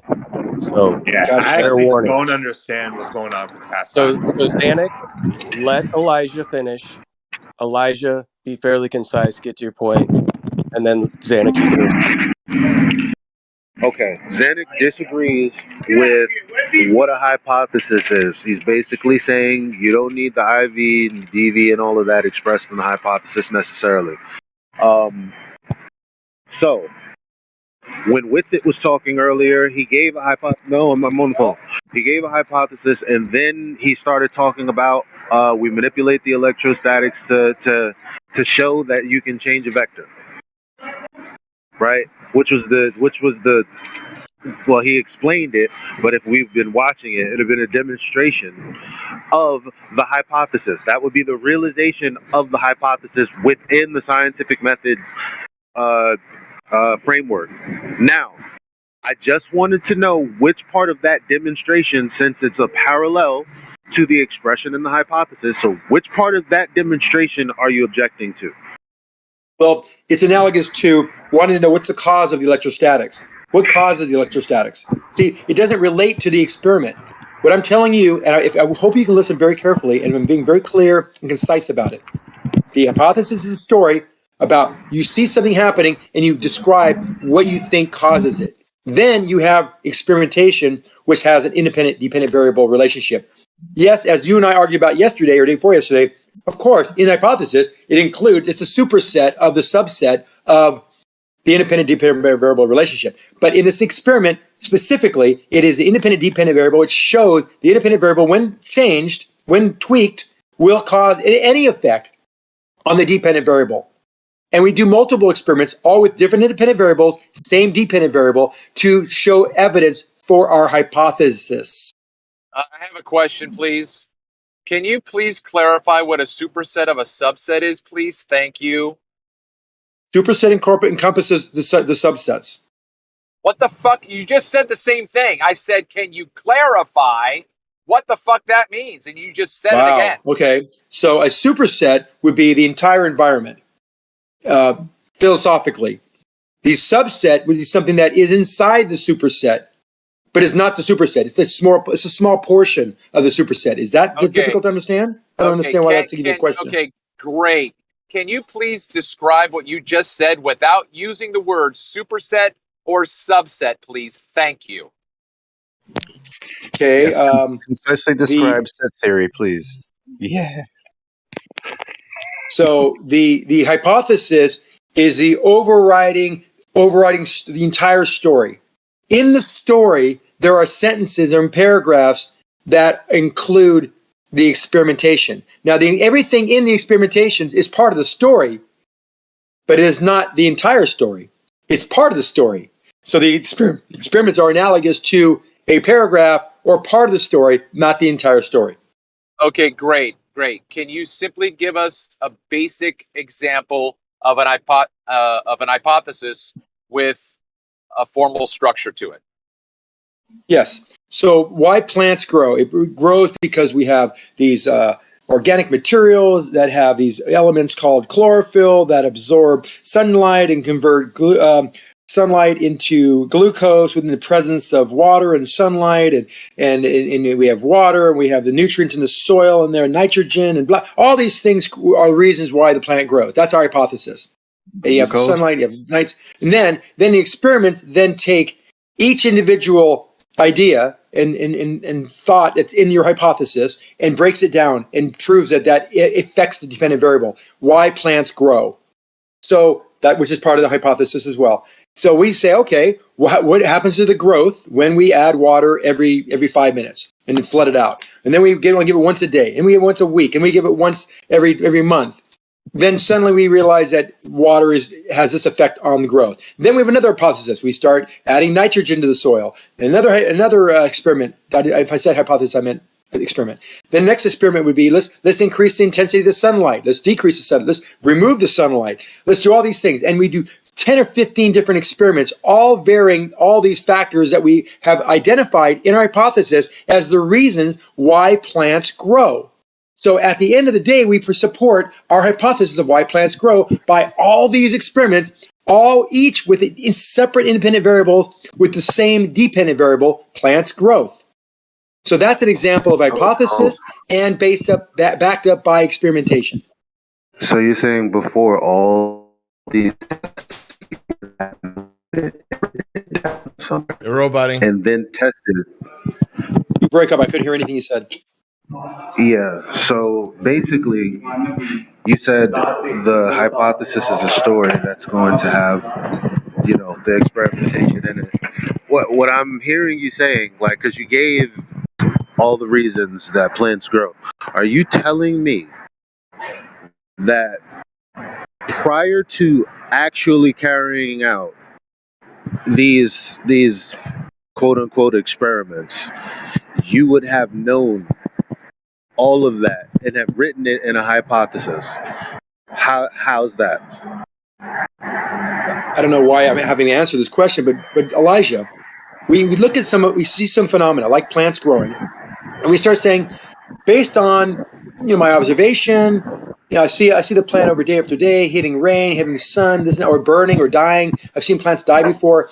I'm going to make my theory and my hypothesis on why plants grow, and then so I don't know anything. I'm just hypothesizing. That's what hypotheses are. You hypothesize of why these plants do grow and what's responsible for what during their growth. It could be the whole cycle, and then you move into the support stage, which is the experimentation stage. Okay, we have this plant, a seedling. We're going to start with a seedling. We're gonna do this test, control the independent variable. Massage or change the independent variable enough to see the effect on the dependent variable.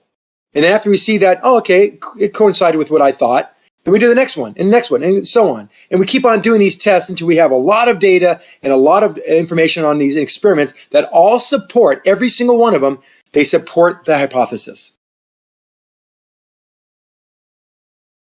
It shouldn't be that hard to get. I mean, it seems pretty simple. I don't think you really answered this question. You couldn't. You don't know. You don't know in the beginning. You suspect. I did. He said he said you have to know. You don't have to know. You suspect. You deduce. But you were very specific. You were very specific in what you said. You said a lot of things. I don't remember exactly what it was, but you were specific about not one variable, multiple variables. Wait, am I roboting or is somebody else roboting? We're fine. Right? So that's what he did. You were very specific. And then you said you go on to test it and say, yeah, I was about right. Give me one example again. You missed almost everything. Look. Be a regular person. Remember, you said in person you're actually enjoyable. So what was one of your examples?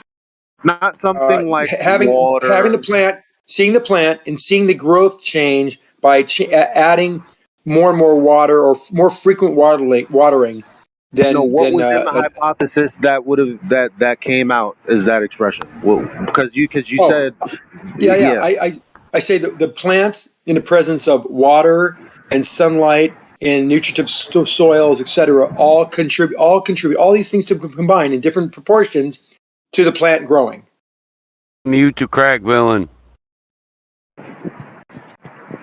Yeah, but that's a lot more vague than when you first. That's started hypotheses out. are fairly vague. The experiments are. The experiments are where you get specific. Give vague hypothesis earlier.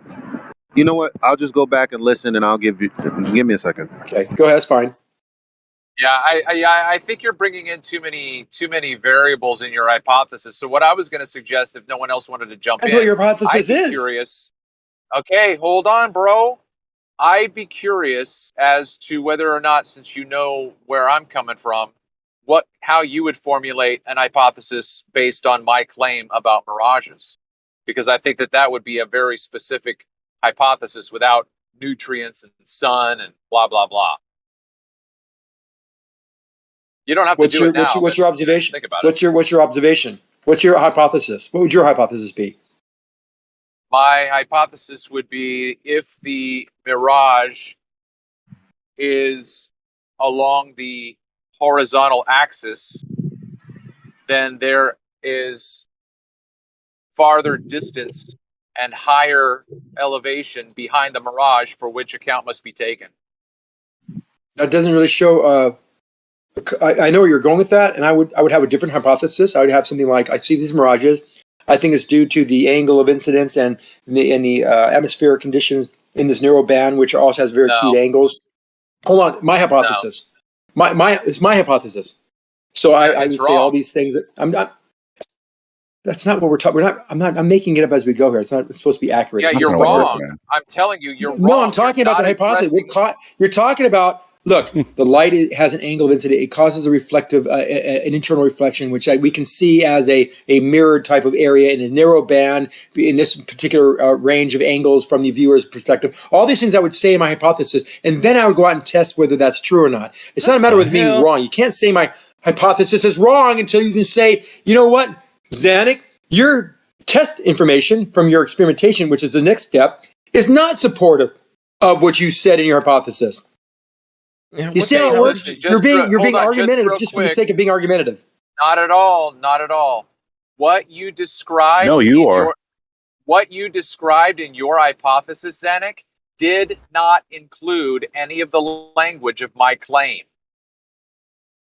You said what causes mirages? You said. No, man. Fuck me. No. You're being ridiculous. What the fuck, just so you know. dude? Why are you objecting? What's your hypothesis? What's your observation? What's your phenomena? Okay, how many times are you going to ask a question? You got any more to ask? Well, obviously you didn't get it the first time, so what's your phenomena? I did not make a claim about the cause of the mirage. Made no claim about that. Well, that's what the hypothesis does, by the way. Again. Okay, great. Then listen to what my claim is and go from there. If the image of the mirage is along the x-axis, the horizontal axis, then there is farther distance and higher elevation behind the mirage for which account must be taken. That makes no sense at all to me. I don't know if it makes any sense to anybody that else. made perfect sense. What? Okay, I don't think it makes sense to me. So, one thing about hypothesis. Wait, no. Hold on, please, no. So what that means is that video that you watched about Red's rhetoric and my video, that means that you were not paying attention because I walked through my claim with precision and precise explanation. And so that means that you absolutely either have no interest in what my claim is. I do, and I watched it all. I watched the entire video. And you weren't paying attention. I know what you're saying. I'm just saying you're not formulating a hypothesis correctly. If you know what I'm saying, then what you just said about my hypothesis a moment ago wouldn't follow because you said that doesn't make any sense. Okay. And someone else said... As a hypothesis, it doesn't make sense. See, listen, let me put it to you really simply. If you're going to give us a hypothesis, you're going to say, here's what I see, and here's what causes it. Not give me descriptions of what is going on in your observation. Here you go. You ready? I got you. You ready? So you admit that you're wrong? Cause? No. I'm going to try to refine. Okay, how about that? I'm going to try to refine. Just make it. The cause for the obstruction of distance and elevation in well, let me see how I can do this. So I do it off the top of my head. Dude, come on, you're killing me. Hold on. Listen, man, you're putting me against the because you should know this. It's your friggin' test. It's your hypothesis. Look, let him say. Yeah. Hold on for a second, okay? When making distant observations, the alleged obstruction of distance and elevation is caused by refraction with or without mirage. How's that? No. That doesn't qualify. I just gave you a cause and effect. How is distance and elevation obstruct? How do you obstruct distance and elevation? You're being very obtuse. Okay, then help me, Zanuck. I will definitely want to help you. I'm not gonna. I don't hate you. I don't want to hurt you. I don't want to go after you. I just want to understand. Gallop. I get it, brother. I feel the love. Okay, listen. Here we go. When we cannot see distance and elevation in an observation. What do you mean distance and elevation? When you're looking across the ocean or across the land, and there is apparent obstruction of targets, those targets are hidden by refraction with or without mirage. That's the cause and effect. With or without mirage. The reason so it's not why the mirage. It could be. Hold on. No. I'm. Let me It's just see. I'm refraction. going to try to reflect. I'm going to try to reflect back to you. So I'm getting this. You're saying that, and maybe you should say things that are in the distance are being hidden that are with Refraction. or without a mirage, No, with or without refraction. No. God damn it! Listen, With or without miraging. I don't know. Listen. What? I know you don't know. Here it is. Objects in the distance are obstructed by refraction with or without mirage. I said that. The last thing I said was that. Okay, I get it. So objects that are hidden in the distance are hidden with or without miraging due to refraction. Is that good? Okay, I don't know why you want to put refraction at the back. I put it Didn't you say precisely that? at the front. No, Well, does I it put matter? refraction at the front. Yes. Oh, but that's being semantic. Who cares where it is in your sentence? Is it true? Is my hypothesis the same as yours? Wait a second. Objects that are hidden in the distance. Hold on. Objects that are hidden in the distance are hidden with or without miraging due to refraction. No. No? I don't like it. No, I don't like it. I worked very hard at being precise. Okay, listen very carefully. Well, I mean, that's the thing. You can't be too precise enough. Objects in the distance are being hidden by refraction alone. That's it. By refraction alone. That's it. Well, that's not a hypothesis because you're being too precise. Objects in the distance are hidden. So you're saying anything that's hidden, that's a good hypothesis. I see things that are hidden in distance, and they are always hidden. If they're hidden by refraction. That's your hypothesis. I would just simplify it even That's more. pretty simple. You went from like a. I would. Your mic is really low. Hold on. Why don't you just repeat it word for word? I thought I did. Objects hidden in the distance are always in. Well, let me do it. I will do it. Stop yelling at me. Okay, word for word. Objects in the distance are hidden due to refraction with or without mirages. How's that? That was good. Is that good, Travis? Yes, I said yes. Okay, good. So it's always due to refraction. So the hypothesis is pretty clear there. So now we have to find out whether we can have things hidden that are not due to refraction, because we can have to do tests to find out whether they're not hidden. Hold on now, because the context for that hypothesis is the alleged observation that ships, oil platforms, lighthouses, islands, or other objects viewed over distance, aquatic or terrestrial, are hidden by Earth curve. That's the claim that it is countering. So it's very specific. It's not just in general. I get it. And all you have to do is show something that makes an exception. So we have to find something that's hidden that's not due to refraction. And how do we do that? So there's ways you can do this, right? And get a position in your field of view where it should be. You see it, or you raise your well, then you're going to say that could change refraction. Now it's visible. But How it do would you also eliminate change refraction? I don't know. That's a good point. I have to think about that one for a second. So, but that's your hypothesis, and now you are gonna make experiments to validate your hypothesis. This is on you now, by the way, and you're gonna submit it to me, where I'll try to poke holes in it. So now, give me the 3 or 4 tests where you change an independent variable, and we then determine and provide evidence for your hypothesis. This is great. I like this. Good job. I'm back, guys. Nice. Oh, thank God you're back. Welcome back.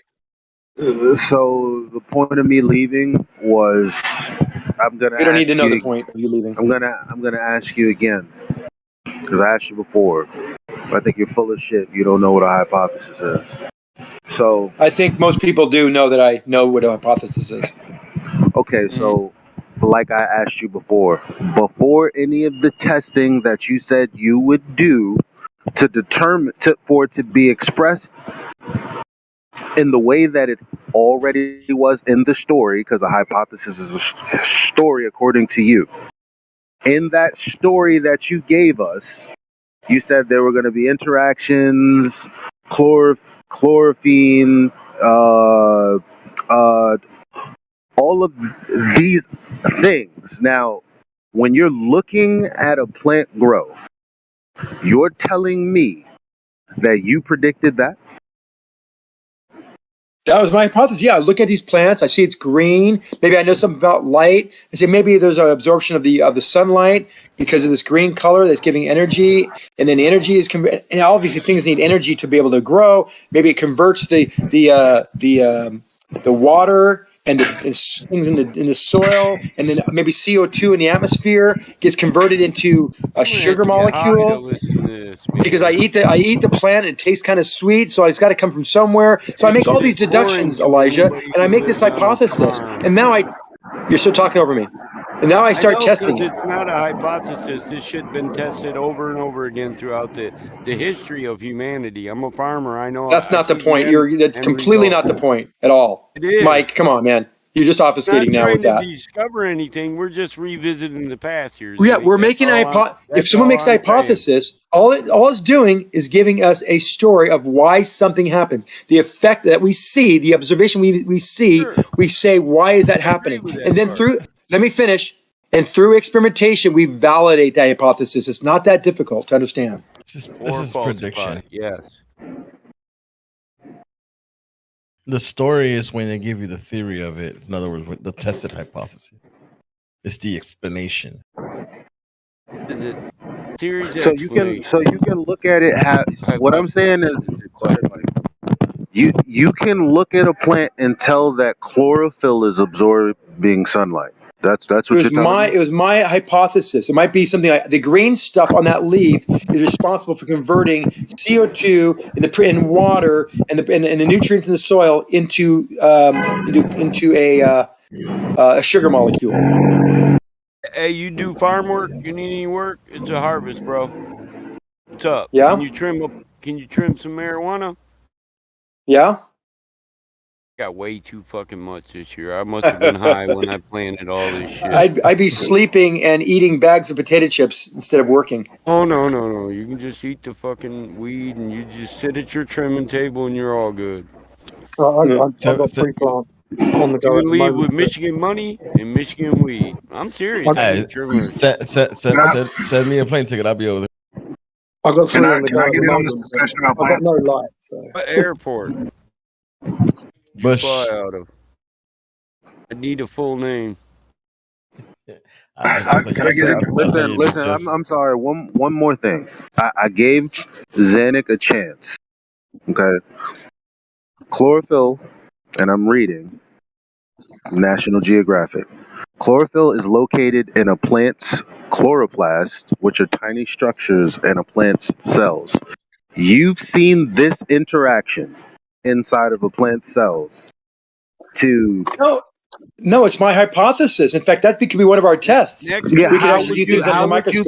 I'm asking you, if you're looking, how would you assume this without experiencing it? Is what I'm asking you. Great question. So this is the crux of science. So all these things in our hypothesis are educated guesses. I could be not even educated guesses. Guesses. So you guessed. You really yes. That's what the hypothesis are. Educated guess. What was happening inside of a plant's cells is what you're saying. You didn't see it, you didn't test, you didn't do anything. That's fucking wild, bro. That's exactly how hypotheses work. You say, you know what? I guess that this happens, that based on education, I've been around the world a few times. I understand what's going on. And I think maybe there's an interaction with this sunlight and this green shit that's converting the soil and the CO2 in the atmosphere into, let's say, maybe I said it's the nitrogen in the atmosphere. And so then I would do my test and realize, it's not nitrogen. Hold on. Can you not talk? Because you'll never learn anything when you just talk all the time. Let me respond to you. I gave you the respect. Out of here.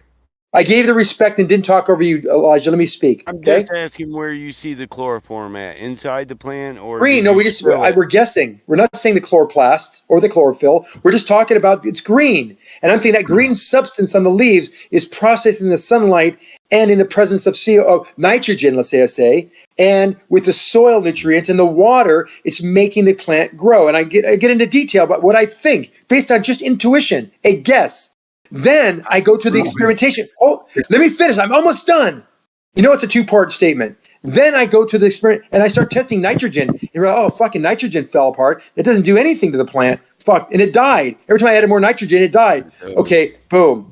That's not, let's go back to square one again. Maybe it's CO2. And then I do it. Oh, that works. Wow, that makes it grow a lot faster when I increase the CO2 content in the atmosphere around the plant in a growing room. So all these things, and light, different types of light frequencies. I can do everything. These are all stated in my hypothesis. And finally, when I get the right hypothesis, supported by the correct and the reflective to what I see experimentation results, that provides support for the hypothesis. That's how science works.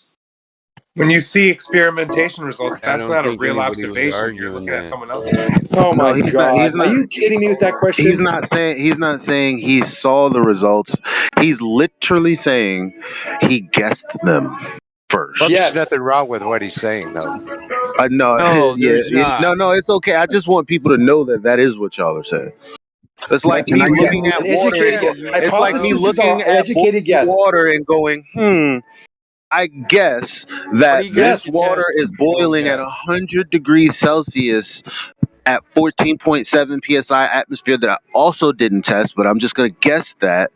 And also, I'm No. going to add in the element of heat That's a as logical well. fallacy. I've guessed, You know what it's called? No, that's literally what you just said. No, it's not literally what I'm saying. Guessed. You're saying you guessed everything that actually is a process of a plant growing.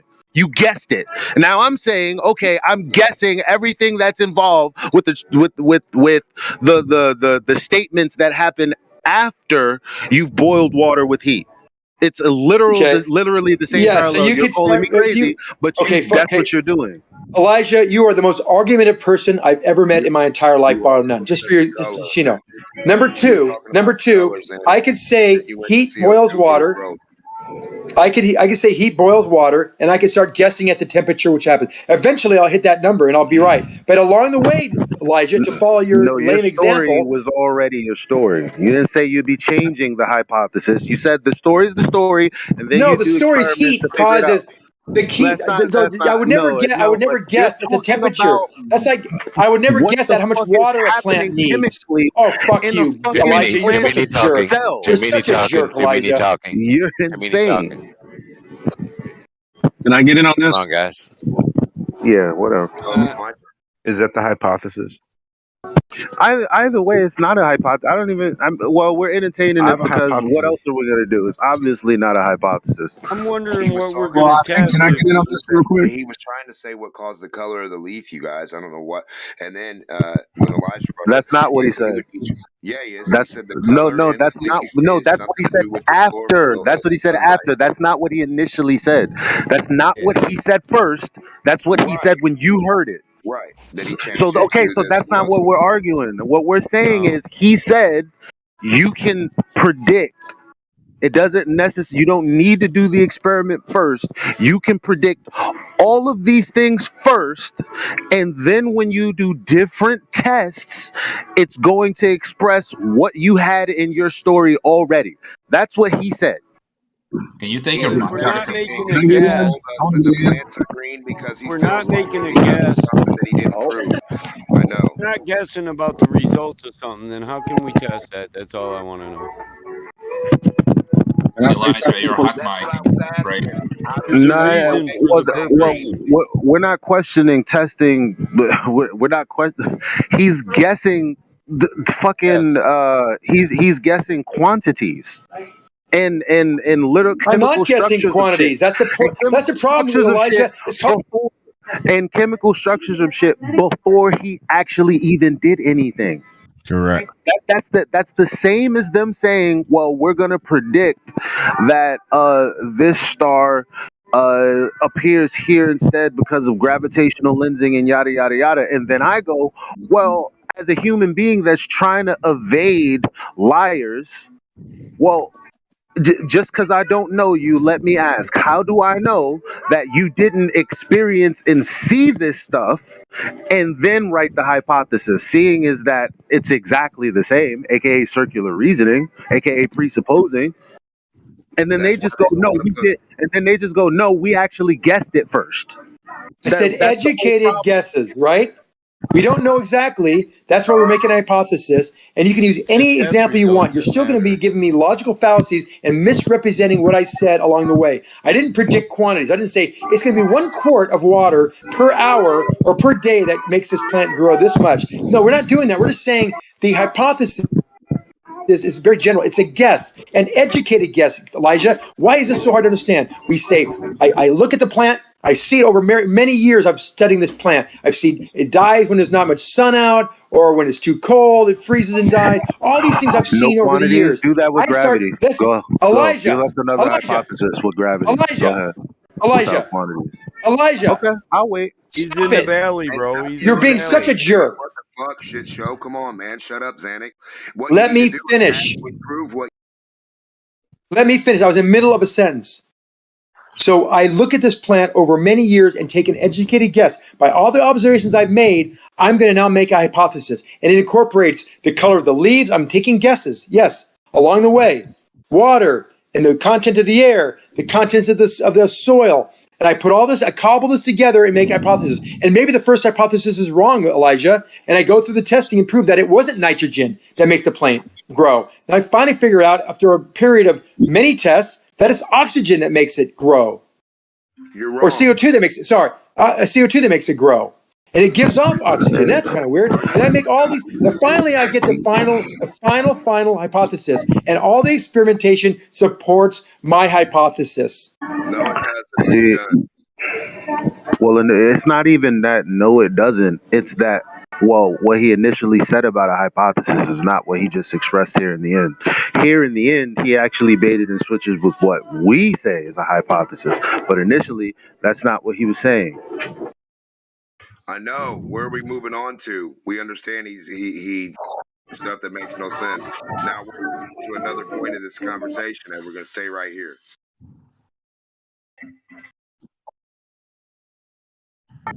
Yeah, I want to know without no quantities. He didn't use quantities. I want to know what his hypothesis for gravity is. Oh, wait, now I didn't use quantities, and now you're telling me that for my hypothesis for gravity, the hypothesis for gravity is that we drop something, and the reason it accelerates is because of gravity. Gravity has an effect on mass that attracts other mass that is directly proportional to its mass as far as a force. The greater the mass, greater the force. That's my hypothesis. Holy shit. That's why I said it was circular reasoning. It's not circular.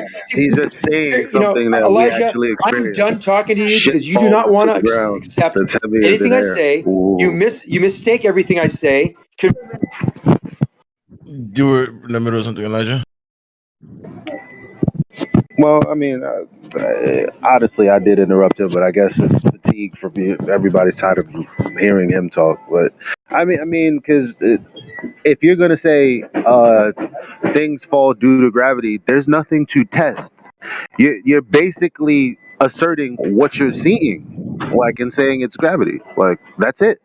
That is circular reasoning. That's a presuppositional hypothesis. Oh, I don't know why I engage with you, but I'm taking the bait again. I'm taking the bait. That is a presuppositional hypothesis. There's nothing to test. You're already seeing what it is that you're saying that you're seeing. Okay, fine. We don't have to call it. We don't call it a gravity. We don't call it anything. We just call it. We see an acceleration in all objects. That seems to be we see a constant acceleration in all objects. That's our hypothesis. We say that constant acceleration is due to mass attracting mass. So what is there to test? What is there to test at that point? Well, we can say, well, if that's true, then if I get a larger mass, it should fall at the same rate. And we get a larger mass and it falls at the same rate. Oh, okay. That means the force is increased proportional to the mass. Okay, that's good. So there's my hypothesis that this thing we call whatever, fairy dust, unicorn fart, whatever you want to call it gravity, it doesn't matter. It's caused by this attraction of mass and its aspect. The effect is that all objects will have a force acting on them proportional to the mass. And we can keep on doing these tests, changing the size, this and that. And we can get in other areas as far as buoyancy and drag with aerodynamics, etc., to cause alternate forces or opposing forces. And we say, okay, there's our hypothesis. It was proven, we substantiated by our testing, and we're good. But then someone in the audience can say, well, what causes gravity? Then it's another set of experiments and theories. Some is bending and warping of space-time. Or maybe it's electrostatics, or maybe it's something else, right? Jump in here for just a second, Danik. Thanks for letting me finish the sentence. Yeah, Whoa, I so thought you were done with 10 sentences. so you Thanks for made letting me finish the sentence. you made the assertion that its attractiveness is proportional to its mass, but then you also made the claim that if you increase the mass, that the acceleration is going to remain constant. So which is it? Is the That is true. acceleration proportional to the mass? No. Or is it not proportional The force you didn't hear. The force is proportional to the mass. The acceleration is the same. This is how we get things to have weight. Because F equals ma is a critical, thanks for interrupting. The F equals ma is the critical equation that has to be kept algebraically steady. Can I interrupt? I ain't got my platter. Hold on a second. You had the algebraic equation Oh. before you made your hypothesis? Go ahead. That's weird. Yes. Go ahead, Michael. I got all my points. I've been interrupt Zanuck for years. I'm good. All right. Right. So how are you proving? Oh, I thought I'm you a said you were farmer. done, Mike. Can we get off plants? No, right? I'm in the We're off middle of the plant. harvest, and you motherfuckers are explaining photosynthesis, man. I'm like, man, I can't get high enough. Well, can I jump in now? I think Napalm was still saying in the middle. Then you go R2 after Napalm. Okay. Yeah. Okay, So go ahead. Xana, the force. How are we measuring the increase in the force that's proportional to the mass? Force. We measure the force because we know if the acceleration stays constant, if something has more mass, it has to have more force to have the same constant acceleration. That's how we know. Is gravity a force? Gravity It has causes to a have force. more force, right? So if we have a force has to have a causal mechanism, right? Like something has to be acting upon something else in order for a force to take place. Right. Correct. So within your statement, right? We're using the force of gravity. So in order to establish this force of No, force gravity, caused by gravity. we would need to understand the causal nature of this force, right? That's a different hypothesis. That's where I was going with this. So now we can say, well, I think it's electrostatics, as Whitsitt would say, or I think it's due to this bending and warping of space-time, or it could be some other idea. Just let me finish. All you have to do now is to set up a set of experiments that can actually try to test what it's really due to. And we've done a lot of that testing, and some of it really narrows down to this bending and warping of space-time. So let me ask you a question. When you say that we have done a lot of this experimentation or testing, what has been done that controls the independent variable of what we call space-time? And furthermore, what exactly is space-time in the context that you're using it? There are literally thousands of experiments that have been done to show evidence for the bending and warping of space-time. So when you say that it Gravitational lensing, shows for the bending and example, warping for of one. space-time, right? So we have to establish first what we call space-time, and then we have to figure out a way to manipulate this space-time to prove that it is the force that is acting upon these objects, right? So how would we isolate space-time? Where do we go to get it? How can we prove that it's actually isolating? That's not how it's done. In order to manipulate it within our, You don't have to manipulate space-time to show. So again, you must have missed the first chapter on what is a hypothesis. We say the space-time is warping, and that causes this apparent attraction, this pseudo force. Now we can do tests now. Doesn't mean we have to. Doesn't mean we have to manipulate space-time. It means we can do other independent variable controls or manipulations or changes to see the effect on this thing we're calling either gravity or the warping of space-time by other types of metrics. There's thousands of experiments, one of which is gravitational lensing. That shows that we're bending and warping of space-time. So you're saying the cause causes a cause? The cause of the cause. Yeah. Yes. And the independent What in the variable is hell? not the manipulated variable. It's a variable that is outside of the variables that we're manipulating to prove the cause No, of the effect. independent variable The effect of the cause. is when it's manipulated. The independent variable is the manipulated variable, and it doesn't matter what you're measuring. All you care about, and get this straight because I'm not going to answer it again, make sure that you understand that by manipulating this independent variable, whatever it is, that is has effect on, it makes an effect on the dependent variable. Any kind of change in a dependent variable is valid, that independent variable is a valid and relevant independent variable. And it will, in the end, support the hypothesis or not support it. That didn't even make any sense. Can I get in on I this know it now? didn't to you because you want to see a spinning ball in your living room with water sticking to it. So what was manipulated? I kind of want Napalm. Do you think it's fair to read out a definition of manipulate and then ask him what's being manipulated? Before y'all go, because R2 you're being manipulated. Yeah. I can do something as simple as just taking time measurements. Measure something in 5 minutes. Take an observation, measure something in a day, measure something in a year, measure something in 10 years. That would be one independent variable that I can manipulate to show, and then see if it has an effect on what I've claimed to see. This effect that I've claimed to observe, this phenomena. So time is an independent variable. First of all, how's a measurement? This is a big misconception because time, in and of itself, our measuring convention would not be what is having an effect on whatever you're trying to prove. It does, right? actually. So that's like saying that if I put Napalm, you're as bad as plant in the Elisha. sun with no water for 5 minutes, I get this result. 10 minutes, I get this result. 2 days, I get this result. So therefore, time is what's causing my plant to die. And it would have nothing to do with the amount of water that's there, the amount of sun, any of that, right? No. Time is outside of what would be the cause of an effect that we see, right? Because time is always going to be constant. Time is always going to be there. If I let time go is by, something that you cannot remove nor manipulate in and of itself. It can only be a measurement within it can be a control variable. It can easily be a control variable. You just don't get it, and you're being you're being intellectually dishonest, as Elijah has been. No, I'm not, Xanax. Because here's the thing: give me one specific example where time would not affect something. You just don't get it. You can't have that as a backdoor because yes, we do get it. We all get it here. Yeah, we just don't understand. I mean, you just don't understand the point that you're going with. A cause is just not a hypothesis. Yeah, we get it. He also just said it could be a control. So the thing that was supposed to be an independent variable, which is time. That's what he said, or one of the independent variables. I don't even fucking know, but he just said it could be a control. So therefore, it's not the independent variable being varied because you just said it was a control. Is it a control? No. Or is it independent? Why do you take everything out of context? It can be when time is a variable. What you said. I didn't. Listen, you're not paying attention. When time is a variable, it usually is the independent variable, but sometimes it can be the control variable. Those two things are not mutually.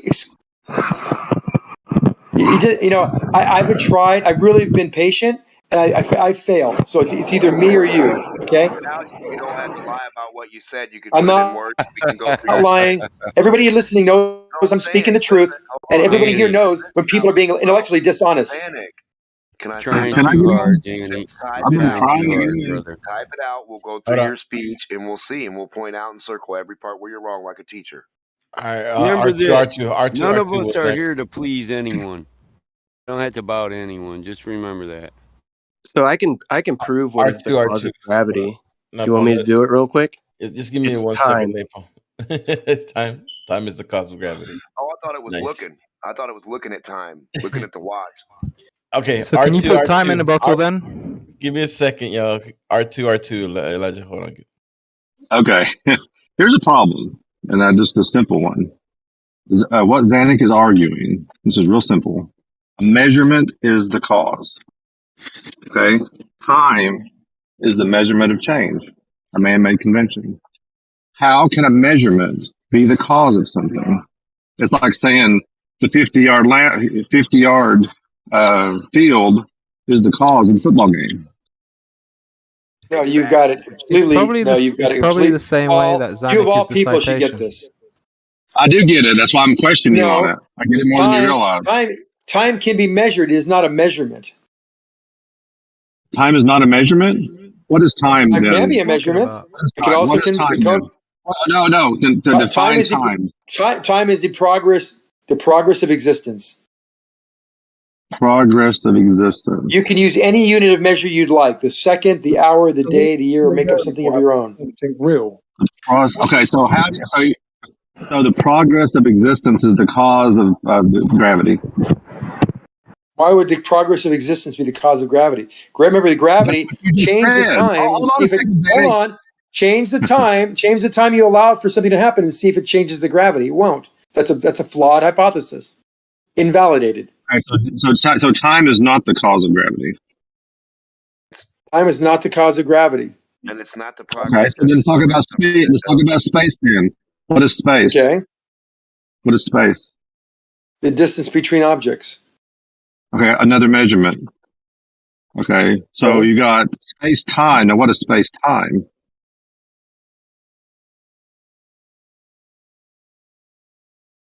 The measurement of Hold on a second. Let Zanuck answer it. What's space-time, Zanuck? Combination of space and time. A measurement. Oh, a measurement of space Combination. and time. Combination of space and time. That's fine.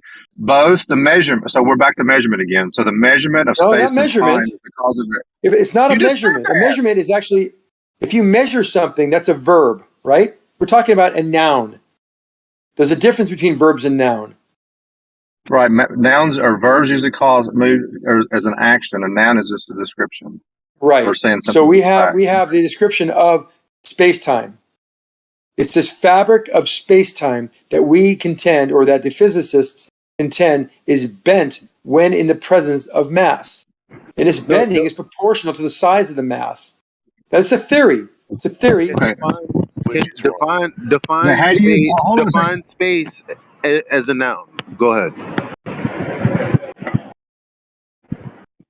Or The distance define time as a noun. Go ahead. Time is a noun? Whichever. Everything's a noun. No, define time as a noun. Don't give me an example. No. I was saying to Zanuck. But Zanuck, go ahead. No, go ahead. You take priority of me. No, you fucking don't. Go ahead, Zanuck. Sorry, I'm not cursing at you, Denmark. Progress of Don't existence. you Time killed is the ball. progress You of killed existence. Did I hear that? Okay. It was Paul today because I'm totally done with your nonsense after this.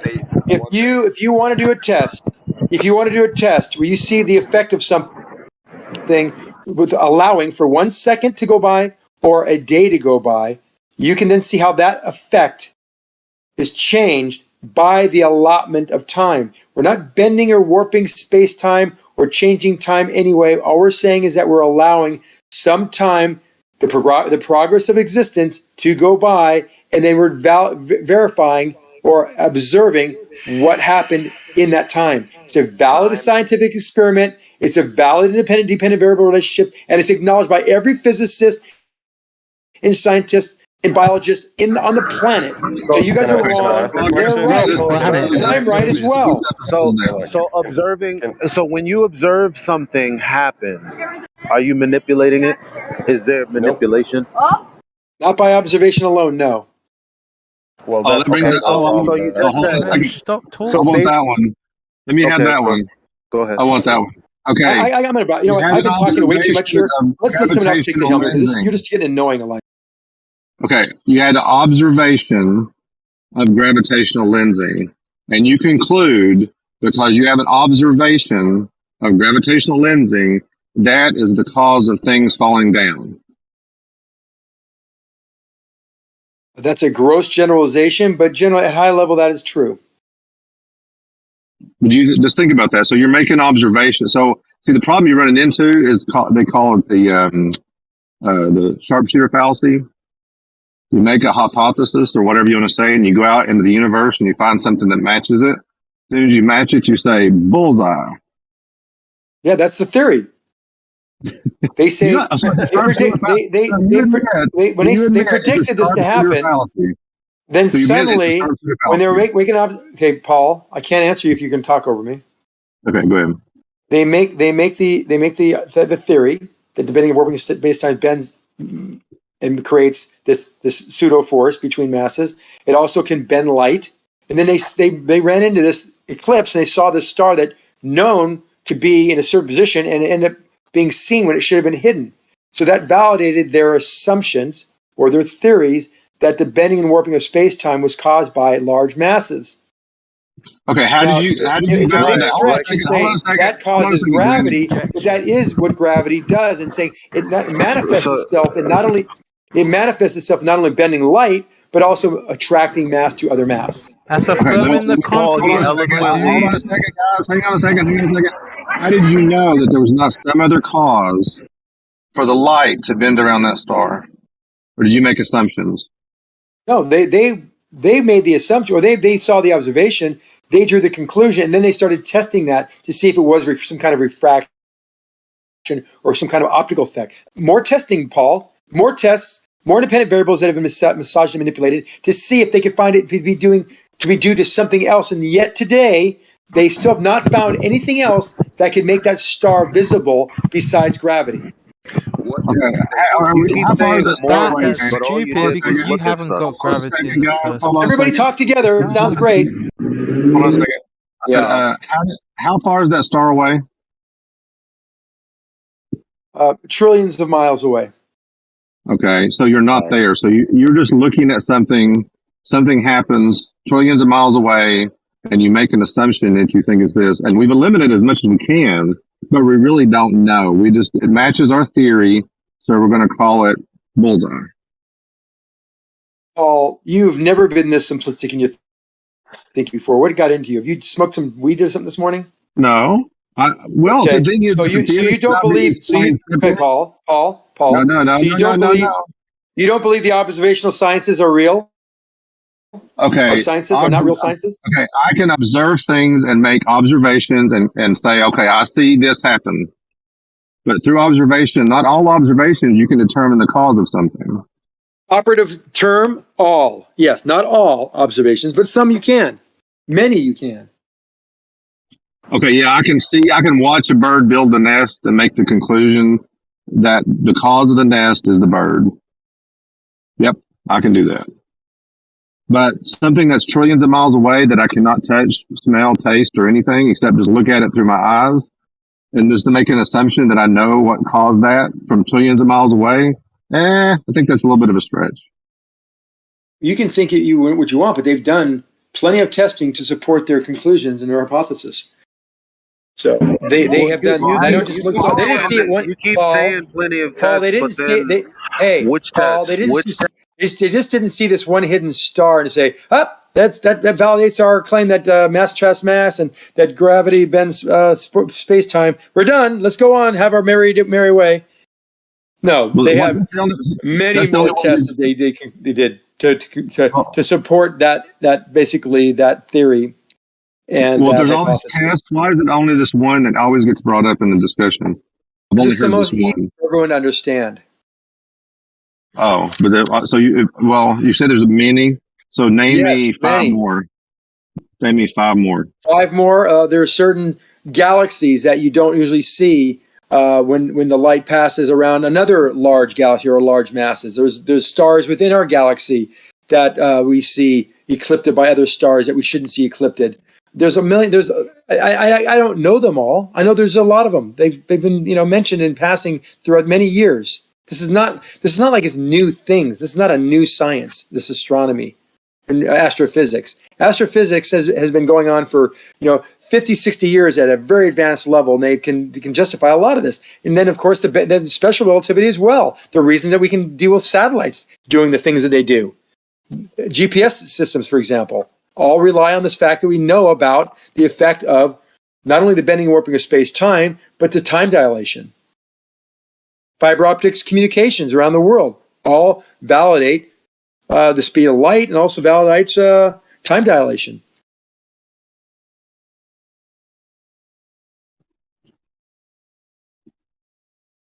Okay, you guys continue. I got to get back to work. You guys can have that. You just come in here and drop a bomb and then leave, Paul? Jeez. What is exactly your agenda, Zanik?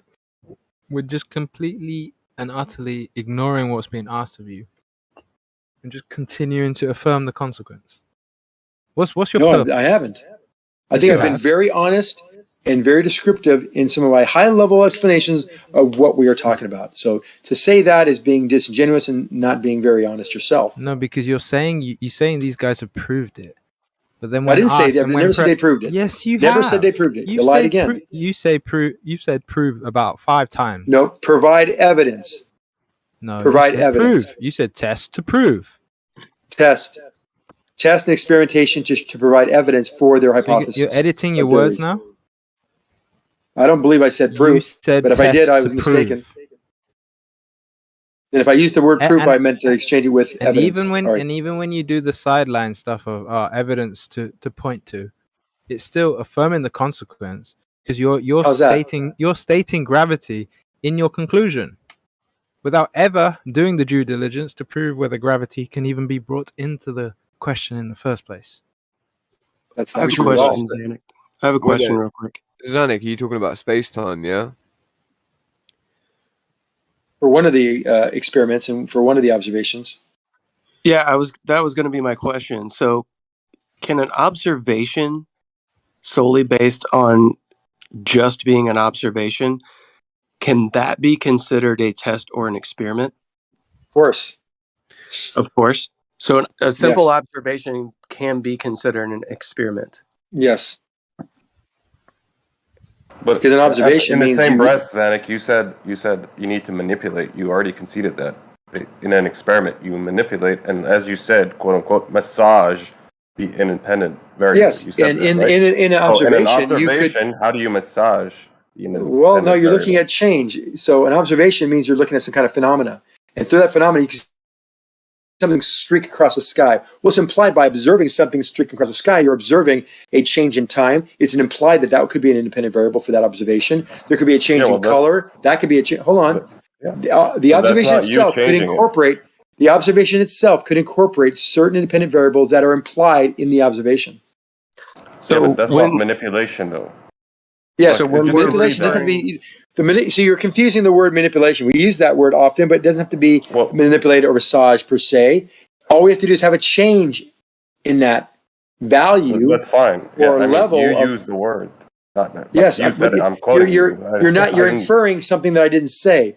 But for example, we talk about time. We talk about time manipulated. We don't manipulate the time. We allow for more time to go by. That can be implied in the observation. Just have a dialogue. Time going by. Okay, you're just going to talk over me, so I'm not going to participate. Oh my God! I'm going. You both are. Wait, whoa. Wait, hold up, Zanik. I've been fucking listening to Zanik since fucking last night, and he's been doing the same shit for 16 hours straight. We get it, Numpty. You need to fucking take a deep fucking breath, Zanik, and chill the fuck out and let people talk. You've been doing this since last night. Last fucking night, and dude. letting go. We get it. Till people get. Yeah, I know, but y'all letting go for hours and then mute people to say anything about we don't need you to come in. And I know you don't. I know you're biased towards me, and you'll mute me now without muting to figure out how to mute people on my cell phone, right? So it takes me a second to get to the mute button. It's been hours, dude. You realize I can't just put him on mute 4 hours. And when I'm talking to Numpty saying he doesn't need to come in, that doesn't mean it's your cue to now jump in after not saying anything for hours. Your only thing to contribute to the conversation is something about moderation. Completely It's not about mod. It's about how people get aggravated. You mute other people for days and nobody cares. Why can't Zanik be muted for days? That's a damn lie. Y'all found him for life. It's a waste of space. Instead of talking about people, let's talk about the argument. Crack, didn't you have a He has no argument. He keeps affirming the consequence, and none of you people seem to do it justice and just shut it down for what it is. It's bullshit. Talk to someone else then. All right, but I don't have that power. Because it's boring talking about Zanuck all fucking day. It really is boring. I'm not. His argument has nothing. He's got no. It wouldn't be a difference if it was him or someone else. The argument itself is nonsense. If physicists, astrophysicists would disagree with you, but let's move on. I don't need to talk about it anymore. I'm done talking to you about it. Let's move on. You're not done. You're talking over me, numpty. No, I'm just saying let's move on. I don't need to talk about it anymore. Yeah, that's called BS because you're talking while saying you don't need to talk. How about you just shut up? Anyway, there's no gravity. It's a myth. They're just looking at stars and conjecturing. But yeah, somebody unmute Eli F. What's going on? I think maybe he was hot micing. That's simply why. But just the disconnect. He had to redefine the word manipulate. How did you think I was hot micing? No, not me. I said I think. Maybe that's why you were muted. I don't even have the same mic anymore. How? I don't know, man. I didn't mute you. I was just guessing why you were muted. But yeah. Last night we were on what actually is proof, like before even Zanuck got on, and then after I stopped, let it die. Then Zanuck got on. I thought that was weird.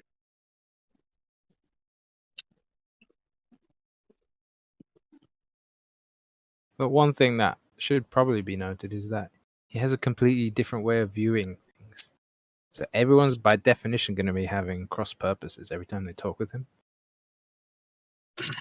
So just get the baseline covered, establish that the baseline does not fit and does not meet the requirements and should not be entertained, and then move on.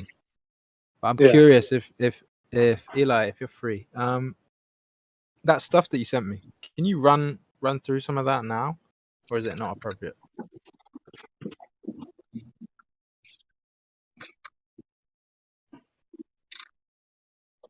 About the moon.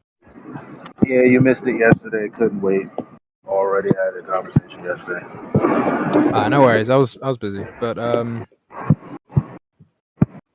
you said it's new moon observation, right? Or is this a separate thing? Sometime before or after, don't know when, but it's like, sometime after like 7 days or so, the moon jumps more than its typical. Well, see, it's crazy to say the moon jump because actually, in the heliocentric model, we'd be saying, well, the Earth is jumping or something, because the Earth would have to. The Earth seeing is that what we see in the sky is a result of us spinning. Then there would have to be some motion to account for that that degree change for us. Like an action or reaction from another thing. Well, it's kind of for the moon because the moon also does a little bit of motion for himself. It moves a little bit. So it's a little for the moon. Yeah, he just said nothing. What's a little off? Asking another dude a question. I already saw it. What do you mean? I saw it already like years ago. What you talking about? Why do you guys just say shit without knowing what the fuck you're talking about? It's armor. What do you expect? What? Didn't he just say that if in order for us to see like movement in the sky or whatever, the Earth would have to, be doing the movement? I was just saying that for the moon specifically. That's not 100%. Well, oh, my bad. Yes, I did. Yeah, exactly. So why don't you all shut the fuck up? Anyway, go on, Elijah. Okay. But what? Yeah, because those are two things. Like, on one hand, as a person that's just existing in life without any presuppositions, I'm observing. Right? I'm not proving anything, manipulating anything. So that's the difference between me and Zenny. I'm observing the moon come up every night at a particular spot, but it moves over ever so slightly every night, like you would expect, because it happens every night. And then one of these days, boom, it jumps 10 degrees. So that's just me experiencing it. Now, as a globe earther, I would have to reason, what did the Earth do for me to experience that change? That's true. I think Arma was saying you also have to consider what the moon is doing as well, even on a globe. Yeah, okay. Either or. But you're right there, Elijah. I mean, it has to be accounted for either way. Whether the Earth. Although I think the moon might be moving in the opposite direction though of the actual like. So if anything, I mean that would still okay. Wait, what? Bring all three in. Yeah, well, What's he opening up now? Look, the thing is, we already know that it's moving. The problem is the amount of change overnight. Mm-hmm. So you have one night, you're like, okay, there it is, it rose there. Have another night, okay, there it is, there. I have a time lapse, and then one day, it moves a lot, and then continues to move a little bit after that, a little bit after that. So we already can consider as globe earthers, there's the motion that the moon is doing as well, blah blah blah blah blah. But what motion would be happening to explain that? I couldn't think of any, honestly. If it's true what you said, then I don't know how to explain that. But okay. Thank you for your honesty. At the very least, a change of speed of one of the two bodies, which is an issue. Anyway, not even because a change of speed would just change how fast we see it. Either earlier than 9 o'clock or after. We're talking about a lateral change. Yeah, I want to know, like, what about the sun, Elijah? What'd you notice? Yeah, but in there, sorry, I The sun does the same thing. I haven't looked into that though. I'm just based on what is said. I'm like, oh shit, the sun does the same thing. I didn't know that. So. No, I'm asking. I'm just asking if the sun does. I was saying there could be a correlation. I'm not saying anything specific that is going on. I'm saying if the sun has a certain change and does like a certain amount of distance or does something crazy during that time, it could explain why the moon's doing it too. It could be like the reason for the moon doing it. Like there is an element to a dance. I mean, if you want to go down that route, but the sun specifically does it at the midpoints of the year, whatever they're called, equinox and equinox, because it's turning around, it's doing an about face called nodes, I think. Yeah, well then, so those further ends of its elliptical journey, it does an about face, and it basically hangs on for longer. So at either end, it's that's why you have the 365, 366. But not always. It's actually really 364. But that's long-winded. Just to we ain't doing that here. Just to back up Elijah, I've seen the same thing. I've watched the moon a couple of nights in a row, and then the next night it comes up in a completely different place. Like no way. So this. Sorry to interrupt you, but does this phenomena have a name? Has anyone named it so it's easier to search? The tortoise and the hare. Yeah, this you have a phenomenon in it. Do me a favor. Answer the question if you can. Moon skipping. Yeah, the Enochian / Malaysian / everything else that's on board with the sun is not circling the Earth in a circle. They call this the moon jump. Quite simple name. All right, that's cool. Because I need to do a bit of due diligence, but I thought since I had your attention, I'd ask you. Oh yeah, well, I have a question. Does it happen at a? Like you can't Google like. It's not like you. It's just like the Selenilian. Why is the shadow upside down? That's not something you can Google. The answer doesn't exist. Right. Yeah. Does it happen at a certain phase of the moon? I just want to collect the angle data, really, because every month, it's really hard. It's really hard for me to observe that stuff on a regular basis because we got too many bloody clads. Yeah. It happens every month, though. Or am I tripping? Every lunar phase, I think, is what the guy said. Which is every month, isn't it? Is it moon jump? It happens every cycle, yeah. But I'm not going to bring up a biblical calendar debate right now. That's just going to trigger too much. Yeah, that's what they call it, moon jump. Is there anything I can find on this, or like what? I just told you. You know what? Good luck, because I haven't. The only thing I can give you is the people who have pointed this phenomena out to me. And they're square earthers, aka they don't believe the sun circles the earth. They believe that the sun and the moon are projections, kind of like I do. I also don't believe the sun circles the earth. So I don't know. I don't know. Oh, am I gonna have to I mean, fix your it may, it understanding? may not. I'm not really sure. I'm just saying. No. I think both could be true at the same time, which is interesting.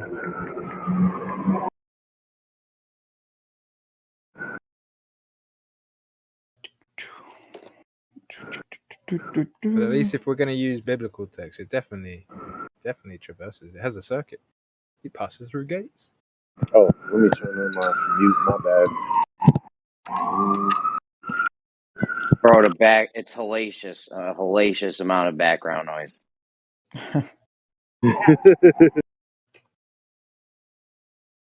We have to test if that can work now. Do you have an explanation as to why it's fallacious? Yeah, Elijah, why don't you just like Discord when you're at home? Like, why do it when you're at work and like in the middle of the city? You know. I am on Discord at home at night when I'm talking to y'all. Yeah, but I mean, why do it when you were working, like walking through the middle of the city? Like, it makes no sense. Why not? Why not?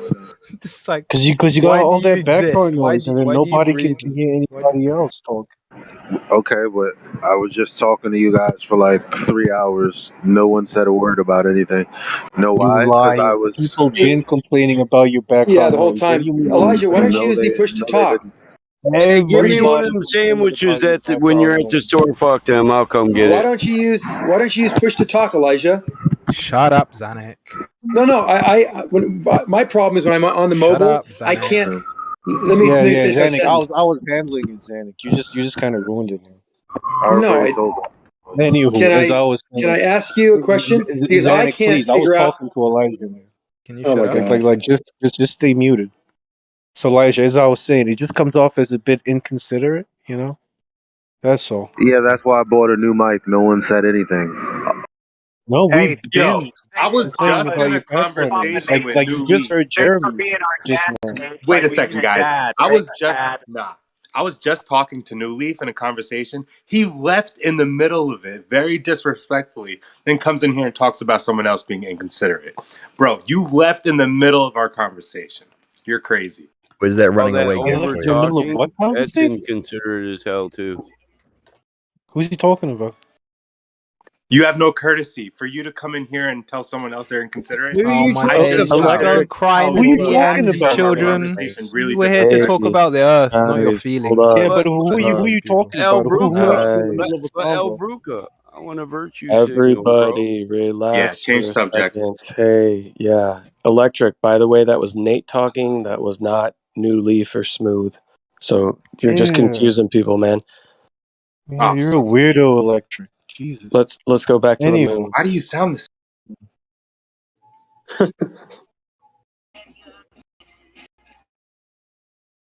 Don't you trust anyone? All right. Anyway. I mean, the question you should be asking is why do you hear incorrectly?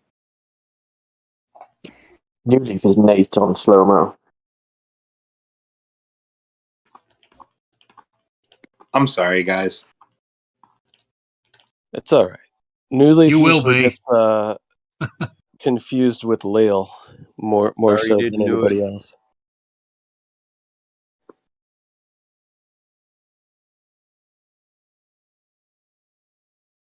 But yes, these moon variations should really make the honest glober question their position at the very least. For the variation, Honest Glober. If I can find evidence of this. Are you talking about anti-flat earthers? I Elijah? understand. I understand. But the statement still stands. I mean, I need evidence of this moon jump thing. I mean, you guys are saying moon jump, and I can't find shit on this. Yeah, is it the variation in the kind of the amount of the phasing of the moon, or is it in the positioning of the moon itself? The positioning of when the moon crests the horizon. the right of the cycle. Now here's the thing, Arma. You're gonna have to put the controller down, right? and you're gonna have to go outside, right?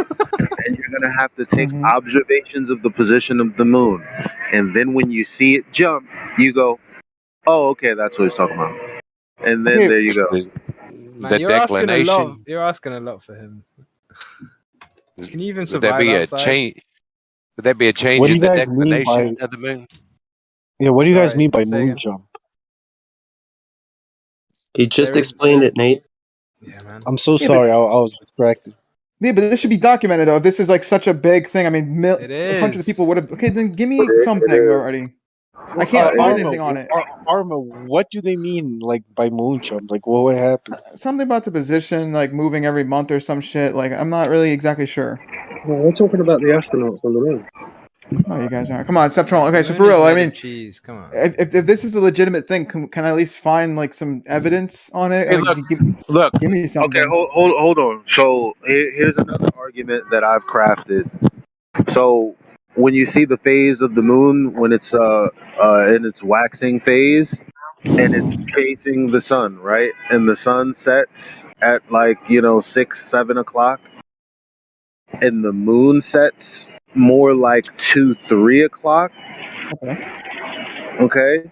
Now the lighting of that moon is geometrically towards the west when the sun is towards the east. I could put it in Blender. I could put it in Blender. No, that doesn't work because it doesn't express what I'm saying. Maybe it does. No, I have a two scale. It literally doesn't, because when I say, well, because you can't show me on the earth looking at what I'm looking at and at the same time make sense of why the sun would be how. Listen, anyway, you can do whatever it is you like. Anyway, my argument is, can I jump in too? Yes, but the argument is that if it's 3 o'clock in the morning and my sunrise is 4:30 and I'm just looking at the moon lit towards the west, but I know that the sun is about to rise in the east. As a matter of fact, if I were to call MJ at that time from the UAE and he would have given me the exact position of the moon, okay, obviously it's over there geographically toward the east at that point, just getting ready to come up for us over here in the east. At the same time, Jose in California is still going to be looking at the moon lit to his west. So I don't understand how you're going to make that make sense. Just me who knows? Saying it out loud doesn't make sense. Well, let me just jump in real quick, Arma. So just to poison the well a little bit, Moya or Demok says that whenever he's talked to you and Kosho and tried to get you guys to do stuff in Blender, when you understand what he says and then you see what it looks like, he says you drop out of the call like you can't handle the truth. Secondly, what are you talking about? I never drop out the call. I don't pussy out. Okay. Secondly, Nate, I've made this observation as well. Now, I never knew it was going to happen, so I wasn't ready for it, so I didn't document it. But I've filmed the moon numerous times coming up over the horizon, and then on the next night when I'm not filming for whatever fucking reason, it comes up like 20, 30 degrees in a different position, like the next night. Only when you're not filming. I'm saying it. Look, I'm saying that light. I'm saying that life happens, man. Right? I don't get paid to make these observations. Mate, so that's a quote. had I known that it was going to happen, I would have been filming. That's crazy. Yeah, wow. Nobody else in the world has ever observed this and filmed it, except for you. It's happened to me at least. It's happened to me. Could it be possible? It is. Could it be possible that you were mistaken in your observation? Could it be possible? No. No, it's not possible? No. There you go, flat earth. Would you bet your life on that moon being 30 degrees off at some point in the year or a 10-year sequence? Well, I say 10 degrees. That's more than enough for me. He said 30 degrees. I know that's First of all, the size of the moon doesn't change more than 10% over a year. I know that's what he said. I'm talking about over the course of a day. where for 7 days prior, it was moving incrementally as you would expect it. And then one day, it moves in a way that you it appears in a position that you wouldn't have predicted based on the previous 7 days. That's all I'm saying. Show me, what did you see? Okay, so you asked me if I could be wrong about that. Well, I'm looking at it come over my house, and then it comes over the tree. No, I'm not mistaking that. So you can't be wrong. You are asserting that there's no How am I wrong chance about what I saw? I'm just explaining because what I people saw. are wrong about what they see all the time. Like what? Give me an example. Like everything. Hey, I Give me an saw. example. I'm on the racetrack, and you were ahead of me, and you cut me off, and we watched the video back, and he's completely wrong. I wasn't even in front of him. He was behind me. He completely recalled the events incorrectly. Happens all the time. Well, my answer is no. I'm literally in a group where this is all they do is document this. As a matter of fact, it's actually documented in literature. Isn't it curious? It's actually explained in Enoch. Funny enough.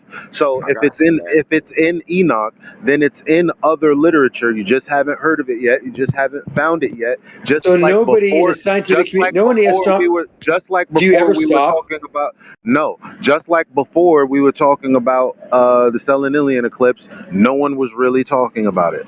Same thing. You're not going to be talking about it. Oh my God, are you going to stop ever? So has any astronomer ever noticed this huge discrepancy in the position of where the moon should be versus where it is? I can answer that. Okay, so the answer is, Zenik, like I said, we're not here to argue with people like you. I simply said, nice answer.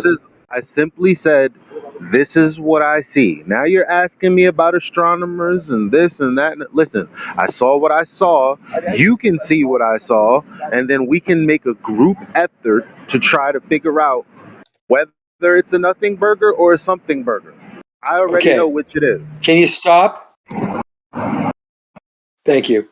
So last night, Gio and Brian, one somewhat coherent, the other one not so coherent, told me about their observation of the moon at a moonset, and told me, Brian said it was so big that it was stopping traffic. He must have said it stopped traffic 150,000 times last night.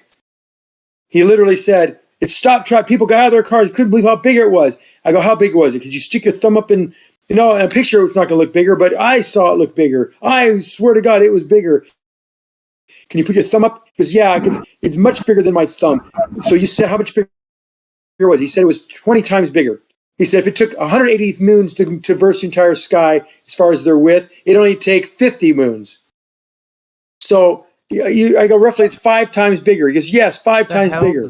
He stood by that. I don't know. And Gio said, he showed me a picture of it over a building where it was like larger than the building at a distance, because I go, that's zoomed in. No, it was just so big that people were taking notice to it because it was so big. Everyone thinks they see something they don't. It's just a problem with people, I guess.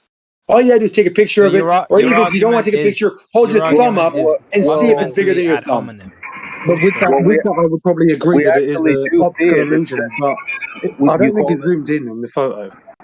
Yeah, you call it an optical illusion. Obviously, everyone sees something because a lot of people, comment on this.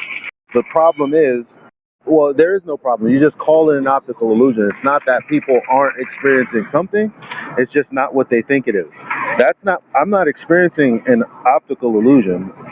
I'm experiencing a difference in degree in which the moon rises over my house.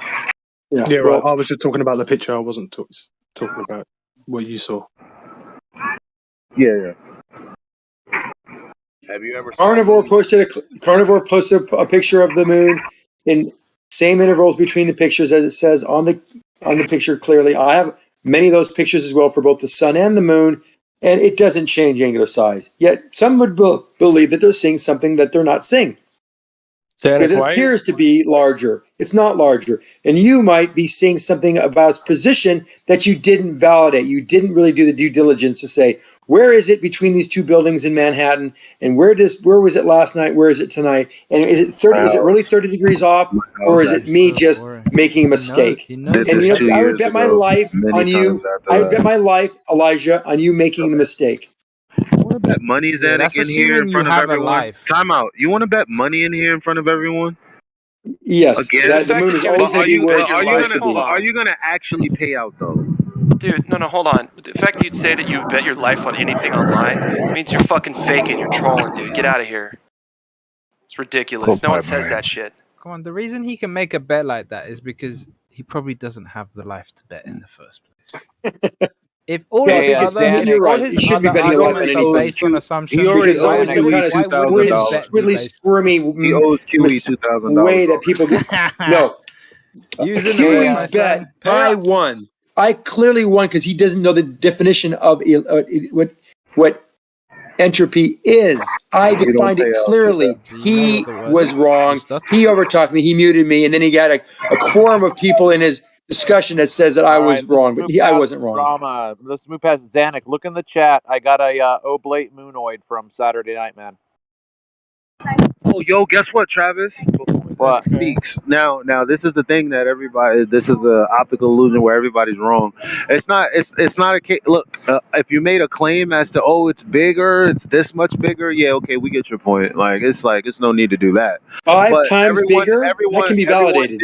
Everyone, yeah, I just agreed with you. So anyway, now. What Chocolate did say, interestingly enough, he said this. He said, "Yo, Eli, you've been looking at the moon." He was like, "Why did I notice it? It looked a little oblate." And I was like, "Wow, that's crazy," because they were just saying that in over here. So, yeah, it was oblate from the very start. As soon as it came up over the horizon, and I don't know what happened, but I lost my first section of film. So all I have is the other portion of the... That's a common observation. Don't you agree? I would agree with you. What, oblate moonoids? Yes, oblate moons on sunrise or sunset. Yes. Mainly sunsets, actually. Yeah, but I caught green flashes too with the moon. I thought that was pretty cool. Yeah, there's a reason for that as well. None of this stuff is mystery. I didn't say there's not a reason for it. It was the first time I've seen it, okay? Right, I've only seen it once myself, and it is pretty cool. Wait. There's things that happen that don't have a reason? Fucking idiot. Shut up. Zanuck, why don't you just have a live stream where you just talk shit 24/7 and leave us alone? Well, then we would be able to talk without interruption, right? And that wouldn't be fair, right? Hey, Zanuck, did you see my revised hypothesis? I revised my revision and I tagged you.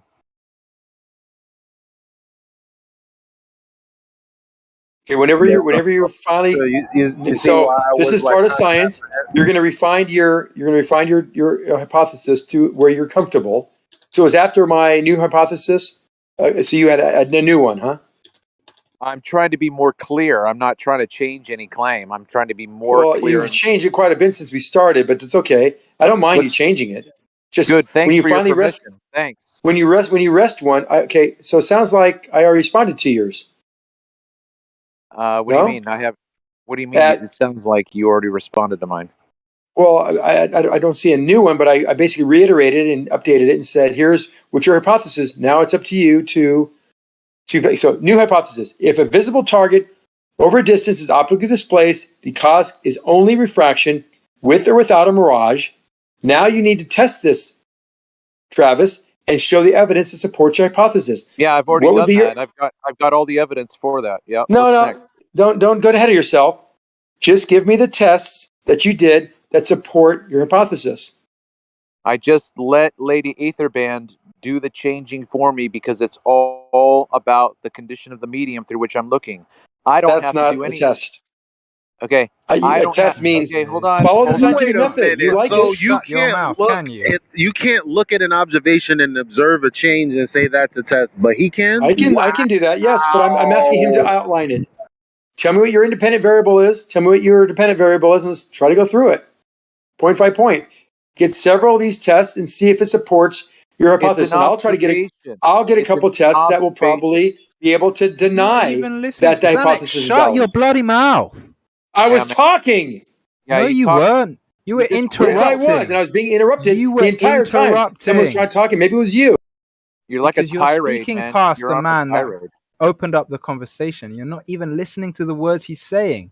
You misrepresent what he's saying. I listened to every single word he said. Talking. No, you didn't. Yes, Shut I up did. And listen properly. Zanuck, Shut up and listen properly. listen, man. Just a bit of criticism, right? Earlier, when I did my hypothesis, clearly 3 times in a row you didn't listen to what I was saying because you couldn't repeat what I said. It was incoherent initially. You got to be better. Not to anybody else. Not to anyone else. They're just on your side. A little biased. Come on. Yeah, right. You bet. Okay, so Being look, very aware of what you're. Okay, I have a target that's. Is that your hypothesis? Is there a mod in the room? Shut up. Hey, dude, does your paycheck make you this excited? What's going on in here? What's going on, Zanuck? I've had to mute you like 8 times today already. Relax. They're being mean to me. They're mean. The mean girls are being mean to me. He's been muted a million more times. He's just been ridiculous and running roughshod all over. Zanuck, please relax, dude. Just calm down, man. I know this is a very intense conversation. He needs to take a sabbatical year off. I know this is a very intense conversation, but like, try to relax. And guys, don't interrupt Zanuck. I've heard Zanuck get interrupted multiple times. So if you don't want, it happens. But he has been talking for the last 40 minutes, and has been interrupting people that are trying to converse with him. He just wants to listening the whole time. And actually, we were trying to converse with each other, and he began a debate, an argument that, again, I keep telling him I wasn't trying to have. So we started talking about the moon. Elisha asked me about it. I was kind of like, I didn't want to really go and, talk about it because of the people that were in here. But I said, you know what, I will. And then they're like, well, where is this happening? Here's Elijah on his tirade. And then, so how can I explain what happened to the moderator if I can't? Be concise. I don't need a whole explanation. Is Zanuck going to get a warning or what? I heard what happened. Listen, I don't need an explanation of what happened. I heard what happened. Zanuck was interrupting people. He's also getting interrupted. Let's just not interrupt, and this will be all good. It's a novel concept right there. Yeah, let's go. It's crazy, right, guys? It's crazy. Let's try it. Let's get crazy. Well, another layer of moderating is if somebody is like, dude, I'm just trying to communicate with the people in the room, and I'm not trying to argue. Like, the moderator has to stop that from happening. Otherwise, it's going to be a shit show because somebody's trying to force what? Because I don't want him to. He can't help himself, Jeremy. I was talking to. So can I finish my conversation with Elisha Savvy without Zanuck interrupting them? Hey, listen, everyone's free to respond. If you don't want to argue with Zanuck, just don't respond to him. If you want to have a one-on-one with someone, I did it. He took over the conversation, and I decided to mute myself because I'm not going to keep fighting for the mic and the shit moderation that's happening. Yeah, it's like if anyone wants to have a one-on-one with someone, we'll give you time for that. As far as letting Zanuck talk, it's an open platform. If Zanuck wants to talk, that's fine. If you don't want to argue with him, just don't respond to him. Yeah, let's spread it out. He is taking over the mic time when other people are talking. Elijah, let's try it out. If Zanuck talks, no one responds to him, and we just talk to each other instead of talking to Zanuck, and let's see. We did, but he's just gonna inject himself. Let's just try it one more time, and if it doesn't work, then Jeremy has to. Yeah, but he's the only fresh meat in here, guys. So be careful with it. He's not fresh. He's moldy. It's true. It's moldy meat. Yeah, but let's not talk to him. Well, and let's not talk about him as well. From the conversation let's just pretend he's not here. Having earlier. So did you have a conversation? What's your name? Randy? Nate. Nate. Wow, Nate. I knew it had an A in there. That's the copest cope. To be fair, I am smoking on my break. I knew it had some letters in there for sure. Nate, did you have a question about the moon jump or what? Hey, I've Yeah, got something real quick. I had a question. Like, what is it? But what's his face? Travis explained it. So So listen, I just contacted my my friend Smurfer Girl Whatevs, and she has logged her observation of this observation. So I asked her when she had time if she'd be willing to come and give her 2 cents. So when she has time, I'm sure she'd be happy to do that. Is this the position of the moon setting that's different? Yeah. You said it's 30 degrees off or 10 degrees off? What did you say? No, my God, fucking A, man. Travis. I said that. Wait, Travis. But Nate just said let's try not responding to him. See how it works. We had a very good conversation going, this is Elijah. how- You were the one going on diatribing about whatever. I'm gonna have to go on mute now because I was trying to have a Well, conversation please with don't. Travis. And now here we Travis, go. what was the moon observation? Just like I said, he's taking over the conversation now, so I'll be quiet. He'll talk. I'm not Travis. taking over. I asked a simple question. Yeah, I gotta say something. Travis. I've only been on for like 5 minutes. I rode my motorcycle to the middle of town and paid my water bill. And during that time, Zanuck has had like half of the speaking time, even though he's only one person in the room. And he's interrupted moderators, other people, like at least 8 to 10 times. So Zanuck, if you would take a break in talking and not filibustering, right, maybe you wouldn't get interrupted so much. And Zanuck, if you would take a break in talking and not filibustering, maybe you wouldn't interrupt. yeah, but I just want to Hank, know what his Hank, observation was, Hank. You are doing the wrong thing by talking to him. Let's not talk to Zanuck. Let's not talk about him. We need to be united, guys. We all need to pretend he's not here. Bye, Zanuck. Otherwise, it's not going to work. I agree. I'm gonna individually mute him then. Or is that? Wait, no. Lest Yeah, I step here on comes rules. Elijah. Comes in. You've been. Hey, keep muted. on talking about me. Go Is ahead. that rules? Anyway, I have a question for you, Travis. Where Yeah. where have you taken these observations? My observations have happened primarily on the Chesapeake Bay in Maryland, and then the Channel Islands in Ventura, California. Okay. And these are setting observations, right? I have targets that do not move, and I set up in the same place every single time. Okay.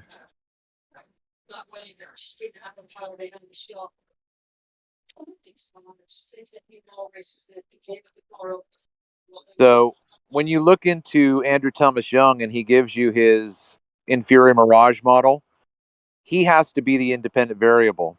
So he starts off with a target in front of the horizon. Okay? The target is 1 kilometer away, fully visible. Then he moves a kilometer away, and the inferior mirage begins, and then brings the horizon in front of the target. And then he moves another kilometer and intensifies the mirage, always keeping the horizon in front of the target. So for recap, when the target is fully exposed, the horizon is beyond the target. But as soon as the mirage starts, the horizon is in front of the target in every instance.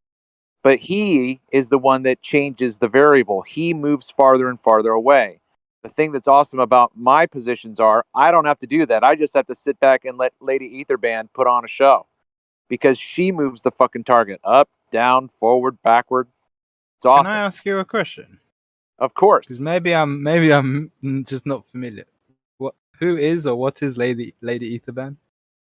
The Aetherband is my term for atmospheric refraction. If you count the thank you. Because I was thinking you were talking about a legit person for a second. No. If you think about the syllables, atmospheric refraction, that's 6. Aetherband is 3. I'm saving 3 syllables. Same stuff. If you think I'm paying that much attention in a room like this, you know, it doesn't take that many brain cells to focus on the nonsense arguments and how to destroy. Yeah, but how many syllables do you save when you have to now explain to them all about this Aetherband thing? I feel like it's a million syllables wasted. Right? Yeah, you say doing Aetherband, it for say fun. 3 syllables. Now I got to say, what's Aetherband? Okay, you're on mute. I just muted you. You say Aetherband, and then somebody goes, Jeremy, you're on mute. Aetherband. You can't talk. What's the? Jeremy, you can't. No, you say ether band. You save 3 syllables. Now I got to say, what's ether band? And now you got to use a million syllables trying to explain what the ether band is. Yeah, but guess what, Jeremy? At the beginning of this, when people were saying atmospheric refraction, I had to say, what's atmospheric refraction? What do you mean by that? So it's the same thing, dude. Yeah, but now Travis is like the You're Punisher. just making up a word. It's okay. Right, It's all right. right. You guys will Yeah, get look, over it. I love how Travis is the Punisher. Travis is muting mods. I love it. Nice. Everyone gets me. Take back the night back. Yeah. Yo, Hank, rev that shit up.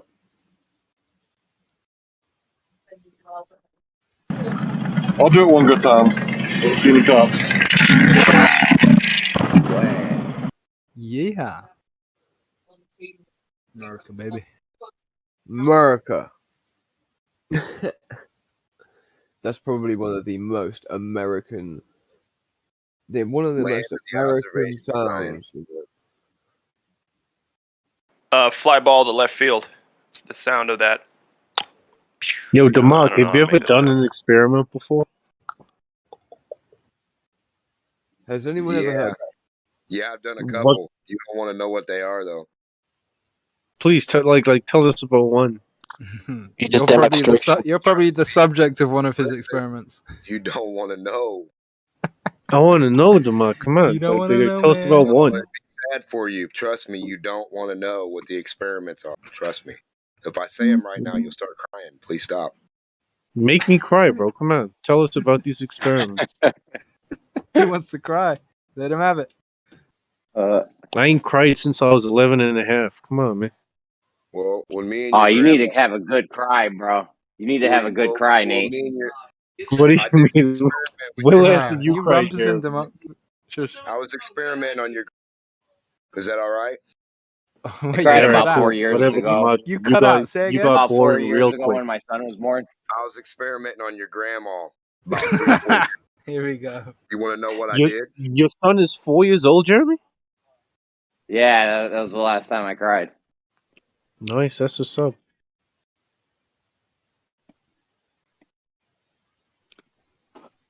Nate, if you haven't cried since you was 8, you're a damn lie. You ain't chopped an onion since you was 8 years old, bro? I was obviously lying, man.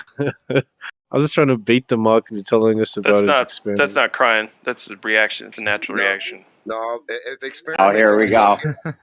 Listen, if the experiment to you guys is only I'm looking at your name right now, experimenting on your name on Discord right now. Okay, define Awesome. crying. We're gonna need a definition. No, for don't crying. do that. Don't do that. Listen, all I want to say is that I cried a couple days ago, and it's okay to cry, Jeremy. It's okay. You got to let it out sometimes. This world is Only if you get paid hard. for it. Come on. Hard Yeah, life. last time I cried was last year when I was tripping on mushrooms, man. That's a good time. No, to cry. I'm lying. Last time I cried was Just let it out, man. Let it all out right there. This thing. I cried 2 descended. months ago when my daughter was born. Yeah. There you go. But before See? that, it was when I was tripping Gotta on do mushrooms. that. Impossible not to cry at that point. I think in that moment, impossible. But surely you're supposed to cry. Be like, shit, I'm Well, gonna be are the you crying? shittiest dad. Yeah, like, uh-oh, When this you guy's chop an fucked. onion. This little one's fucked. Jesus, Travis. When you chop again. That was when you chop uncalled an for. onion Man. and your eye starts tearing up, is that considered crying? That's not crying. Nah, that's considered lubrication and maintenance. That's like having like dust in your eyes, you know. The only Crying has way- it. Well, listen, crying has the an only emotional. way- Hold on. Crying has an emotional implication, whereas, lubricate. Yeah, the eye lubricating Dry itself your to eyes, protect itself is different. I think. Well, yeah. So the distinction would be as well. Maybe the magnitude of the cry, right? Would be: is there a whimper of them? Of A sob, yeah. Is there a whimper? Is there real men is there suck a their little? tears back into their eyeball? I'm Well, gonna go let- eat dinner let me and do just some say- stuff. let me When I just come say, back, I you want you guys let- to still you be let one talking drop about down this. halfway down the cheek, and then you just Well, no, suck it you right got, back up. you've got the. What if you cry from pain? Is that crying? Like someone like you hurt yourself, you stub your toe. Yeah, you're crying because you're a pussy. No, I'm just kidding. No, but you know what I mean. It's like when the bottom lip starts going, Yeah, right? the quiver. That could be from anything, though, man. That isn't. You know when It you can get happen mad. at any time. When if you know, what I when you mean. get mad, like I'm gonna just get mad so the tear don't come out. Like I can't let the motherfucker see. Exactly. I'm beating this guy so hard that I'm crying for the rest of his life coming up. Listen, You know. we all know, every one of us in here knows, yeah, that you could be in a more crying state while there are no tears coming out of your own eyes, right? Like tears alone cannot be the distinction for crying, because bruh, if you're over there getting yourself as angry as possible with your bottom lip going, yeah, there's no tears coming out your eyes, maybe you haven't drunk anything in a little while, maybe you're dehydrated, I don't know, but you're still crying. Elijah, you're still crying over there with your lip going and getting angry. What you're saying is everyone's a beta on the inside. Beta. Well, you're a masturbator. Nah, none of that, bro. Good one, Jeremy. Welcome That's to not the group. kosher. That's not kosher.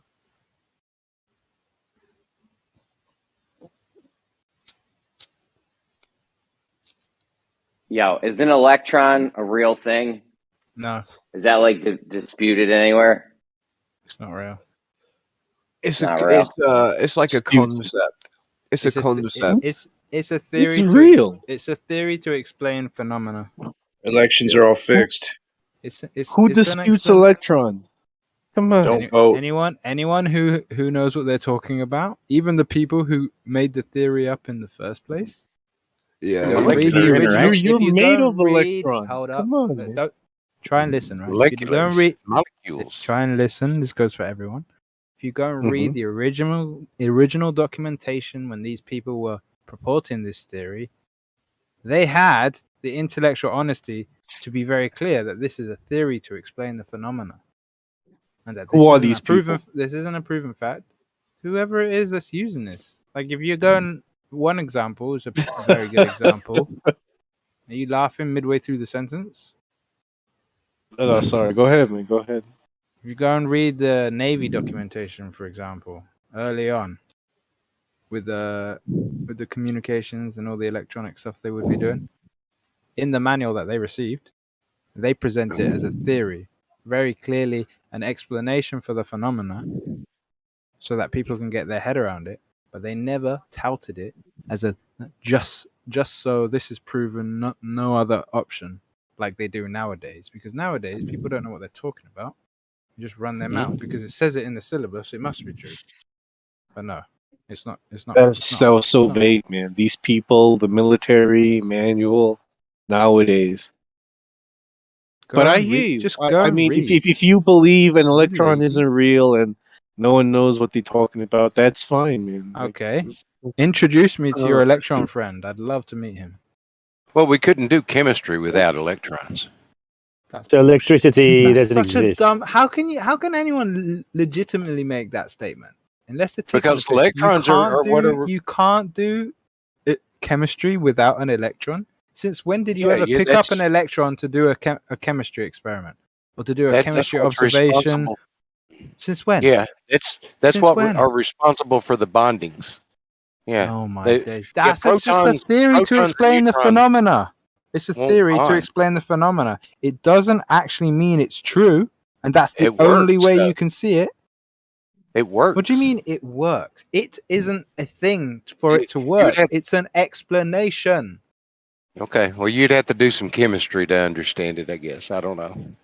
Yeah, You're talking out your left foot. He doesn't know how chemical bonds work, do how valence and covalence and You're just ionic and explaining hydrogen it. You're not bonds work. actually doing anything with it. Like, do you understand chemistry and how bonds work and how bonds form between different chemical molecules? Do you mean? I don't think so. Do you know how to move up and down the periodic table of elements or the periodic table of isotopes? Are you listening? I don't think so. Are you listening? All you're doing is touting the theory. If you're asking me whether I know the theory and the law of the theory, then the answer is yes. Maybe not to the degree of some.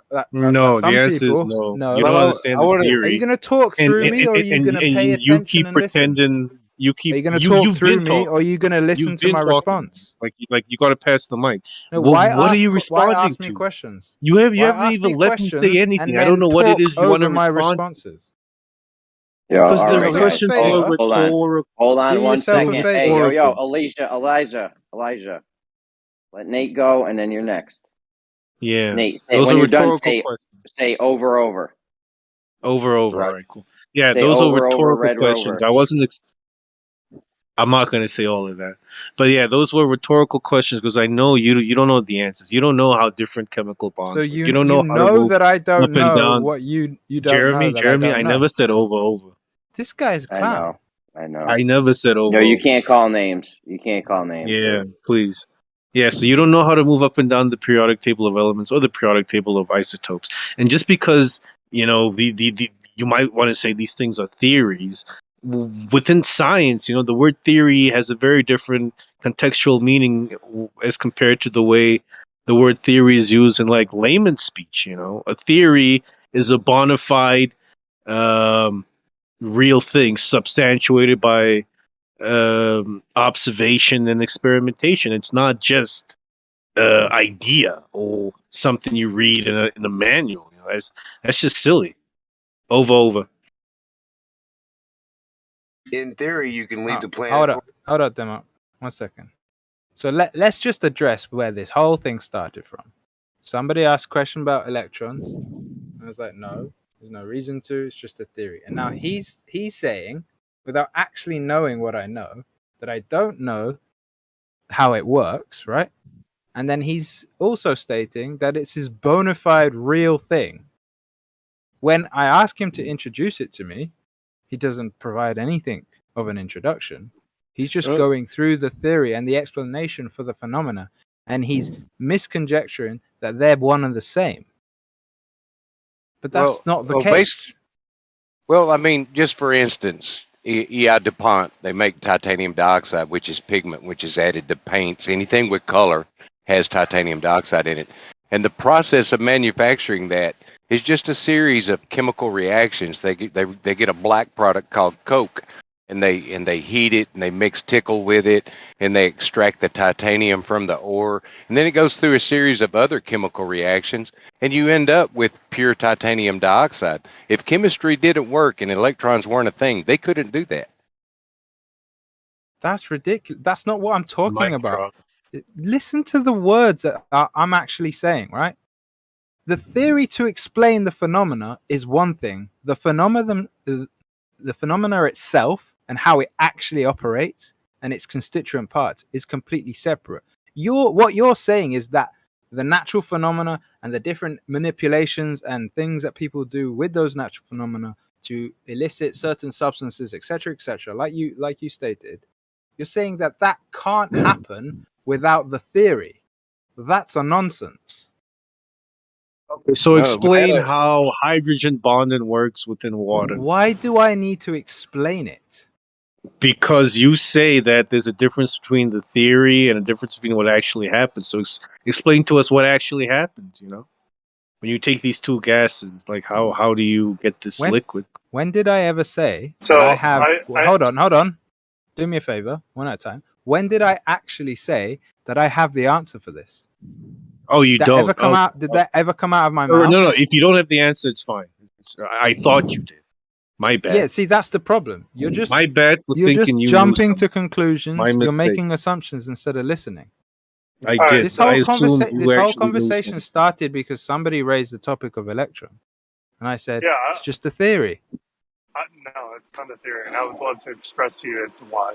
Right? Who asked you? Oh, I'm sorry. Am I not allowed to respond openly because you're scared? No, I said who asked you. I thought this was a general topic. You're definitely allowed to. You're definitely allowed to respond, guys. Don't act like people aren't allowed to talk. He's not allowed to talk. I'm just asking him who asked him. Nobody asked him. He's putting his 2 cents in. Talking with clarity. It's a nobody asked really him. Rude, Elisha. You don't have manners. All right, people are bloody twisting the words I said and making assumptions. And your mama should have raised you. Statements. Do you want to keep complaining, or can I respond? Because right now, all I hear from you is complaints. Just go smooth. Go ahead, Nate. That wasn't necessary, Nate. So, what's happening is, I get it. You think that just because we have this explanation doesn't prove it. They don't tie hand in hand together. And you have some validity to your point. What we're saying is that we prove to ourselves that electrons exist every time we suppose they exist, and make manipulations on that supposition, right? So knowledge, I know you're laughing, but that's because you're But you wildly know what you're immature. doing, don't you? Oh, I mean, no, I'm answering a question. You're just affirming your own worldview with your own worldview. Yeah, basically. Would you like to flag listen? waving chemistry flag. Right. So this is the reason why you suppose I'm waving the chemistry flag is because you're not listening, and I get it. You know, your attention No, span. it's just that there are other things to talk about that aren't you, I guess. Got to interrupt me twice in one sentence. You guys are good at this. I thought you were responding back to me. No, I was just clarifying. I was just trying to finish my original statement, but it's okay. But yeah, you know, we if you look at the idea of knowledge is built on other knowledge. We have knowledge that there's something there because of the interaction. We describe that as an electron. We perform a lot of tests to ensure that our idea is correct. It's correct, and then we see that application of knowledge in the real world through chemical interactions like at DuPont. And what we're saying to you is that the accuracy needed for these interactions require us to have an understanding of what's there, right? Well, who cares if the name's electron or Jimmy Bam Bam? We know that something's there. We know the mathematics behind whatever is there, right? And we are able to use that for practical real world knowledge. So your idea that these two do not intertwine at all is fucking retarded. Seriously. It's like, it's beyond stupid. Intertwine? Okay. Was that what was? When did I say that I don't intertwine? I understand its purpose and it's useful. I never said it wasn't, because people are clearly using it, right? They're using that worldview of this to go and do practical things. What I'm specifically saying is to say, like the other gentleman said earlier on, I think the one with the heavy southern accent, said that you cannot have the real thing that we know is real because we're actually doing stuff without the theory itself. That's nonsense.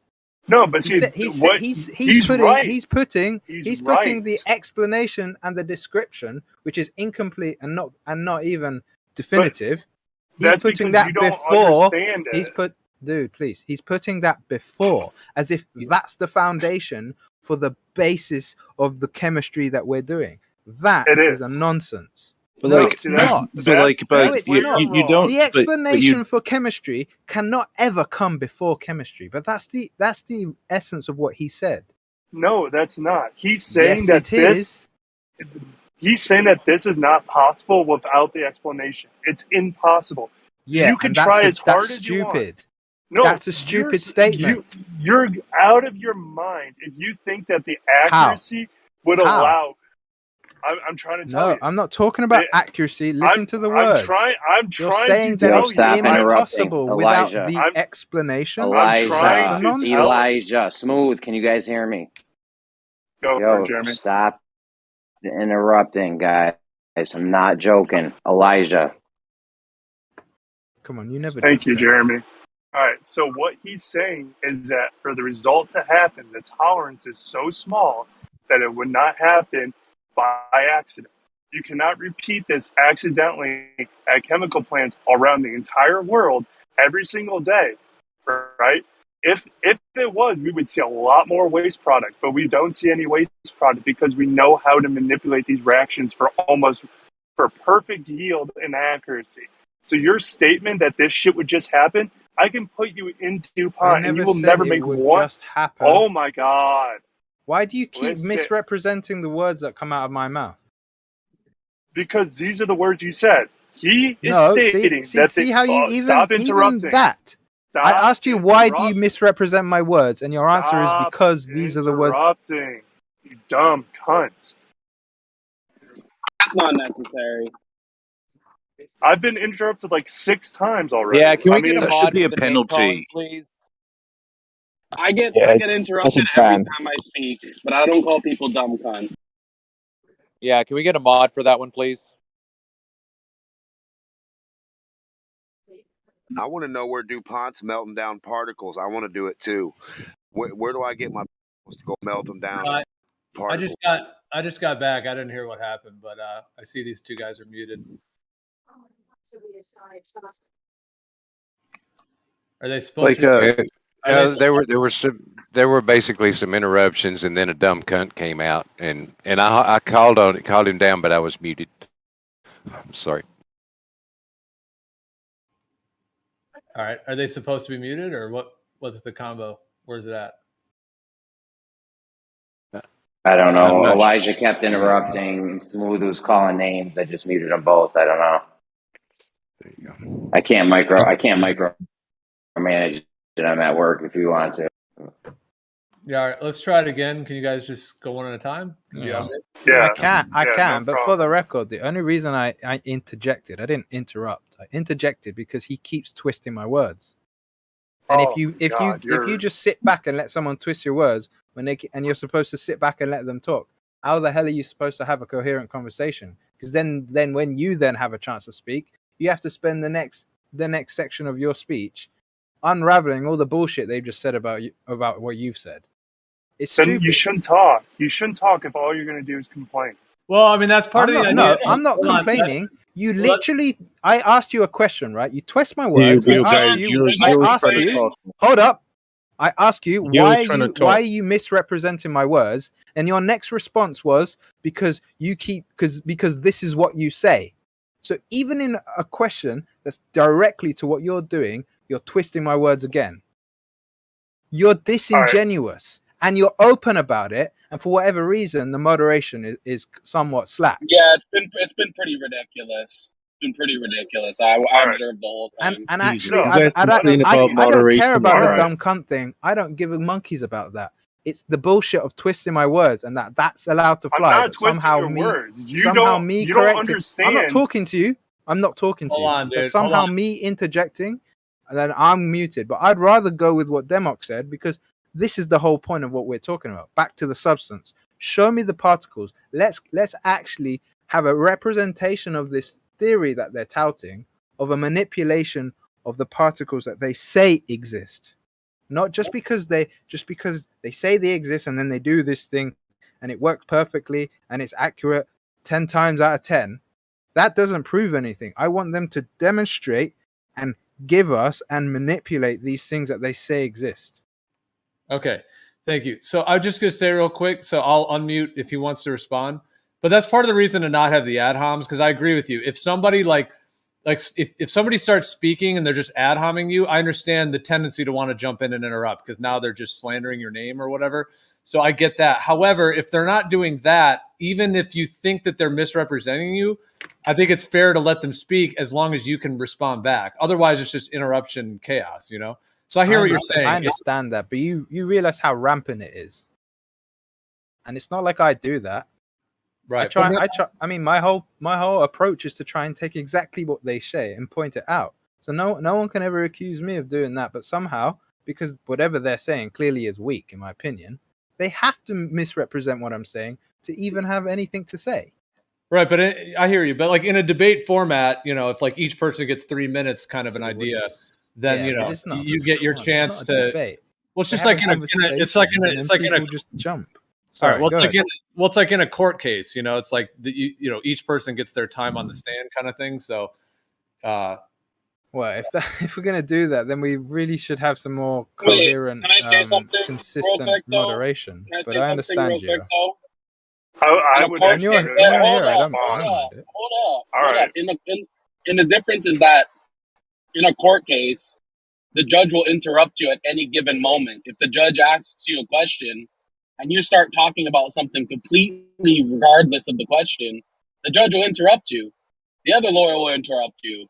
So there are interruptions in a court case, right? You can't just come in the middle of what they're saying, but objection relevance. Yeah, objection relevance. Exactly. You can actually object in a court. So well, so here's kind of the issue. The thing is, can I respond yet? No. Hold on a second. The thing is, if everyone stops every time they're misrepresenting what they said, it's going to be a shit show, because sometimes people don't want to be interrupted. So then it's going to turn into a screaming match. Let people finish. If they're wrong about what you said, you can correct them after. I don't care if they're straw manning you or what. It's got to be like that, guys, or it's going to be a total shit show every time. Yeah, the problem is I feel like a lot of people want moderation to be the moderator muting when somebody doesn't directly answer a question, throws out any type of fallacy, any of that. And it's just not possible, right? So you have to just allow somebody to finish what they're saying and then rebut what they say. The other thing I would recommend is like ask to do a one-on-one with that person, you know? So like that way no one else will jump in. So let's just say if it's Elisha and New Leaf, you know, if you feel like you want to make sure you respond to them, ask for a one-on-one and then we can moderate that. So then you can be sure to respond. Because I can also understand if somebody, you feel like they're misrepresenting you and then someone else jumps in and you can't even respond to them. I feel like I'm being represented. I want a one-on-one with all the flat earthers. Yeah, I just want to add this. You know, this isn't a courtroom. It's a Discord call. Number one. Number two, like cut the moderators some slack. You know, these guys don't get paid to do this. A lot of them have to do this while they're at work, while they're trying to do real life. You know, like I mean, the shit ain't easy, and you guys don't make it easy, bitching about every little thing. Grow the fuck up. You know, it's You know not you're that fucking. bitching. You know you're bitching right now. You I want know to that, get right? back to the argument. Yeah, let's I get am, back. I Let's am. get back to it. Go ahead. Oh, I can actually respond now. All right. So I'm happy you had to complain this much, but what we're saying to you repeatedly is that we know this to be working because of the accuracy we obtain. And any other method would not yield the same accuracy. We have a very concrete understanding of every word. Is that it? Yep. Would you like to respond to that? Well, again, I mean, maybe it's just that the delay in the conversation flow. But what I said was that just because the method that you're practically applying works and is effective does not mean that your explanation for what you're manipulating and that you can't actually prove is correct. All right. So Case what we're in trying point. to Case in point. Okay. Case in point. You're saying that there's these particles and these electrons, but you're not actually showing them. Congratulations. I applaud the fact that people with these incomplete explanations are able to elicit near perfect results on a regular basis and do industry for the betterment of mankind or otherwise. But this does not and will not ever prove that what they're stating is, in the theory, is true. The methodology that they're applying may be accurate. I never discounted that. I'm just arguing that to say that the theory itself is true, like completely, that is an error. And then not to be too long-winded, but then to hark back at what the Yankee Doodle was saying earlier. I don't know his name, but Southern accent. To say that it's impossible to do the methodology without the theory is silly, because the theory is just an explanation. The methodology would work irrespective of how you choose to explain it. But anyway, that was a bit long-winded, but I'm done. I don't know why they muted you. Northerners aren't Yankees. Northerners are Yankees. It's because he had. Okay, well, I'm not. Because he I'm had. not- Hold on, New Leaf. You had background noise, so if you can mute your mic when you're not speaking, that's the only reason I muted you. But go ahead. All right. Thanks. No worries. So your claim here is that because we can't see it, we don't know what's going on. That's what you said. Because I can't take a picture of an electron, I don't know what's going on. What I'm trying to tell you is that if you look at the idea of knowledge, right? What we're saying is we wonder, why do molecules interact with each other, right? And then we start noticing the difference in electronic charges. We come up with the idea of the electron. We move on from that. What I'm saying is that all the math that we do for chemistry, all the predictions that we do, verify our understanding of the electron. There might be parts to it that we have yet to discover and fully understand. We're not claiming we have a full understanding, but we have a working understanding that is correct. That's what I'm trying to tell you, is that the accuracy observed ensures that we know what's happening. You would not see 99% accuracy, predicted accuracy, come to be true if it was just a wild guessing game? So your idea that just because we can't see a picture is wrong, and that what the guy When did I said, mention? Let me finish. DuPont would not be able to achieve these chemical reactions because they are complex and intricate. So he's correct. DuPont would not be a company unless the method was first developed. Who developed the method? Again, so I never mentioned pictures. I never said that the methodology didn't work. I said that the theory to explain what you're doing and what you're observing is not proven. And just because the methodology that has been associated with the theory is accurate and works for itself and produces the desired results, again, which I never said it didn't do that, does not mean and is not a proof for the theory or for the model that they are touting as the way that that stuff actually works in the unseen micro whatever scopic. So you all right, so I'm going to maybe glance over the fact that you completely lied and you did talk about taking pictures, but that's fine. when did I mention pictures? Literally before my last response, you said because I can't show you a picture of it, you don't believe it to exist. I never said that. That's bollocks. He didn't say picture. He said show. Yeah, he I wants have a it chemical shown. reaction See on what I Discord. He wants you to perform a chemical experiment on Discord. No, I never said that either. You're a clown. You said picture. If that- Go look it okay. up. Go look it up. I You can retract ban the me. ad hom. I will never. Whoever just said that. Never. Whoever just hold on. Whoever just said that I'm desiring for people to do an experiment on Discord is behaving in a way that is clownish. Because I never said that. Well, What I what would you really like to see? What I would really like, if it were possible, I conjecture that it's not possible. But if it were possible, I would like a scientific proof and a demonstration and a representation of what the model claims to be. Well, there you go. If, He wants if an that was experiment. done, for example, then maybe if we showed you charge, like a current of charge running through a wire, that wouldn't satisfy you that there's charged particles moving through that piece of wire, and that's what's causing the charge. How to be long do I apparent? have to take to unpack the nonsense of that statement? If we show you charge, does Right. that not show that there's charged particles? It's the particles Yeah. that I'm asking you to show me. The theory is that the particles within the charge are charged. That's the Yeah, theory. he wasn't done talking, Michael.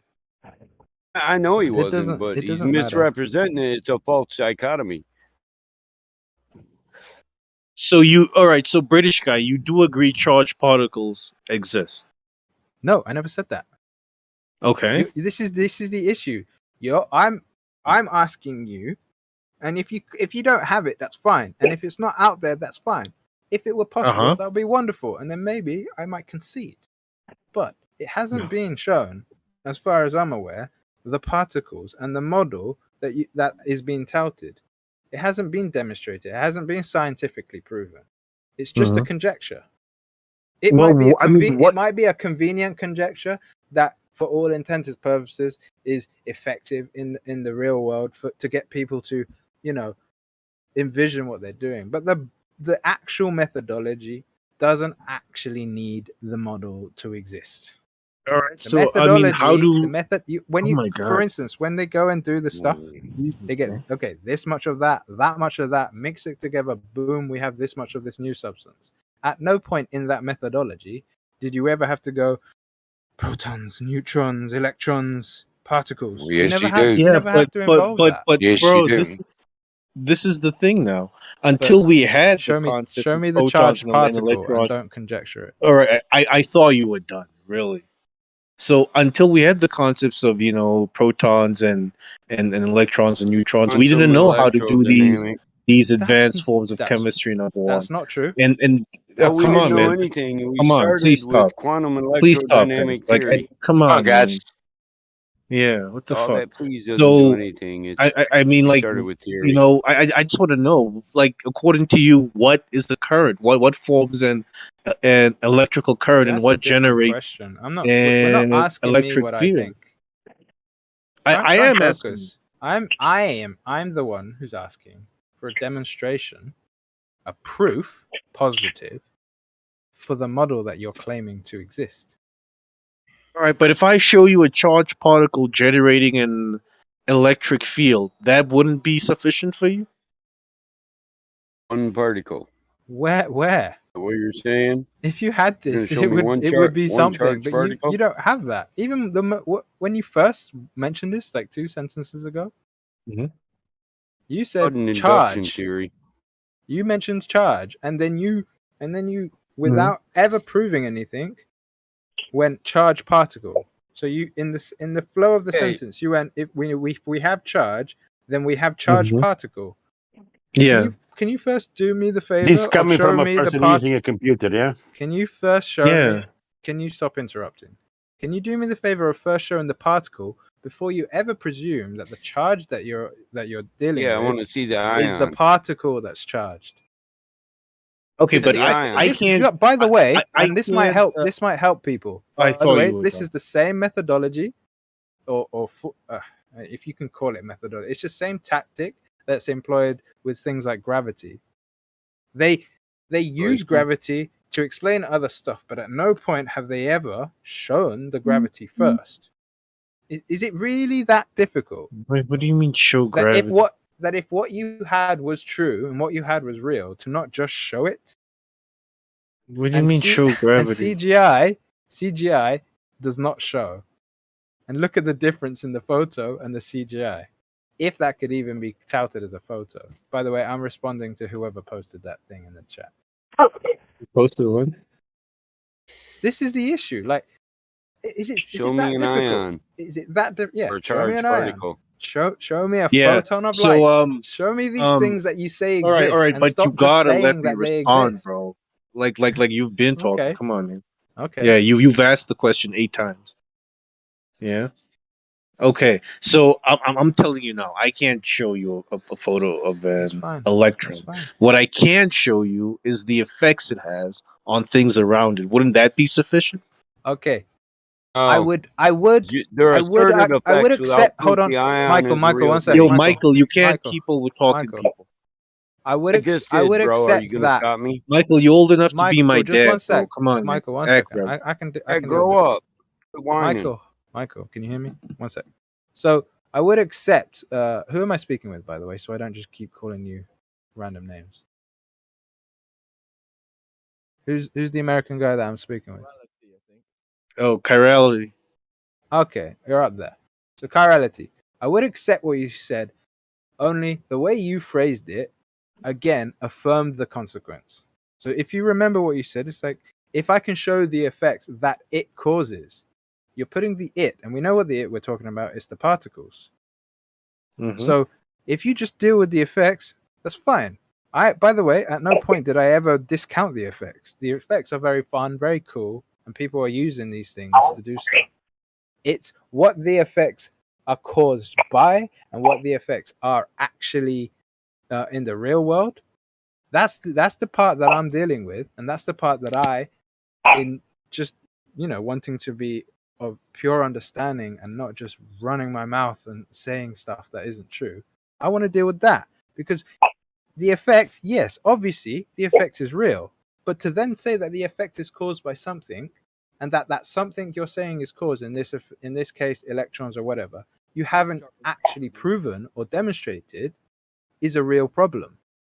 Because then everything else you say after the fact, however useful it may be, is founded on something that you have yet to confirm.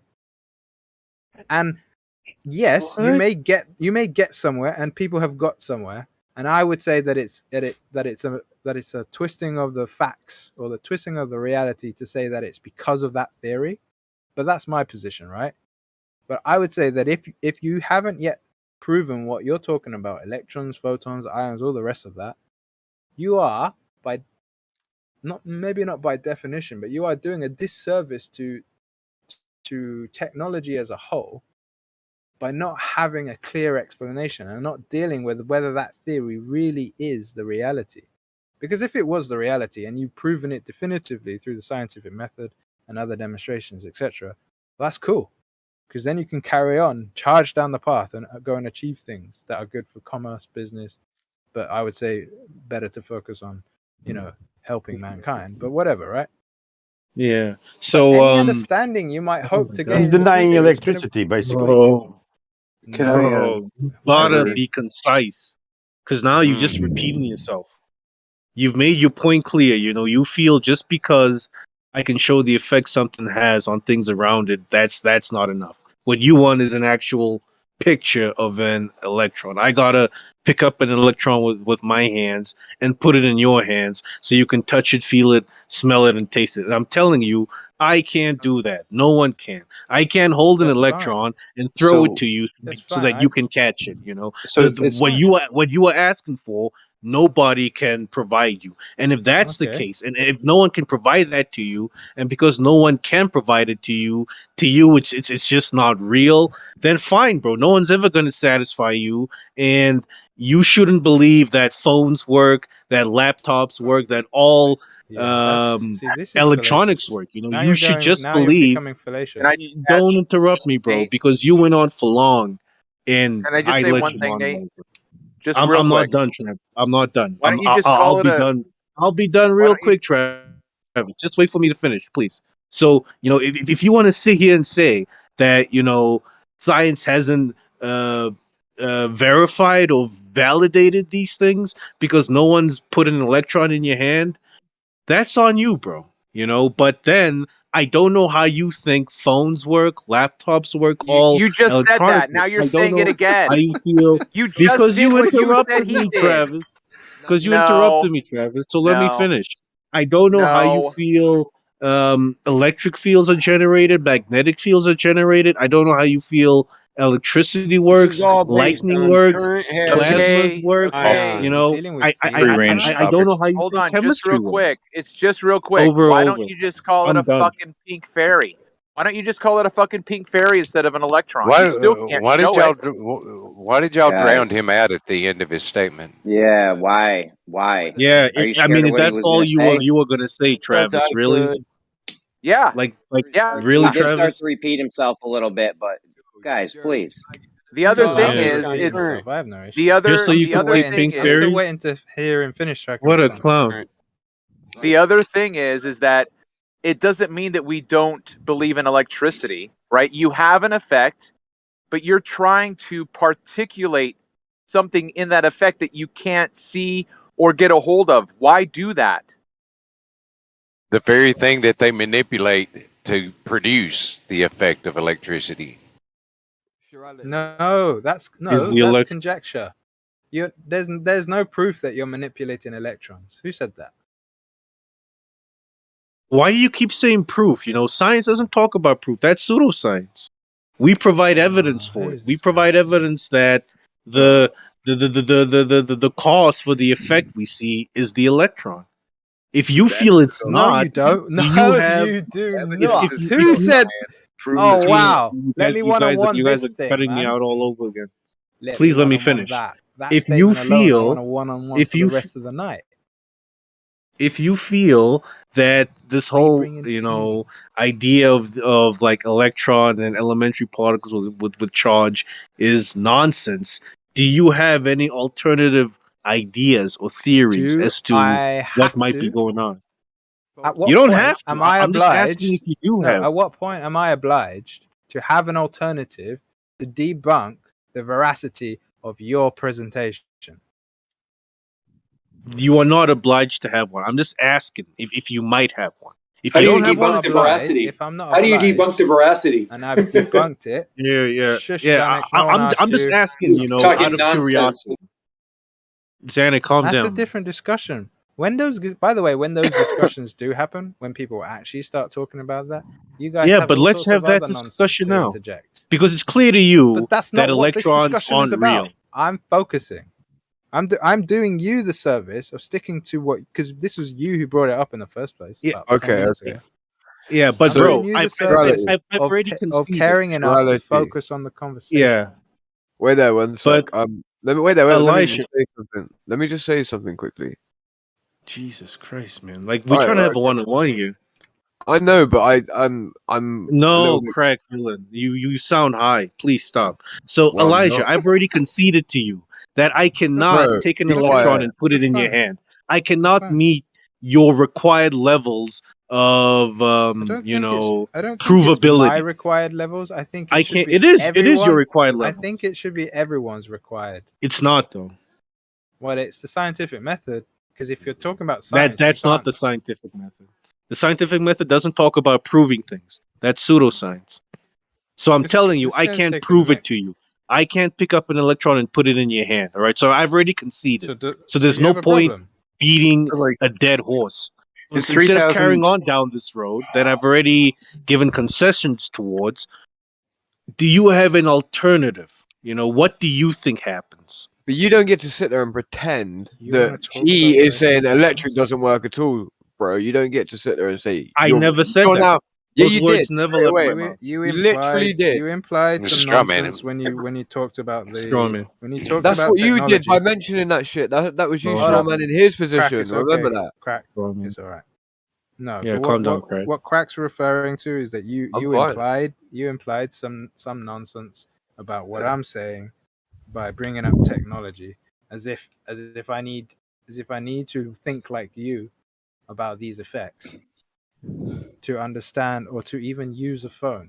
It's silly. That argument, why you mentioned it earlier, maybe you were just So lost. But can I just can I just say that they So were what I said was, I don't know how you think phones work. I don't know how you think electricity and all these other things work. That's why I'm asking you now. do you How do know you how think they work? Do electricity you have an works? alternative idea? What's Do you know how electricity works? Do you know what electricity is? This is the difference. You tell right? me. This is the You difference. tell me. I'm not, unless I'm having fun and I'm just giving my speculation, I'm not going to walk around saying I know what things are that I really don't know. Lightning That's fine is then. cool. I can recreate lightning. I can recreate certain effects. I can learn about them. But for me to say I know exactly what's going on, this is the whole reason this conversation is being had, is because intellectually, like, remove me if you can from the discussion, right? Intellectually, there is an issue with the way the people are purporting their theories, and I pointed you initially back to the fact that when they first started using these models and these explanations, they were quite clear that they were presenting a theory on how they think it works, and were never making the statements that this is definitively what it is. But now you have people who are teaching this stuff time and time again as if it is a gospel truth, as if it is the only way, and that's a problem because that clearly isn't true, and you yourself have conceded to that effect, right? Whoa. The only thing I've conceded to. I can speculate. I can give my ideas. We can go down the ether discussion if you want to go down there. But I'm not making definitive statements on things. That's fine. That's fine. I just want to hear your ideas. Why would you want I'm to not talk trying to about hold you ether? down to anything absolute. I'm not trying to, do a gotcha and say, "Oh, you said that. Prove it. Give me an experiment." I'm not trying to do any of that. Number one. Number two, the only thing I conceded to is I can't take an electron and put it in your hand. I haven't conceded to anything else. Now, if you have theories, ideas, wild ideas, wild speculation, not wild. just share They're it older with me. than me. I'm not going to hold you to it. No, they're older than me. There's a few things when it comes to electricity. You have the electricity that I would kind of nominally title as dirty electricity that people use generally these days, right? But then you also have kind of like how lightning works. You have what someone like Tesla would title radiant energy or radiant electricity or these kind of things. And they operate similarly, yes, but they have very different effects. Color for one is a big defining difference. One is okay, you have his alternating current stuff that he worked on, but then you have the impulse stuff that he worked on, that most people don't even know about. And he was able to elicit effects pass impermeable barriers to, well, perceived impermeable barriers, so glass and copper. So he was getting effects through glass and copper shields. That tells you something, that whatever he's dealing with, and again, even someone like him who was doing experimentation, not scientific experimentation, but experimentation and tests and eliciting different reactions and able to fine-tune the reaction, even he made a statement like, I don't know what electricity is completely, but it seems to behave and have characteristics of that of a fluid under pressure. Okay.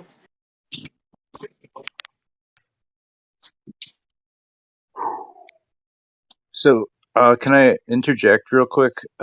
Question about you'll chemistry. Be quiet. You'll be quiet. Awesome. I'm joking, bro. I'm joking. Go ahead. I've been trying to just say this probably for a half hour though, but like 3000 BC, they're saying like they're extracting tin in Afghanistan, right? Dudes are banging up rocks. They're heating the rocks up. They're extracting tin. Like, did they need an electron model for that? No. Exactly. Do you know how they were doing that? They were heating them up in an oven. You know, they probably noticed that certain of these rocks, produced this kind of thing. It off gases when they heated up at high temperatures. So then they started making buckets, basically a form upside down, and then they would heat the rocks up. So the gas would go into the bucket upside down, form the tin, and then they would like knock that shit out. And that's how and then they would like form that into ingots later. But that's how they would get the pure extraction of tin. Yeah, right. Because I don't know how to do that shit unless and you wouldn't do that shit today like that. Right. The issue of what you're saying. So is vapor reduction, right? So but then you don't need an electron model to do vapor reduction, do you? That's you all. don't. But here's the thing: we're talking about an accuracy and a yield that's far beyond what these people have ever. Like, You're talking about DuPont. If you're talking about nylon, let me finish. no polymer science. Finish. Polymer science can go back to the Middle East also. Why can't I fucking? Oh yeah, I know you can't get no satisfaction, brother. Sorry, guys. Please don't interrupt. What I'm trying to tell you is that the accuracy of what we're designing. One, these chemicals and these compounds we're making do not exist naturally in nature. That's one, right? And two, the accuracy and the percentage of yield is far outweighing anything ever done ever in the history of the world before. Like we're able to get a yield that limits the amount of waste product we have. Like as many times as you want to say, we can agree, okay, the electron could be a fuzzy ball on the tail of a bunny. Who gives a shit? We know how it works. That's what we claim. We know how electrons work.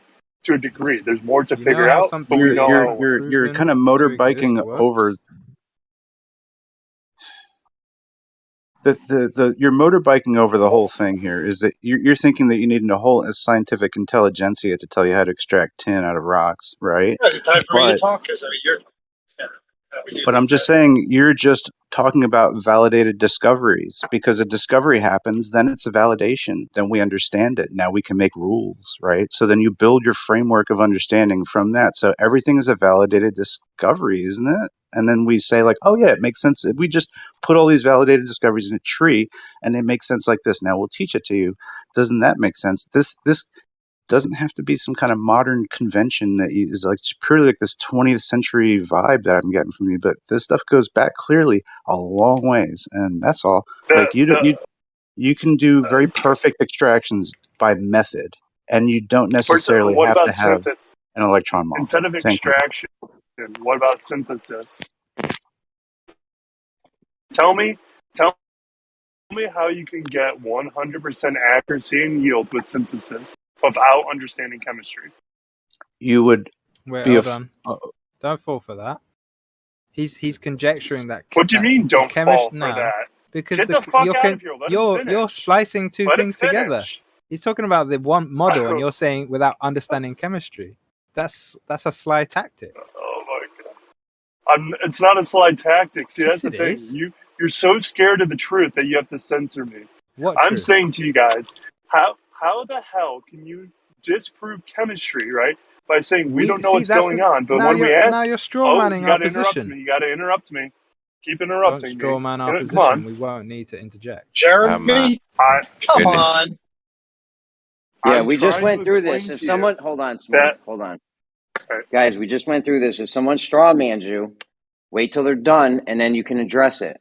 Otherwise, it's going to be a shit show. I thought I just said this like 5 minutes ago. Come on, guys, work with me. Yeah, sometimes you need to repeat. Go ahead. yeah, come on, Elijah, behave. We can't keep reminding kindergartners like you. Smooth, that's not So, necessary. Smooth, Any smooth. ad homs? Jeremy, it's Cool fine. story, bro. Number two. It's Can I not make a fine. quick mod point? Please, adults, come on. Can I make a quick mod point?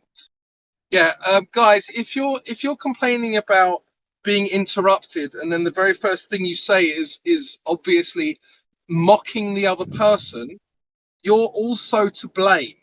So what you need to do is not mock the other person as the first thing you say, and then be surprised when they start interrupting you. What's better I would is agree with that. okay. So I'm what's good with that. That's fine. I'm All still right. okay. Anyway, I'm still talking. Still talking. Okay, this is a mod point. To either why is someone breathing down their mic heavily? Just wait till I'm finished. because right, no shut up. conversation can happen without 5 adults interrupting and trying to police everything. Like, it should. Yeah, the problem is that I wouldn't have to if you'd already just stuck to being reasonable.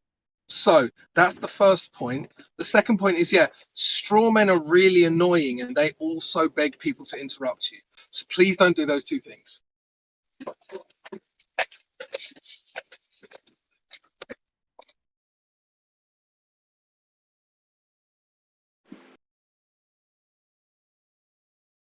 Yeah, All the right, thing is, it's very overlord. hard to get.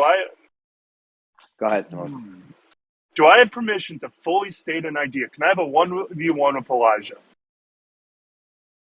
Go ahead. Elijah, if Elijah do wants you it. accept my one? Yeah, do you accept my 1v1? Normally I would, but you were talking with Snacks as well, so I don't think that would be right. All right, so you reject it. That's fair. Fine. All right, going to go to Snacks then. So Snacks, what I'm trying to tell you. Want it.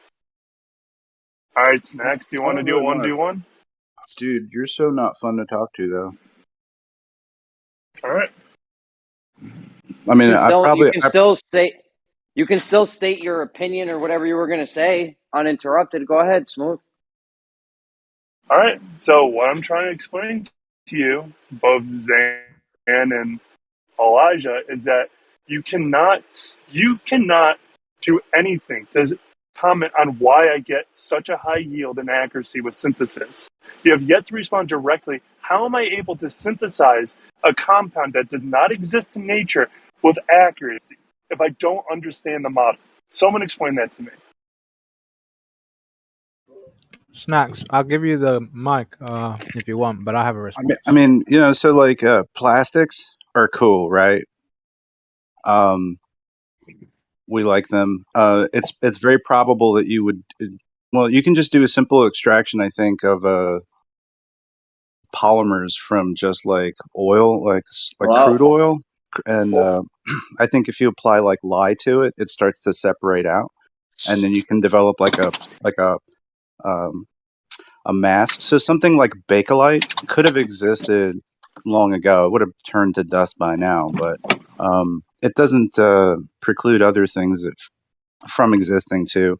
A lot of the technique, the names for what you'll call like an alkane, right, is like part of an elastomer or a type of polymer. Like polymer science kind of uses a lot of Middle Eastern terms,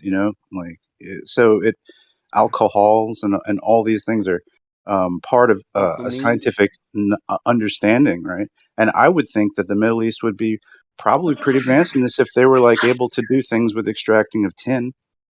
Once you realize that, well, now you can make like really good swords. You got trade and all this stuff. Like there's money in knowing the how to do the extractions, and then how to break it down. So you talk about alchemy, is just like that there are methodologies for breaking stuff down. You could use temperature, you could use chemicals, you could use acids and bases, right?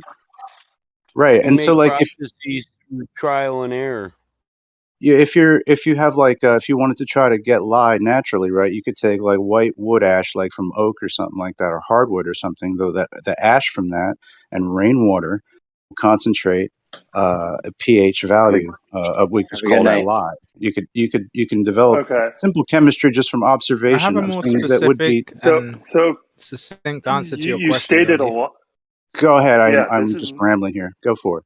yeah. Cool, cool. You didn't It's hard answer to my question. like just like You fill you in okay? on all this at once. Leaf, do you want So my response? you Direct. no, I really don't want to be interrupted by you, Elijah. No, it's a response to what Um, you said earlier. yeah, The hell I of what said he was You no. trying asked to us say. both, Smooth. right? All right. I Hello. Smooth and Elijah. All right. Well, it's what you said was Can't believe he right. started a sentence like He that. said Can smooth, you then whine Elijah. anymore He when said you talk? smooth, then Elijah. All right. So all right, Can you whine Zan, anymore when you talk? you didn't answer my question at all. I asked you specifically to tell me how I am wrong if I can synthesize something correctly that doesn't exist in nature, and you're telling me about the history of the Middle East. Cool. I'm gonna So answer you now. I wasn't trying to tell Why? you the complete history of it, but I'm just saying you can make polymers from simple oil. But that wasn't my I'm gonna question. My respond. question to you. I'm gonna respond. I get it, Elijah. My question He's to you. not responding. Obviously, he said he was rambling. So because of what you said, I want to first understand and do as you can take long. I don't mind, but try and do it as like coherently as possible for the room. But if you want to go long, honestly, I enjoy that. Describe to me the methodology for what you actually asked and how, like the detailed description or a summary, if you will. Okay, I will give you a little background. So I'm going to ask you about aspirin, I guess. I'm going to ask you how we can synthesize aspirin in a lab and get the yield that we see. And I Don't want ask you me. to No, explain. No, I stop. don't want to. I Stop don't want a question. I want you interrupting to me. just Stop interrupting me. It was my question original. I asked you a question. You don't respond to me and then ask another question. I asked you a question. How the fuck are you responding to my question? Seriously, I asked you the question. How are you responding to it? Your question needs How a bit are of, you properly your question responding to my does question? need your question does need a bit of Well, he's not because you're still clarification. talking. Because you asked me how you do it without such and such, but I'm asking you how you actually do it. So just answer that. I asked a question. If you don't wish to answer the question, then please yield to other people. All right. The question is why or how is it even possible to synthesize Take something with that such shit, bro. accuracy if we don't understand chemistry, if we don't understand electron bonding? Because you're forming the way you form that question is sneaky, right? Because you're implying It's not that sneaky. because you're implying and that you error. can only do it because of how you view chemistry, right? But that's not actually what's going on. And that's why I'm asking you, right? And you know why I'm asking you this. You're not ignorant. How I does have the no idea method what you're how talking does the about. method actually go down? Show me the So steps. let me If understand this. You're not going to answer my question at all. You raised synthesis. How does synthesis actually happen? How does that answer my question to you, Elijah? Combo is Seriously, so good. my question to you is to tell me why Because you once believe. you've demonstrated Why are how you interrupting me? how it happens, Why are you then I will show interrupting to me? you. No, I'm answering your question. Once you You're demonstrate, interrupting me.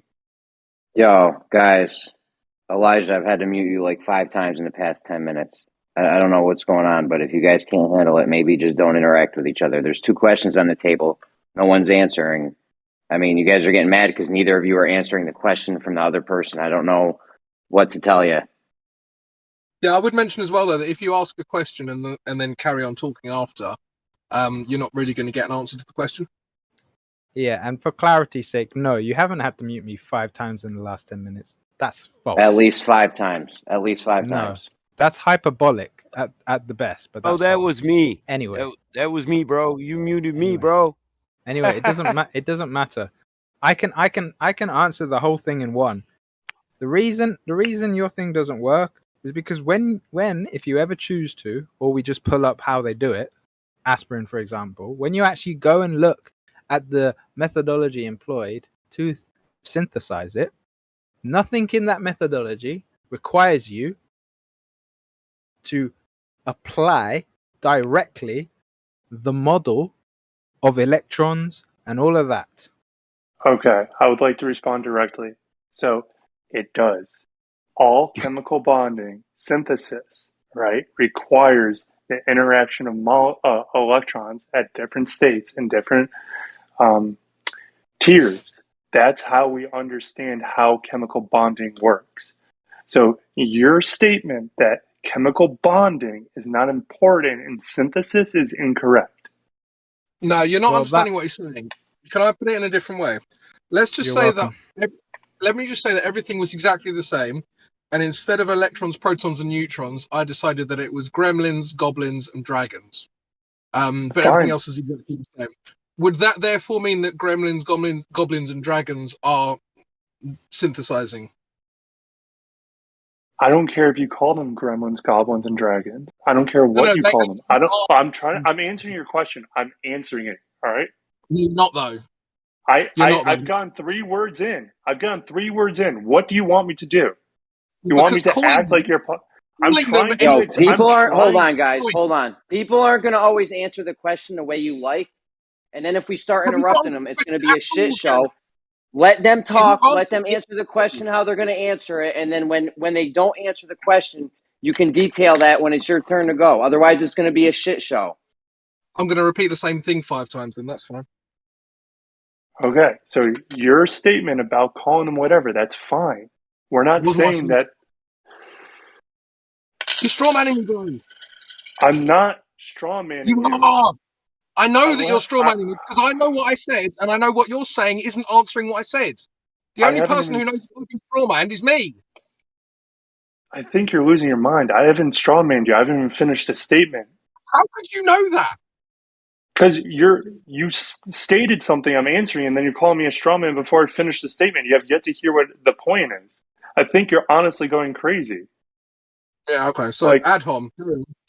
Just mute him. All right. So what I'm trying to tell you, it doesn't matter what the material's called, right? We don't get bogged down. We're saying that we observe interactions in the atom, and that these interactions, for simplicity's sake, we categorize as a name so that way you can refer to them. So we call them protons, or we can call them dragons. Either way, what we observed is, wow, these 2 atoms are linked together. Why?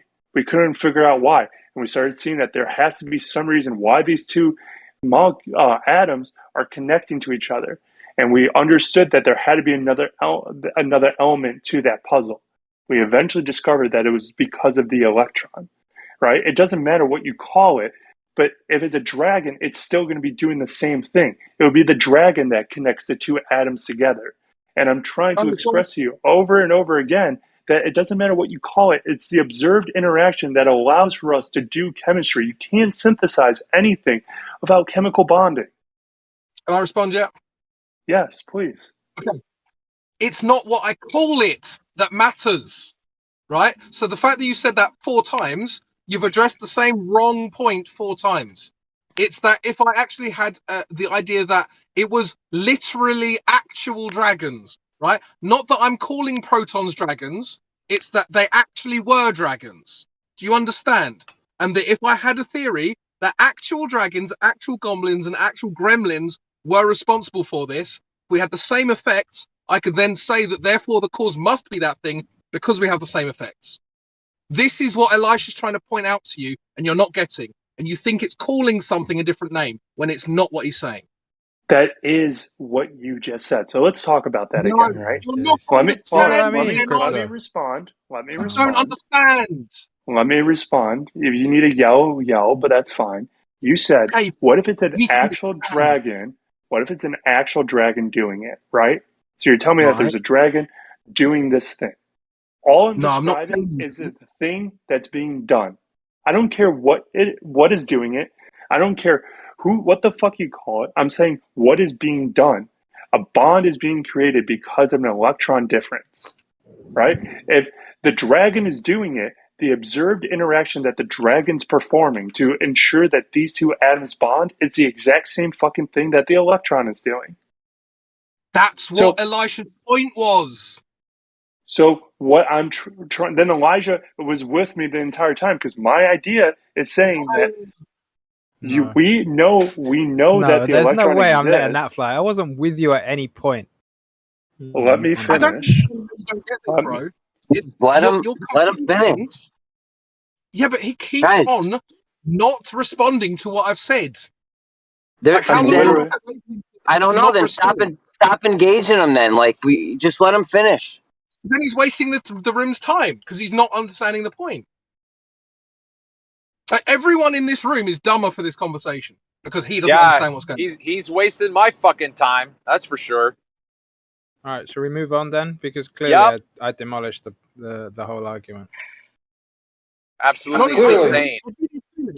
I understood what Elisha said, and I tried to restate it, and he still doesn't get it. I'm trying to respond to you, but you guys are you need to stop trying. No, you need to stop trying because you're not doing it.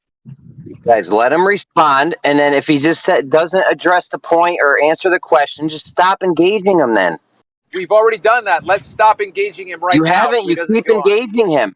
No, No, we're engaging you now, Jeremy. What are you doing? I'm engaging you now, pal. Don't worry about me. You don't want this beef. I mean, you will. We'll end it here. I'm just saying that it doesn't matter what you call it, but the method that it's happening, it will be the same if the dragon's doing it, or it would be the same if the electron's doing it, or the fuzzy bunny. We're saying that there's something that's bonding these two things together, and we need to know that something bonds these two things together in order to make aspirin and pain. So what he's doing is reasserting his worldview again. So what it's just proves, correlation equals causation. No. God damn it. It's ridiculous. Now we're going again. Now he's going to keep talking. You guys did it again. Stop talking to him. Just stop talking. What it proves to you, Mike, is that we have an understanding of how the atom. Don't talk to him, Mike. You do not have an understanding of anything right now. I couldn't, so I'm out. What it proves is that we have an understanding of how chemistry works, right?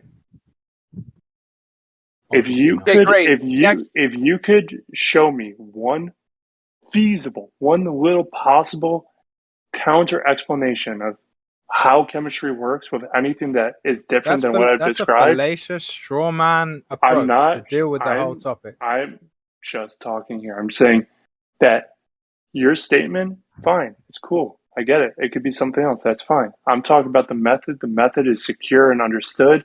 And I don't think that you have the capacity, nor does anyone, to explain how this is happening any differently. And you can call on your way.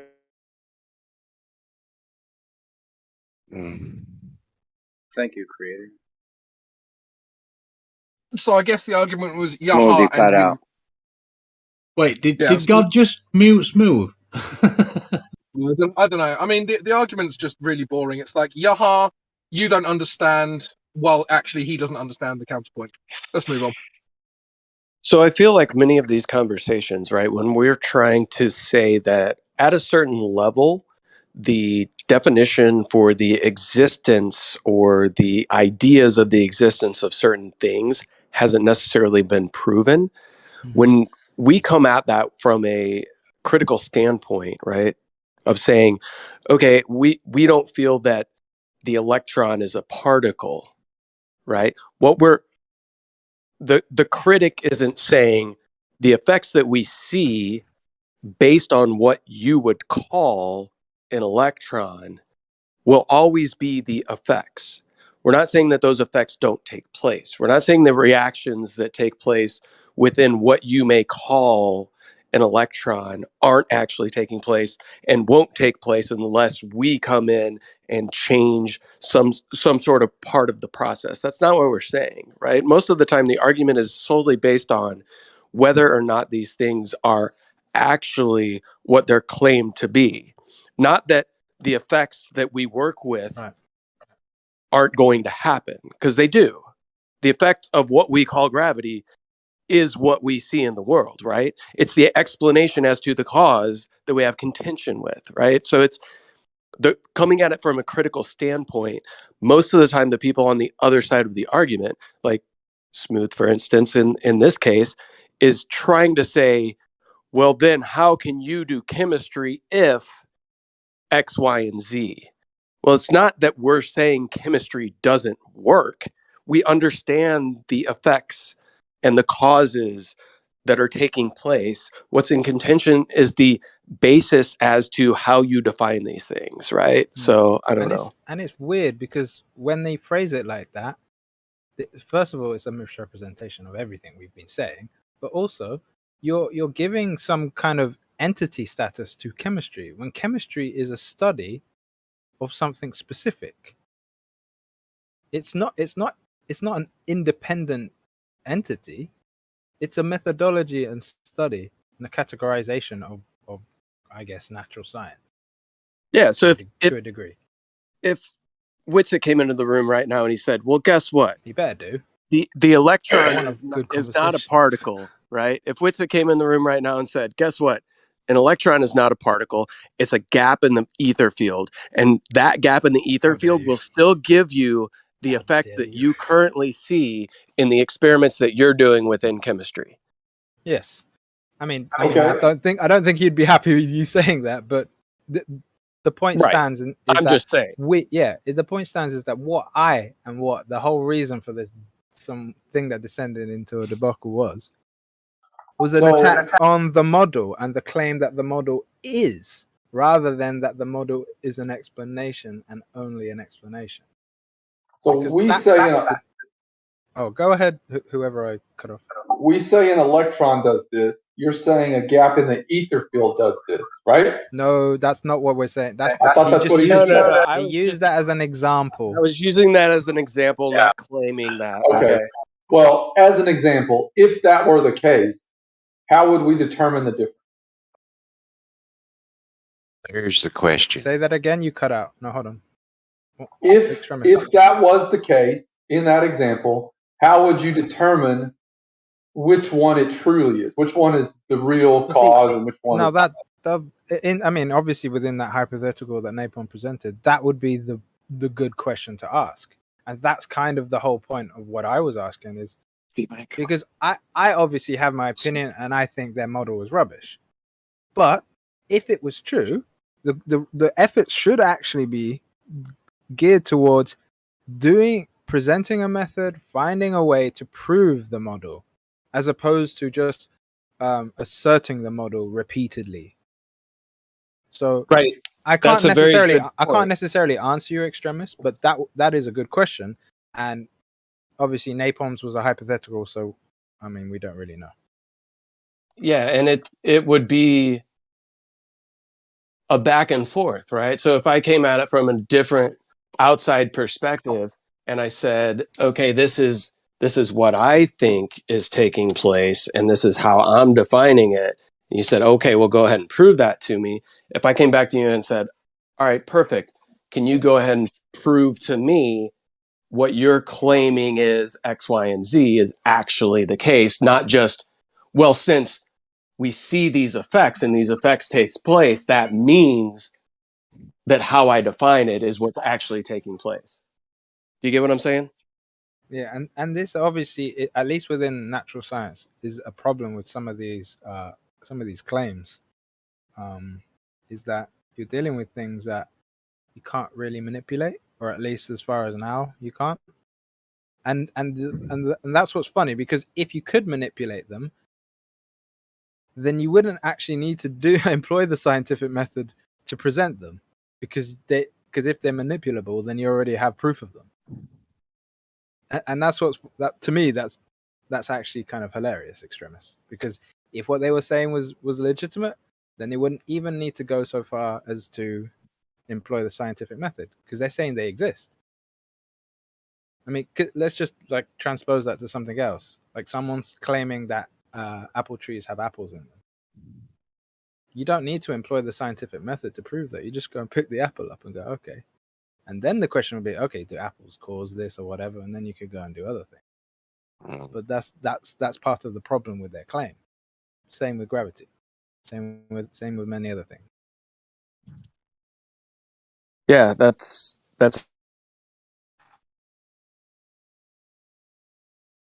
carrying particle, right? You might And have you to want repeat that sentence, Napalm. You cut out.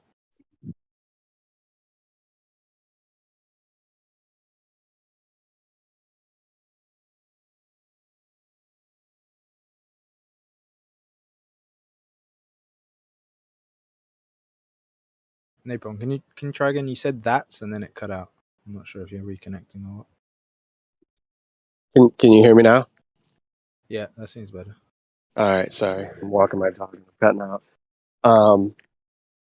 Yeah, so if the claim on the table is that an electron is a charge carrying particle, right? And I asked you to prove that, and you said, well, we know this is the case because the effect that we see is that X, Y, and Z takes place, but you couldn't actually provide me with the evidence that there is a physical particle that receives a charge and transports it from one position to another.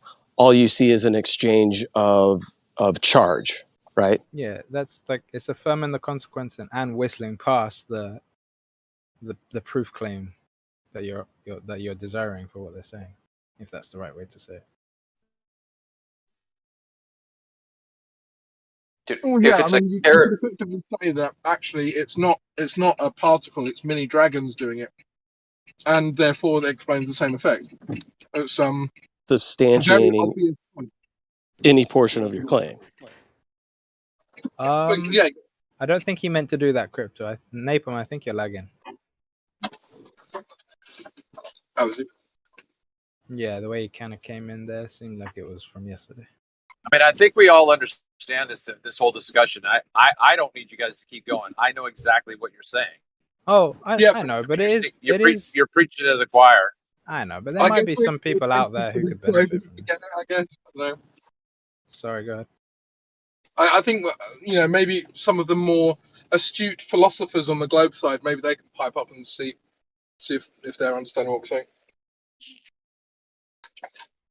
What's philosophy got to do with science? You do like to stir the waters, don't you, Crypto? Well, no, because for me, like, the frustration is that we're trying to communicate and we're not obviously communicating. So whether that's because they don't want to understand what we're saying, or they don't, or whatever, whatever, it's no problem. Yeah, and the frustration I have sometimes is like if you've got somebody coming from like an outside perspective or an out of the box viewpoint into something and saying, hey guys, maybe this one thing here within what's taking place may be slightly different. And you just immediately poo-poo it and say, oh, well, we know this, and this because of the causes. We see these effects, so all of this takes place. There's nothing you can say or do that would change any of this. Yeah, I get that. It's not going to change the effect. But if we're searching for a deeper understanding as to the foundation or the basis of what's taking place, it could actually open doors to other technologies, improvements, however you want to lay that out. But it seems like there's just kind of a guardianship of the status quo. And funny enough, it's within the scientific community, which within science, people are supposed to be skeptical and constantly questioning. But it seems like those that call themselves scientific are the first to shut down any type of debate or anything that might go against the status quo. Yeah, and this is, obviously this is really fun for me because it gives me leeway to bring up Tesla stuff. And what I find interesting with what I mentioned to, was it chirality earlier? Because he was actually a bit more civil than the other guy. Is that so when with the effects that Tesla got, where you were getting physical manifestations that were passing through glass and copper, there's something that in itself is okay, what's going on here? But the whole reason he even went down that path in his testing was because he wanted to understand, was it electronic or magnetic waves? And at the time when he started this, Hertz had apparently done an experiment to prove this. But what Tesla did is he recreated Hertz's experiment, and he could not get the results that Hertz had claimed. And this goes into what you were saying, Napalm, that people don't like to challenge the status quo. And what Tesla did is he didn't approach it in a nonsense way. He just recreated it. It was like, let's go with the baseline. Someone said that this is done. They have an experiment. Let's go and test this.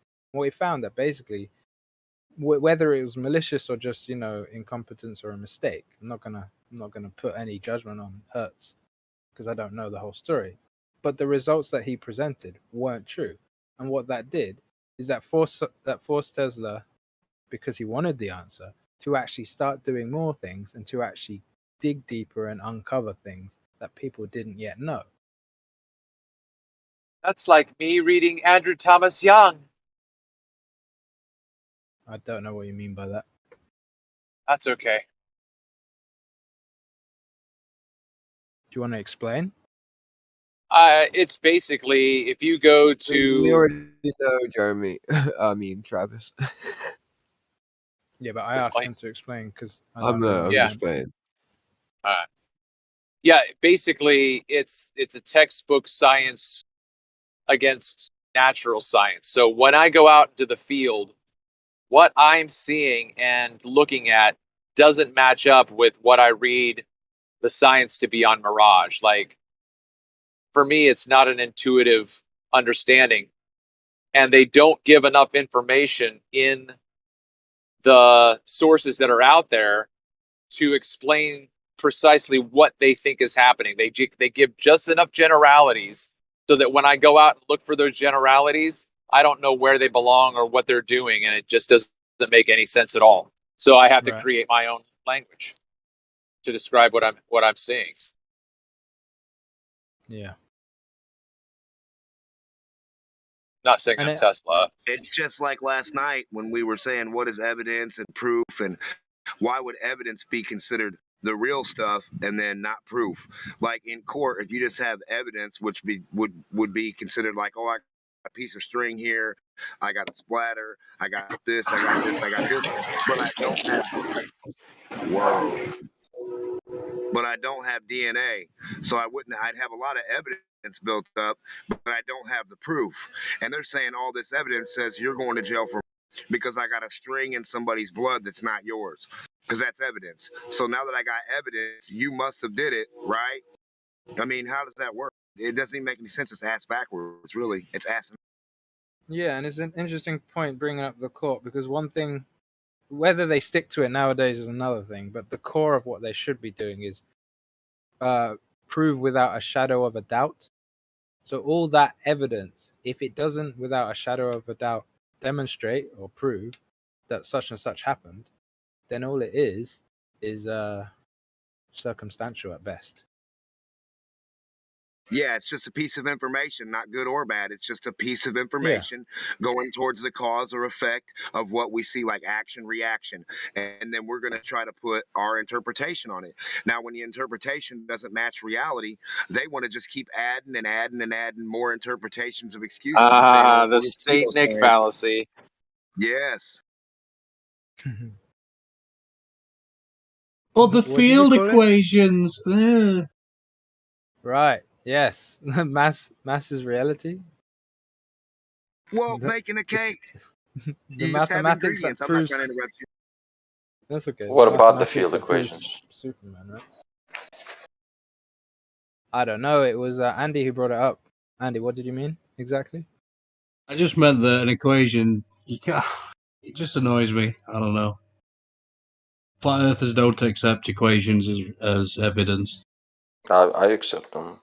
Whoa, no. Post something. That's an overgeneralization. We tend to not accept. Let's just skip over that and go straight to the tensors that are affirming a presupposition. We'll talk about tensor equations. Let's go. Well, that's what he said. He said field equation. So it's like, let's go, pull it up. Let's work with it.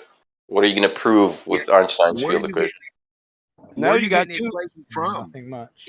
You Well, can't you prove got two anything flat with earthers that are Einstein other willing than to that you've cover wasted your tensor time. equations, so it makes your statement a false dichotomy anyway. But hey, tensors. Yeah, I've got a tensor equation for you. How many bench press sets do I have to do to get ripped? A lot till failure. N. The answer is N.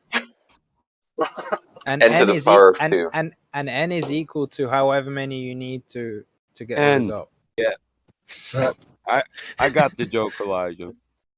I know, but I'm playing with crypto. You know. N times rep minus fat. I had a electron. Oh, roids, of course. Surely nowadays, crypto, you just have to identify as ripped and six pack. Yeah, true. Actually, that's what I do now. I walk into the club and I just tell girls, well, you know, I may be 350 pounds and, you know, the fattest man in London, but actually I identify as having six packs. So, yeah. Oh wait, you're being inefficient with that one. You should just identify. You should just identify as already her man. It's that simple. Problem solved. I ain't got to shovel all that shit. Oh no, wait. Even better. You identify her as your girlfriend. Exactly. I was going to say that. Yeah. Or you identify yourself as her boyfriend. Wait, we're in trouble here. Who is she? Hold up. Oh dear! Don't start, Michael. I'm writing my contract. Damn it! We gotta put this shit in writing. Seal it with blood. You know. You need to do a thorax check as well. No, that's a cheeseburger, bro. Oh wait, no. Thorax cover, yeah, you got to remove all thorax covers. You gotta make sure all thorax covers you've got to remove. Make sure a bitch ain't got an Adam's apple bigger than yours. Wait, you're gonna bring out knives to the club? Oh dear. I don't need a knife, but no. Oh, Michael, dude, can I just ask Michael a question? You were talking about that. No. Who's Michael? Oh, Mike. No, go ahead. I'm joking with you, man. What would you like to be referred to as? Michael. That's fine. I was just joking with you. It's so easy. Yeah, there you go. Michelle. Fuck it. Michael, you were talking about this book. Remember the other day that you said your family went down your family tree? How far back did it go? I found what? Remember you talking about this family tree, this book that everyone signs in your family? Oh, yeah. How far back did it go? To the roots, I would guess. About... It's like 1,200 years. What? Wait, are you serious? 1,200 years? Dude. Yeah, it goes from here on my mom's side over to Europe. And then on my dad's side, it's just verbal. He's Ojibwe. And where was the origin like? I mean, in Europe, I mean. Oh, to Armstanton. On Stanton in England. Can I tell them the truth about you, Michael? That's what I said, Stanton. I'm a mixed native. Sorry, I didn't hear that because other people. What did you say, Michael? Again, say again. In England. I'm a mixed native. So yeah, my mom has English heritage and my dad's Ojibwe. Or was. Oh, nice. Oh my God. Trying to eat this big farm burger. I know. We can tell. I'm sorry. I apologize. It's just I'd much rather that than the other nonsense we had. 1,200 years, dude. That's wow. Can we get vaguely on topic though? Well, how far does the coat of arms go back? Come on. Not yet, Crypto. All right. What about now? Yeah, good. Hell yeah. Tensor equation. Of course. Okay. Now, for the autistic in the group, that's an oversimplification. Oh, that we mean level stationary playing with topology, but yes, flat will suffice. Were you there for that guy yesterday who came on and said he said that he knows that the Earth's a ball because he could pick up a little bit of mud from the floor and roll it into a ball? No way. Send me a clip. No, I wasn't. No, Wait, dude. I'm busy. It's in a that bookie. logic, that Oh, logic, okay, is- guy. that's actually not bad logic comparatively to some of the other crap we've heard. That's pretty sound logic. Wait, that's It's almost, original. Hold on. That's almost as funny as when I don't know, Mr. Rumpus. He says, didn't he say something like he could see the back of his head or something like that? No, the back of his ass.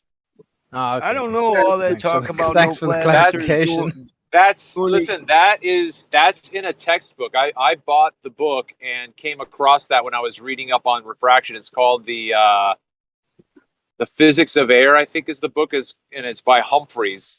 So I started reading through the refraction section, and that's exactly what the book says. Under the right circumstances, the right conditions, refraction, you would see your own ass. Yep. With the magnifying, with the telescope.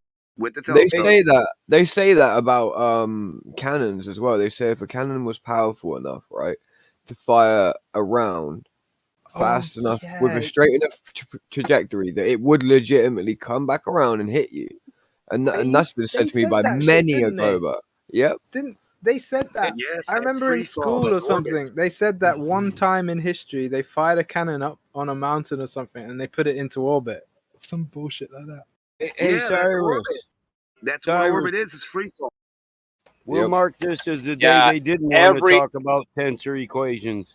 Yeah, every airplane is a satellite, guys. Every single one. Don't say flat Yo, wait. earthers won't talk equations when you bail out when they're ready to. What's a tensor equation? Tell me. It's in your hand. It's one that you hold. Do me a favor. Go ahead, Michael. I concede to Cyrus. Go ahead, Cyrus. I'm already mad. They didn't want to do it. Cyrus, you there? Cyrus? Who's Cyrus? It's the Egyptian. Hurry up and roll that joint, man. Wait, am I gonna dude, get? I was about to I don't roll wanna one get banned. so I could leave. Yeah, what up? Yeah, what's the tensor equation, Cyrus? Wait, what? Did you say I was about to get banned? No, I was about to use a word for Cyrus that probably be on it. Tell me, bro. Tell me. That's You just the love, matrix. you just It's love called muting the vector almighty matrix battle space. mod. He is the Egyptian ninja, is he not? Ninja. No ninja. Yeah. Ninja. Oh, my You- friend. You you will get butt it. smack them with the tensor equations, my friend. You will do it now. Do it now. Where's the guy that wanted the equations? He I ran just want to after know you what said, tensor equations don't- are first. Tell me about them. What They are are. Ain't your They boy are. in here for the argument. Michael, stop interrupting. We're trying They're to get a boy to come in here and talk A about these. vector equation. Yeah, He it's said- to do with the vector. All right, Right. I can help out here. Michael's trying to set Cyrus up to tell us about tensor equations because he knows about that shit, and he's also really funny when he does his Indian accent. So, in the Indian accent, can you explain tensor equations for us, Cyrus, please? And he's got us down pat, bro. So is this Okay. just the evening skit then? Oh my I'm God! not doing You it. have I'm the not vector doing any equation, accent. and you have to multiply it All by right, f I'll look it equals up mv. later. I guess this is a sideshow now. Yeah. Uh, Well, they call him Sideshow Mike. no, I'll take Bob. It's cool. Hey, Cyrus, for me, please. Now that anticipation's killing me, and I need a laugh. We kind of need a Glober to participate. Oh. Yeah. Do we have you need a anyone Globo, really. round enough who can Who's have on this first? discussion? Purality, you're here, and you're somewhat civil. Who was the one that said flat earthers don't talk about equations? I think. I'm not No. sure. He had an I'm accent. not sure if that's what he meant, but I think you're referring to Andy. It was Andy, yeah, and he's deafened, but yeah, Andy's he's a flatty anyway. Andy is free, so I don't know, man. I don't know, man. Come on, guys. Are we gonna, are we gonna talk about these equations, or are we gonna not? Let's Quick for that. let's get off the pot. Quick for Just Battle explain. You don't have to do the Interrupt Indian again. accent. Just quickly explain it if you can, Cyrus, please. Yeah, I'm actually genuinely curious. 'Cause Mm. I don't know. You don't know what Einstein's tensor equations are and how they don't work? Oh, see, if you had never mentioned Einstein, I could have presumed that there was some substance to it. But now that you say Einstein, I have to just blanketly dismiss them. See, Because the thing is, I'm intellectually honest, and that's what you have to intellectually come honest to a people do. private class because we don't want anybody to be able to prepare for this. Maybe he'll teach you in private, but I'm then gonna have to look it up because you lot are slow and on some substances, man. I'm fucking high. I've been high since I started Hey, let me just ask Cyrus. Cyrus, when would this come up? Because I've heard you talk about them before. This comes up when we're talking about weighing things, right? You could come up with more than one Yeah, thing. yes, yes. You're trying to weigh Just stuff with Einstein. Yeah. Yeah. You're So weighing can you kind things of with equations? These No, you a can't. tensor equation is just like it's a parameter of an equation, right? It's not like one set thing. It's a set of equations. Yeah, it's a set of equations that interact with one another. if you mean a format, yeah, it's a format. It's a format, exactly. I'm looking. This kind of got brought up the other day when we were talking about weighing a gas bendy without a space-time container, bullshit. right? Kind of, Right. right? So I'm sorry, Jeremy what's would that? love to hear this. Well, we were talking It's about just a weighing a gas fantasist. without a container, you know? Well, yeah, you can't weigh stuff with Einstein's like theory. There's no kilograms. There's no forces in this theory, so it's all in terms of like space-time curvature. That's on the left-hand side of the equation. Brilliant, because space time is dead. GUV. Space time. That's the GUV. I think that's the metrical tensor. Metric. Metric, yeah. And Metric all of- stress. That describes. I haven't done any of this stuff for ages, and I can tell without looking at the picture on the right that this is stupid. Okay, if you look at it, the right-hand side, the right-hand side of the equation looks like Newton's equation, right? But on the left-hand side, you replace the force with the space-time tensors. This on the left-hand side, the v and whatever the lambda one. I don't have the Cyrus. equation just pulled up. But. I just pulled up the wiki page, but I'm curious. Do you reckon you could dismantle this and show that his equation? Lengthy, though. But wait, I know you can do that. But 1 second, just listen to the whole thing. Do you reckon you could show that his equation in and of itself is fallacious? Others have. I mean, I will just follow their work. Because but I'm looking at the second. I'm looking at the second one. It looks to me like he's affirming. Wait, no. He's affirming his whole position in the other equation. Two fucking Blackhawks, no different than a BB. You got an open mic on somebody. Is that Mike? Yeah, Mike, shut up. I used to go outside and shoot him, and my dad would say, "Hey, man, Michael, you got a hot mic." I said, "Yeah, you can't." I said, "Yeah, you didn't hear it." He said, "No." I said, "That's why I'm always threatening." And then what happened, Michael? and then the space actually bent. Yes. That guy. Have you Derivation of local energy. Cyrus, have you looked into that video with Lex Friedman in it, and he's talking effectively about they're talking about space time and how space time is effectively dead. I'll post a video on it right there. Okay. Wait, the EFE reduced to Newton's law of gravity by using both weak field approximation and slow motion approximation. Oh man, this is so stupid. Oh, it's brilliant mathematical horseshit. That's one way of putting it. Yeah. Mathematics. Mathematics, yeah. Man, to think he had everyone fooled with his thought experiments. Surely that's well, yeah. By definition, that's a moronic statement, right? How are you gonna deal with the variables in your thoughts? Yeah, because in an experiment, there has to be the ability for the experiment to fail, right? That's why you do it. You do the experiment because it might do something you couldn't think of. So by you doing a thought experiment, you're kind of just not doing an experiment. You know what I will credit him for, but it's not positive. He is pretty good at, or was pretty good at the propaganda, which is, I guess, basically what Cyrus just said. Just like Elon Musk.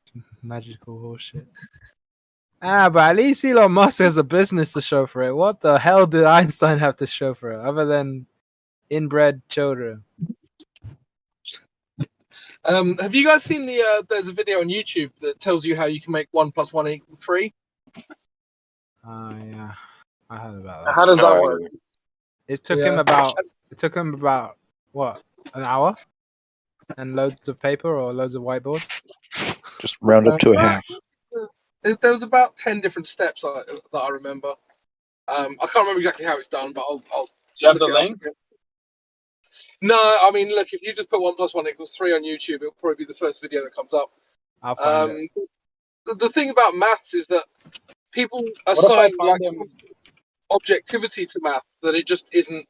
It doesn't. It's not due. It's not objective. It's just a convention. Can we go through it? Who just said round up to a half? Like round up to a half. How do you do 1 + 1? How do you round 1 up to a half? Oh, one equals 1. 1.5. I mean, sorry. Yeah, half of 1. With it, yeah. What are you rounding? 1 is already a whole number. Words? Well, basically saying that 1 equals 1.5. Therefore, 1 + 1 = 3. One does not equal 1.5. 1 equals 1. In no way does 1 equal 1.5. That goes against the meaning of equality. Can I explain to you why 1 equals 1.5? I want to hear this. I want to hear this. No, but I'm saying if we did total convention where we didn't know that it could be a half off of what our calculus was or whatever, you know what I'm saying? Like, wouldn't it? That's not math. So the integer isn't an integer? Is that what you're saying? I mean, that's not math. How do you know it's not? I want to know who your supplier is. Yeah, how do you know 1? So how do you know 1 + 1? Wait, hold on. How do you know 1 + 1 isn't 1? Like it could be 0.5 instead of 1.5, right? But this isn't even math. In math, you don't just come out of nowhere and be like, "Oh yeah, 0.5, just add it on to here." That's nowhere in math is that a thing. So you're strawman math. It isn't accounting. Yeah, I was just gonna say. Don't worry, the trillion was never there. We'll just move this decimal point over a little bit more. Yeah, just sneeze to cover your fart. Well, 1 man and 1 woman can make a baby, so that's 1 + 1 = 3. Oh, you ruined it for me. New perspective. Yeah, but we're not talking about numbers here. You're not combining the man and woman, really. The man is just having sex with the woman, so it's not really equivalent. Well, it's a unit, right? I'm just saying, like, 1 can be 1.5 if we say that we're combining 1 unit with 1 unit. I'm sorry, it's going to be 1.5. Right, but once you but if I have like 10 million units in my let's say I have 10 million units down in my junk, like now what? Right. Yeah, I'm just saying it's a semantic. It's a semantic. What it is everyone. What if like some are more equal? Woman and man become one flesh? Woman and man become one flesh. More one than the other one. The antecedent in math is that the fucking unit that's being used is the same for all the numbers, right? So if you have man and woman, that's not 1 + 1 because they're not the same unit. Hey, can Michael get unmuted, please? He's sorry for hot micing. Well, man and wife become one flesh, right? So that's 1 and 1. We know it's 2, but they become 1. But they're not the same unit. And then they have a baby, and then that's 2. No, because in math, it's they all have to be the same unit to be added, right? You don't add an inch to a meter, and you don't add fucking 90 degrees Fahrenheit to 200 miles distance. So when you say you're adding a man to a woman, you're essentially doing the same. You're adding like a fucking temperature to a distance, right? That's why it Obviously. doesn't work that way.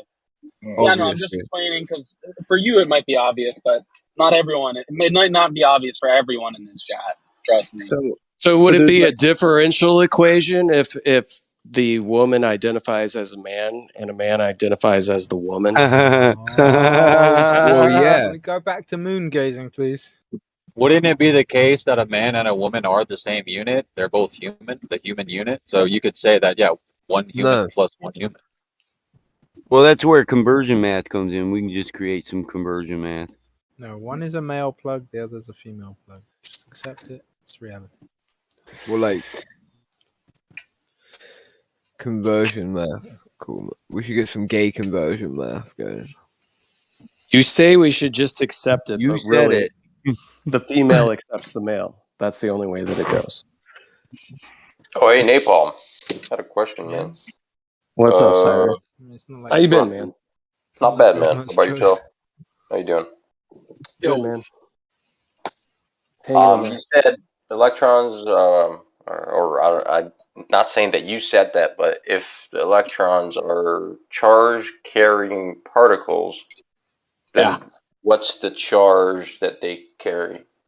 Like, what is that particle? So it's a particle on top of a particle?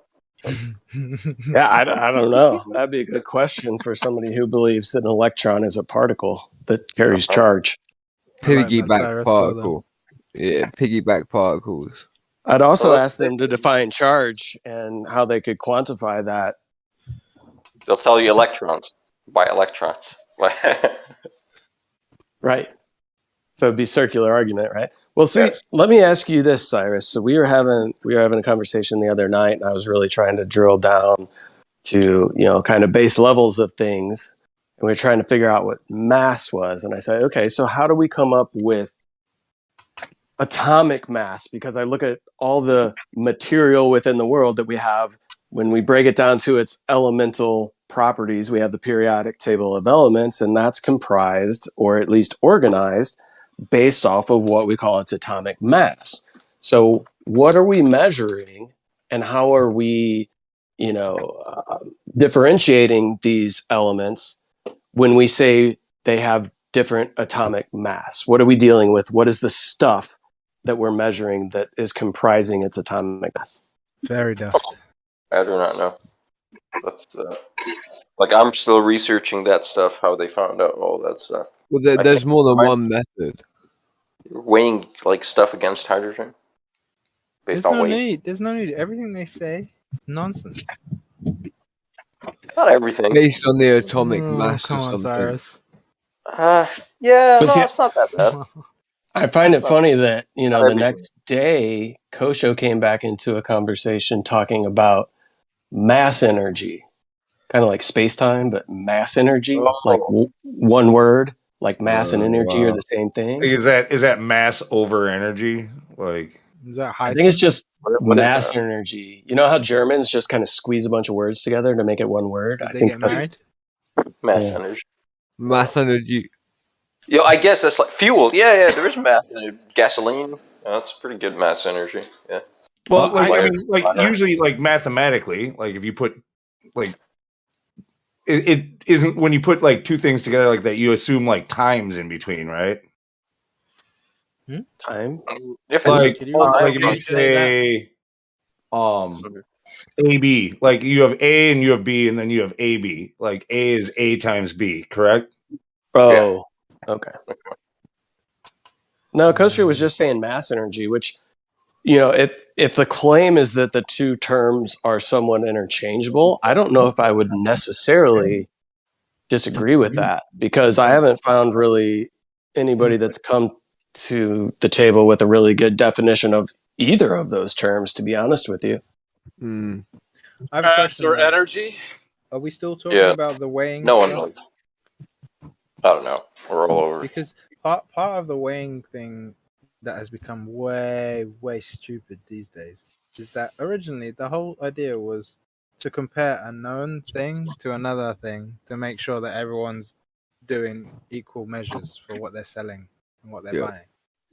It has always been on a scale, whether you use a spring for the known amount or whether you use just a normal traditional scale, like just a rock on one thing and plate of flour on the other thing. It was always supposed to be a comparison. Now, what they've done now is they've taken that and they've taken it into Somebody got a some text. Yeah. Sorry. Whoever that was, cool for them. Now they've taken it and they've taken the word and they've just made it its own thing, and they're weighing things according to what's the word I'm looking for? Not a consensus, a convention. Thank you, a convention. And what they do by doing that is they take away the whole original purpose of weighing, and they're just asserting the convention. Now, the convention in and of itself isn't a problem if you're using it properly, but that's not what they're doing. They're asserting that the whole convention is an entity in and of itself, right? Or have I lost everyone? You didn't lose me. I don't think we can. You're some kind of tick or something like that. Well, this whole discussion started with somebody saying that flat earthers don't like equations or, that kind of thing. And I think that Cyrus piped up because I think a lot of times these equations are actually real. They just are conflated with a conclusion that's not necessarily so.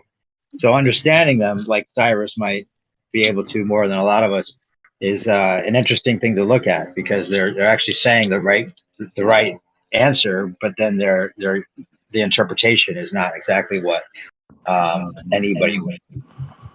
Yeah, but on the other side of all this, like just because, like, I think the other side of the argument is that math is still just a convention. Like, just because you have math that works doesn't mean that what you're describing is math. Like, you don't understand what's actually happening. You just have a convention in which helps you to predict it. I think predict is probably the wrong word. Is it? Yeah, math? maybe predict. I was a little bit. I was trying to pick the correct word actually there. So, but I think you guys get my point either way. It's an oversimplification, but it's a language.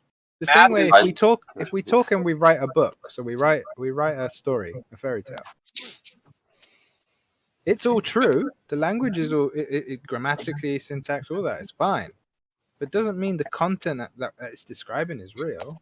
There's no goblin. Yeah, math will never be reality. It's the same thing. We can write a fairy tale, and the language is still true. We don't deny language, or we can write an actual observation of something that really went down, or a piece of history, or whatever.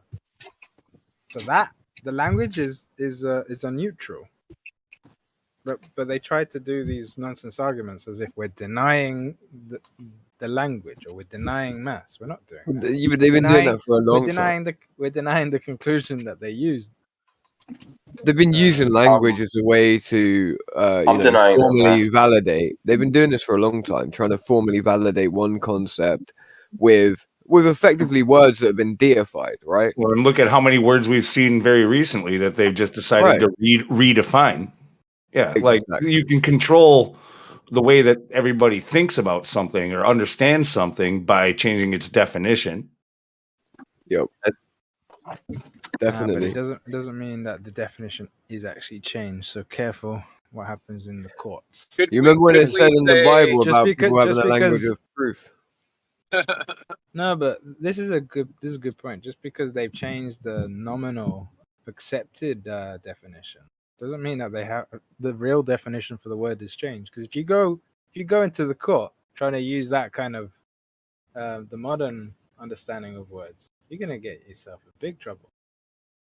Well, actually, the opposite could be true. If you were to go in court and use the previous convention or the previous status quo definition of a word, not the newly created one, then you may get fucked in the ass in that courtroom. Because let's say where we have compelled language, for instance, right?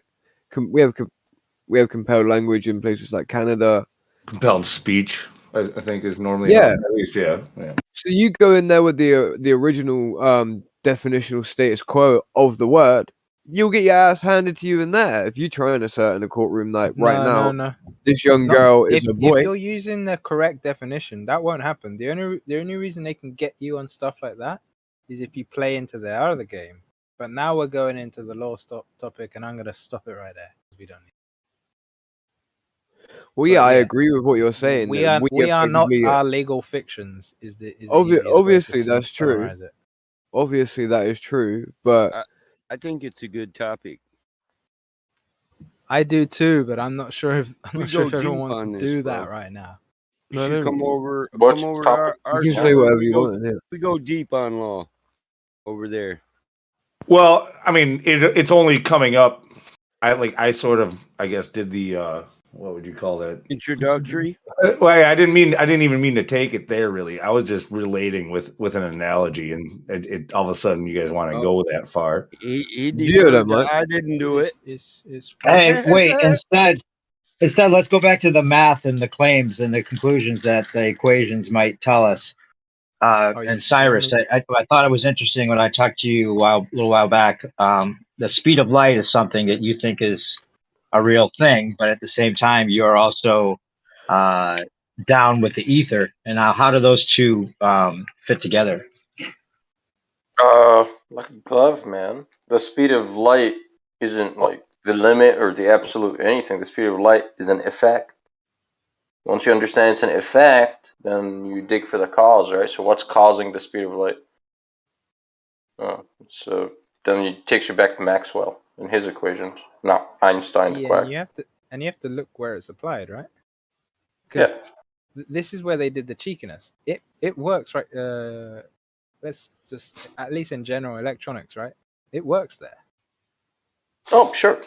So though in that context, it's applicable, but it's when they take, because it has an application in one context, and then they can jump to the conclusion or the conjecture that, oh, this is the constant for the whole of the universe.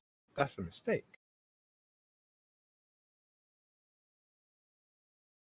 Yeah. A quick comment about math. I like math. Math is a tool we use to describe X. You don't really whatever like X it if is. you're not going to say its whole name. Mathematics, please. Mathematics. Come on, man. I like it. I like math. Whatever. You're British. It's okay. You call it It maths. was always my best subject. Well, wait, don't let him lose his thought. Go ahead. Math is a tool. Yeah, it's a tool that we use to describe whatever it is that we're trying to describe, reality or non-reality. So it's just a tool. Why do you choose to use math instead of your normal words? Thank you. Because people will fight about the words and they'll use words incorrectly, and now we have a philosophy argument. So the mathematicians replace words with symbols. So it's like, fuck your words. Here, X. Let's discuss the relationship between the terms and the words, and not the words. You know what I mean? Not like the etymology of the word. You know, And then, so that's why I like that. And then the one who steps above all of them applies both of them and demonstrates an effect and explains clearly why it's happening. It's hard to strawman a mathematical symbol. That's why he likes him. You can't strawman a Michael, mathematical. you're really quiet, dude. It sounds like you're just mumbling. Am I? Yeah. It's not helpful. You're not But you have to come speak through, more clearly right? if you're going to talk.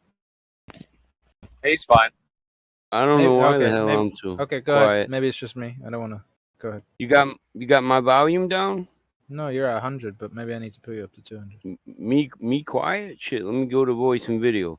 Hey man, Bro, you guys you sound fine now. You've become a lot louder. Pump up the You sound good, volume. dude. But you can you were blame quiet a Elijah. minute ago. It's fine. It's fine. Just go ahead. Go ahead. I got you at 200 now, and it's still, maybe it's just.